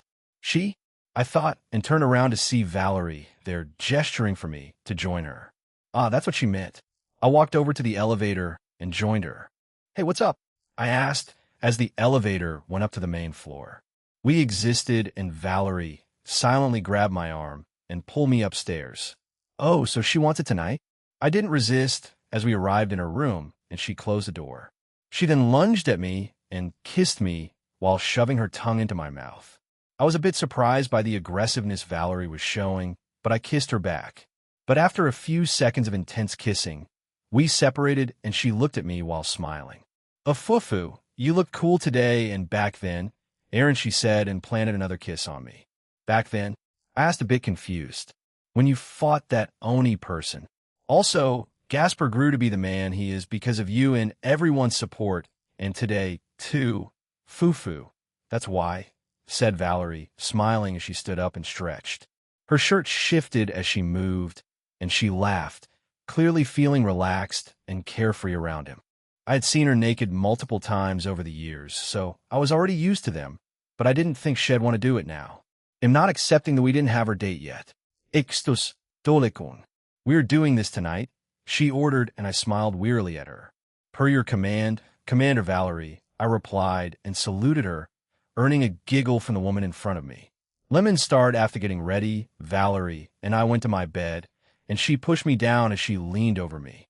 I reached up and held her close, and she smiled. As expected the Apay dragon, she said with a snicker. I started to become more intimate, drawing soft sounds from the damper. However, she eventually stopped me and said, no. Bad, Aaron. I spoke a lot to the girls over the years, you know. I'm taking the lead tonight. Valerie guided me closer as the moment became more passionate. I could tell from her shaking hand that she was nervous. Take your time, I told her. As she silently nodded, she drew closer to me, moving slowly and carefully toward something new. To my surprise, the moment felt as natural as it had seemed uncertain just a heartbeat before. She probably made things much easier for us during our trips to the pocket dimension, she said in between breaths, still catching her breath from the experience. Why is she saying this in third person? I was a bit dumbstruck at Valerie talking in third person all of a sudden. She then looked at me and said, I feel a little funny, hee. She then stuck her tongue out at me cutely. She leaned down and whispered in my ear, I spied on you and Ingvild together. You know how close we are, right? I got excited watching you two, Ingvild, even made sure I had a good view. What a pervert. Although her admitting that still got me worked up. Ada, that turned you on even more of Fufuahin. I've been looking forward to this for so long. You've kept me waiting, Tool. That's why I came after the conversation, she admitted. I couldn't think of anything else after that, so I just responded to what she confessed. Perhaps Valerie had been hiding this side of herself all along. Hi, UNNH. Hiya. Huh? P, please wait. Aaron, I need to. You don't be mean. I'm still. But it feels good, right? I asked. It wasn't convincing me to stop when she made that face. Why, yes, it feels good, B, but I'm still sensitive NNH. Down there. Hiya. I continued as she said those words, but her body reacted even more intensely. W, wait. P, please. It's too much NNHHH, NNGGHH. She spasms again at the peak of sensation. Ha. That felt amazing again. Want to take a break? I asked as I reached up to her face and caressed her cheek. Oh, and no, it's okay, replied Valerie as she took my finger and held it gently, smiling and keeping eye contact with me. She had no idea what she was doing. No, that's not accurate. She was clumsy and a beginner at it. However, it seems like her talks with the other girls weren't for naught, as some of the techniques she was using were regularly used by them when they were intimate with him. After trying for a few seconds, Valerie took it out and softly chuckled to herself. Afufu, you looked very happy just now. I want to try that again sometime, she declared and gave my finger a playful lick. Seeing my face, Valerie smiled again and started to move her hips back and forth. She started off with very unsure movements, so I guided her with my experience. With me helping her, Valerie gradually began to move a lot bolder. No, W, why do we wait such a long time? It feels so much better together. Her smile brightened with every movement, and Valerie, like many other females, their bodies changed while they stayed in the pocket dimension. While her breast size wasn't on par with Lavinia's, Shizuku's, Rias, or Akino's, it had grown a considerable amount. Even so, watching them move like that drew a lot of attention. We communicated silently, and I reached up again and started to rub and knead both of her breasts. NNGH, please rub them harder, Aaron. I don't mind if you get a bit violent with them, she said, almost pleading to me. All right, I responded. I accepted her request and started massaging her boobs vigorously. This made Valerie react strongly. Earlier in the week, I had set up an automatic function in the room. A barrier would deploy if it detected me and my companions beginning any private activity or anything close to it. So this place was one of the more ideal spots for it. But anywhere else, I had to deploy it manually. Your nipples are really hard right now, I said and gave him a firm pinch. NNNGH. Aya, please pinch them too. Twist them and squeeze them, please do it lots. All right. I then started to do it a bit rougher, making her gasp. For someone like her to act like this, Valerie is definitely hiding a wild side, not accounting for what she told me earlier. Her hair started to flutter everywhere as she began to twist and shake more. I had stopped moving earlier after I started to touch her. Valerie was the one doing all the movement up until now. So I'm going to move too. Yes, please do. Please push up as hard as you can with Valerie. You damn masochist. I pushed up after I received Valerie's permission, which made her moan even louder. Her tongue came out as she started breathing heavily. She was already overwhelmed. I pinched harder and moved upward against her. She called out Aaron's name, overcome with emotion, as she threw her arms around him and shouted, I love you. I love you. With all her heart. Chach. I'm close too. Fua. Please, together. She asked desperately. After announcing that, we both started to increase the intensity of our movements. But I'm coming. I shouted. I squeezed and rubbed both of her breasts hard and pulled her close as our bodies pressed together tightly. Aya! Valerie screamed as her body shook violently, overwhelmed by the intensity of the moment. I held her close as we finished together. Valerie's body seemed to give out as she fell back onto me. Ashieshu? Ka. As I hugged her, Valerie's body kept trembling as she caught her breath, overwhelmed again and again. For her, who had watched me share intimate moments with Ingvild countless times while in the pocket dimension, and whoever else, experiencing this must have given her the most intense feeling of her life so far. It's so warm inside of me, I feel like my belly's gonna melt. She then looked up at me and smiled. If you didn't have that on, I could get pregnant right now. Yeah, also sorry, Valerie, I said to her and hoisted her up. Kaya. Aaron? She said shyly as she caught her breath. Ufufu, let's keep going then. A few hours after we finished, Valerie was sleeping soundly beside me, and on cue the door opened. The one who came inside was none other than Ingvild Leviathan. She smiled and walked over to my side and sat on my lap. I was still undressed, so she gently held on to me while we spoke. You two finally did it, huh? You do know she's been waiting for this for a long time? May I add that she isn't the only one? She said and gave my arm a playful squeeze. I'm aware, but I can't help it. Things happen that prevent me from just constantly spoiling you all, or just living a normal, boring day-to-day life. You know? I replied and started groping Vild's chest, and she didn't stop me. So? She asked. So? I repeated. I was referring to engagements and immortality when I said that. Who do you have so far? Who are you asking next? Oh, and if you ask me now, they'll say no, make it a little more romantic. I heard from both Siskisan and Graphia those weren't romantic at all. Aaron, she stopped and put her hand to her side and stared at me. When in who, huh? I thought about it and wasn't sure. I admit the last few have been said and asked very casually, and thankfully they accepted I've asked some girls to become immortal, but I haven't asked them to marry me yet. I feel like Kuroka has been giving me a lot of hints for me to ask her for both. But I feel like I need to make it a bit more special with her, with the rest of the girls nothing overdramatic, but something that fits who well. Nia, Aquino, Graphia, Asia, Seraphal, Chiron, Natsum, Yasaka, and Suzuka are immortal, not including Irene or Ophis as for who I'm engaged with. That would be Yasaka, Aquino, Suzuku, and Graphia. You sure are taking your time? Huh. You know, most of us would say yes at this point. But I know, timing, place, and mood. I need to work on that. I'll try to do that before I graduate, and when I do, it'll come at all of you with the fury of 1,000 suns. I declared and squeezed my hands, but I forgot I was still holding on to Ingvild, and she let out a small sound and lightly pushed me away. My bad, I apologized. It's fine, but you better get to it. Some people won't wait forever. Aaron, she said and left the room. Once she was gone, I looked at Valerie and sighed. I know that, I grumbled. Kuo Academy graduation is nearly here. Huh? Asked Kuda. That it is, replied Najima. I was in school, and I plan on going to Grigori tomorrow, and then to the Shinto realm on Sunday. For now, I asked my other new electa to keep tabs on the Shinto realm, and I know more or less on what's happening over there. Even though it is idiotic, I want to find out why they're doing it.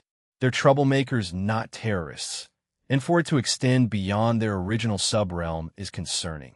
So they'll just confront them afterwards. We still have time, and we're going to the same college, so you guys need to chill. Also, the weekend is coming. Do you guys have plans? I asked them. Fufufu ku kuku w what?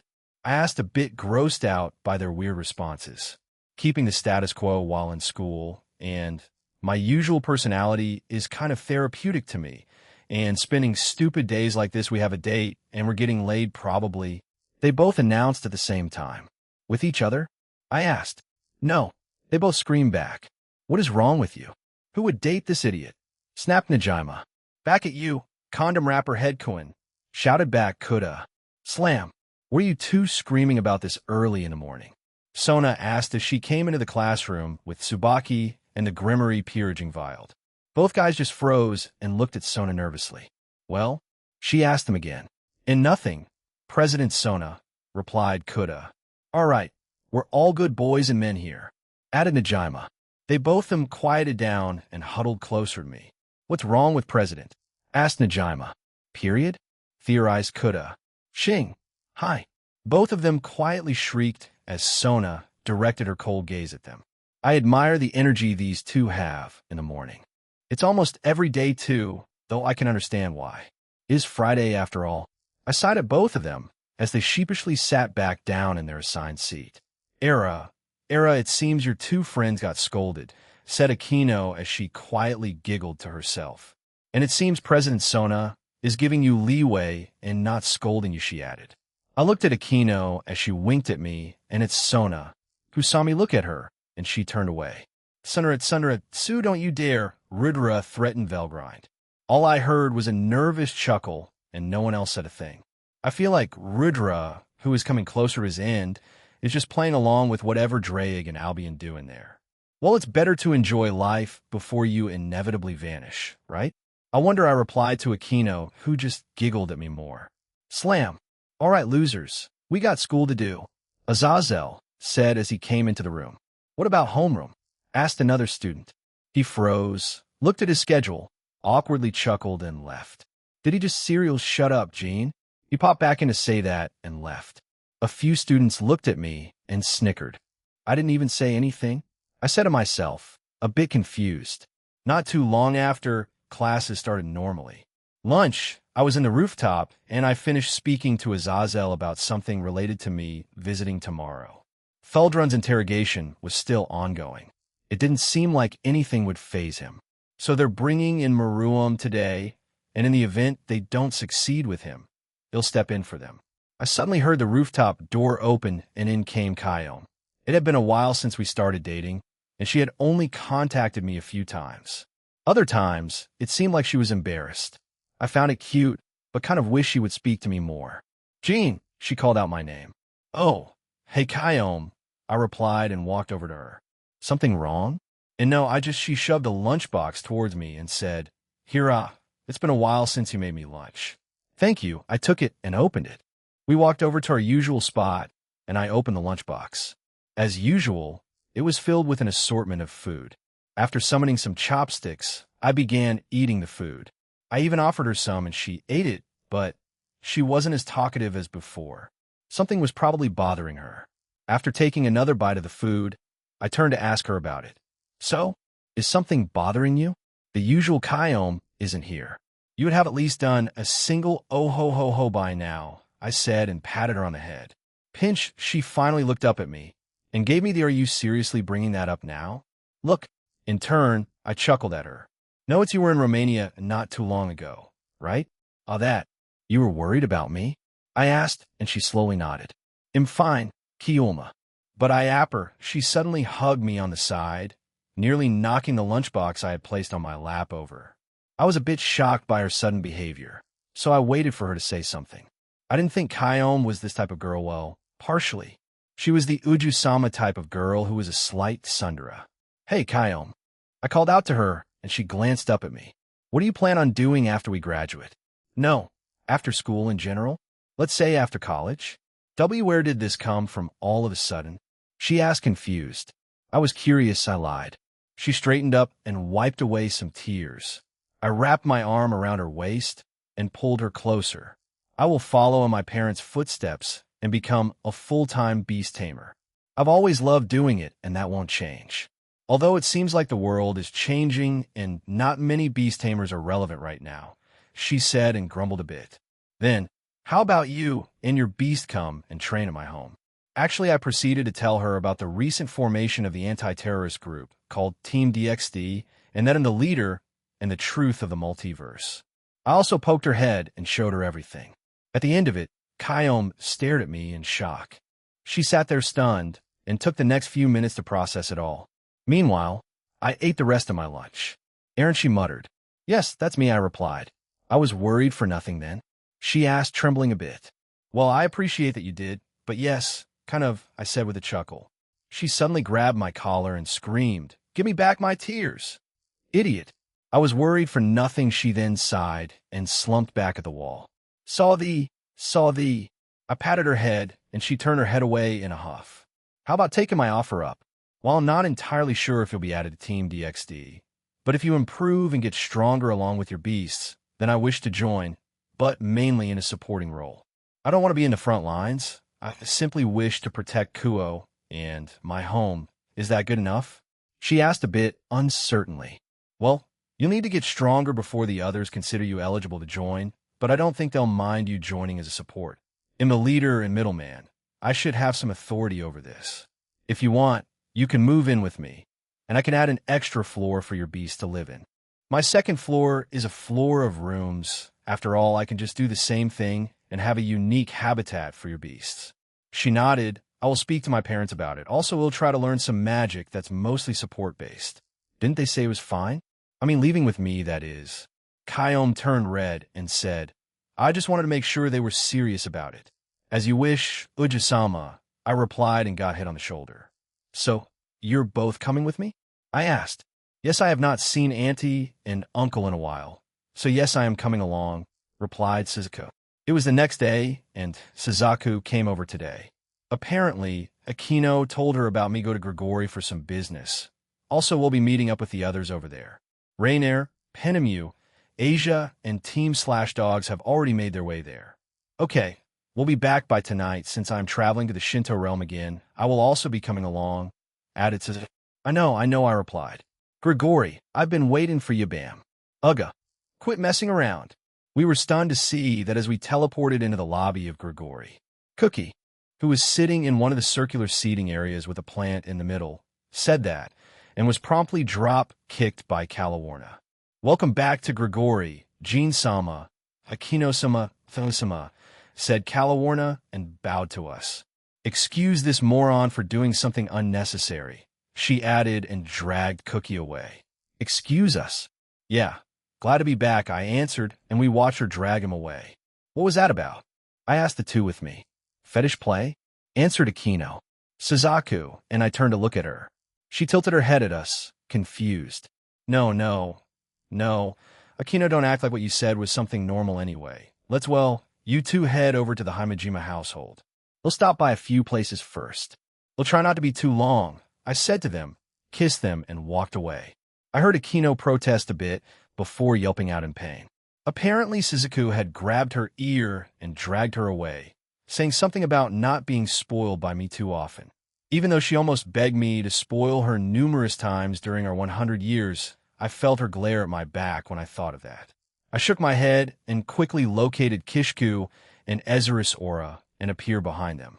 They were in the same place, the prisons and holding cells of Grigori. These were built underground and were the most protected part of the organization, not including the research facilities they had.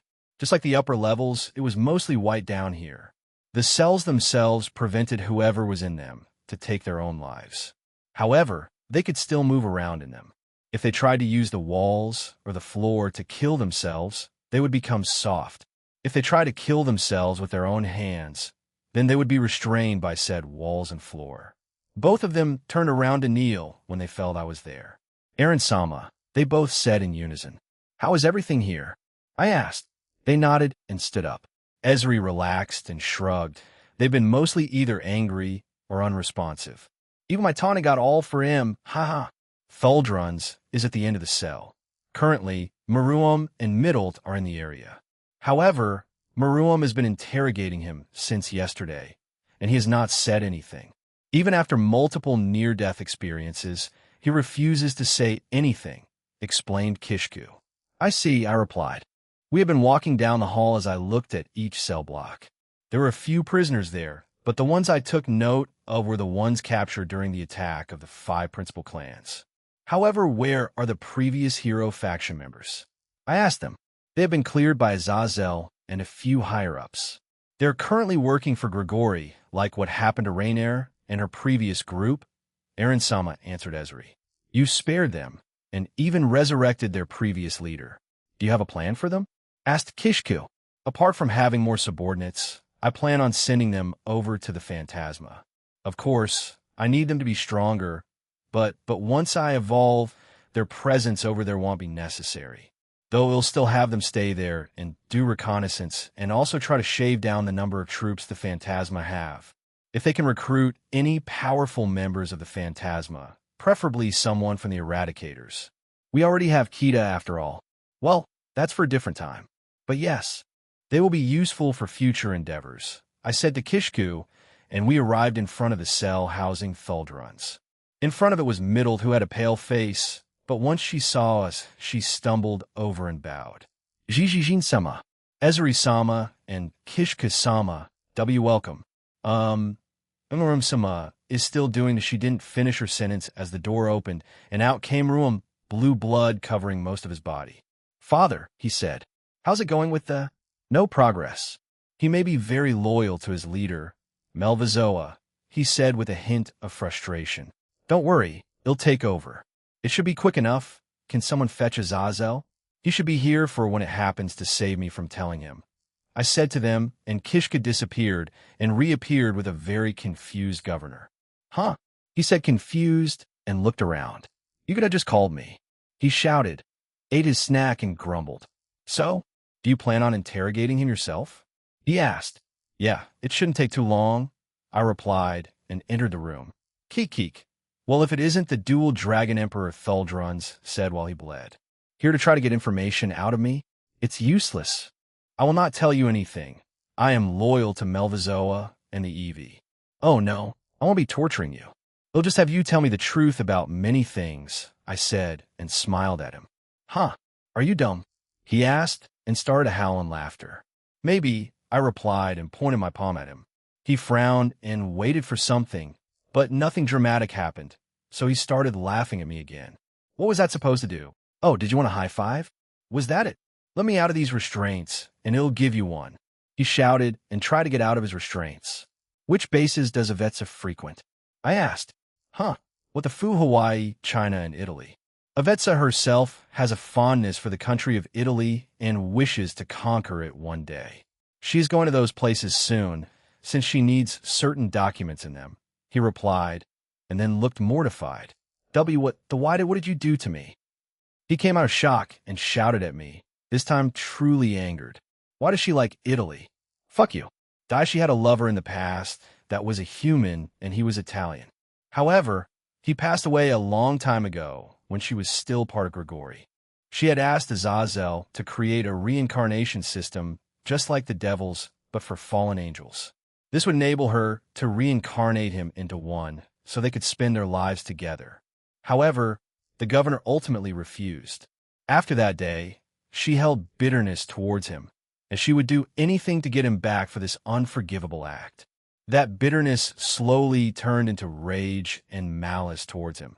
As she kept asking him at different times in history, ultimately, this is what led her to join the Cows Brigade. While she has not created a reincarnation system for them, she has done research in different fields, especially sacred gears to mock Azazel and to show how superior she is. After explaining that, I glanced outside, and Azazel looked pale and was frowning. He was probably blaming himself after hearing that. I wonder if he was aware of Yvette's relationship. If he was, would he have given her the okay to create the fallen angel reincarnation system? I look back at Theldrun's, and he also looked pale. But now I understand why she's like that, and why she joined. Grief can do a lot of things to people. Though, I think Azazel shouldn't blame himself, but well see. What is the goal of the Seekers of Truth? To control Azathoth by killing the false king, the Death King, the middleman, Ignia, and Lapis. They will then use the power you all possess to create a device and spell to find and control the one who created the Omniverse, replied Theldrun's. The Death King? Who the hell is that? Comptoir? Comptoir. Answer. That is impossible. They were meant to be dead. What? I asked confused. She seemed a bit panicked over this and didn't answer me for a few minutes. So I turned back to Theldrun's. What is the Cow's Order plan to attack next? Unknown. Currently, the leaders of the Draconic Deus have kept the Eevee faction and Phantasma in the dark about their next moves, but will contact us when they will attack. However, there will be an attack during the human holiday season's Halloween, as well as Christmas. An attack during Halloween and Christmas? I muttered. I'm sure Ignia also theorized that something might happen during that. But the Christmas one surely has to be, where is the base of the Cow's Order? I asked a question I'd been wanting to know. Surely, a guy from outside our universe should know in a separate dimension. It is covered in powerful barriers that prevent any type of sensory or tracking spells, magic, techniques, and abilities from locating it. Even the leaders of EXE and CXB could not locate it. We had to be teleported there by Lapis. Melvizo Osama has theorized that it is the end of the multiverse. End of the multiverse. Both dragons were more overjoyed than me. But what the hell does that mean? At the end of the multiverse? Isn't the multiverse infinite, yet it's still in an omniverse? I don't know much about a comptoir. Comptoir. Answer. The best approach would be to send someone to that part of the multiverse. Since it's covered in many spells made by Nyarlathotep, they will need to search themselves while they are out there. Then I'll go, said Velgrind. I'm more than powerful enough to go out there, and I can report to you directly like this. You don't need to make more Electa right now. Leave it to me, Aaron. What? What? Is it that strange that I'm offering this to my future husband? She shouted at them. Did you hear that, White One? Indeed, I did, Red One. I'll murder both of you when I meet you. Screamed Velgrind. Huh? You called him your future husband? Huh, Velgrind? Asked Rudra rather cheerfully. Ugh, I'm leaving. I'm gonna find it, damn it. Velgrind's voice then vanished. How about other bases around the world? I turned back to Theldrun's, whose eyes were bloodshot, and if looks could kill, I would be dead. Ill fucking kill. There are a few around the human world and realms made by gods. Previously, Rizavim held the body of the mother of all devils, Lilith, in a certain facility in Cocytus. However, that has been moved. Other ones are spread around the world and in other pantheons. Notable places are Russia, the USA, Canada, China, Ireland, the United Kingdom, Spain, Italy, Germany, the Norse, and Greek pantheon. So many places. I'll order my shadows that are in those places to actively search them then. Who are the members of the Seekers of Truth? What happened to the other factions of the Cow's Order? I personally only know 6 of them. The leader of the group is Promestine, and the second in command is Oz. The others I know are Nagendra Yukai, Glinda, and Augusta from the Wizards of Oz faction and the original Leviathan. There are more members, but 12 of them have gathered to lead them. The Alliance of Hell faction evolved into the Alliance of the Evil Gods. Many evil gods of this world have joined hands to eradicate humanity and especially sacred gear wielders. They plan on attacking heaven in the future to destroy both systems. To them, the sacred gears, especially the original Longinus, were a threat to the multiverse in them. The Malbranche are being slowly awakened and are joining the ranks of the new true Satan's faction of the Cow's Order. Once all the wielders of the Longinus, both old and new, have gathered, they will hunt them down for a final battle. The Malbranche, also known as the Evil Claws, are the devil's own sacred gears. However, They're more like living weapons who have their own personality and mind. They can also transform into a gear-like state. In my previous world, they were known as the demons in the Inferno of Dante's Divine Comedy, who guard Bolgia 5 of the Eighth Circle, Malbolge. If I remember correctly, the leader in this world is called Malakota. The deputy commander is Barbaricia, and the other one released during the war was Scarmiglione. In total, there are 12 of them. 3 have been revealed, but I can speculate on the last ones if I compare them to my last life. Alicino, Cagnazzo, Calcabrina, Suriato, Dragignazzo, Farfarello, Graffiacane, Libicaco, and finally Rubicant. The first test of the Draconic Deus factions started recently. The Monkai Association and Connected Harmony faction have ventured into the universe of the Phantasma. They are there to gain more power. In order to suddenly, Thuldrun's stopped speaking and stiffened. He had a blank look on his face, and then his body slumped down. What the oi? What happened? I asked and touched him, but his body was very limp, almost like a ragdoll or as if comptoir. Answer: he's dead. Revival is possible, but it seems that he was shut down. Perhaps a fail-safe by the Eevee faction? I will analyze right now. As I said, resurrection is possible. However, it may be a different story from his memories. I stood there, staring at Thuldrun's and waiting for Comptoir to finish. I glanced outside, and everyone else was also confused. Putting my hand up to indicate for them to wait, they nodded their heads and watched on. Comptoir. Answer. Analysis is complete. His artificial heart was fried and infected with some kind of virus that is unique to the universe of the Eevee Atolled. Further analysis shows that it is unique to the Eevee, just like how dragons become sick, as well as the likes of the devil sleeping disease. Comptoir. Answer. This also caused all of his data and memories to be wiped clean from him. It seems this was added to all of them in case they were captured. Although I'm confused as to why it took this long to take effect. It may have been because Thuldrun's was trusted by more powerful beings than him. He was the 4th shepherd after all.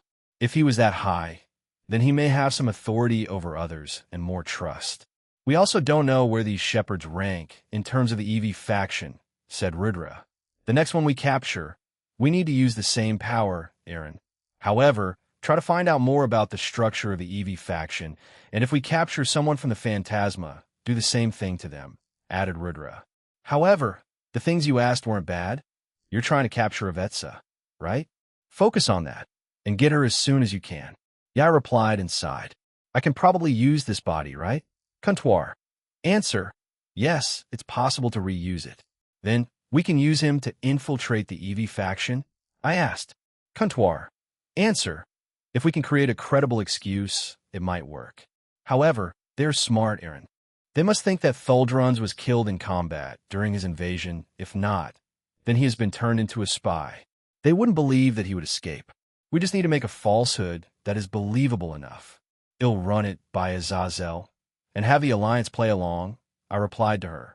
But for now, I touched Thuldrun's body and stored it in my inventory. I sighed again and left the room, and everyone was looking at me as I stood there. So? Asked Azazel. All right. Hey, Race, what's up? It's a gamble, Gene. But if it works, then we'll have another double agent in the Cow's Order. How about the others? They've given me updates on some things, but nothing too substantial. With the new things I found out, we'll try to get more information soon, probably tonight or before I go over to the Shinto realm, I said to him. I looked at my 2 subordinates, Maruam and Middlet. The 2 quickly left while Middle caught on and tugged Maruam on his shirt. What? You please come and have lunch with me? She asked him. She must have made the lie on the spot. Very well, replied Maruam, and they left. Once Azazel and I were left alone, I covered us with a barrier and sat on the small bench near one of the cells. He sighed and started speaking. I know I already told you that I want the fallen angels to die with me, and we won't make a reincarnation system, but I had thoughts in the past, especially when she asked me for permission to make one. She pleaded her case, begged me for days, months, but I said no every time she did. Azazel put his hands on his face and slumped forward. I didn't think no. I knew she would break sooner or later, but I remained ignorant and hoped that she would find someone else, preferably a fallen angel, so she didn't need to worry about them dying so easily, you know? Even if it wasn't old age, they could have still died, Azazel. I don't know what time it was back when she fell for that man, but peace was definitely not around like it is now. I replied to him. I know, he sighed again, leaned against the bench, and looked up at the ceiling. Do you like her? I asked. This time, however, he looked at me like I was insane. He'll take that as a no. I don't know, Jean. I mean, I spent a long time looking for her on my own, not asking for the help of my organizations or colleagues. It was my own mistake, and I wanted to rectify it. But I never thought she'd leave and join the cow's order, and she's probably aiming to kill me personally. So he's unsure of his own feelings. Maybe it's just feelings of guilt. Even if he does apologize now, I don't think she'd care at this point, but who knows? But I'm still following through with my plan for her. But I guess his reaction from the time I told her what I would do to her, it made sense. He looked uneasy back then. Then what about his soul? You know the husband? Asked Drake. Comptoir. Answer. Unfortunately, he has reincarnated in another world. Well, shit. Would you be willing to make a reincarnation system now? I asked. However, Azazel didn't answer me. He simply stood up, shrugged, and walked away. I can take that as a maybe then. I wonder how long he's been thinking about it. I know that they'll take any angel that falls into their organization, but I made that even harder as of late. And also the most recent change I made to the sacred gear system a few days ago to help Dulio and the children in that facility are, whatever, it'll wait for him to say something about it. Although most of the time, he's decisive about plenty of things, but on this and her, he's not, isn't he? Well, at least the almighty Azazel is a bit more human, I mumbled to myself. I started to walk out of this place and saw a few of the members of the clan incident. He'll speak with them at a different time. Tsubaki wanted to be here for that, maybe even speak to the other exiled Shinra clan members. Let's go check on her. She usually comes to her job here during the day if she's not training in my home. Eventually, I arrived at a certain nursery, and to my surprise, Rainier was outside, eating her lunch. Noticing me, she turned to look at me, frowned, and blushed. I walked over to her and sat beside her. We didn't speak to one another for a few seconds until you came here to check up on me. She asked. Yes, that's correct. I'm also here to invite you to Mom's house, I said. I don't think she will. I stopped her, and she just sighed at me. Well, fine. But I don't think I can join until later because I still have my shift to finish, she added and gestured inside. I leaned over her and looked inside. Can't you just get up? She complained. As I came back, I pecked her on the lips and said no, I wanted to do that after all. She blushed and continued to eat her lunch, occasionally offering me some. But eventually her lunch ended, and she got up. But her boss came out to get her. Rainara, Ada. If it isn't the middleman, Rainier Chan's boyfriend, the woman said and touched her cheek. Vuvuot. I never said that. Rainier snapped back. Afufu. No need to be shy now, Rainier. Boyfriend San shall be done in 2 hours since we have another staff coming in, she explained. No worries. They'll be over at the Himejima household, I replied. After I said that, a few of the children came out to see what all the fuss was about. Do you plan on having kids with Rainier-chan? She asked. Well, I do plan on having kids in the future, so if she wants so, then sure. I'm already good with Kunu and the kids of the supernatural due to me being the Apei dragon. Afufu. What a reliable future husband. Rainier Waina, Huisaband. One of the kids said, Huisaband. A few of them said in unison, making Rainier turn even redder. She couldn't stop stumbling over her words. Afufu. Let's get going, everyone, you two, Rainier, she said, and the kids walked back into the room. You heard her, I said to Rainier, grabbed her chin, and kissed her. Era, so bold, the youth today, Rainier kissed me back, and we quickly separated after. They'll see you at Shuri's house, Ray, I said to her and left. Behind me, I could hear her boss teasing her, and Rainier was unable to find words to rebuttal her. The shelter I constructed not too long ago was my final stop. Once I got there, it seemed like it was treated more like another part of the organization, and to my surprise, Calawarna was there with Cookie. Jibo, he screeched and ran over to me. He grabbed my shoulder and pulled me away. I gotta tell you something. You two are dating? Didn't you tell me this already? And no, I said back then that we were getting along. But it's that obvious, huh? He asked. Yeah, but congrats, man. Can't wait to be an uncle. I teased him a little, and he blushed. Igriega. Yeah, we'll have at least 15 kids. We'll make a whole soccer team, he announced, and then got smacked on the head by Calawarna's clipboard. Ahem, welchome, Jin-sama. This part of Grigori you created is doing well. The training facility's down, they're being used to the fullest, and we have made it partially into a tourist destination, she explained. That was never the plan, but whatever, it's his organization, so I have no say in it. I see. Well, you'll go and check it out right away, unless there's an additional process to getting in? No, there's no new process. Usually, you would need to pay when it's being advertised as a tourist destination, but when it's used as a shelter, there is no need to pay. Also, you and your lovers have a free lifetime pass to it, as you helped create it. It's a small present from Azazel-sama. I see. Thank you for informing me. I thanked her and left them. I could hear Cookie being scolded as I left. I didn't think Azazel would do something like that for me, though it's a welcome surprise. I wonder if the ones in Grigori knew about it, or if Azazel was planning on telling me at some point in the future. Well, it doesn't matter now, since I know. He'll guess that I need to not abuse this. Or is the fee for when we enter the free part and the rest in here, we have to pay? As I walked down the stairs, I saw quite a lot of devils, fallen angels, and angels here. Since they didn't suffer any losses during the demonic beast riots, their population was still quite large. Well, it was the same for the devils too. Suddenly, I felt a soft sensation on my arm, and a woman that said, "Hoo-hoo." I turned to look at them, and it was Penemu. I tiredly said her name. "Aren't you still?" She stopped me from speaking by putting a finger on my lips. Yes, it's Saturday, and I do my job as the secretary of Grigori. Thanks to those things, I can take it easy, she said, and pointed at a bunch of specific androids I added here. Azazel asked me about having some to lighten the load of work for fallen angels, and I got paid a hefty sum after doing so. I guess she's taking a break too. Also, aren't you here to interrogate that blue metal mecha thing? And visit Shuri? She asked. Yeah, I am. Do you want to come along after you're done? I asked. We continued walking around, with Penemu leading me around. We got a few stares as we did, but generally most ignored us. Sure, I have to meet Mom too. Did Azazel add anything to this, apart from the numerous shops? I asked her. I could see a few fallen angels selling a bunch of things that range from snacks, food, small ornaments, and clothes. It felt like some kind of festival or something. Well, yeah, a lot of things because they wanted to make this into a tourist attraction. Anyway, thanks to you giving us some money, we'll be opening a resort around our territory in the underworld. Also, you're funding Azazel's research into a lot of things, said Penemu. Resort, huh?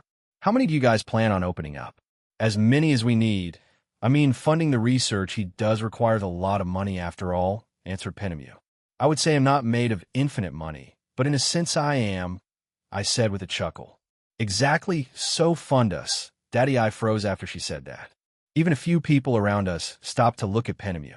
However, the woman in question just brushed it off and dragged me away.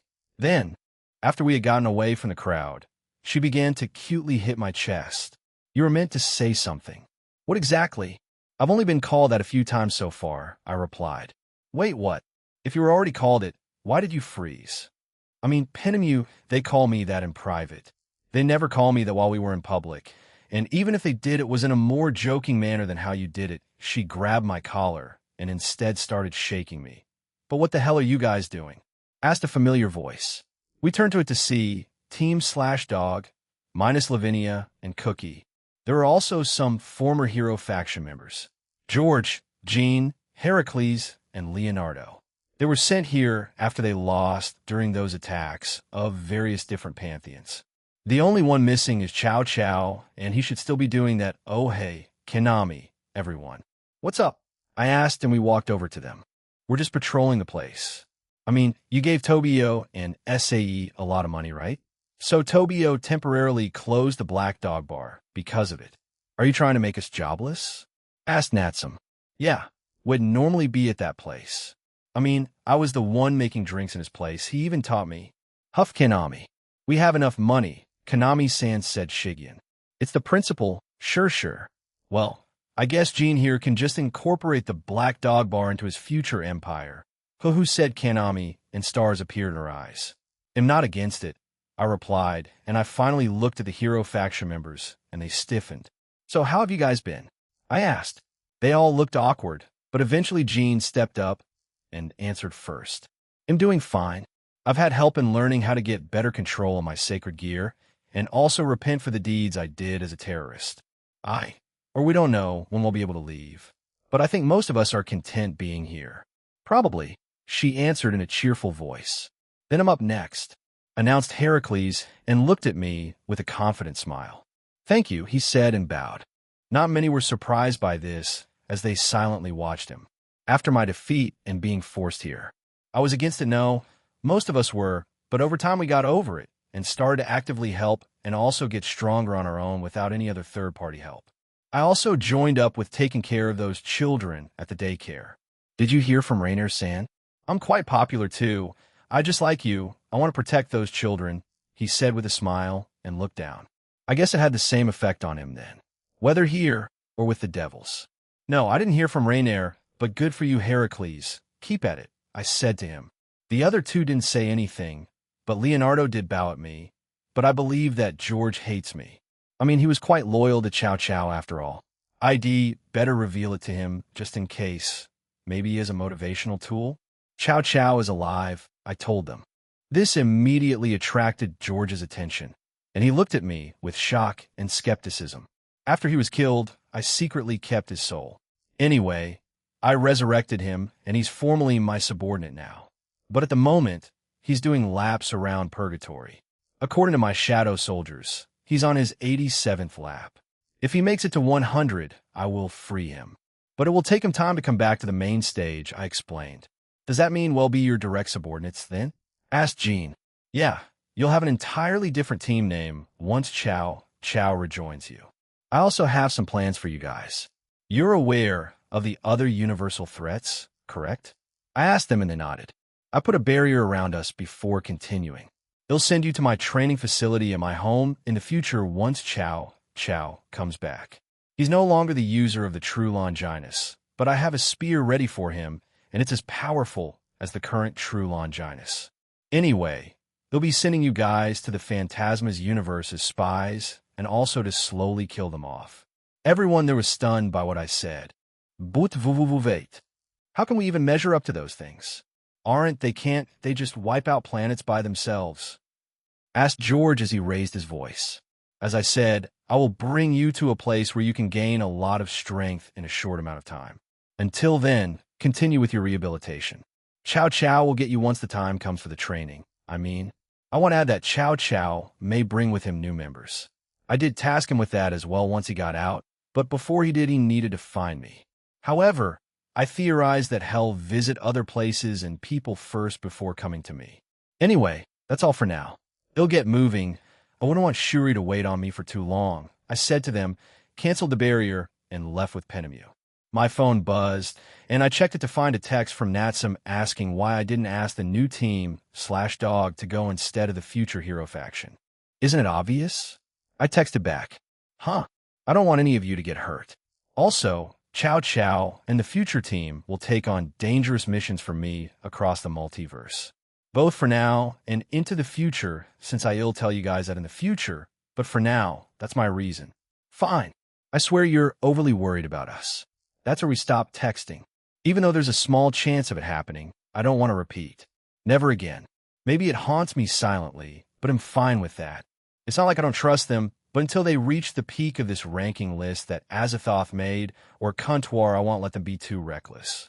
"You're making that face again. You're going to scare people, Aaron." Penemu tightened her hold on me as we reached the stairs. "I still have to finish up, so when I'm done, I'll go join you all over there," she said, and we shared a quick kiss. "All right, they'll see you then," I said to her, and watch her fly away. I left the area and started to walk towards the Himejima home when a magic communication circle appeared beside me. "Gene boy, are you free to talk?" Zeus' voice asked. "Yeah, I am right now. What do you need?" I asked back. I had a vague feeling, but recently Medusa asked me if she could be trained by you. Perhaps she wishes to get stronger after that attack on our realm? "Oh yeah, that. She did ask me during the festival. I was going to contact you in the future, but I guess she beat me to it. I don't mind. So what's your opinion about it? I asked back. We've had discussions, and we believe it's time for her to be freed again. A few factors were pointed out during the meeting, but it came down to the future threats of the EV and Phantasma, as well as any other factions of the Chaos Order. We need more fighters in our rankings. While we believe the addition of both Kurosagi and Vera was welcomed, and those upgraded chambers you added will help the younger fighters of our realm power up, he trailed off. I get what you mean, so sure. I don't mind. They'll train her and help restore her powers. They'll come over after I finish with my request in the Shinto realm tomorrow. Excellent. Thank you again, Jean, he said, and the magic circle disappeared. Snack waifu acquired. You need to stop looking at memes. You've been saying unspoken riz lately. What the hell does that even mean? Now that's just sexual harassment. He's an idiot. Just ignore him, replied Velgrind. And another one, huh? You can't hit me, Spectre. Apparently, she tried to hit Drake, but her attack passed through him, I swear, when I get to your universe. I'm beating you up. Kakik, I like to see you try, old hag. It felt like a shouting match was going to start, so I cut my link with them and appeared in front of the Himejima household. I rang the doorbell, and I was confused when Asia opened it with tears in her eyes. What's wrong, Asia? I asked. But before she could answer me, Shuri came out with some kind of white dress and dragged Asia away. Is that a wedding dress? I asked myself and stepped inside. On the stairs that led to the second floor was Barrakiel, looking pale and having a defeated look to him. Tears were streaming down his face silently, which further confused me. Dad, are you okay? I asked. He looked up at me and then fell toward me, so I caught him. He then started to cry, which further confused me. My girls, they're growing up so fast, he said in between sobs. Huh? I was still confused, but heard some talking inside the living room. So while I dragged Barrakiel with me, we entered the room, and when we did, I became speechless. Aaron, glad you could join us. What do you think? Asked Shuri and gestured to the girls. All of them Lavinia, who was here, Akino, Asia, and Suzuka. They were wearing beautiful wedding-type dresses. I was confused on how and where she got these from, though I couldn't find the words to say right now. Maybe I was too stunned by this? Every time I tried to open my mouth, no words came out. All of them had makeup done while wearing those dresses.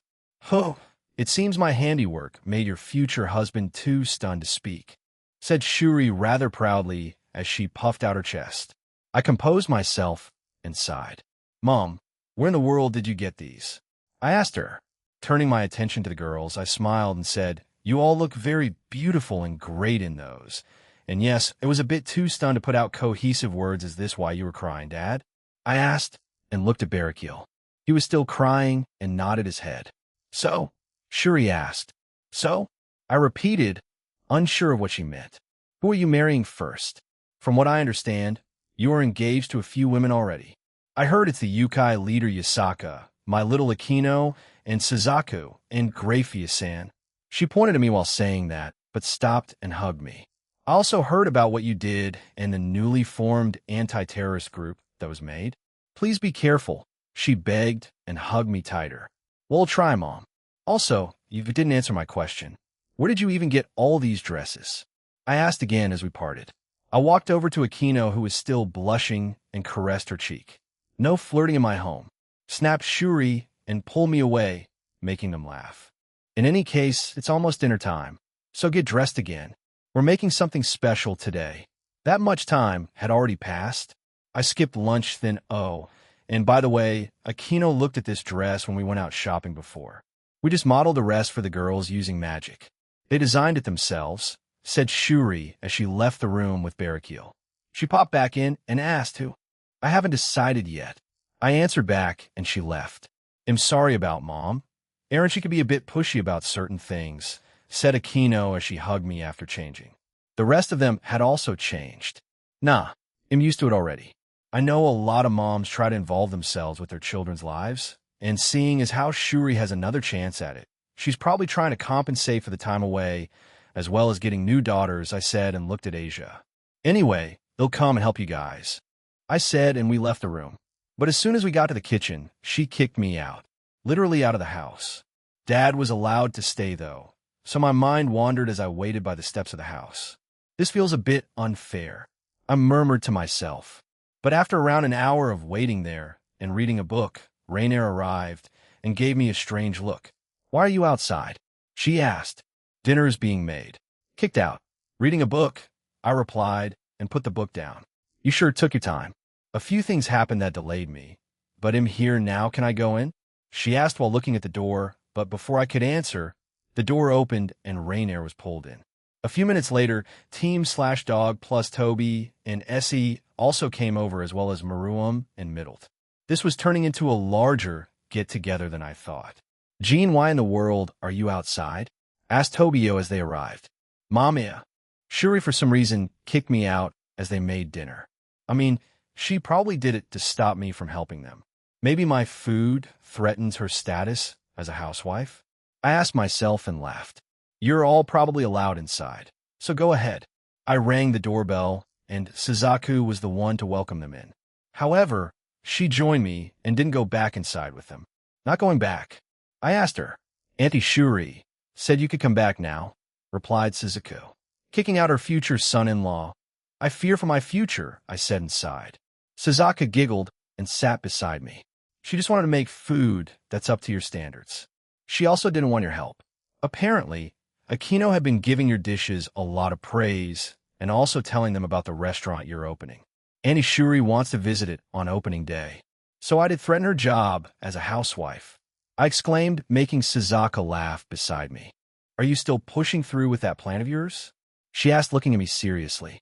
"Yeah, it'll only be for a few minutes for all of you, and I'm obligated to apologize to you in advance. You never told me in detail about it," she said and grabbed my arm gently. She looked at me silently and asked me to tell her. "Fine, but keep it a secret. I'm not entirely sure about it yet." But I told her, and when I did, she was shocked, but also felt uneasy along with me. It's easy it could create more messes, but since I'll have absolute control of everything, I can make those messes disappear. That is slow, not instantaneous. Do you believe it will work? It changes a lot of things. They won't even suspect anything until I reveal it. They'll also try not to mess much with this world to prevent any strange occurrences. She looked at me incredulously and said, "Even though you created that worldwide miracle a few days ago?" Haha, I looked away and scratched my cheek. It was probably one last miracle from the dead God of the Bible, you know? "Aaron, please. Around 100 of Sacred Gear illnesses were cured because of what you did. Children who suffered from the negative side effects of it, and the ones in Dulio, the Joker of Heaven Small Institute, were cured and can live normal lives. You even went to the rating games 7th ranked, and I know, but nothing, not only that, you made all cancers of the world 100 curable. Do you have any idea how the world reacted to that? The believers of God, the dead God, started to believe again. They in heaven gained even more believers. Almost all the gods in the world began gaining more believers, not just Christianity. Even the other things you stopped dementia, including Alzheimer's disease, advanced lung, heart, kidney and liver disease, stroke, and other neurological diseases, motor neuron disease, and multiple sclerosis, Huntington's disease, muscular dystrophy, HIV/AIDS, and other degenerative or deteriorating conditions related to aging. She explained and listed some of them. I looked down and sighed. I mean, it's the right thing to do, I think. Those kids, the people that get cancer, they still have a lot of things they can do in their life. I'd feel like shit if it ended there for them. I mean, Aoife's life, and my own. Have they contacted you? She asked. A few of them. Michael wants me to go to heaven soon just to, I guess, spend a day there. Well, Dulio wants to speak to me, and even that guy would like to, so I have to travel to the underworld. I just did it because it was natural for someone with power like me. Is that what you're planning to say now? Even though you were so against it a few months ago? She asked. Well, I'm going against a lot of the things I said back then. Am I being a hypocrite? Am I growing as a person? I don't know, I replied. I never reached this far in my previous life, and even then, I still don't remember a lot of it. Suzaku didn't answer, but she pulled me up as she stood up. Let's go. Dinner's ready, she said and dragged me into the house. I guess she also doesn't have an answer for me. Maruam-chan, Middle-chan, you two sit there. Cookie, make some room for sit. She's pregnant. As we entered the dining room, Shuri was giving everyone orders, and they all complied. Even Maruam, who was mostly confused by it all. Toby, did you buy those things with the money Aaron provided you with? She asked. Aaron? He repeated, but sounded confused. Shuri pointed at me, Aaron skyward. That sounds weird. Mom, it's Aaron Tool, or Gene skyward regardless. Shuri stopped Akino, and she sighed. Join us. I do hope what we made is good enough, Mr. Future Chef. Yeah. I did. Thanks again, Gene, said Tobio, still confused by what Shuri meant. And so a very chaotic dinner started. I swear these cows fellows are ruining the world. Did you know that Toby and SAE had to delay their marriage ceremony because of their attacks? Shuri asked while sounding pissed off. We don't mind, Annie Shuri. I mean, we got married legally first, so all that's left is the church one, said SAE. We had Azazel ask someone from the angels to do the ceremony when the time comes, added Tobio. Ah, I can't wait to meet the angels in person. Oh, I also want to meet Amaterasu-sama, she exclaimed with joy. I looked at Akino and Suzuko. They nodded, and Akino said, Aaron is heading to the Shinto realm tomorrow, so if you want my King Rias and Suzukane-san is going too. I think Raswai-san and Reiko-san are joining too. Maybe an Achan too? Right. Ine has been telling me that she's ready to come join me again, and it's convenient timing since I'm returning to the Shinto realm, which includes the Shifengu sub-realm, her original home. We can visit her parents too. Aaron. Shuri got up, slammed the table, and looked at me expectantly. However, Barrakiel seemed nervous about it. I don't mind, but I looked at Barrakiel, who had started to think about it. Please, honey? She asked rather cutely, making Barrakiel furrow his brows. Even more, his face was slowly turning red. Just to add even more firepower, please, Dad? Pleaded Akino. Uncle even Akino and Suzaku put on some puppy faces for him. And finally, D-Dad, said both Lavinia and Asia at the same time. Fine ugh, he slumped back in his chair exhausted. He was K.O.D. by his new family. A few of them were surprised to hear Lavinia calling Barrakiel Dad, but just smiled at her. It seemed like family man Barrakiel isn't good when his wife and daughters ask him like that. Huh? I couldn't help but chuckle at them. Keep an eye on them. Dad suddenly jumped up and looked at me. I was already planning on it, Dad. But I'm going there for a job, so meeting up with Amaterasu might happen at the beginning or at the end, Mom, I added. That's fine. All I need to do is ask her, she said excitedly. I saw a few of them a bit upset that I didn't invite them. I mean, I usually ask a question to them, so it's up to them if they want to come with me. Though I think they're upset because of other obligations. My eyes met Shigyun's, and she squirmed in response. Want to come with us? I asked her. Yeah. Is it okay? She asked back. If you don't have any other obligations tomorrow, then yeah. Independent Illinois double check with Kanami-san and Natsum-san. She replied and seemed quite happy after. As dinner was slowly ending, Shuri looked at Maruam, who had been mostly quiet, and ate his portion. Maruam-chan, what do you think of the food? She asked. Is good? He answered. What about it? Maruam simply looked at the plate of food he had and thought deeply about it. He was thinking about it pretty seriously, even though the question was quite casual. Then he began to describe all the things he liked about it. These included the temperature, to the texture, to what spices were used, how they were probably made, and other aspects of it. Safe to say, everyone was a bit stunned by what he said. Oh gosh, you're just flattering me, Mom said, and became a bit flustered. Well, your food and father's are good, he said. Father? Who's your father? Shuri asked, a bit confused. I felt myself freeze, and so did the rest of them. Maruam, not sensing this, continued and said, Gene Skyward is my father. Crack. Shuri slowly turned her attention to me and to the women in my harem. However, suddenly, we were saved when the door to the home opened, and in came Penemu. Sullyim late. Wait, what's happening here? She asked, confused. We looked at her, and she was carrying bags, and she held them up. I brought some takeaway, completely ignoring the silence of the place. Penemu, called out Shuri. Yes? Who's the mother of Maruam? How did Aaron become his father? She asked quietly. It's complicated? Maruam isn't exactly biologically his, so, answered Penemu. Now, Shuri became confused. Well, I'm around people I trust, so this is a good opportunity. I said and looked at Barakiel, Shuri, Calawarna, Middle, Cookie, Tobio, and Se. I might as well reveal a bit about myself. I tapped my head and sent to them relevant information, so I could explain Maruam's connection to me. The ones that received the information were too shocked to speak. Middled, in her own way, passed out and was foaming at the mouth. Maruam had caught her to stop her from falling. Baru, you're what? Can you make money out of thin air and give me some? I ran out of it this month. Cookie shouted and seemed more than excited.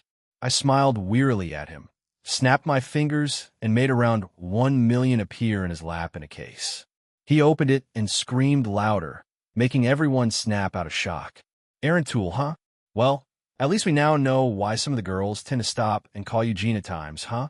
Said Tobio, and he laughed. This is a lot to take in, but you're still the same person, right? I see no difference apart from understanding that you can make anything happen, including helping me. Jean-san? Or do you prefer Aaron-san now? Giggled Sae.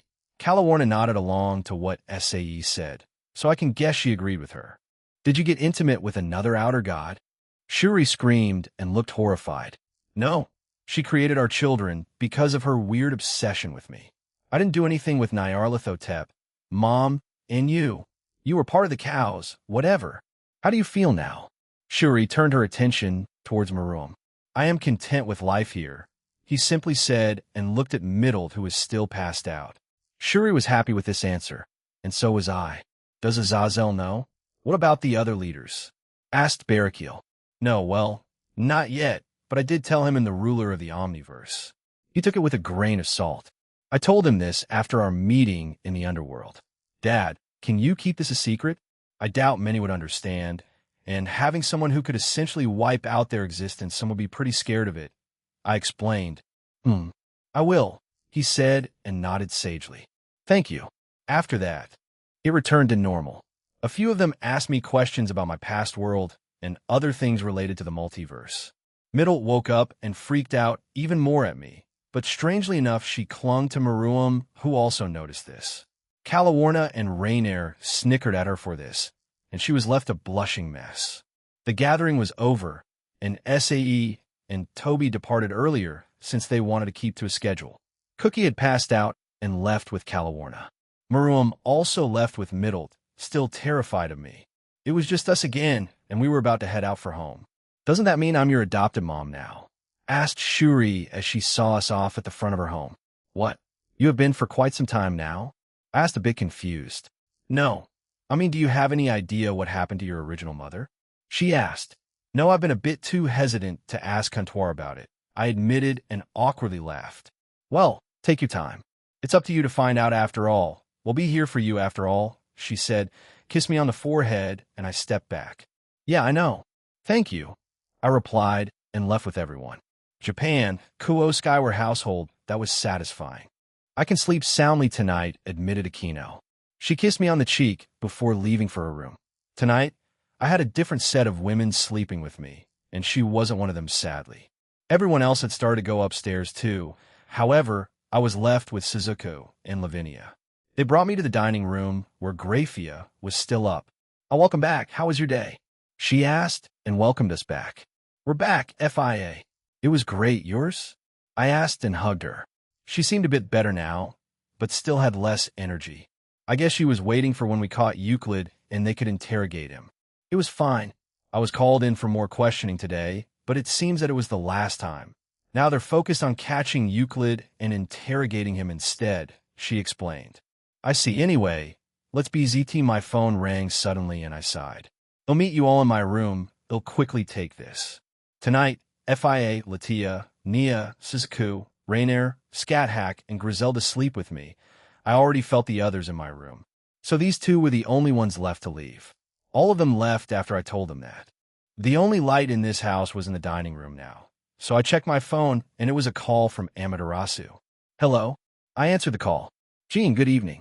I'm sorry if I'm calling at the wrong time, but you're coming to our realm tomorrow, correct? She asked. Yes, I am. Why do you ask? Can you come early? I believe it might be a bit more time-consuming for you. It would be better to show you once you get here tomorrow, she said. All right, they'll do that. I have a few coming with me, but another Himejima wants to speak with you. Is that all right? I asked. Oh, yes, it is. That's all for now. Good night, Jean. The line goes dead, and I put away my phone.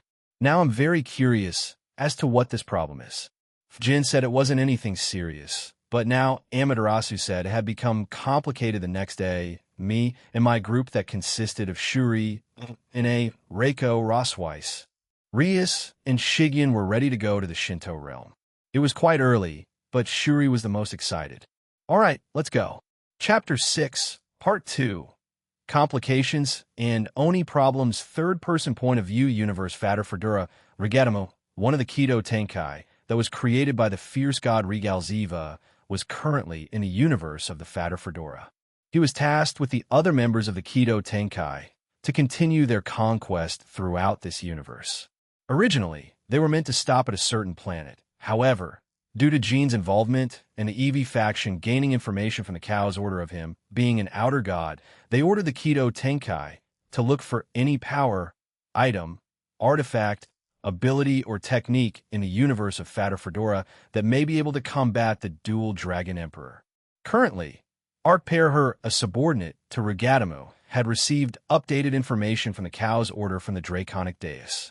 He was with his master, Rugatamu, as they had been on this planet for quite some time. They had already destroyed the current governments here, and also any resistance that might try to oppose them. Rugatamu-sama, I received updated information from one of ours, said Arkparer.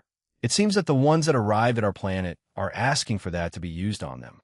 Melvazoa-sama, Regal Ziva-sama, and Saraselbi-sama have given the humans permission to use it. You are the last since you created it. Rigatamu did not look at his subordinates. He only looked forward. He was thinking, in his mind, if the ones to use it were the factions of the Cow's order that were from the Draconic Dais, he did not know whether they could handle the power it gave them. Normally such power would just kill the individual. However, the EV are accustomed to it, and are built for it. Are they able to handle the power? Asked Rigatamu. Unknown. However, they believe that they can. The human female witch Sonadia is with them. The faction of the Wizards of Oz believe they are able to handle the power, explained Arkparer. The human woman, Rigatamu, squinted his mechanical eyes. He had only seen a handful of the humans of the Draconic Dais through advanced technologies that had been sent to the Cow's order per the request of Lapis and Ignia. He scoffed when he saw their general power.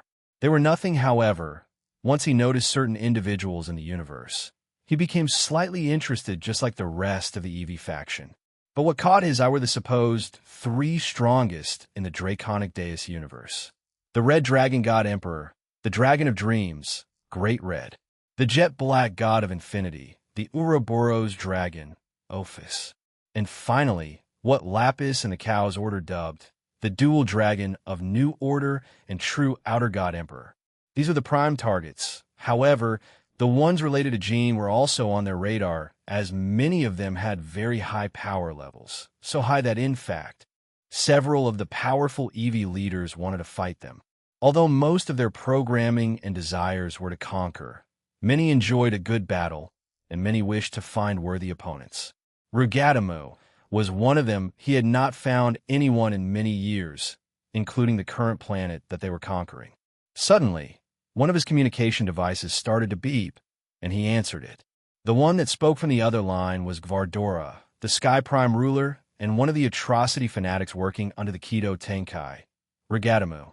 He, along with a few fanatics, were also here to help conquer the vast universe of Vater Fedora. Rugatamu-sama, we have conquered another planet. We will proceed to the next one, and I will leave one of our men here.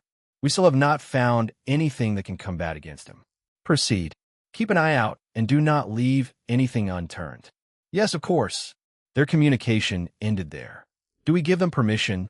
Rugatamu-sama asked Arkparer. Give them permission. If they can use that power along with what they received from the Phantasma. He stopped there and smirked. A very interesting event might happen in the Draconic Dais during their holiday that is called Halloween. I received another one. The Alliance of the Evil Gods have reached those ruins in our universe.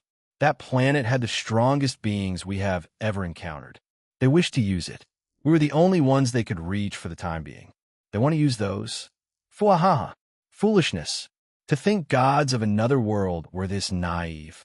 However, he stopped laughing and looked at his subordinate. I do not have sole permission to allow them access to that. They need to contact our leaders, he said to Artparer. I will relay this information to Regal Zivasama then, replied Artparer, and he started to send a message to his leaders. The others, the Nilrem, Clippith, and other minor factions are also using the devices we provided for them. However, many have died because of it. It is up to them. If they are that weak to die from something so trivial and weak, they themselves are weak and deserve to die.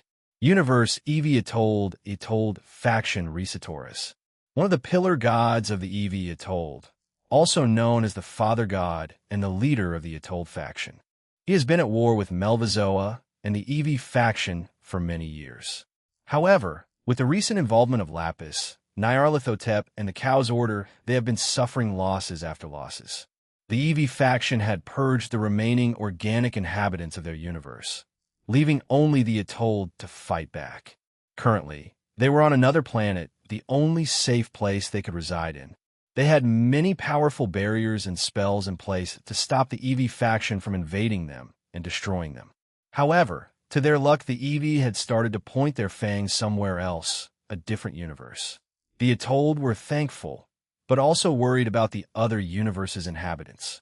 They also found out that a terrorist organization had been collaborating with the Evi faction, as well as another faction from another universe. Resatoras sat on his throne with many of his advisors and leaders. They all were looking at the situation on the Oracle Ball. They watched as some of the Evi faction kept on destroying more parts of the Fata Fedora universe. And just now he killed one of them, said one of the higher-ups. They had seen Jean kill Sayas, one of Eleanor's subordinates. They also felt the shockwave that he created in their universe, and many were hopeful towards the young man. There are rumors that he is also an outer god. If we can make contact again and form an alliance with him, then maybe, just maybe we can save our universe, and many others too. Another shouted enthusiastically. Everyone in the room turned to a tall woman with light brown hair. She had blue eyes that are usually bowed down, like in reverence. She wore a long white veil with thorns and flowers accenting the sides. She had a tight white turtleneck with a butterfly brooch that extended around a blue gem on her chest. There were various cross-like symbols over her body. She had black and puffy sleeves that ended in white cuffs. Her shorts were white and frilly. From her torso all the way down to her feet, she donned a long black cloth with golden accessories. Connected to her back was a long robe that resembled blue butterfly wings. There were much shorter, wilted butterfly wings attached to the black piece. Her heel boots were simple white. This woman was called Chimyun Chapati, or Shikigami, or the goddess of breasts, Holy Mother Chichi. Several months ago, Ji made contact with one of her breast fairies. Everyone in the room wanted her to do it again, but this time, Chimyun, you must make contact with that man again. But this time, do it yourself personally. In addition to his admiration for women, he is also quite taken with physical beauty. Many of your servants are to his liking, as well as you. Yes, yes. If you make contact with him and promise him favorable treatment for yourself and your servants, he will surely help us. Another added. Chimyun Chapati felt a bit conflicted. However, she did wish to contact him again and prevent further tragedies. She had been plagued, no, all of them had been plagued by the Evi for many years and saw their destruction. She had lost many friends and servants over the years, and wished to stop them. However, with the Evi faction joining hands with the Cow's Order that had many powerful allies, their destruction would only increase from now on. I will try. However, there is no guarantee that he will accept my offer. You are aware of his own morals and ideals, yes? She asked them. He is also an advocate for peace. If we tell him what has been happening to many planets and universes, he will surely step in and help.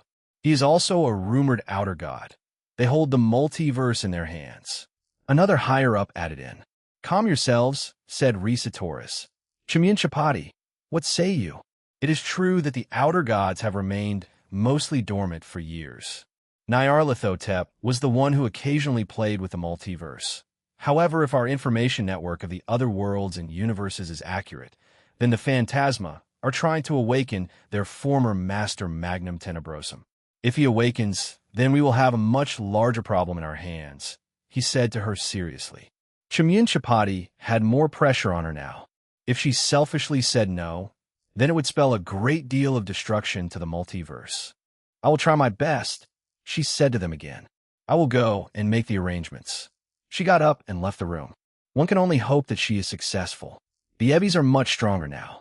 We do not know how, but my own suspicions fall on Nyarlathotep, said one of the higher-ups. She will be successful, said Risa Taurus. What makes you say that? Asked another. Do you remember that battle? He asked them. That? That battle. Yes, it was one where we dealt a heavy blow to the Eevee. However, after that we could not continue, and we were pushed back. But yes, it was a large victory for us, replied another. The day before, I had a dream that we would win and continue winning. However, there was an interference that day. They had made a breakthrough and made many advances which caused us to lose. However, in my dream, they did not, I believe, another world being interfered during that battle. I believe Nyarlathotep was the one. What are you trying to say? Asked another member. If the Eevee or this cow's order has the backing of Nyarlathotep and her potential offspring, then we will need to change fate ourselves. We must succeed in bringing the middleman. An outer god to our rankings, we must form an alliance at all costs. Otherwise, I fear we may be wiped out in the near future, said Risa Taurus grimly. The room fell silent. Many of them were thinking of their own contingencies if Chamyun Chapati failed to bring Jean to their side or form an alliance with Team DXD and the factions and pantheons of the Draconic Dais. Chamyun Chapati walked away from the building that they were having their meeting in. It was a large tree with many facilities built into it. If one were to look from outer space, they would see this large tree jutting out of the planet it was planted on. The world that they currently inhabited was lush, full of life and greenery. Even during war times, in their losing state, many of the remaining members of the atoll were going about their lives like normal. However, there was also a tense atmosphere.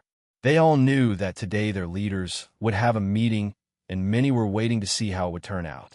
When Chamyun Chapati left the meeting, she had turned herself invisible as she did not want to be spotted. After that, she teleported back to her forest. She stood on top of a hill, looking over her small territory. The planet they were on was at least 20 times larger than Earth, so her small territory was still quite big. Grass and trees were everywhere, and it had a tranquil feeling to it. There were also a few buildings in the distance, as most of the city she had built was underground for more protection. Chamyun Chapati stood there admiring the view before she started to walk towards her home. Many fairies of all sizes started to fly towards her, happy to see her. Mother Chi-Chi, how was the meeting? One of the fairies asked. It went well. I will inform everyone now. So please gather everyone in the meeting hall, she told the little fairy who happily obliged. Chamyun Chapati eventually reached a small crossroads and teleported to the underground portion of her territory. Once there, she had teleported to a library. She had wanted to see one of her subordinates or breast generals. It didn't take her long to find her. The one she was looking for was Elfina, one of her breast generals. She had long black hair that reached her knees, elf-like ears, and white eyes. She wore a skin-tight suit with a red and gold cape. Chamyun Chapati-sama, said Elfina, and she kneeled in front of her. How can I be of service? She asked. Elfina, please, we've known each other for a long time. I just wanted to speak with you, said Chamyun Chapati, a bit troubled by her friend's reaction. Elfina stood up and smiled. I was just teasing you, Chi-Chi-chan. How did the meeting go? She asked in a friendly manner. Elfina and Chamyun Chapati had known each other since childhood. They had been friends since Chamyun Chapati became known as the goddess of breasts in their universe. Elfina stood by her side as one of her most trusted people. We may need to make contact with the Epee dragon once more, she said in a disheartening tone. His power is needed even more now. And if we don't, I will tell everyone once we gathered. One of the fairies is doing so. Let's go, said she and walked away, followed by Elfina. Chamyun Chapati. and her subordinates had met up in their meeting hall, and Chimyun Chapati just finished informing them of what had recently transpired. Many of them had a look of worry or despair. However, they want us to do what? I refuse to be used like that. One of the Brest generals shouted in anger. If it's for the sake of peace, I don't really mind, answered another in a tired tone. What if we become his concubines for a short duration? Until this situation is solved, another added. Chimyun Chapati stood up and put her hand up to stop them. Everyone, Gene Skyward is not like that, so you don't need to worry about that. However, making contact with him again is essential. Chimyun Chapati looked at another person, the last Brest fairy, to speak with Gene. You were the one to speak with him last time, were you not? Siphenian? Chimyun Chapati asked the woman. Siphenian is a tall woman with long blonde hair, green eyes, and elf-like ears. She wore a crown of leaves around her head, wore very white, revealing robes that barely covered her breasts, golden bracelets, and earrings. Yes, I was Chichi-sama. He was very enthusiastic about speaking with you, she said and blushed. However, once he found out it was me, a Brest fairy, he was less enthusiastic, she said and huffed. Chimyun Chapati smiled at Siphenian, but said nothing and waited for her to continue. I informed him of the coming dangers, and I think he was relatively aware of them, so he will be responsive to our next contact. And this is just my personal opinion, but I think he will provide us with assistance, she said seriously to everyone. That is the impression you got when speaking to the Epee Dragon? Asked Chimyun Chapati. Yes, said Siphenian firmly. Chimyun Chapati turned to everyone and looked at them one by one. Finally, she addressed them. You heard, Siphenian. Do any of you have any other opinion? She asked them. Everyone, one of the Brest generals, and some of the Brest fairies and Brest guardians were looking at each other. However, none of them said anything. Chimyun Chapati smiled at this and nodded. In the near future, we will try to contact the Epee Dragon. Once we do, she looked at everyone there. Some were not very happy about it, since most of them had remained single or had problematic experiences with the opposite gender. Therefore, they chose to follow Chimyun Chapati. We will offer ourselves to him, and only then will we learn what his response is, said Chimyun Chapati, and she looked back at Siphenian. We will contact him by entering his dreams for the future. Please prepare yourself. Yes, answered Siphenian. Universe Draconic Deus Shinto Realm Yoshitsun Minamoto's soliloquy in around a day's time. Jin-san will come back to our realm to help with a specific problem. Two small notorious gangs from the Oni's realm had suddenly started acting strange and started to become rowdy. However, recently it became a bit more serious as the known locations of them causing a disturbance, people started to disappear. We were informed by Shutten-sama that we shouldn't worry. However, even the water serpent Shiryuki-sama had been troubled by it recently. Her waters in the Oni realm had been polluted somehow. We had investigation teams look through it, but they found nothing, so I, along with Benkei and Yoichi, have been looking into it for the last few days. Both the Oni incident and the one with Shiryuki-sama. But we had found nothing so far, so Amaterasu-sama had enlisted the help of Jin-san. Although after the meeting, we found out many things, and our little planet and realms weren't the only ones out there in the universe. The multiverse and omniverse theories were real, and when we heard about them, and more specifically Yoichi, was very excited about it. Through our connection with Jin-san, it may be possible to venture to those places in the future. However, what made me a bit annoyed with Yoichi was what he said to me. Hey, Benkei, you shit, son. You two are females, right? Go join his harem, so we can go explore the multiverse. Of course, after he said that, Benkei beat him up. It was an insensitive thing to say, and he understood that, but we forgave him because of his excitement. Currently, we were doing one last investigation of the area around Shiryuki-sama's home in the Oni realm. Oi, did you find anything yet, you two? Shouted Benkei. No, we have been doing this for days now. Of course we won't find anything. If the specialized team couldn't do it, how the hell could we?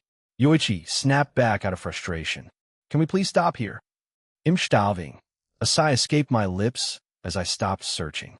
Looking up, I saw Yoichi and Benkei on different levels of the pit. It has been a few days, and we still haven't found anything. We should leave this to Jin-san. In any case, is the source even here? I had thought of that earlier, but even if Shiraki-sama said that her waters were polluted, we did not see any indication of it. Perhaps it's a different kind of pollution? We had inquired her about it, but she had been insistent that it had been polluted. Additionally, we equated it to the cow's order, as with the case of the gang. Perhaps they had infiltrated our realm? Maybe that's why Amaterasu-sama had asked Jin-san to come here. All right, we can stop here. We probably won't find anything at this rate, I said to them. Yoichi seemed quite happy with this and left first, followed by Benkei. He'll just need to tell Jin-san about this. I should be present for his arrival and meeting with Amaterasu-sama. Also, Reijin-sama may also have her duel with him once he finishes dealing with the problems. I left the area and joined my friends at the top. Once up there, I was greeted to Shutten-sama with Rem-san and Ram-san. Did you have any luck today, Yoshitsun-kun? She asked. Unfortunately, we didn't, Shutten-sama. We may need to wait for Jin-san to come here to find out the mystery surrounding the contamination that Shirayuki-sama is speaking of, I replied. Where is she staying for the time being? I asked her. Shira-chan is staying at my home. I have made some renovations since she last stayed there. Therefore, there is a small independent zone underground that is large enough to hold her true size, she said and smiled. I see. Thank you for informing us. We will go back to Takamagara then and report to Amaterasu-sama. I bowed and started to leave, but one moment, Yoshitsun, she called out, and I turned around. Yes. Will Jin stop him? She asked a bit uncertainly. Him? Oh, you mean Ito and Asahi? Surely. I mean, we have Kuki Shinobu's assistance in tracking all their movements down. She will be able to accomplish it with her word and intelligence along with Jin-san, but it does seem like they're being controlled in some way or another, I replied. Good. That dumb Oni needs to be punished once he is captured. I will also take full responsibility, inform Amaterasu-sama as such, she said and waked away. I wanted to ask why she wanted to take responsibility, but perhaps she felt guilty because she was his caretaker for quite some time after all. They're almost like mother and child, and now the child is causing more than just some trouble in their realm. We also need to factor in Asahi, as he's a rival and looks up to Ito. Both are Oni and are quite powerful, but to whoever is controlling them, it doesn't seem like they want to cause too much damage. Unless they're waiting for an opportune time. All this is speculation. I don't have any evidence to back this up. Yoshitsun, stop looking so serious. And let's go back. Already I'm hungry. Like Yoichi, I nodded and said, you seem excited for Jin-san to come back. Aren't we all? That guy already caused more of a stir because of the punch that shook the world. It makes me think about who recorded it, she said as she drank from her gourd while she talked. Benkei is right. Just a few days ago, there was some leaked footage of what had happened in Romania, a small war with the forces of another universe that had allied themselves with the Cow's Order. However, it was a one-sided fight where Jin-san dominated his opponent, who was rumored to be God-class. Some feel uneasy about seeing something like that, the power Jin-san displayed. If his exhibition match was anything to be judged by, then this new and much more powerful Jin-san terrified many, as he didn't show this level of strength back then. But some are relieved that someone that powerful is on our side, the good side. To the masses, it was the fist, the punch that shook the world, maybe even the universe. However, to the ones who know the truth, it was the fist that most likely shook the multiverse. Azazel Dano, the governor of the fallen angels, contacted us when the footage was leaked and asked us to destroy any evidence of it, so as not to trigger a mass panic. But I believe it's too late. People know, people saw, and people are aware. However, it was a mixed reaction, as I previously said. Yes, I think so. Many more of the heroes of Japanese history are going to come to Takamagara tomorrow to see Jin-san himself, I replied to Benkei. Kata Danzu, Miyamoto Musashi, Ibaraki Doji, and Sasaki Kojiro, and a few others. They won't miss a showdown between Reijin-sama and super-duper famous Jin, Fufu Benkei said as she pranced around. Ah, Jin-san already met Sasaki Dano, I told her. I think you told us that. She asked confused and looked at Yoichi. Yeah, she did. You were just drunk half the time, replied Yoichi, and then got hit on the head with Benkei's staff. Once arriving back in Takamagara, we immediately headed for Amaterasu-sama's home, and once we were in front of the door to the meeting room, we heard some hushed voices talking to each other. We were confused, but I knocked on the door, and we were told to enter after a few seconds of silence. Once we stepped inside, Fujin-sama was sitting on Reijin-sama, and Amaterasu-sama had a troubled look on her face. Is this a bad time? I asked a bit hesitantly. No, it's fine, Yoshitsune-kun. What did you need? Did your investigation pull up any leads? Asked Fujin-sama. Unfortunately, no, we may need to wait for Jin-san. However, I have my own speculations, I said to her. Then please do tell.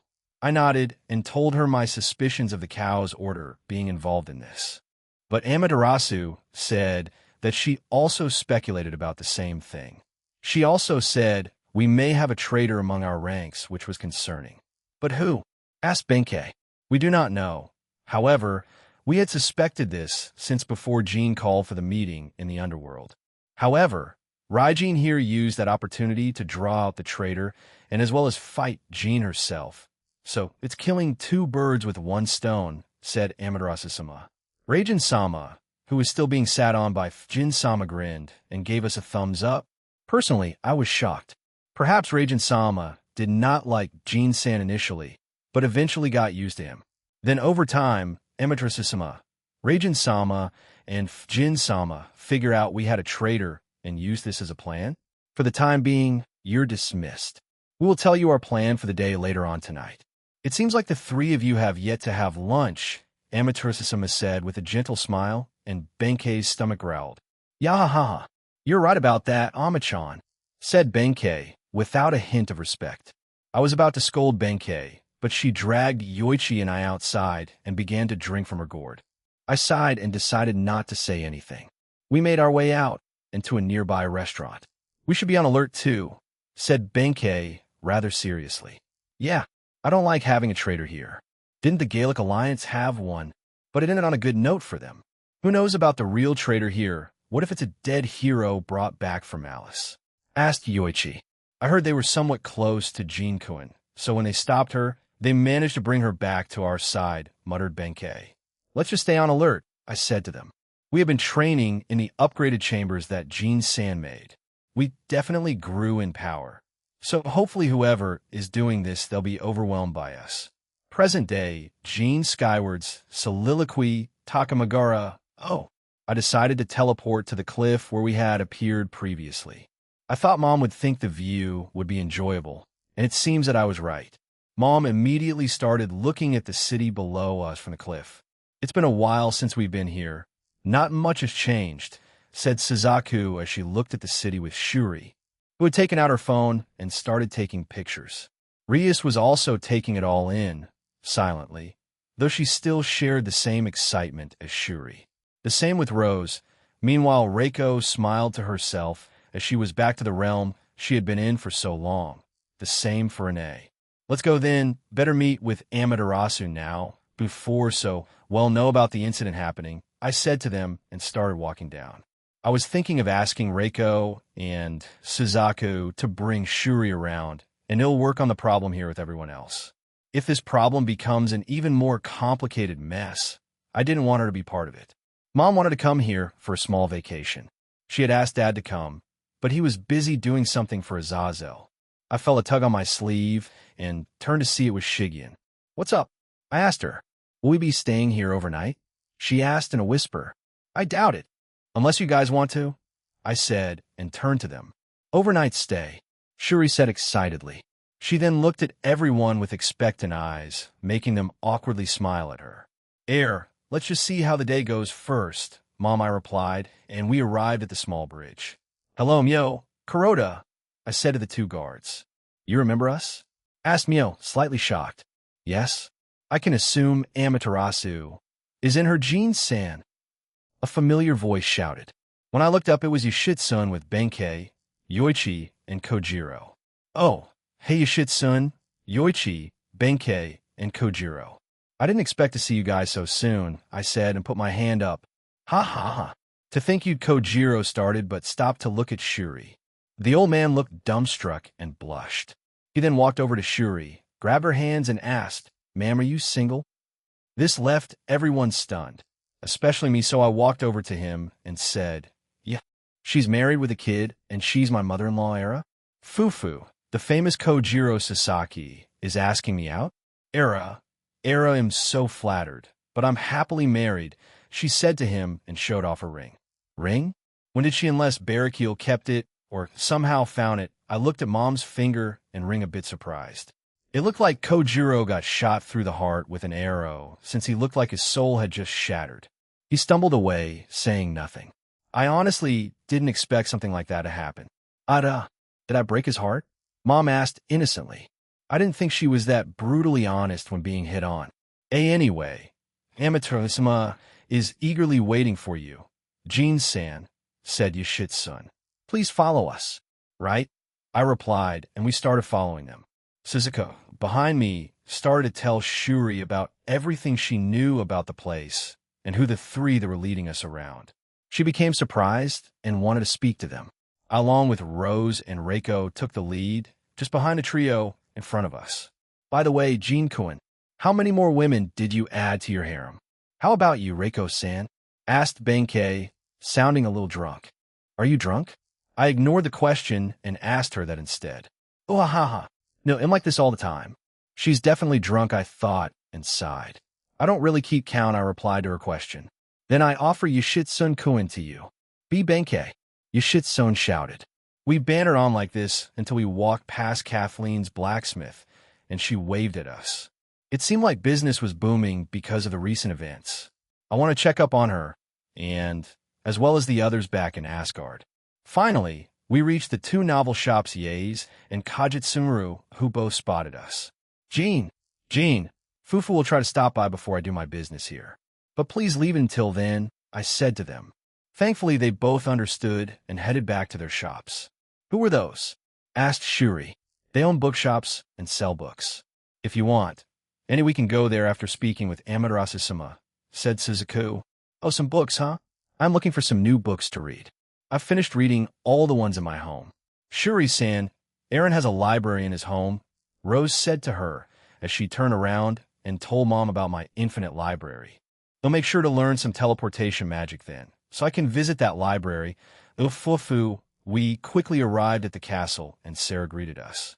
Middleman, Amaterasu-sama and the others are waiting for you. Follow me. As stoic as usual. Huh, Sarah? I asked as we followed her. She didn't answer me, and we eventually arrived in front of the door, and we entered it after knocking. I could tell that Mom had become a bit nervous, but was still quite excited. Once we stepped into the room, we were greeted by the sight of the three women of Amaterasu in the middle, Jin to her right, and Raijin to the left. Hello, I'm here like you asked, I said to Amaterasu. Welcome back to our realm, Jean. Thank you for coming early to our realm, and I would like to start immediately. Amaterasu then summoned a piece of paper and made it float to me. I took it and read through it. A shortened version of it is, two Onis are terrorizing multiple sub-realms of the Shinto realm. They speculated that they were mind-controlled by someone, probably the Cow's Order. The second problem was the water of the water serpent Shiryuki had been polluted, and they wanted to find out the source and purify it, return it to normal. They also speculated that it was due to the Cow's Order. The two Onis are probably Ito and his rival Asahi Sato. They don't know where they are, but I could feel Ito's aura jumping around the place. I was a bit confused about that, however. Asahi's aura was nowhere to be felt. I grew suspicious of this, so I extended my search from this realm and into Japan, but still didn't find it. Hopefully he didn't do something stupid like join the Cow's Order, so he could compete with Ito in strength. Apparently, Shinobu led the search team since the rest of his gang was also involved, but she was the only one who sparred. You would think that they would mind control the smartest one in the gang first. Also, they think that they're the traitor in this realm, but to whom? They're not sure. Also, the last part, since I'm here, they want me to proceed with my duel with Raijin. I can start with either one. Do you want me to start on any specific one? I asked. Our first request is that you investigate what is causing the water pollution. Shiryuki is getting quite upset about it, said Jin. Afterward will be the two Onis and finally the duel between you and Raijin. If that's okay, Jean? Asked Amaterasu. I don't see a problem with that. They'll get on with it then, but first this is my mother-in-law, Shuri Himejima. She wanted to speak to you, Amaterasu. I gestured to Shuri, who waved at Amaterasu. Ah, another Himejima, if I remember correctly. You're the one who was exiled. I also wish to speak to you eventually, she said, and gestured for Shuri to join her. Leave her to us, Jean. We will keep your mother-in-law company, said Jin and grinned. Rosei called out to Rosweiss. If it isn't an issue, I would like to stay with Shuri-san, announced Rosweiss. One of Jean's lovers? Very well. I have a lot of questions for you, Jin again said enthusiastically. Rosweiss was a bit confused, but walked over to them too. So this was my team for the day, huh? Very well. Well, get moving then, I announced and left the room. I immediately heard a bunch of questions directed at Mom and Rose. I think I'll be fine. Jin seemed a bit mischievous, but it should be okay. So, we're heading to the Oni realm, huh? I asked everyone, and then turned to Sarah. Sarah, care to tell me what happened in Shifengu? After I asked that, both Reiko and Ine expressed some interest. She looked at me as we walked away from the room and then back down at the ground. Those two stupid Onis did a lot of damage. They nearly knocked over a pregnant Tengu. However, most of the damage was small, so no one was adversely affected. However, they still disturbed the peace over there. This happened in the Kitsune realm, and here in Takamagara. So, all of the realms then? I asked and she nodded. I wonder why. Reports say they were mind-controlled, whereas Kuki Shinobu, by the way. She is back in the Oni realm and investigating everything in their base, as that's where it all started. After a certain day, they started to act strangely. However, she herself was not affected, explained Sarah. Maybe they're sexist? You know, it's not that unbelievable if I'm being honest. They agreed on something. Shut up, old hag Velgrind. I thought you left for I was just checking up on you. Never mind then, she said and left. What at Sundara, we eventually reached the entrance hallway, where the staircase that led to the teleportation pads were located. I won't be coming with you, unfortunately. I will be staying here for extra security, she said and departed for her post. I turned to address everyone when I saw that Rias was shaking. I was confused by this and put a hand on her shoulder. Is something wrong? Imet Amaterasu Shama. It was like a dream of mine. This place, it's beautiful. Aaron, we have to help them all, she exclaimed enthusiastically. I had not seen Rias this excited in a long time.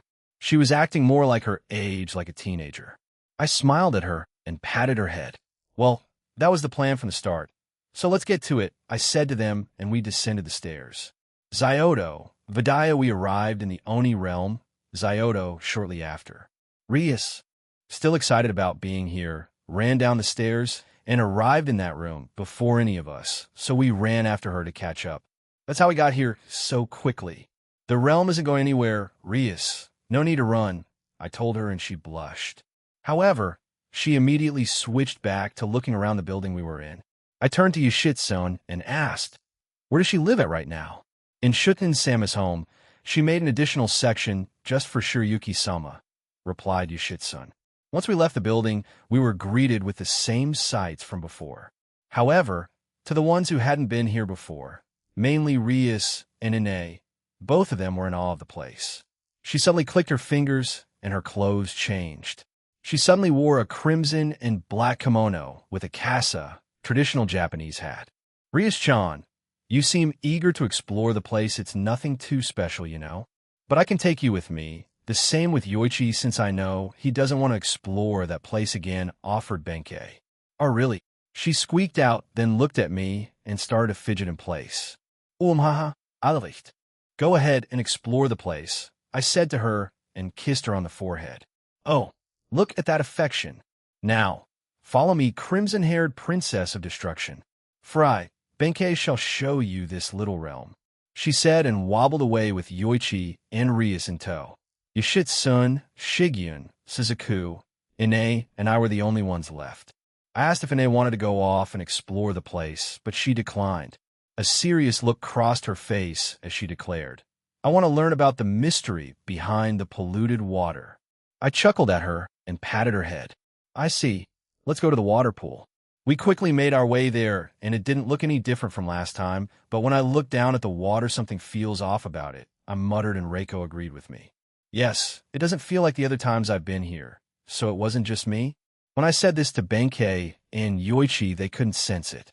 Perhaps it was because I had been here many times to speak with Shuden-sama about various things. Even Shirayuki-sama thought the same things, but couldn't tell us why. Yoshitsune said and frowned at the pool of water below us. Suzaku, Shigyun, and Ine were staring intently at the water too, and it looked like they agreed with the rest of us. Well, we better go down then, I said and jumped off. As soon as I grabbed Suzaku, she naturally wrapped her arms around my neck. A small warning would have been appreciated. Aaron, she cutely protested. My bad. We'll try to do it next time, I said to her and landed on the water. Ine flew down, while Yoshitsune jumped off the sides of the walls to slowly descend. The rest flew down using magic, although all three women who came with me seemed a bit displeased with my actions. Playing favorites, humph. Ine then cutely turned away after she said that. She was the closest to me, and on my other side was Yoshitsune. I shook my head and looked around, noticing nothing different. I turned my attention to the water and touched it.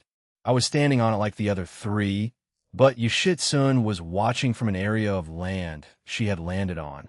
I closed my eyes and tried to analyze it myself. After a few seconds, I opened my eyes back up and looked to the right side, at where one of the waterfalls was obstructing the walls of the place. I waked over to it and put my hand on it. Aaron? They called out. Yoshitsune asked, Aaron? Sounding confused, so the girls explained.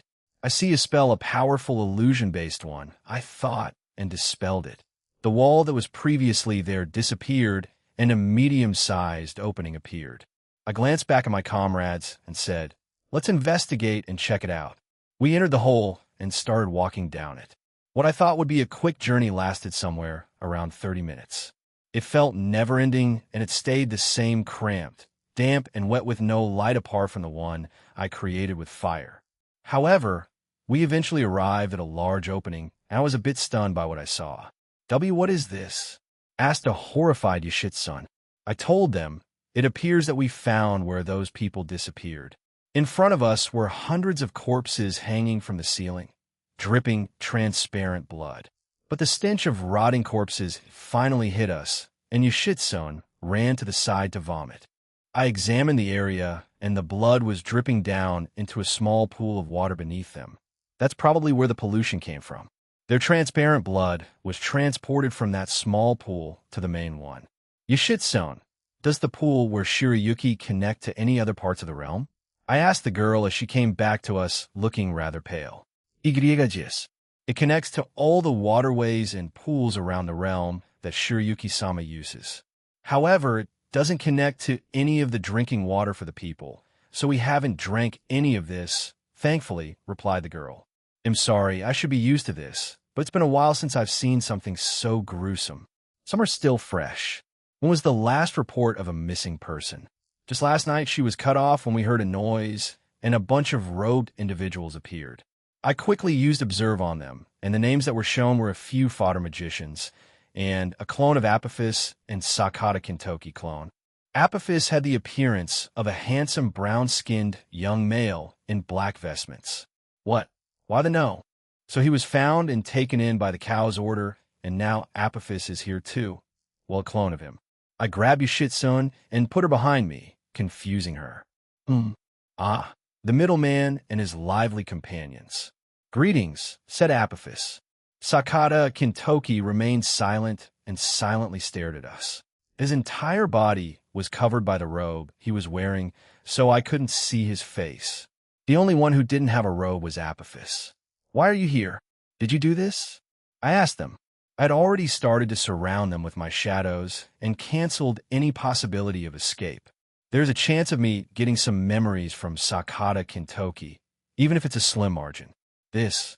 Me? No, the man beside me.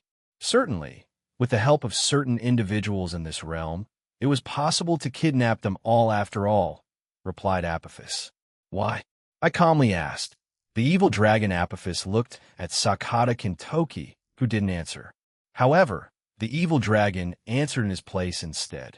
Even if you kill us, there are 2 other clones waiting in this realm. You cannot find us until we attack. Middleman, I should not have said that. Well, At the very least, you're now aware of this very well. I will announce it.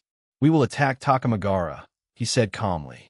We are also responsible for the brainwashing of a certain Oni partially, he added. He then changed into a fighting stance. And so did the rest, however. To my surprise, Sakata Kintoki took out something and stabbed himself with it before crumbling away into nothingness. He ended his own clone?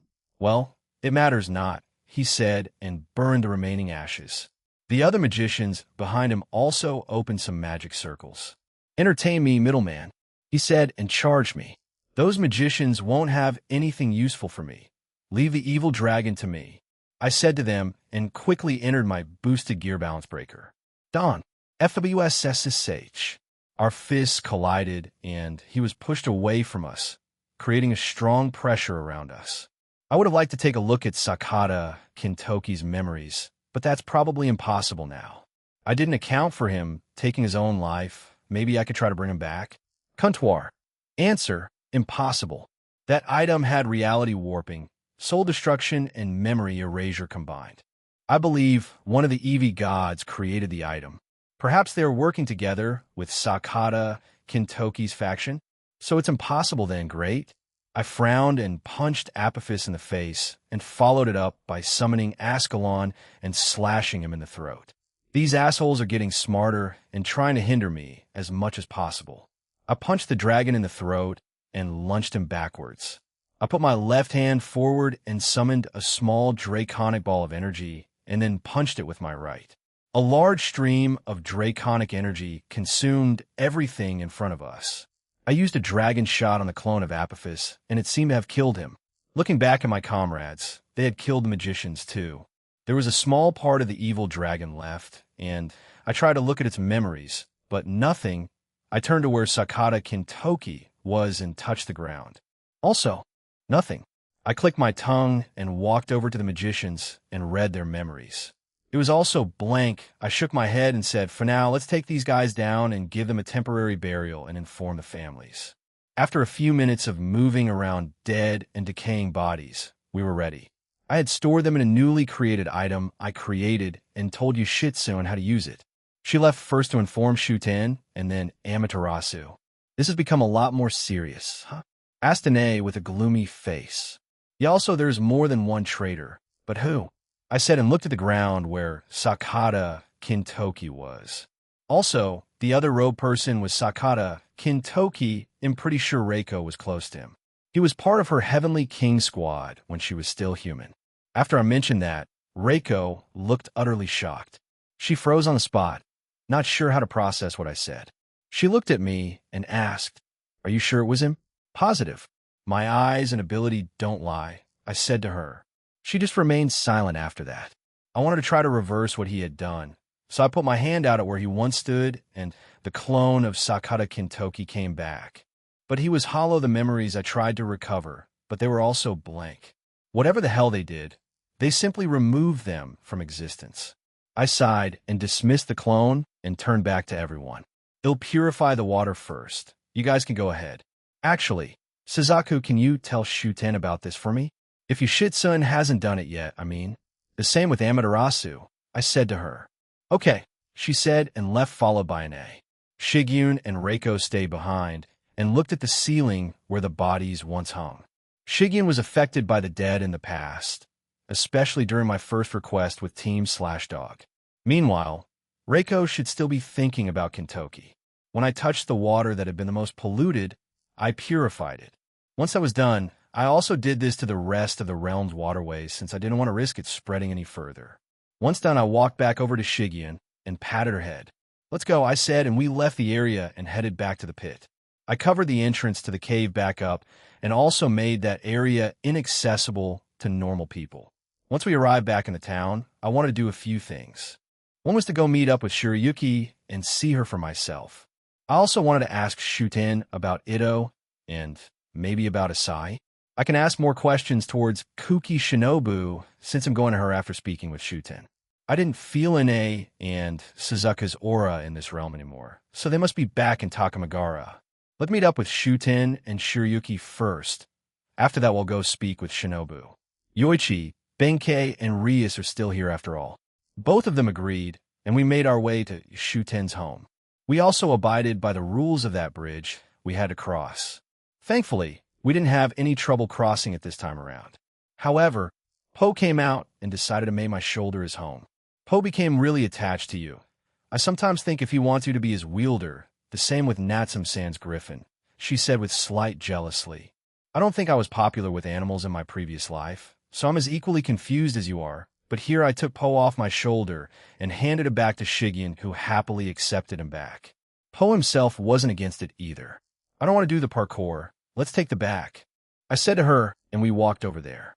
We found the elevator, and we used it. Once we arrived at the top, we were greeted by two Oni maids on alert, but once they saw us, they calmed down and sighed. Middleman Sama, please refrain from using this unless you inform us beforehand, said Ram. Noted, although we didn't want to go through the parkour that Shuten made, so we used this instead. They just sighed at me, and we were brought to Shuten's throne room, and to both our surprise, we saw someone else there. She had gorgeous, black glossy hair held up by a tricolored flower hairpin, yellow eyes, and wore a white, elegant kimono with flower patterns and Geta shoes. Oya, if it isn't the middleman, have you come here to see me? Or are you here about little Ito and his group causing trouble again? Shuten asked and took a sip from her cup. She gave Reiko a side glance, but mostly ignored her. Yeah, I'm going to ask Shinobu after this, so just say anything you think is relevant. She nodded and looked at the young woman with her. Ah, yes, this is the famous water serpent here, Shiryuki. Oh, did you fix the pollution yet? She asked. Yeah, it should be done. Although I told them about how it was linked to the disappearances happening around the realm, how it was the cow's order, and how the corpse's blood had polluted the water. They dare. Those are sacred waters that I have blessed for hundreds of years. Shiryuki hissed out, and her aura increased significantly. It was clear she was angry at this. So what happened to them? Didn't two of my friends stop by here? I asked, also confused. But she shook her head. No, you three are the first to come here today, not including Shiryuki here, said Shuten. I nodded, turned away, and contacted Suzaku. Suzaku? Aaron, I'm sorry. We decided to speak to Amaterasu first and tell them everything that happened. We were going to head back to the Oni realm afterward, she said as soon as I contacted her. No, it's fine. We're speaking to Shuten now. I was just worried. They'll leave that side to you then, I said to her. Yes, of course. And I'm sorry again. I told her not to worry about it and turned back to Shuten. She gave me a strange look, but I ignored it and continued with our conversation. Sakata Kintoki is involved in this incident. He may be controlled by the cow's order, Reiko said to Shuten. Oh, one of your 4 heavenly kings. Was he not in love with you? Era, who would have thought that this would occur? A fight between captain and subordinate, an unrequited love? Fufu said Shuten. She was probably trying to rile up Reiko. But he was in love with her, huh? Who would have thought? I looked at Reiko, who saw me looking at her, and looked away. I guess she's not comfortable speaking about it. I glanced back at Shuten, and she smirked at us. Well, it matters not. That boy is quite powerful. If he was somehow made stronger by the cow's order, you'll have a problem on your hands is what I do like to say. But seeing that leaked footage and the rumors, I doubt you'll have problems. Now back to the topic at hand. About little Ito, well, he did come to me about wanting to know how to cook. That silly dumb ball of brawn wanted to cook for his small group that he got himself. It was admirable. However, that's it. He did not mention anything strange or unusual happening. However, that's just like him, she said. Do you know anything about Asahi Sato? I asked her. Asahi Sato? That's the little Oni that looks up to my little Ito, no? Shuten looked like she was thinking about it seriously. After a minute of thinking, she looked back up. I do not remember when, but one day he just started to follow Ito and tried to mimic him. He was a bit awkward about it, but he eventually became part of his circle, and then he said he would try to start his own gang. But before that, there was nothing about him, she said with a puzzled expression. Nothing, huh? I repeated. It was strange, almost like me. I appeared one day, with zero information about myself, and started making a fuss in the supernatural world. In Asahi's case, it was on a smaller scale and only in the Oni realm and towards Ito. Thanks. I think you gave me a good idea of what might be happening. We'll be leaving then, I said to them and turned around. 1 second, Jean called out Shuten. I turned my head and looked at her. If Sakata Kintoki were to try to steal Reiko and make her join the cow's order, what would you say? She asked with a sly smile. Reiko looked angry and shocked, but was also curious of my reply. Everyone in the room was staring at me. I feel like I get questions like this from time to time. I sighed and looked at her seriously and said, tell him that she's mine and he can die trying to take her from me. Oh ha ho ho ho. Did you hear that, you cow? It seems like you already won the middleman's heart after a short amount of time with him, Shuten said with a snicker and laughed to herself. Reiko simply glared at Shuten while blushing. Anyway, we'll be going then, I said and left the room. You could say the cheesiest things with a straight face, said Shigyun as she arrived by my side. So did Reiko, although she was still blushing and avoided looking at me. Whether it's cheesy or not, I mean them, you know? I said to her and patted her head. We all know, replied Shigyun. Next up, Shinobu. It seems like Rias and the other two are with her already, so they might have already grilled her with questions. Let's go, I told them, and we teleported to their spot. Once there, Rias spotted us and waved us over. We arrived to see them sitting on a bench, and Shinobu looking troubled. Everyone else looked up to see us. Ah, Dvin-kun. Glad you could join us. We had a hunch that you'd try to find Shinobu-kun here, so we found her first after showing the princess here in this quaint town, said Benkei. She seemed even drunker than before we separated. Yoichi looked exhausted as he was slumped over the bench they were sitting on. Yeah, so what happened? I asked them, and Shinobu looked at me. Well, this is what I saw over the few weeks before the boss. The rest of the gang and Asahi went crazy. First, it was normal. Nothing was out of the ordinary. I found it somewhat strange that the boss wanted to know how to cook since the rest, and I did it for him. But he spoke to Shuten-sama about it. But not too long after, he and everyone else started to act strangely. It was like they were possessed like in those horror films. Anyway, they didn't do anything too outlandish after it started, but it slowly escalated from their usual petty tricks to nearly hurting people intentionally. I know they're not like this, so I want them to be stopped, explained Shinobu. They just started acting strangely. Huh? But what does she mean by that? So I asked her to elaborate on the strange part. Shinobu looked a bit uncomfortable, but explained further. It was, well, just strange. All of them, except Asahi, would strip naked and run around for hours at a time, and then eventually exhaustion caught up to them, and they passed out. They would poop on trees and smear it all around the area we used as a base, she said, and continued to tell us more strange happenings that occurred to them. You know, the exception to this is always Asahi. Maybe he's one of the traitors? Or he could have had some resistance to it. And that's why he didn't do those things. Ito, from what we saw last time, was on another level of stupid. But Asahi was following him like some kind of sick puppy. Do you know where the last sighting was? I asked her. I believe it was in the Kitsune realm, Yogana. Yogana, huh? I do wonder how they're all doing. It's been a while since I last saw them. All right, we'll head over there after stopping by to check on Amaterasu and Mom. When I looked back at Shinobu, Rias had stars in her eyes. Let's check back on everyone else in Takamagara. Then we'll head over to Yogana, I said to Rias, and she immediately got up. Please take me with you, said Shinobu as she also stood up. I glanced around us and saw many people, so I gestured for them to follow us. Yoichi had to drag the drunk Benkei with us. I touched her shoulder and removed her intoxication. She seemed surprised by this, but said nothing. I covered us with a barrier and told them what we found while investigating Shiryuki's troubles and the pollution. Sakata Kintoki is alive? Color me surprised. Hey, Reiko-san, wasn't he your subordinate? Asked Benkei, and Reiko nodded. Yes, he was. She gave a short answer and didn't say anything else. Benkei saw it was an uncomfortable topic, so she didn't press her any further. What will you do, Benkei Yoichi? I asked the two of them. They weren't our guides this time around, so they didn't really need to come with us. Well, we were already tasked to look into these two things, so with you it should be done faster, but it seems like it has become an even bigger deal. Traitors, the cow's order, and resurrected people. Talk about being a drag. Ha! Chuckled Benkei. Yeah. Yoshitsun also said we would be helping you with these requests, so rely on us. Jinaniki, said Yoichi. Aniki? Asked Benkei. When did you start calling him that, She then started to nudge him on the side as he turned his head away. Well, not all of us need to travel back to Takamagara. You three can go to Yulgana before us, and maybe start some of your own investigations. You'll need to check the Tengu realm and maybe the Dragon Mountain too after going there, so alright, we'll head over there first.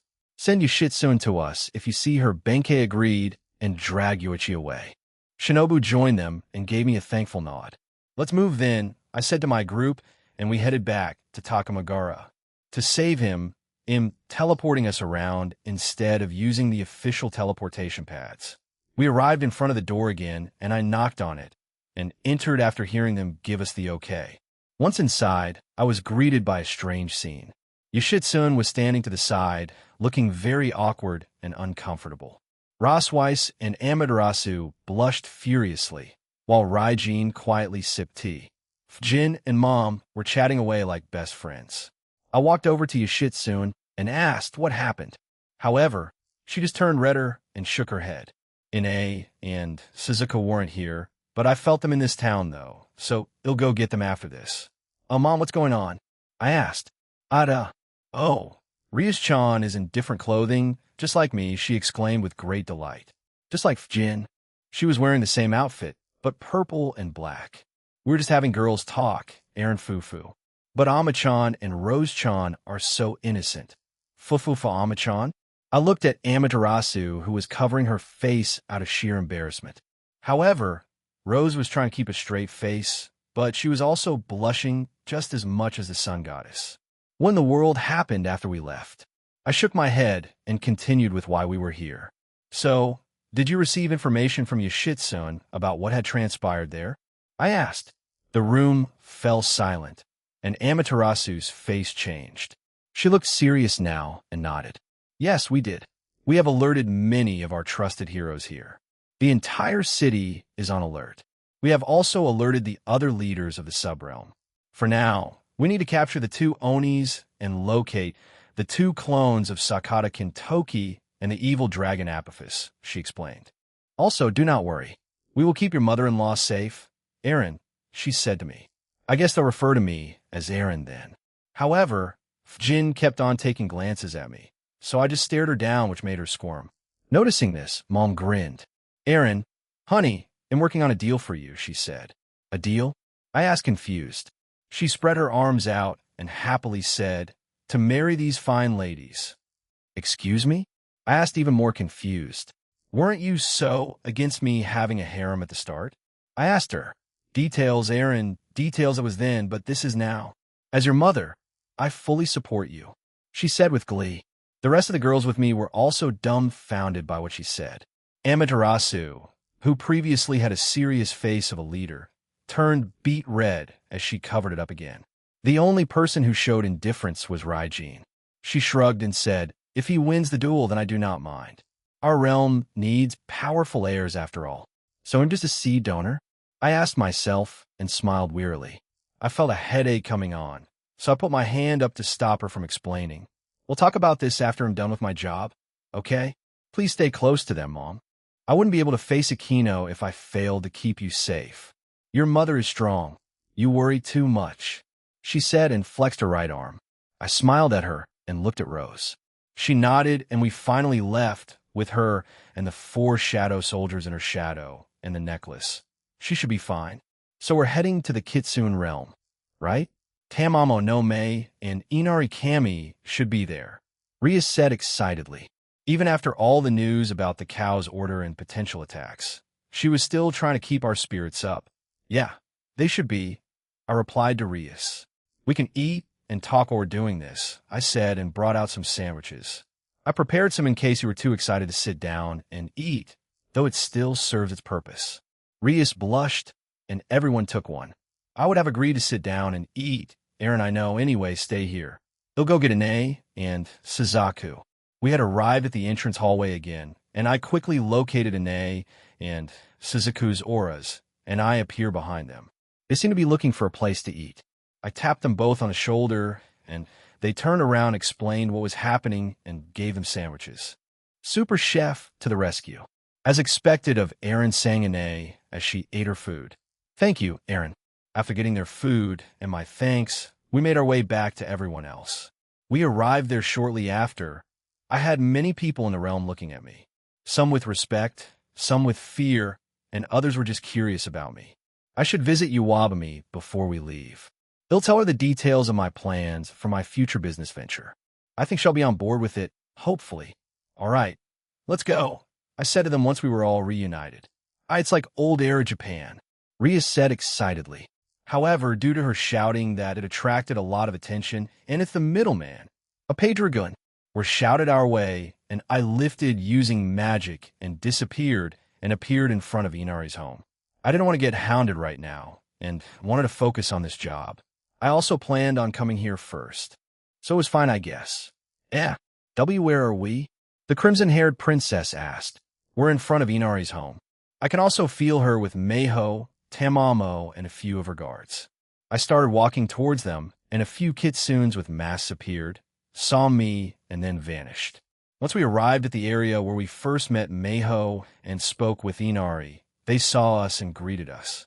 The masked kitsunes were also there whispering something into Inari's ear. Ara, if it isn't Jin-kun, come here, it's been a while. I can guess why you came here, Inari said energetically. Both Tamamo and Meiho nodded at us, while their guards Yuko and Soshir stood there and remained silent. It's little Shigeon. Are you still a jealous little girl? Meiho asked teasingly, and as if on reflex, Shigeon hugged my arm rather defensively, surprising everyone there. Yufufu, it seems that is the case, Meiho-sama. Please don't tease her too much, said Tamamo, and gave her an annoyed glance. Ignoring Meiho, are you here to ask about the two Onis? Asked Inari, and I nodded. We just missed them by a few days. But it's like the other realms. They caused some damage. But after that they left. However, I was informed of that tree near the training waterfall, and they tried to destroy it. So Yuko here is forced to fight them.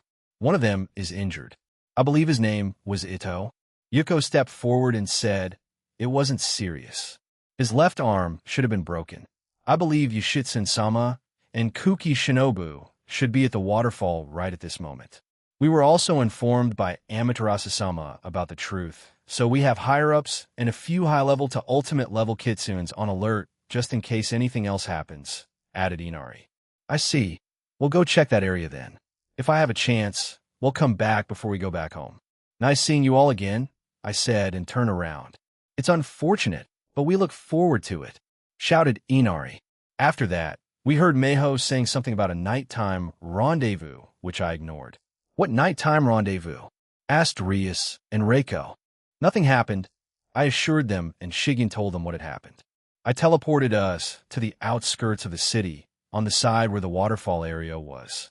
We walked through the short pathway to it, and found Shinobu, Yoshitsun, Benkei, and Yoichi. Jin-san. Welcome back. We were told about how they went through here. There wasn't too much damage done here, but as you can see, Yoshitsun gestured around her, and some of the areas had small holes in the walls or ground, and some trees were knocked over. Thankfully, the tree that Physis made wasn't affected at all. We walked over to them, and I asked, did you find any leads? No, but this tree is very unique, replied Yoshitsun. Yeah, it is. I then told them the real history of the tree while I looked around the area and repaired it. Since finding out the truth, I have been aware of Ito's aura. If the cow's order was involved, then I was expecting them to force the guy to drink some blood, but it seemed like they didn't for whatever reason. But I do know he's in Shifengu, the Tengu subrealm.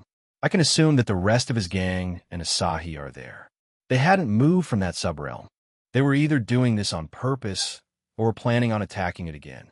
My other new electa that I had made, I sent them here to keep an eye out on this entire thing.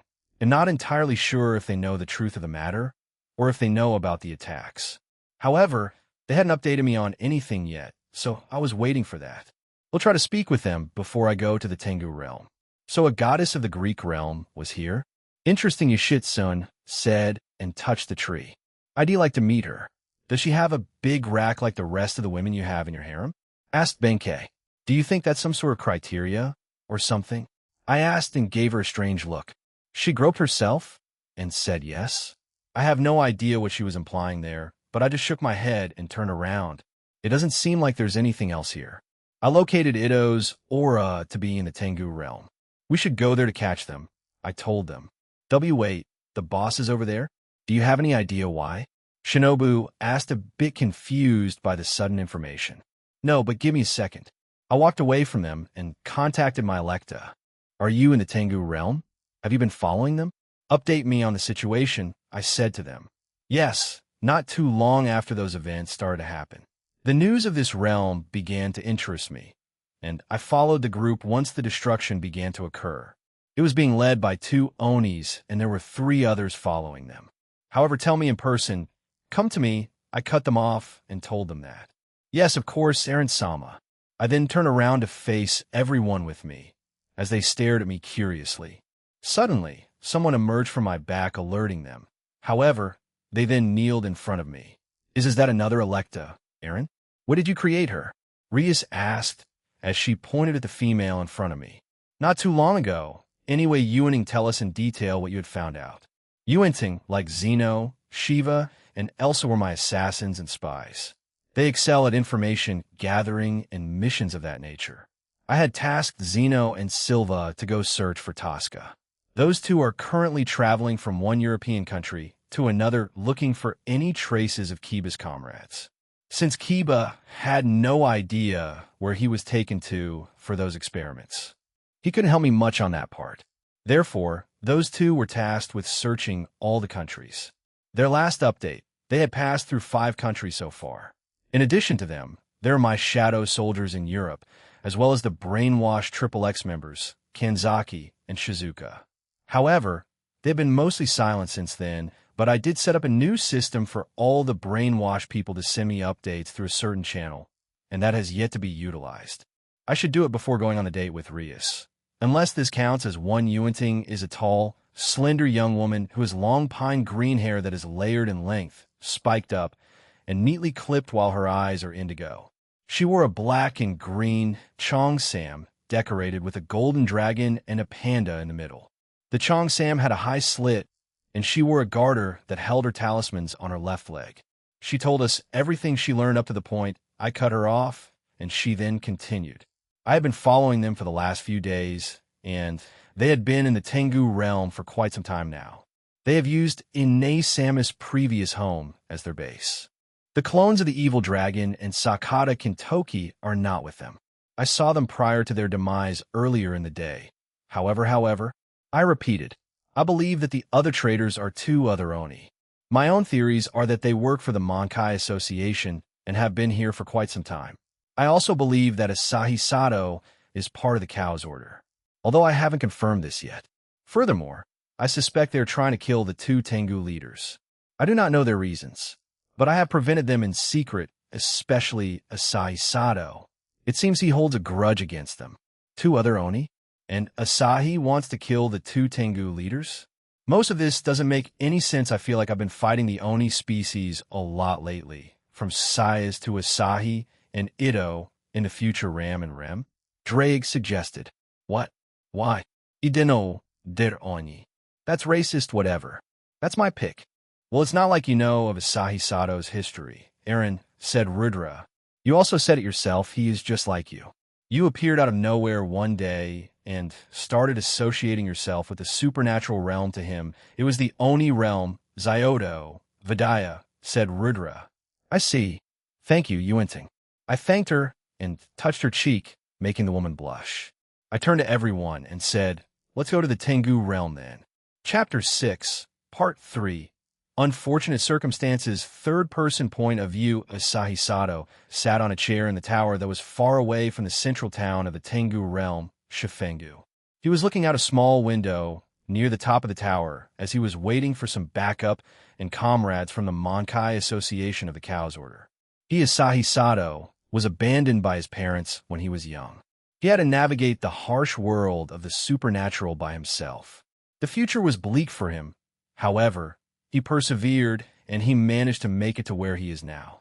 Most wouldn't see the path he took as an honorable one. The reason why his parents abandoned him was simple: they could not provide for him, and they were also in heavy debt.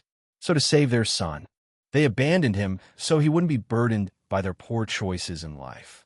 Asahi Sato was a name he gave himself. He doesn't know his real name that his parents would have given him or he was simply too young to remember the name that was given to him. Asahi Sato traveled the supernatural realms of Japan, as well as its normal human cities. He used magic, jujitsu, senjutsu, tuki, and kasha. Asahi also mastered hand-to-hand combat all on his own, as well as the ability to use most weapons. Asahi built himself from the ground up and flourished. He was classified as a Yukai, so he could have simply joined the East or West Yukai factions of Kyoto, but he didn't. Instead, he wanted to embark on a different path, one with power, because that's the only thing that has kept him company for many years. One day, on his travels, he was defeated by one of the Seekers of Truth, Mardgear. Asahi was overwhelmed. He believed that he could take on most people. The exceptions were the Satans, Seraphs, Cadres, and gods. Yet, he was defeated by an unknown man. After that, he was invited to join their organization. He was enticed by the promises of being even stronger. At first, he refused the vial of blood that was being provided. However, he eventually conceded, as it was proven to give anyone increased strength. It could also hide them from the middleman's tracking. Before he took the vial, he was tasked in infiltrating the Shinto realm. There were many spies in each realm for the Cow's Order. However, Asahi and 2 others were given the task in going there. His other accomplices were 2 other Oni, and they also had the same upbringing as Asahi, but one of them had long fallen into insanity before they joined the organization, while the other only joined because they wanted money. Asahi, as he spent more time in the Shinto realm, specifically Zyodo, Vidaya, he started to get accustomed to his fake persona. He, for the first time in his life, was having fun and living life like a normal person of his age. However, he was reminded of his role after the middleman visited the realm. He was thankful that he didn't notice anything strange about him, but equated it to him not taking the vial yet. Asahi at first glance knew he couldn't win against the middleman, so he played along and even gained some trust from him. Asahi knew that he was in too deep to stop now. He also ran the risk of being killed if he decided to leave the organization because of the new changes in leadership and new factions rising and falling. It had become even more tense when he went back there. The alliance with the Eevee faction and the Phantasma. Asahi was offered a chance to go increase his powers while in the Crepuscule Phantasma's universe. However, he declined with the reason of wanting to fulfill his current mission first. Asahi sighed as he realized that his time was coming to an end.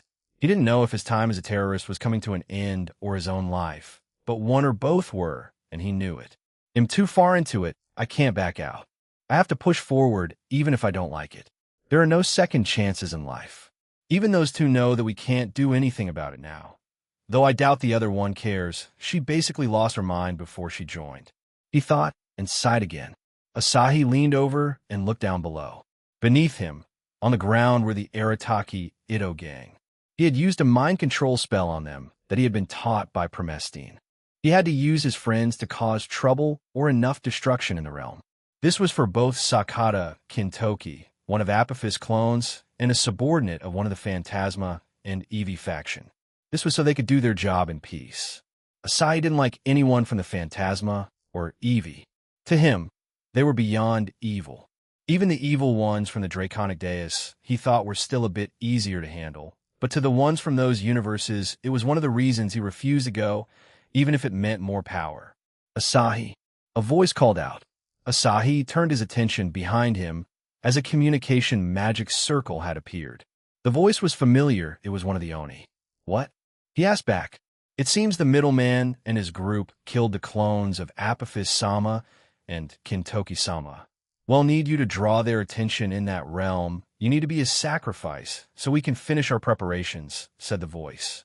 I set up some magical cameras around the town of Shifengu. If they track us down here, he'll know since he'll see them, and also, he probably went to Ito's right-hand woman, Kuki Shinobu. He said to her. Asahi knew he only had a limited time before they asked the middleman for his assistance. Asahi had no idea what their overall goal here was. He knew he wouldn't contribute much to anything in their grand scheme, but he would still do his job. Do you know why we're here? He asked her. Not really, but I heard rumors, replied the voice. Rumors? Rumor says that King Enma, the Lord of Hell, gifted the water serpent Shiryuki some kind of item or artifact a long time ago. Some defectors of that realm told our leaders, and they are searching for it. That's why they pushed her out of her waterways and home. But like I said, it's rumors. I see. So that's the reason for polluting those waters, thought Asahi, as he looked at the table in front of him. Are they still looking for it? He asked. Dunno, but they said that if they started to set up for the main event, then they probably found it. Or confirmed that it was false and will still continue with their plans. I mean, we're just fodder, you know? We just gotta try to survive the next day, said that voice. Anyway, me and the other one are setting up our own thing to help out Kintoki-sama and Apophis-sama. So keep them distracted for as long as you can, Asahi. Chow the communication magic circle disappeared and left Asahi to think to himself. He wanted to know if the artifact or item was real and if they had found it. He wanted to know if they were going to use it today or at another time. The Alliance of Hell is now known as the Alliance of the Evil Gods. They had tried to recruit King Enma into the faction. However, he did not agree with Hades and many of the beliefs and ideas that the faction held. Many of its members were angered by this, and in the future they plan on retaliating against King Enma by attacking the Buddhist temples in Kyoto. She mentioned those too, but what about them? However, Asahi's thought process was interrupted as he heard the sound of metal clanking beneath him. All the hairs on his body stood at attention and his body tensed. Asahi got up from his chair and stared at the stairs as he saw a figure walk up them. She had silver hair tied in twin tails and red eyes. Her entire body was made out of mechanical parts, an android or cyborg woman. There were 2 swords on her back, and on her left breast were the number 00. Asahi immediately kneeled down. How can I help you, Vamadal-sama? He asked. We will commence an attack on Shifengu. The middleman is on his way here, said the woman named Vamadal. Why, yes, at once. He almost shouted. After that, Vamadal left, and Asahi breathed a sigh of relief. Vamadal, a goddess that originated from the universe of the Fatter Fedora. She, like many, was originally killed off. However, the ones that the Eevee faction took an interest in were reborn as mechanical beings like themselves or androids like herself. Vamadal was the sword goddess of her planet, and she was among the strongest. However, she and everyone else on her planet stood no chance against the powers of the Eevee, and thus she and her people perished. Unfortunately for her, she was reborn as an android that is destined to serve the ones that killed her for all of eternity. Her body will follow the programming it has received from Eevee. She has no will, and she has no say in anything. But her consciousness remained, and she detested her life. Every mission and every life she took after becoming the monster, she's regret, rage, and sorrow filled her heart. If she could break free of their hold, she would join the Atoll faction or anyone that would fight against the Eevee. Her hatred burned from deep within her soul. He'll never get used to her, muttered Asahi. To him, she was an existence out of his league, both in power and in status. Even if she was just a slave to the Eevee faction. But we have to start now, huh? Never mind. They're here, he said to himself as he saw on his magic cameras that Eren and his companions had arrived in Shifengu. Asahi breathed in and breathed out. Let's do this. To think that King Enma made such an item in the past and then gave it to a mere water serpent. It's preposterous, said a follower of Sakata Kintoki. Takamagara was a place where Sakata Kintoki, the Apophis clone, the Phantasma member, and many other followers were hiding. They all took the blood and weren't detectable by Eren. However, they were nearly done with their preparations. One of the followers of Kintoki held up the object they were searching for. An Uchiwa, Japanese traditional fan. It was a small gift given to Shirayuki by chance when she met the Lord of Hell, King Enma. King Enma simply enjoyed the chat they had and created such an item on the spot.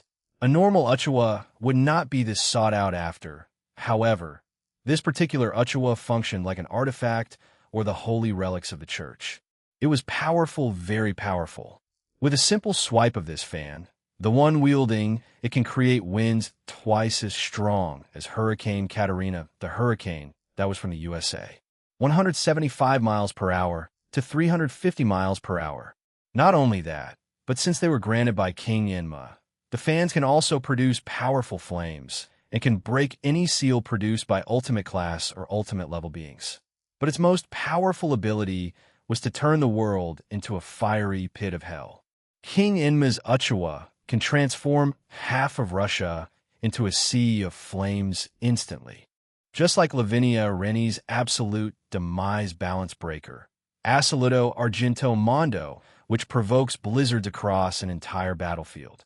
However, these flames are different to the ones it usually produces, as it can never be extinguished unless the wielder of the fan wants it to stop.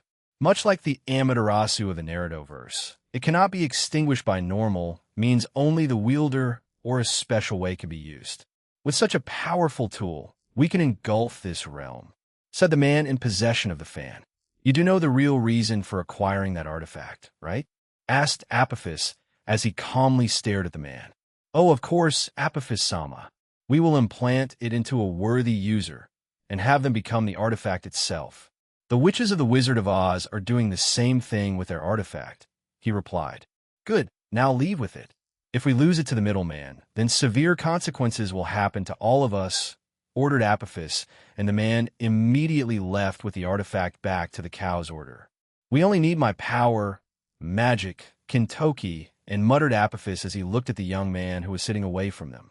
He was a subordinate to the fourth-ranked Eradicator of the Phantasma. He believed that he didn't need a clone and would face Aaron himself head-on. He didn't want to resort to cheap and cowardly tactics. Animus, that was his name. He, like the fourth Eradicator, had to train to get this far, and just like the fourth Eradicator, he himself went at everything with all his might. He also did not like all the secrecy about everything. Animus took it head-on and was quite honest with his thoughts. You would have mistaken him for a youth that belonged to the Draconic Deus, if not for his aura. He faced hardships back in his home universe. However, he was one of the few that was positive in his outlook on life. Although he had almost been killed many times, he was saved by his master, who was ranked fourth among the Eradicators. Today, Animus will prove his worth. He, like many other subordinates of the Eradicators, have conquered planets and universes. Today, in this realm, it will be play out the same. Those were his thoughts. Animus was a young man with long, straight black hair with red fringe at the front. He had sharp yellow eyes and wore black and red armor. The weapon of his choosing was a large greatsword that was gifted to him by his master, the fourth rank of the Eradicators. Before going on this mission, and after he told his master his intentions, he was left with these words. Then just do your best like you always have.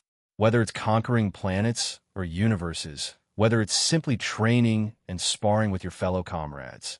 Push yourself to the limit and do not falter. That's how I should behave, and so should my subordinates. If you perish, I will avenge you. With those words, even if Animus were to perish today, he would be satisfied with life. But as a prerequisite, he had the cow's order program that upon defeat or death, his memories would also vanish. Animus was loyal to the very end because he owed his life to his master. Report, everything is in place. Shall we commence the mission? A member of their group came back in and asked. The one leading this mission, Sakata Kintoki, looked at everyone and nodded. We are ready. Let us begin our mission, he ordered them. Kintoki has his own mission. The original was to retrieve the artifact. That was accomplished, and once it was, he was allowed to do this, even if it was for his own personal gain and grudge. Sakata Kintoki's grudge against the Shinto gods, he wanted to eradicate them. He was on the brink of death because of a certain evil god's actions. After a certain event in history that was lost to him, he begged to be saved, yet no one came. Years later, he was resurrected by a terrorist organization, given many upgrades and power-ups, and found out his previous captain and love interest was still alive and had ascended to godhood. When he saw her today, Minamoto no Reiko, his feelings from back then still remained the same. But at the same time, he understood that being near the current Red Dragon the Dual Dragon Emperor, most women would fall to his hands. With both anger and jealousy in his heart, today, even if he was a clone, he would profess his love for her and would forcefully take her and make her join the organization he was in so that they could be with each other for eternity. Hisakata Kintoki found this normal, as he and Reiko had spent many years together, as he was part of her 4 heavenly kings, and was also quite close to her when both of them were still humans. He didn't understand how the middleman and the famous Reiko had grown so close even after only a few months. Today, he would ask her himself, as he knew that the middleman knows of his real identity and would tell Reiko, and it would plague her mind. With those thoughts in mind, Sasaki Kintoki, Apophis, and Animus left the temporary base they were using. Shifengu Jin, skywards, soliloquy upon arriving at the Tengu realm Shifengu, and together with Yuenting. We decided to address the current Tengu leaders, SJB and Suresu. We quickly flew down to the town, and the damage that was told to us was mostly been fixed. However, it was visible that some of the residents there were still quite shaken up by it. But Ine, who was with us, she was getting stares from everyone there, even from the younger Tengus. Ine had told us before that the legends of the tower that she used to call home were still quite prevalent in modern Tengu society. Whether they were in this realm, or the Tengu who chooses to live in different parts of Japan. Ine said nothing, but I could see that she wasn't too bothered by it. She was just bothered by the amount of people just staring at her in general. She didn't care about their opinions anymore, since she decided to live for herself and make a future for herself. Am a celebrity today, huh? She asked and grinned. A few who heard her turned away in disgust, but she shrugged it off. A big one, even though she wasn't bothered by it. Suzaku pampered the younger hybrid by hugging her from behind, and Ine's head using Suzaku's breasts as a pillow as they walked. When I looked back at her, she glowed at me. Jealous, Aaron? She asked. Nothing came out of my mouth as I sighed at her. What a troublesome girl she's become over the years, though that's a better outcome than becoming evil or constantly depressed. We eventually reached the entrance to the castle and were greeted by Anzu and Sho, the 2 Tengu guards from before. Oh, Middleman-san. Hello. Are you here to see SJB-sama? Asked Sho. Yeah, I'm here to speak to them. If they're available, that is, I replied. Oh, they are. Go ahead, said Anzu. We entered the building, and this time, Ine was the one to run forward and leave us behind. It seems like she was excited to see both her adopted parents, or should I just say parents? As soon as we arrived in front of the entrance to the throne room, Ine's voice could be heard, as well as the 2 leaders talking to one another. We entered the room and saw that they were already pampering her, and they looked surprised to see her this soon after only being apart for a few months. Ah, Dvinkun. Welcome back to our realm. This way be quick, but what in the world did you feed Ine to make her this tall? SJB asked and pointed at Ine, who looked quite smug. In deadpan fashion, I announced with delicious food and my love. Smack! And I was immediately hit on the head by Rias with a paper fan. I didn't flinch, though, and smiled at the 2 fathers of Ine. They stared at me with dumbfounded expressions before SJB started to laugh, and Suresu smiled in return. I see. Am glad our daughter is living a good life in the human world then, but you don't just freeload, do you? You work, don't you, Ine? Asked SJB as he stared at Ine, who started to sweat nervously. I do a lot of work around the house. And Jean said that once he opens his restaurant, he'll be employed there. She told them and looked at me for backup. That is true. I will employ Ine as well as a few others. But for now, she's getting training from one of my fiancés on how to be an excellent cook in person. Well, a maid, she said, making both of her fathers give me a questioning look. Oh, I didn't think Jean Kuan had a maid fetish. We learn something new every day, don't we? Asked Benkei, and then she laughed to herself. Well, Jean does have a few maids, the Pleiades, Sharon, Graphia, and a few of us wear maid outfits from time to time, Rhea said, and then turned to look at me. Jean, you do have a maid fetish, I don't, he lied. My lips twitched, but I ignored the 2 dragons. It's a coincidence, Rias. Anyway, I am here for business, SJB and Suresu. Ine told us a bit about it. We have felt that we have been watched a few times by different eyes over the last few weeks. However, we have not felt anyone try and take our lives, said Suresu. None of the guards have alerted us, and even if it doesn't look like it, we have a tight and professional security team in this home of mine, added SJB.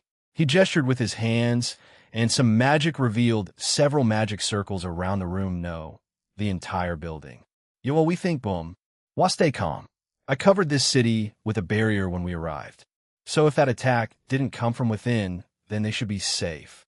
However, from the sounds of it, someone attacked us from the outside. I told them inside. We won't sit still.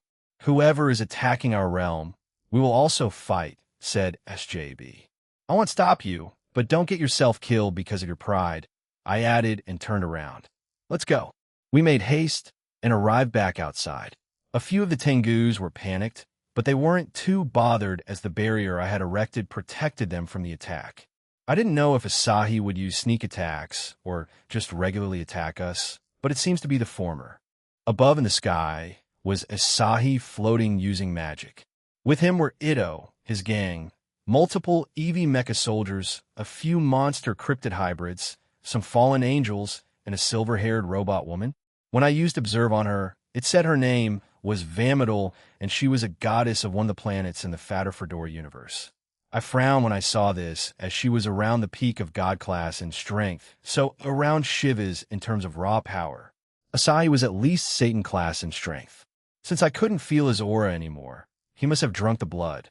The rest of them were still the same strength, but I could see that Ito's arm was still broken with no attempts at healing it. "Boss!" shouted Shinobu, but it obviously didn't get through to Ito, who started smashing his body against the barrier. "Shinobu, do you know any healing magic or first aid?" I asked. Yes I do, since they tend to get themselves hurt. I good. Leave Ito to us and his gang. We'll get them back. Just provide support, all right? I said to her as I glanced at her. She nodded after a few seconds of staring at me. "Suzaku, Reiko, go back to Takamagara," I ordered them. "I do not mind, but may I ask why?" asked Reiko. "This may be a distraction, so you two go back up to those in the main realm with some of my shadows and rows. They'll deal with these guys here, and then we'll join you guys." "Very well. We'll see you there," Reiko replied, and she and Suzaku disappeared. Shadow soldiers spread out and protect the citizens. I ordered them and turned to my companions. "They'll take care of the robot-looking woman. She's from the Eevee. The rest of you deal with the rest. They'll let you guys choose whole deal with Ito." After saying that, I removed the illusion around me and kicked the former goddess in the stomach and launched us far away from everyone else. We arrived at the far end of Shifengu. Her stomach was damaged, but I held back enough. I wanted to see if she had any consciousness left. Someone, a goddess that had their planet and people taken away from them by the Eevee. I wanted to speak with them. "Vamidal, you're a former goddess, right? Why work for the Eevee faction?" I asked. She didn't answer me as she took out her 2 words and brandished them. And then she changed into a stance and pointed her blades at me. "I am here to eliminate you. There are no other words that need to be said," she calmly told me. However, a small part of her eyes told a different story. It was small and subtle, but I could see she didn't want to do this. "I see." She appeared in front of me and tried to slash at me, but I swiftly dodged her strike. She continued her assault. Each swing of her blades created large energy beams that would have destroyed our surroundings if it were not for me destroying them as they left her swords. It didn't appear that she was taking this seriously at all yet. She must be testing the waters with me, perhaps even calculating my current and potential combatability. Her eyes suddenly glowed, and she swung both her swords at me, and multiple slashes appeared all around me. I dodged them all as she appeared behind me and thrust one of her swords at me. Again, I dodged it, but she followed it up with another swing of her other sword that was imbued with some kind of blue particle. She then split herself into 4, so I was now facing 3 others along with the original. Silently, they all flew at me, and each was just as powerful as the original. They aimed to kill with every swing they made. "Comptoir, can you make a new body?" "Comptoir, answer. Do you plan on making her your subordinate?" "If it's possible, then yeah. She's from a different universe, but should have some information regarding the Eevee faction. But we have to be quick about it, otherwise." "Comptoir, answer. Very well, please give me 5 minutes. I will attempt to create an entirely different body type that isn't detectable by Nyarlathotep. But it will be risky and complicated. Please stall until then. Every advantage is welcomed. Also, can't you do that for me?" "Comptoir, answer. We can speak about that another time." You are around 80 of the way to your evolution, which gives me the possibility to use certain abilities you were locked away from using. That was news to me, but sure, why not? Wait, does that mean that I always had the powers to use to begin with? They just limited me? If I were to theoretically push myself and use those locked abilities, what would happen? I asked her, but she didn't give me an answer. However, I had a vague idea of what would happen. I dodged another flurry of attacks from Vamidal and her clones. One of them was using some sort of gravity manipulation to slow me down. The other was constantly using some sort of teleporting swapping ability on me to swap places with her, so they would try to catch me off guard. The other one's speed had increased by a significant amount. However, when I deflected some strikes, they were weaker. It seemed like she had sacrificed power for speed, and the original was continuously sending energy slashes at me. I had to do this for at least 5 minutes. It felt more like a hassle than anything, but having her on our side should be good. I didn't know if Kuntor was using the same body design as the one that Vamidal was in, or if she was creating new look for her. Dodging another attack, I wanted to see the limit of her cloning, so after I dodged another attack, I delivered a sideways kick towards her, and 2 of her clones were destroyed, the one using the gravity manipulation and the one with the increased speed. Almost instantly, she created new ones equipped with the same abilities. But as soon as she made them, I used consecutive normal punches at them and killed them again. I wanted to find out if they were tied to her power or some kind of stamina. But knowing the Evies, they shouldn't give themselves handicaps like this. I was also surprised by their new approach, similar to that of the old villains of the Draconic Deus. You would think that mechanical aliens who conquered worlds and universes they would just send in their armies to annihilate us. But it has to be Lapis or whatever plans they might have in the background, partner. Right, that's the only logical conclusion. The Eevee and Phantasma has to have their own agenda and will eventually betray the ones in our universe and then kill us all or each other. They're not one for cooperation, unless they're preparing for a full-scale invasion. I mean, for both the Phantasma and Eevee, said Rudra. I had my own worries and theories. If they do a full-scale invasion, then they might use their full might as well as using Trihexa and whatever else they manage to bring here. I shook my head. Let's focus on this and deal with that in the future. I can only hope that I evolve before any of that happens. Third-person point of view in A. Can I leave you to defend this town if any of them manage to slip through or break apart the barrier? Rias asked the young hybrid. I was already planning on doing that. Rias? The young hybrid answered enthusiastically. Great. Shigen-san, please support me along with Yuenting-san, ordered Rias. I will stand by your side. Rias-sama, replied Yuenting. Yes, of course, Rias-san, said Shigen, and Po came out as he stood on Shigen's shoulder. Kuki Shinobu-san, well, get them back for you. Please do, as Jean said. Censored, she had activated a healing talisman that would continuously heal everyone that was part of Aaron's group. However, it would provide a debuff to their enemies who decide to step into that light. It would reduce their speed by at least 50, and any type of healing magic, item, ability, or even sacred gear would have a 50 reduction in effectiveness. Yuenting may look like a normal human female, but she was also a dragon much like her master and creator. Aaron decided he needed more subordinates that were just more than normal humans and monsters yokai, so he decided to make a dragon subordinate. In the 8 guardians, he had 1 elf and 1 demon, and the rest were humans. So he wanted to have more diversity in his small faction he was growing. I will use this as support Rias-sama, Shigen-sama, and A-sama. Please rest assured and do not worry about the people here, said Yuenting. Thank you. They thanked her, and Rias with Shigen and Po flew towards Asahi and Ito's gang. Rias-san, I will defeat Ito-san. I think you should fight Asahi-san. Shigen then brought Po to her chest as she flew towards the Arataki Ito gang, without waiting for Rias' reply. Before they reached Asahi, he pulled out some kind of object and hit the barrier that Aaron created, shattering it. With that action, the monsters and mecha soldiers that he had brought flew in a frenzy towards the Tengu below. Rias and Shigen trust Yuenting and innate a focus on their enemies. Shigen first arrived in front of a still mind-controlled Arataki Ito gang. Aaron-san taught us a few things over the years, and changed our bodies to be able to use abilities that we normally wouldn't be able to, so it should be possible, Shigen thought, and looked at the three males with Ito. She brought out her whip that Aaron had gifted her months ago and lightly glared at her opponents.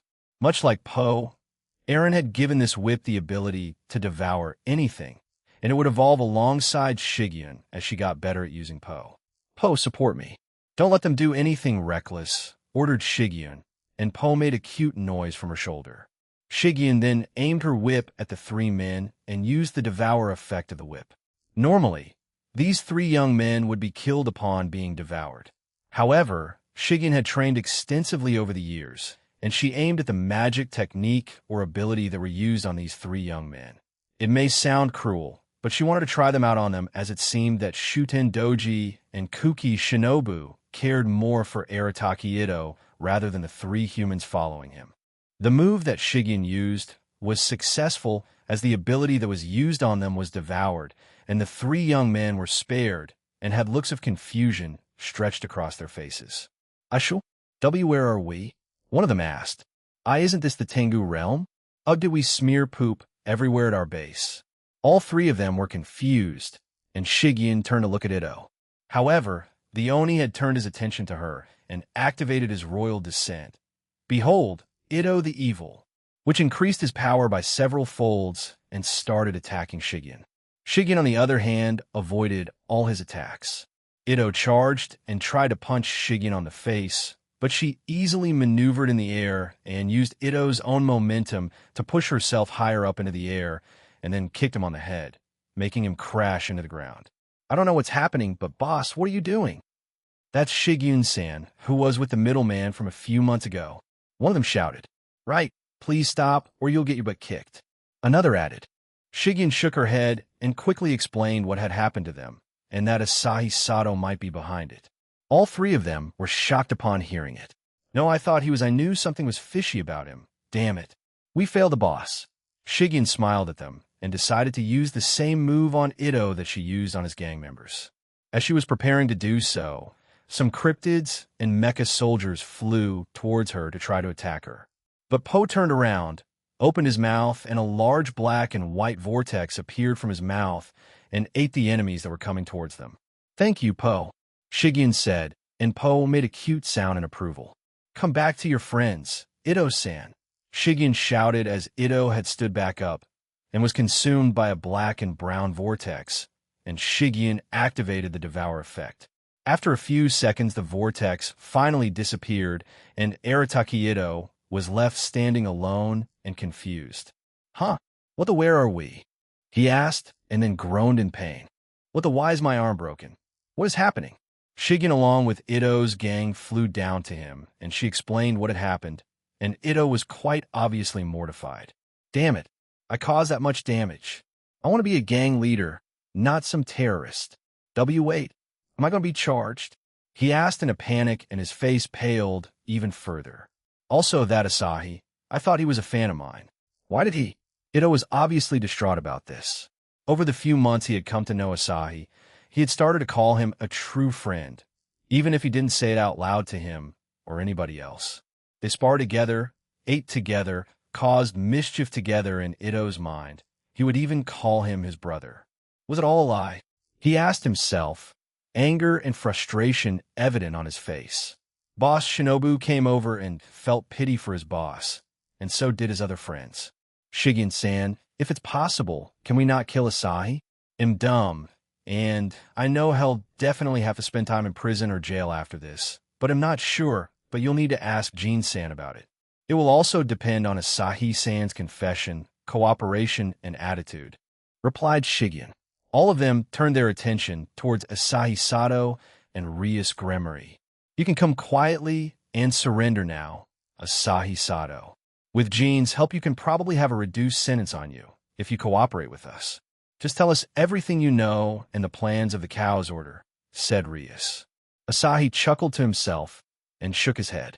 If it were only that easy, heiress to the House of Gremory. I have thought about it many times, but it can't happen. I will definitely die if I switch sides now. I'm in too deep. So save your breath and come at me. He shouted and covered his body with 10k. Asahi aimed for Ria's face, but as his fist arrived a mere few inches from her face arc, Asahi yelled out in pain and backed away. He was shocked and confused. He looked at his left arm and his hand all the way up to his elbow. Everything was annihilated. Only spurting blood was left. Rias, over the 100 years, had focused on mastering, honing, and making her own power of destruction even stronger. During that time, she had developed her own version of her brother's aura of destruction. However, this version that she was using right now was the weaker version she had developed. The aura of destruction is Surzek's true form and his trump card. This form pushed Surzek to the top 10 strongest in their world and was the reason for his and the anti-Satan faction's win during the Civil War. Rias didn't know about this, but Aaron had told her about it during Surzek's retelling of the Devil's Civil War the night before they went into the pocket dimension.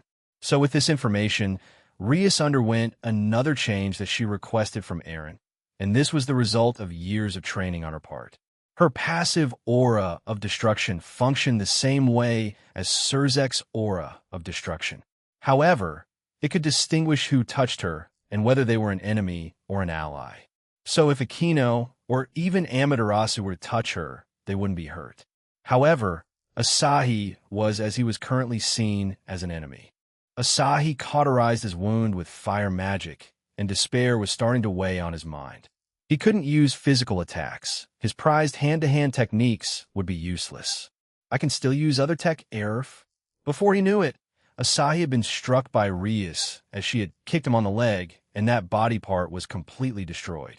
Rias then used demonic ice to seal Asahi's movements and chopped his neck, knocking him out. The demonic ice she used also stopped his bleeding, so it also saved him from bleeding out. Rias then made the block of ice float to the ground. She placed it in a safe location near a building and covered it with another barrier. She then turned to the remaining and rampaging monsters and cryptids. Kill the rest of those things. After that, we'll wait for Aaron, said Rias as she fired 2 balls of power destruction at a group of monsters, eliminating them. Everyone agreed with her, and they flew away. Rias looked in the distance and saw the 2 leaders also helping with defending the realm alongside their daughter Ine. Both parents and child looked quite happy doing so. Jean Skyward's soliloquy 4 minutes should have passed, so I only needed to stall for another minute, and I could sense that everyone was killing the ones that appeared near them. It also seemed like they had beat Asahi and Ito already, though they weren't that tough to beat. Vamadil had started to use more powerful attacks on me, and she dismissed her clones earlier, around the 2-minute mark. The 2 small swords she had been using had been encased in large auras that looked like glitches. They were around 25 m tall and 10 m in width. With each swing of those blades, they caused even more destruction than in their normal states. Instead of just energy waves, after each swing, she destroyed part of the space she swung at. I had to actively repair these tiers in space, and she was starting to become reckless with her attacking as it seemed like she was getting frustrated. However, she suddenly backed away and glared at me. Comptoir update? Comptoir, answer. 1 more minute.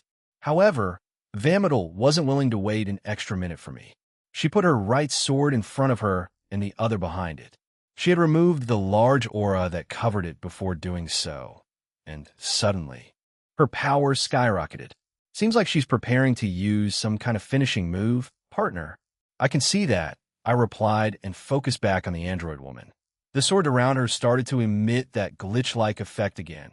However, instead of expanding and growing larger, it became denser around the swords.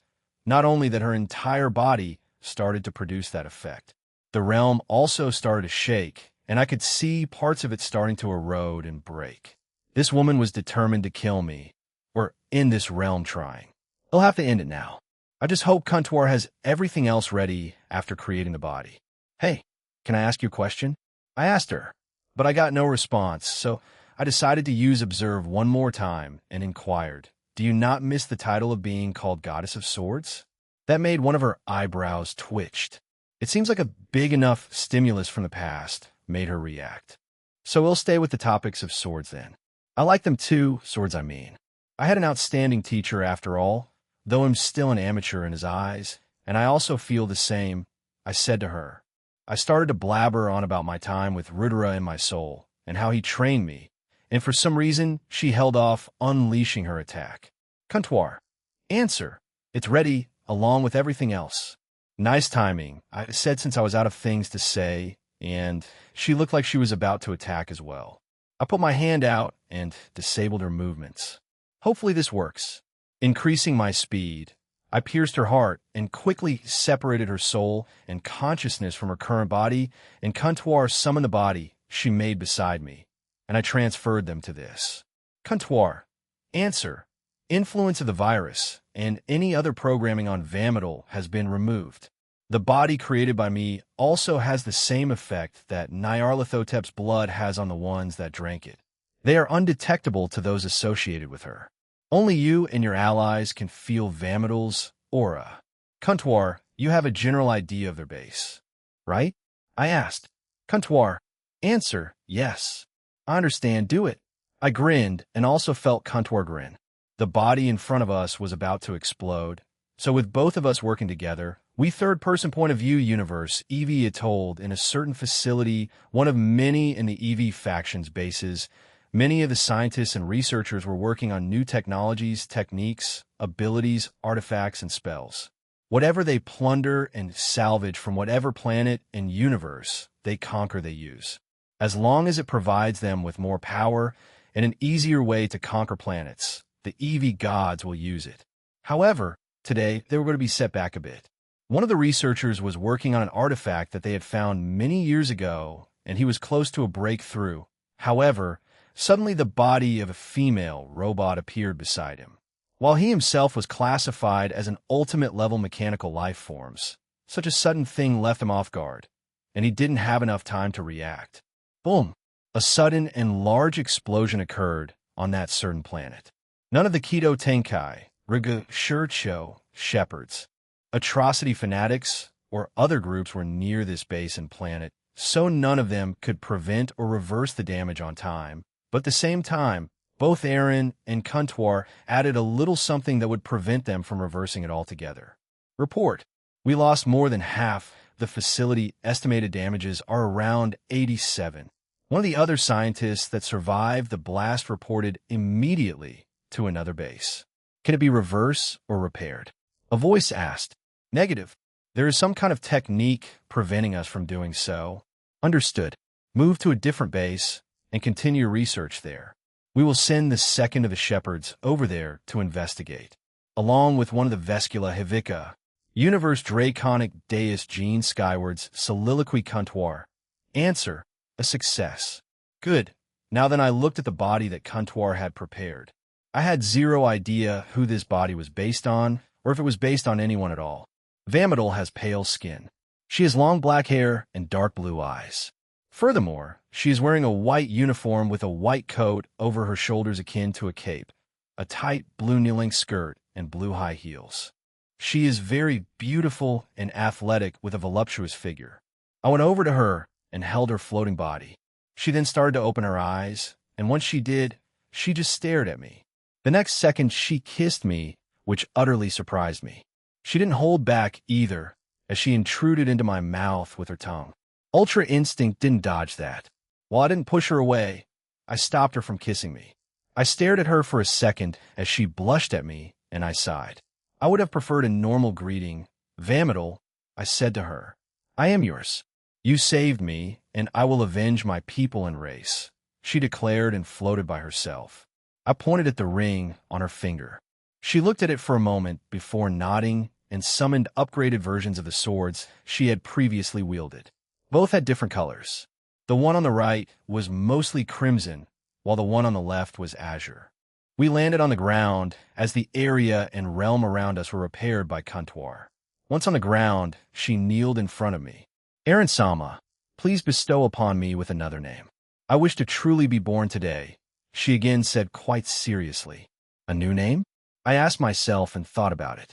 After thinking about it for a few seconds, I nodded. How about I yell it?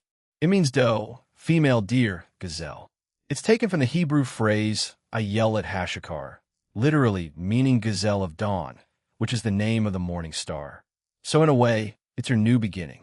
Ayelet, yes, Ayelet Vamidal Tool. I love it, she said and smiled. Wait, what? Why did she never mind? We have more pressing errand. They're also attacked Takamagara. The voice of Rose suddenly rang through my ear. We'll be there, I told her and turned to Ayelet. Let's go, you heard that, right?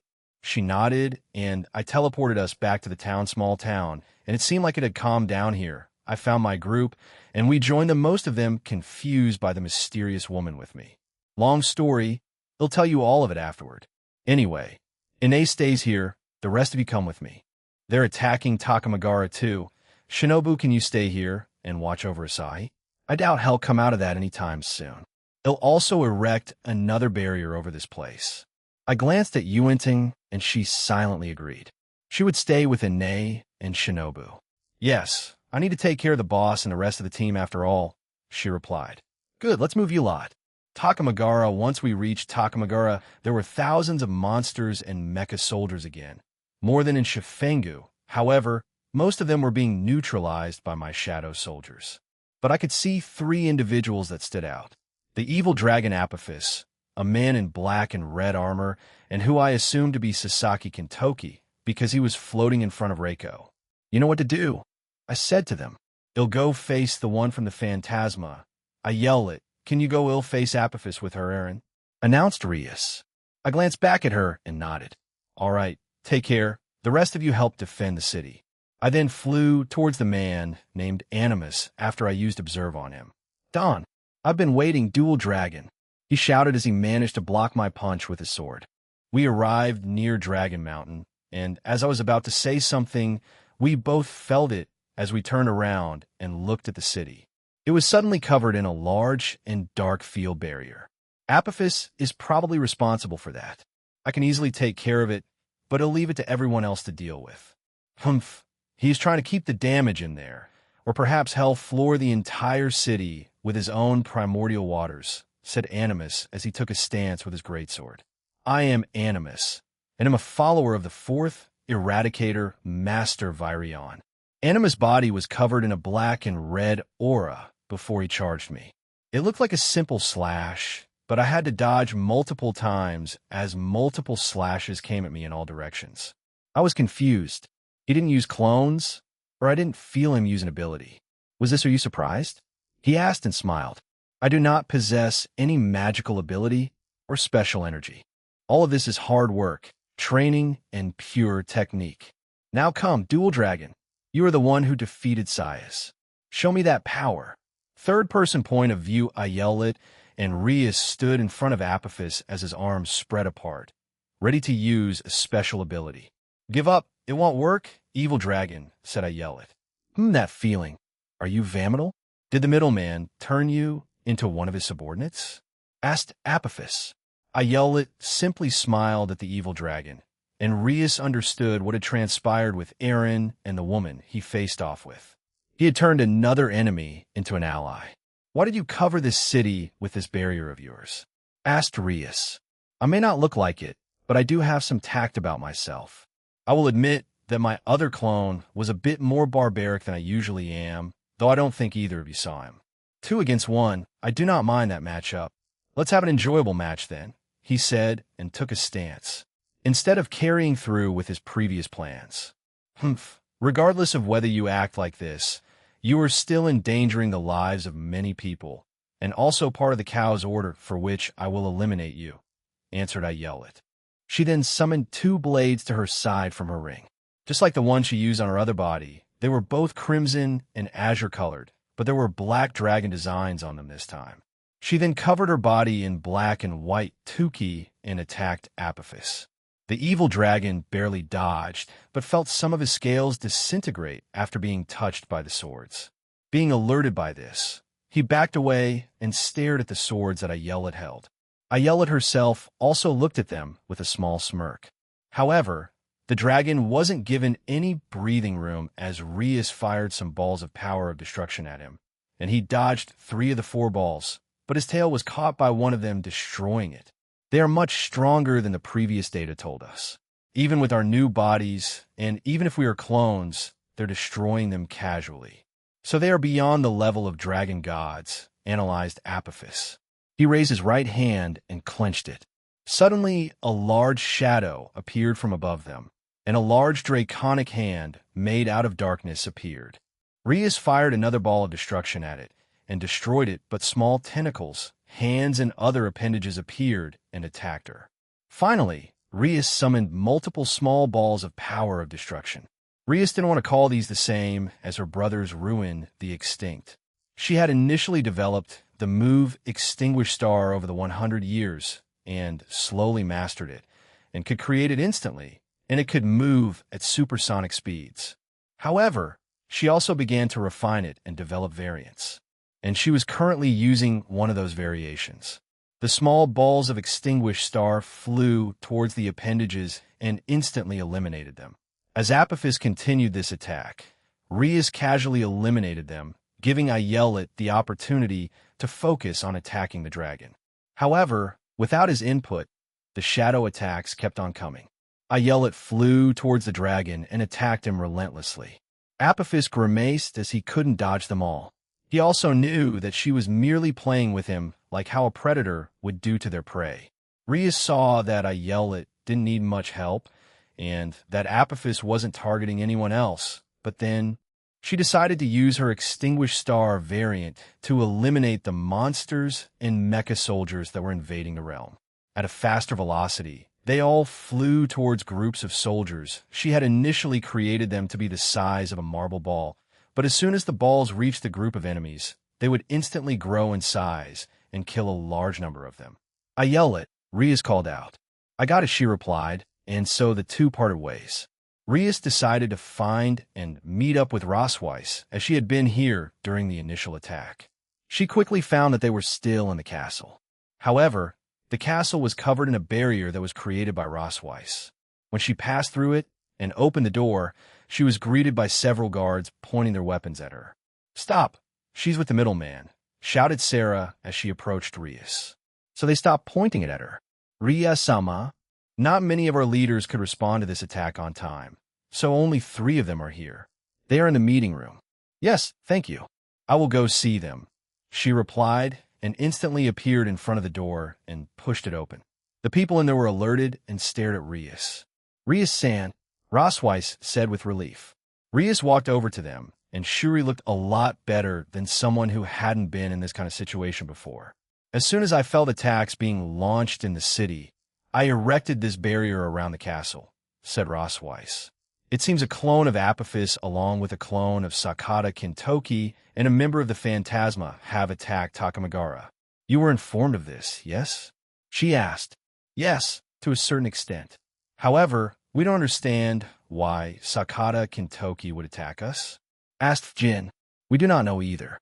However, Reiko-san is facing off against him right now, so we should find out soon, replied Rias. She then looked at Shuri and asked, Shuri-san, are you okay? Oh yes, I'm fine. Rose-chan was on top of things. After all, I can also leave it to my son to resolve this, she said with a smile. Shuri Himejima trusted Eren like her daughter, but not to the same degree as Akino. However, it's still a significant amount. She knows of his achievements and has seen and heard many of his exploits from Akino and the fallen angels of Grigori. Why? Reiko asked the man in front of her. Sakata Kintoki had spiked blonde hair and had a green and black bandana around his head. He had emerald green eyes and wore navy pants with diamond-shaped green patterns on them.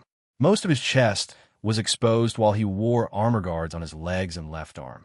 He held a golden axe in his right hand as he stared at Reiko with no emotion. What do you mean, why, Captain? He asked. You know what I mean. Why did you join the Cow's Order? She shouted back, letting her emotions take control. When they were both humans and alive, they were quite close to each other, so this type of reaction from Reiko was to be expected. They lived through many battles and encounters. They formed a camaraderie like no other, along with the other 4 heavenly kings. I was resurrected by them. On a mission I set out on myself, I died alone. I cried out to the gods, yet none of them came to help. For all the good that we did, were we ever truly appreciated for it? We risked our lives day after day, and some of them had the audacity to badmouth us. He asked in rage. I did not have these kinds of thoughts while I was still alive. I lived in the moment for my comrades, my captain, my family, and myself. I thought that if I could just keep on living another day, I would be satisfied. Yet, after a small falling out before my personal mission, you didn't try to stop me. You didn't try to convince me. I then lost my life. Captain Reiko, I was in love with you back then, and I still do, he confessed. Reiko was stunned and stared at the man in shock. In the battlefield, she had no idea how to react to this sudden confession. Sakata Kintoki then put his hand up and said, "Come with me and join me. With the cow's order, we can make this world know, this universe ours. We can eradicate poverty, diseases, and create a utopian society. That's the world we wish for, right? We can even kill those two Oni now, Shuten and Ibaraki."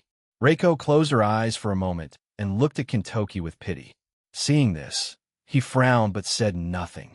Kintoki had ordered the monsters and his followers not to attack them until he gave them the signal. That's why they weren't being disturbed. You were wild and arrogant, but you were a firm and righteous person. You were particularly kind to mothers and children. You were aware that you weren't academically smart since you did not receive formal education. I pointed you in a certain direction, and you would crush evildoers with brute force and strength. You were a hero to the children at the time, and even now in modern history books you are remembered for such actions. I admit I was upset with you back then. I even thought of stopping you, yet I believed in your strength and that you would come back to us. However, why did you change after coming back to life? She asked. Why? Because I was told the truth about humanity and the universe. Unless we have a tyrant that forces people to live a certain way, crime and poverty will run rampant. The world is in danger because certain powers and people aren't kept in check. He shouted back. The Sacred Gears system and their wielders. Do you have any idea how much damage they have caused over the years? Did you know that the accidents and tragedies that occurred in the Bermuda Triangle were caused by two Sacred Gears? Those Sacred Gears were Telos Karma and Innovate Clear. You are aware of their abilities, aren't you? Yes, because of those Sacred Gears, many people died.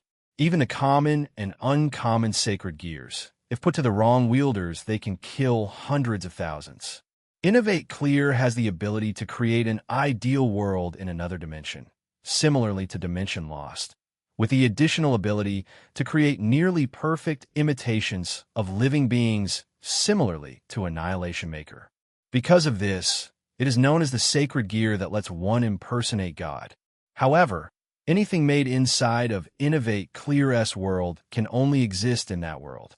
Innovate Clear can also be used to take control of other barrier spaces. Telos Karma has the ability to forcibly create and enforce options and choices that aren't possible normally, changing the possibility of certain phenomena into unexpected events. Telos Karma is said to be capable of changing or interfering with the course of the history of the world. Many of us believe the world would be better off without them. So we'll attack heaven in the future and destroy that system that causes nothing but misfortune. Now, give me your answer, Captain Reiko. Will you join me and answer my love for you? Or will you betray me once more? He asked in fury at Reiko. I'm sorry. I can't reciprocate your feelings, nor will I join the cow's order. Kintoki, Reiko said firmly and looked at him in the eyes. I love Gene Skyward. He's the man who will be the pillar of this universe, no, of the Omniverse in the future, and I want to be by his side when it happens. Sakata Kintoki laughed. You chose your path, and I chose mine. This is where we permanently part ways. Captain. Kintoki's clone then powered up to his maximum output and aimed his axe at Reiko. Let's see who's more powerful after all these years then. Captain. Reiko unsheathed her sword, the Dejidri Yasutsuna, and clashed with Kintoki. With each strike and swing, their weapons produced large shockwaves and sparks that threatened to destroy the homes around them. However, with the shadow soldiers blocking them, those damages were prevented. As expected, the women of the middleman are a lot more powerful than normal. But this is fantastic, I can't shing. Before Kintoki realized it, Reiko had disappeared from the spot she was floating at. He slowly turned around and saw her sheathing her sword back. Before he could say his next words, in Sakata Kintoki's vision, multiple lines started to appear. No, they were cuts. In a flash, Reiko had cut him up into millions of pieces, as Kintoki had formally declared them enemies, and so Reiko treated him as such and showed him no mercy. Even if they were once comrades, he had threatened innocent lives that he had once protected. With Erin's influence, she couldn't ignore the fact that Kintoki had threatened to destroy a place she had called home for many years. That too was unforgivable, as Reiko had made many memories here. It seems you still lack training and disciple, Kintoki, said Reiko as she turned around to face the slowly fading warrior. If you wish to truly fight me, come face me with your real body, otherwise you won't even last a fraction of a second. Those were the last words that Sakata Kintoki's clone heard before he crumbled away. I never thought in my life that you would direct that look at me. I've seen you give your enemies in the past that many times were the clone's last thoughts. Suzaku Himejima burned another batch of mecha soldiers. When she reached a certain part of the city, she observed many residents hiding in a certain shop. From a distance, she could see it had fireworks in its title. She had heard Erin once mention meeting a fun family of two that did fireworks in the Shinto realm, so she flew over to it. However, upon reaching the inside of the building after eliminating another group of monsters, she saw a heartbreaking sight. The woman named Yoimiya was kneeling in front of an older man, tears streaming down her face as she wildly cried out for her father. At first glance, there was a large piece of metal sticking out of his chest. Normally, with her powers, she could heal him to a certain extent until Erin could do it. However, Suzaku knew that the man in front of Yoimiya was dead. His eyes held no more life in them, and from where she stood, he did not breathe. Yoimiya and the people in their shop looked up to see Suzaku. Ma'am, please help my dad, she begged. Before Suzaku could answer her, she turned around to kill another mecha soldier that appeared behind her. I can't, but there might be a chance to bring him back to life with a gene, she said to the young woman. A bit of hope came back in her eyes, and Suzaku instructed them to bring him to a safe space and not let him be out in the open. Once they had finished, she turned back and told them, stay here and don't move until this is all over. I will put a barrier around his home. Do you understand? They all nodded and she left. Even though Suzaku did not come across too much trouble today, she didn't like seeing a loved one die, even if they weren't part of her clan or close to her. She knew the pain already and didn't want anyone else to experience it. As we flew away, she saw some lightning strikes in the distance. She also saw that it wasn't Reiko, so she decided to investigate. She saw Shigen standing there with a slightly shocked look on her face. Shigen? She asked as she landed beside the girl. She saw the girl looking in front of them, so he followed her gaze and saw both Ye and Kajitsuru fighting a few monsters that came their way. The others that were beyond their fighting level were devoured by Po, who was happily trotting around the place. I wasn't aware that Ye-san and Kajitsuru-san were fighters, said Suzaku. Neither did I, replied Shigen, but they seem rather experienced. Ye created small lightning totems that would strike down any enemy that came close enough to its range. The range on these lightning totems was quite large too. Apart from that, Ye also had purple foxes made out of lightning fighting for her. As she sat down on a nearby bench reading a book, she would occasionally point her finger and a bolt of lightning would hit an enemy. Meanwhile, Kajitsuru was using 10k in his martial arts to defeat and kill his opponents. He was a regular user of it and regularly trained with it. After hearing about Erin's alliance and following it for a while, he decided to start training again. When he was younger, he, like any child, aspired to be the strongest person in the world. However, after some time, reality settled back in, and he decided to pursue being a shop owner that sold books, and that was his current life now. As both women watched these two kitsune defend this part of the realm, both their senses kicked into overdrive, and they covered the area with a barrier. Boom! A powerful attack had been directed at them. Once the smoke had disappeared, all four of them looked up to see two figures there floating. "Well, why you don't tell me you two were part of the Cow's order all along?" Kajitsunemaru asked in disbelief. Above them were two Oni. One was an Oni with gray hair, black horns, and she wore a nun's outfit. She had a necklace in the shape of a cross, and even eyes which were pale blue her pupils were in the shape of crosses. She had a tall and slim build and had a calm aura around her. The other Oni is a tall girl of a slim build and considerable height. She had red skin, long pointy ears, and two small horns protruding out of her forehead. Her silver hair is cut short and styled, and she dresses in a fashionable ensemble of jeans, tank top, overcoat, and a fur wrap draped over horn spalders. She also had red eyes, and her nails were painted black. In surprise, Suzaku and Shigeon widened their eyes. They briefly met these two Oni just before they left the realm in the past. They had spoken to them briefly when they decided to have lunch with Ine in a small, quaint diner. The Oni nun, Harika, and the fashionably dressed Oni, Ro-san and Harika-san, asked Shigeon in disbelief. "I didn't feel anything malicious from them back then, but now that none in particular is openly showing her crazy bloodlust towards us," added Suzaku. No. You gotta be kidding me." "Oi, Ro, tell me you're joking," shouted Kajitsunemaru. "Sorry, Kogi. I wanted money, as well as being in debt to one of the factions of the Cow's order," Ro said with an awkward smile. "Harika is just, well, she's always been insane. She's excellent at playing the role, right?" The innocent nun act was spot on, she added and laughed. Ro then pointed to the sky and summoned a large balloon with the face of a cartoon-style Oni on it. However, inside there was poison that was deadly to yokai and humans alike. The poison originally belonged to the universe of the Eevee Atoll, and they were given a small tank of it. "Fuck," muttered Kajitsumu. "Today they decided to use it." With a grin on Harika's face, she summoned a dagger that also functioned as pistols and shot the balloon above them. But as it was about to burst, the shadow field barrier that covered the city shattered, and the body of Animus had been thrown in front of the bullet and hit him in the leg. This was followed up by Aaron appearing and devouring the large Oni balloon.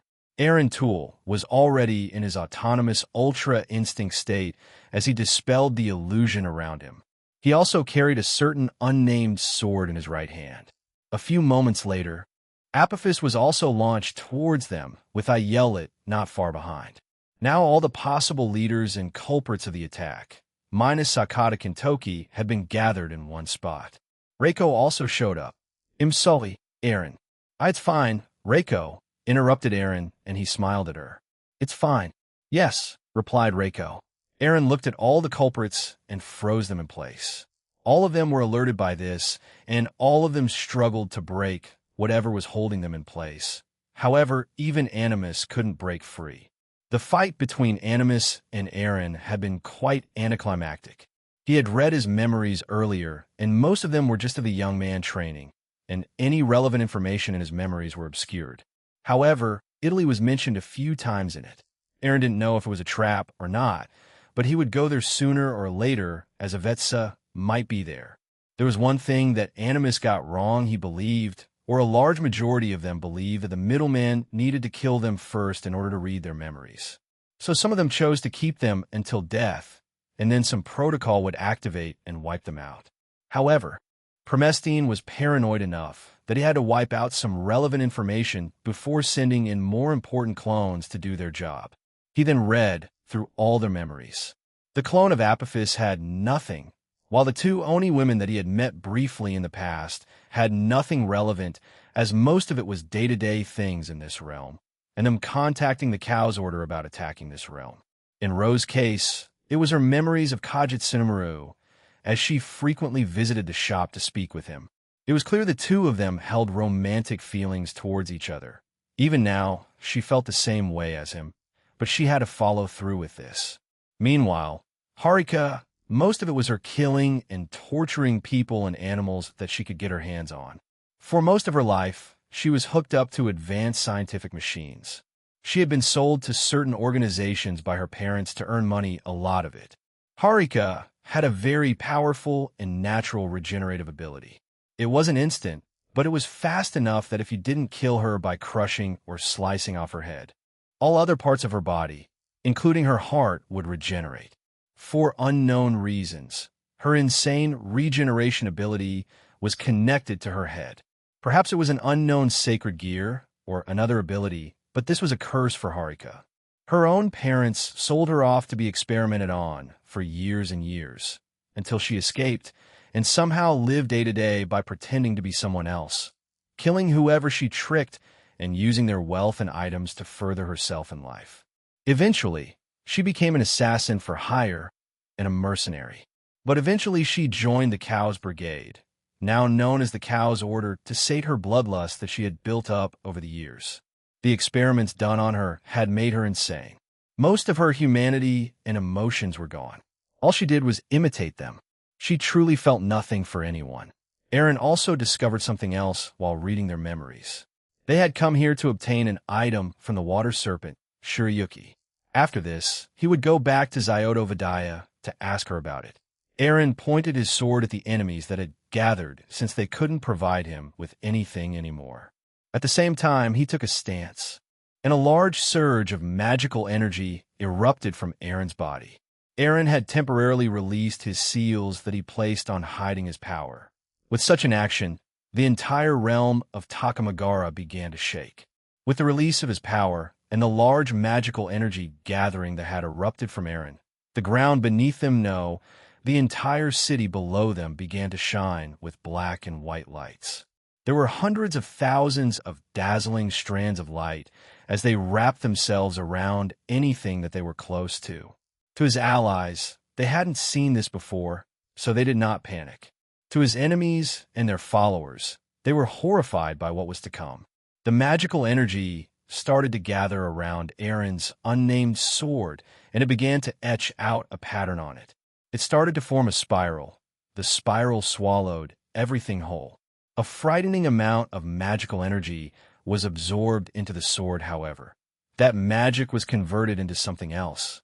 He then pointed the blade at his opponents. The ground trembled beneath them, the air shook, and the realm threatened to collapse.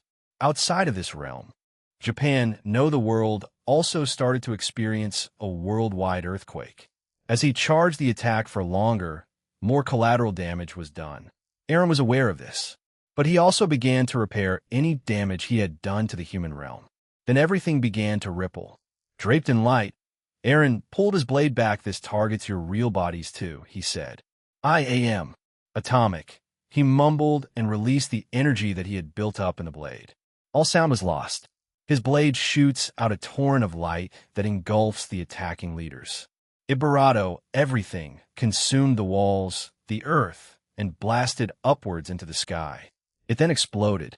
As the patterns of light were etched into the sky, the entire realm of the Shinto gods, including the various sub-realms, was transformed. There was a mix of black and white hues in their skies. Aaron used nuclear energy powered by his outer god powers to amplify it even more, but also molded it to his liking. It did not leave any radiation behind like a normal nuclear explosion would. It also only targeted the leaders of the attack, even if the attack affected the city below, the realm itself, and sub-realms, as well as the earth. Animus, the proud warrior that he was, died after the attack hit him. In his last moments of life, his life flashed before his eyes. All the hardships he faced, all the previous missions he had been through, and his subsequent meeting with Aaron. He did not regret a single one of them. In his mind, he died a warrior's death. He also knew that his master would avenge him, and so he died a comfortable death. The nun, Harika, also died. She wasn't using a clone. She and Ro were nothing but nobodies within their organization, so they did not have that kind of luxury. Even in the last moments of her life, she felt nothing. She did not feel any fear, happiness, or sadness. However, for her, a long journey full of pain and suffering had finally ended. To her, it was just an end and nothing more. Ro, she was probably the most innocent out of all of this. She wanted to earn money because of her and her family's financial situation. Joining the Cows Order was a chance that would increase the amount of money she would receive. Her family did not know, but after today they would. Before the attack hit Ro, Aaron created a clone, knocked her out, and transported her into his green ring that housed some of his Electa. He had made it look like she had perished along with the rest of the leaders. To Apophis' clone, Crom Critch's clone had requested that they be helped in the future, and so Aaron did so. In his attack, and specifically towards Apophis, he had theorized that he would have other body doubles that would bear the brunt of the attack. In a certain facility of the Cows Order, that indeed happened. Much of the attack was taken by body doubles. However, Aaron at the end of his attack towards the evil dragon had targeted the restraints that held him in his prison. The same with Crom Critch. This would free both evil dragons from their prison. However, what they would do in the future was anyone's guess. Whether they remain neutral or join Team DXD was up to anyone's guess. With that, the attack on the Shinto realm had been stopped. Gene Skyward's soliloquy: a few hours had passed since the attack on the realm. We had stayed here helping out with repairs to the entire place. My next few actions would be meeting Shirayuki and asking her about the item,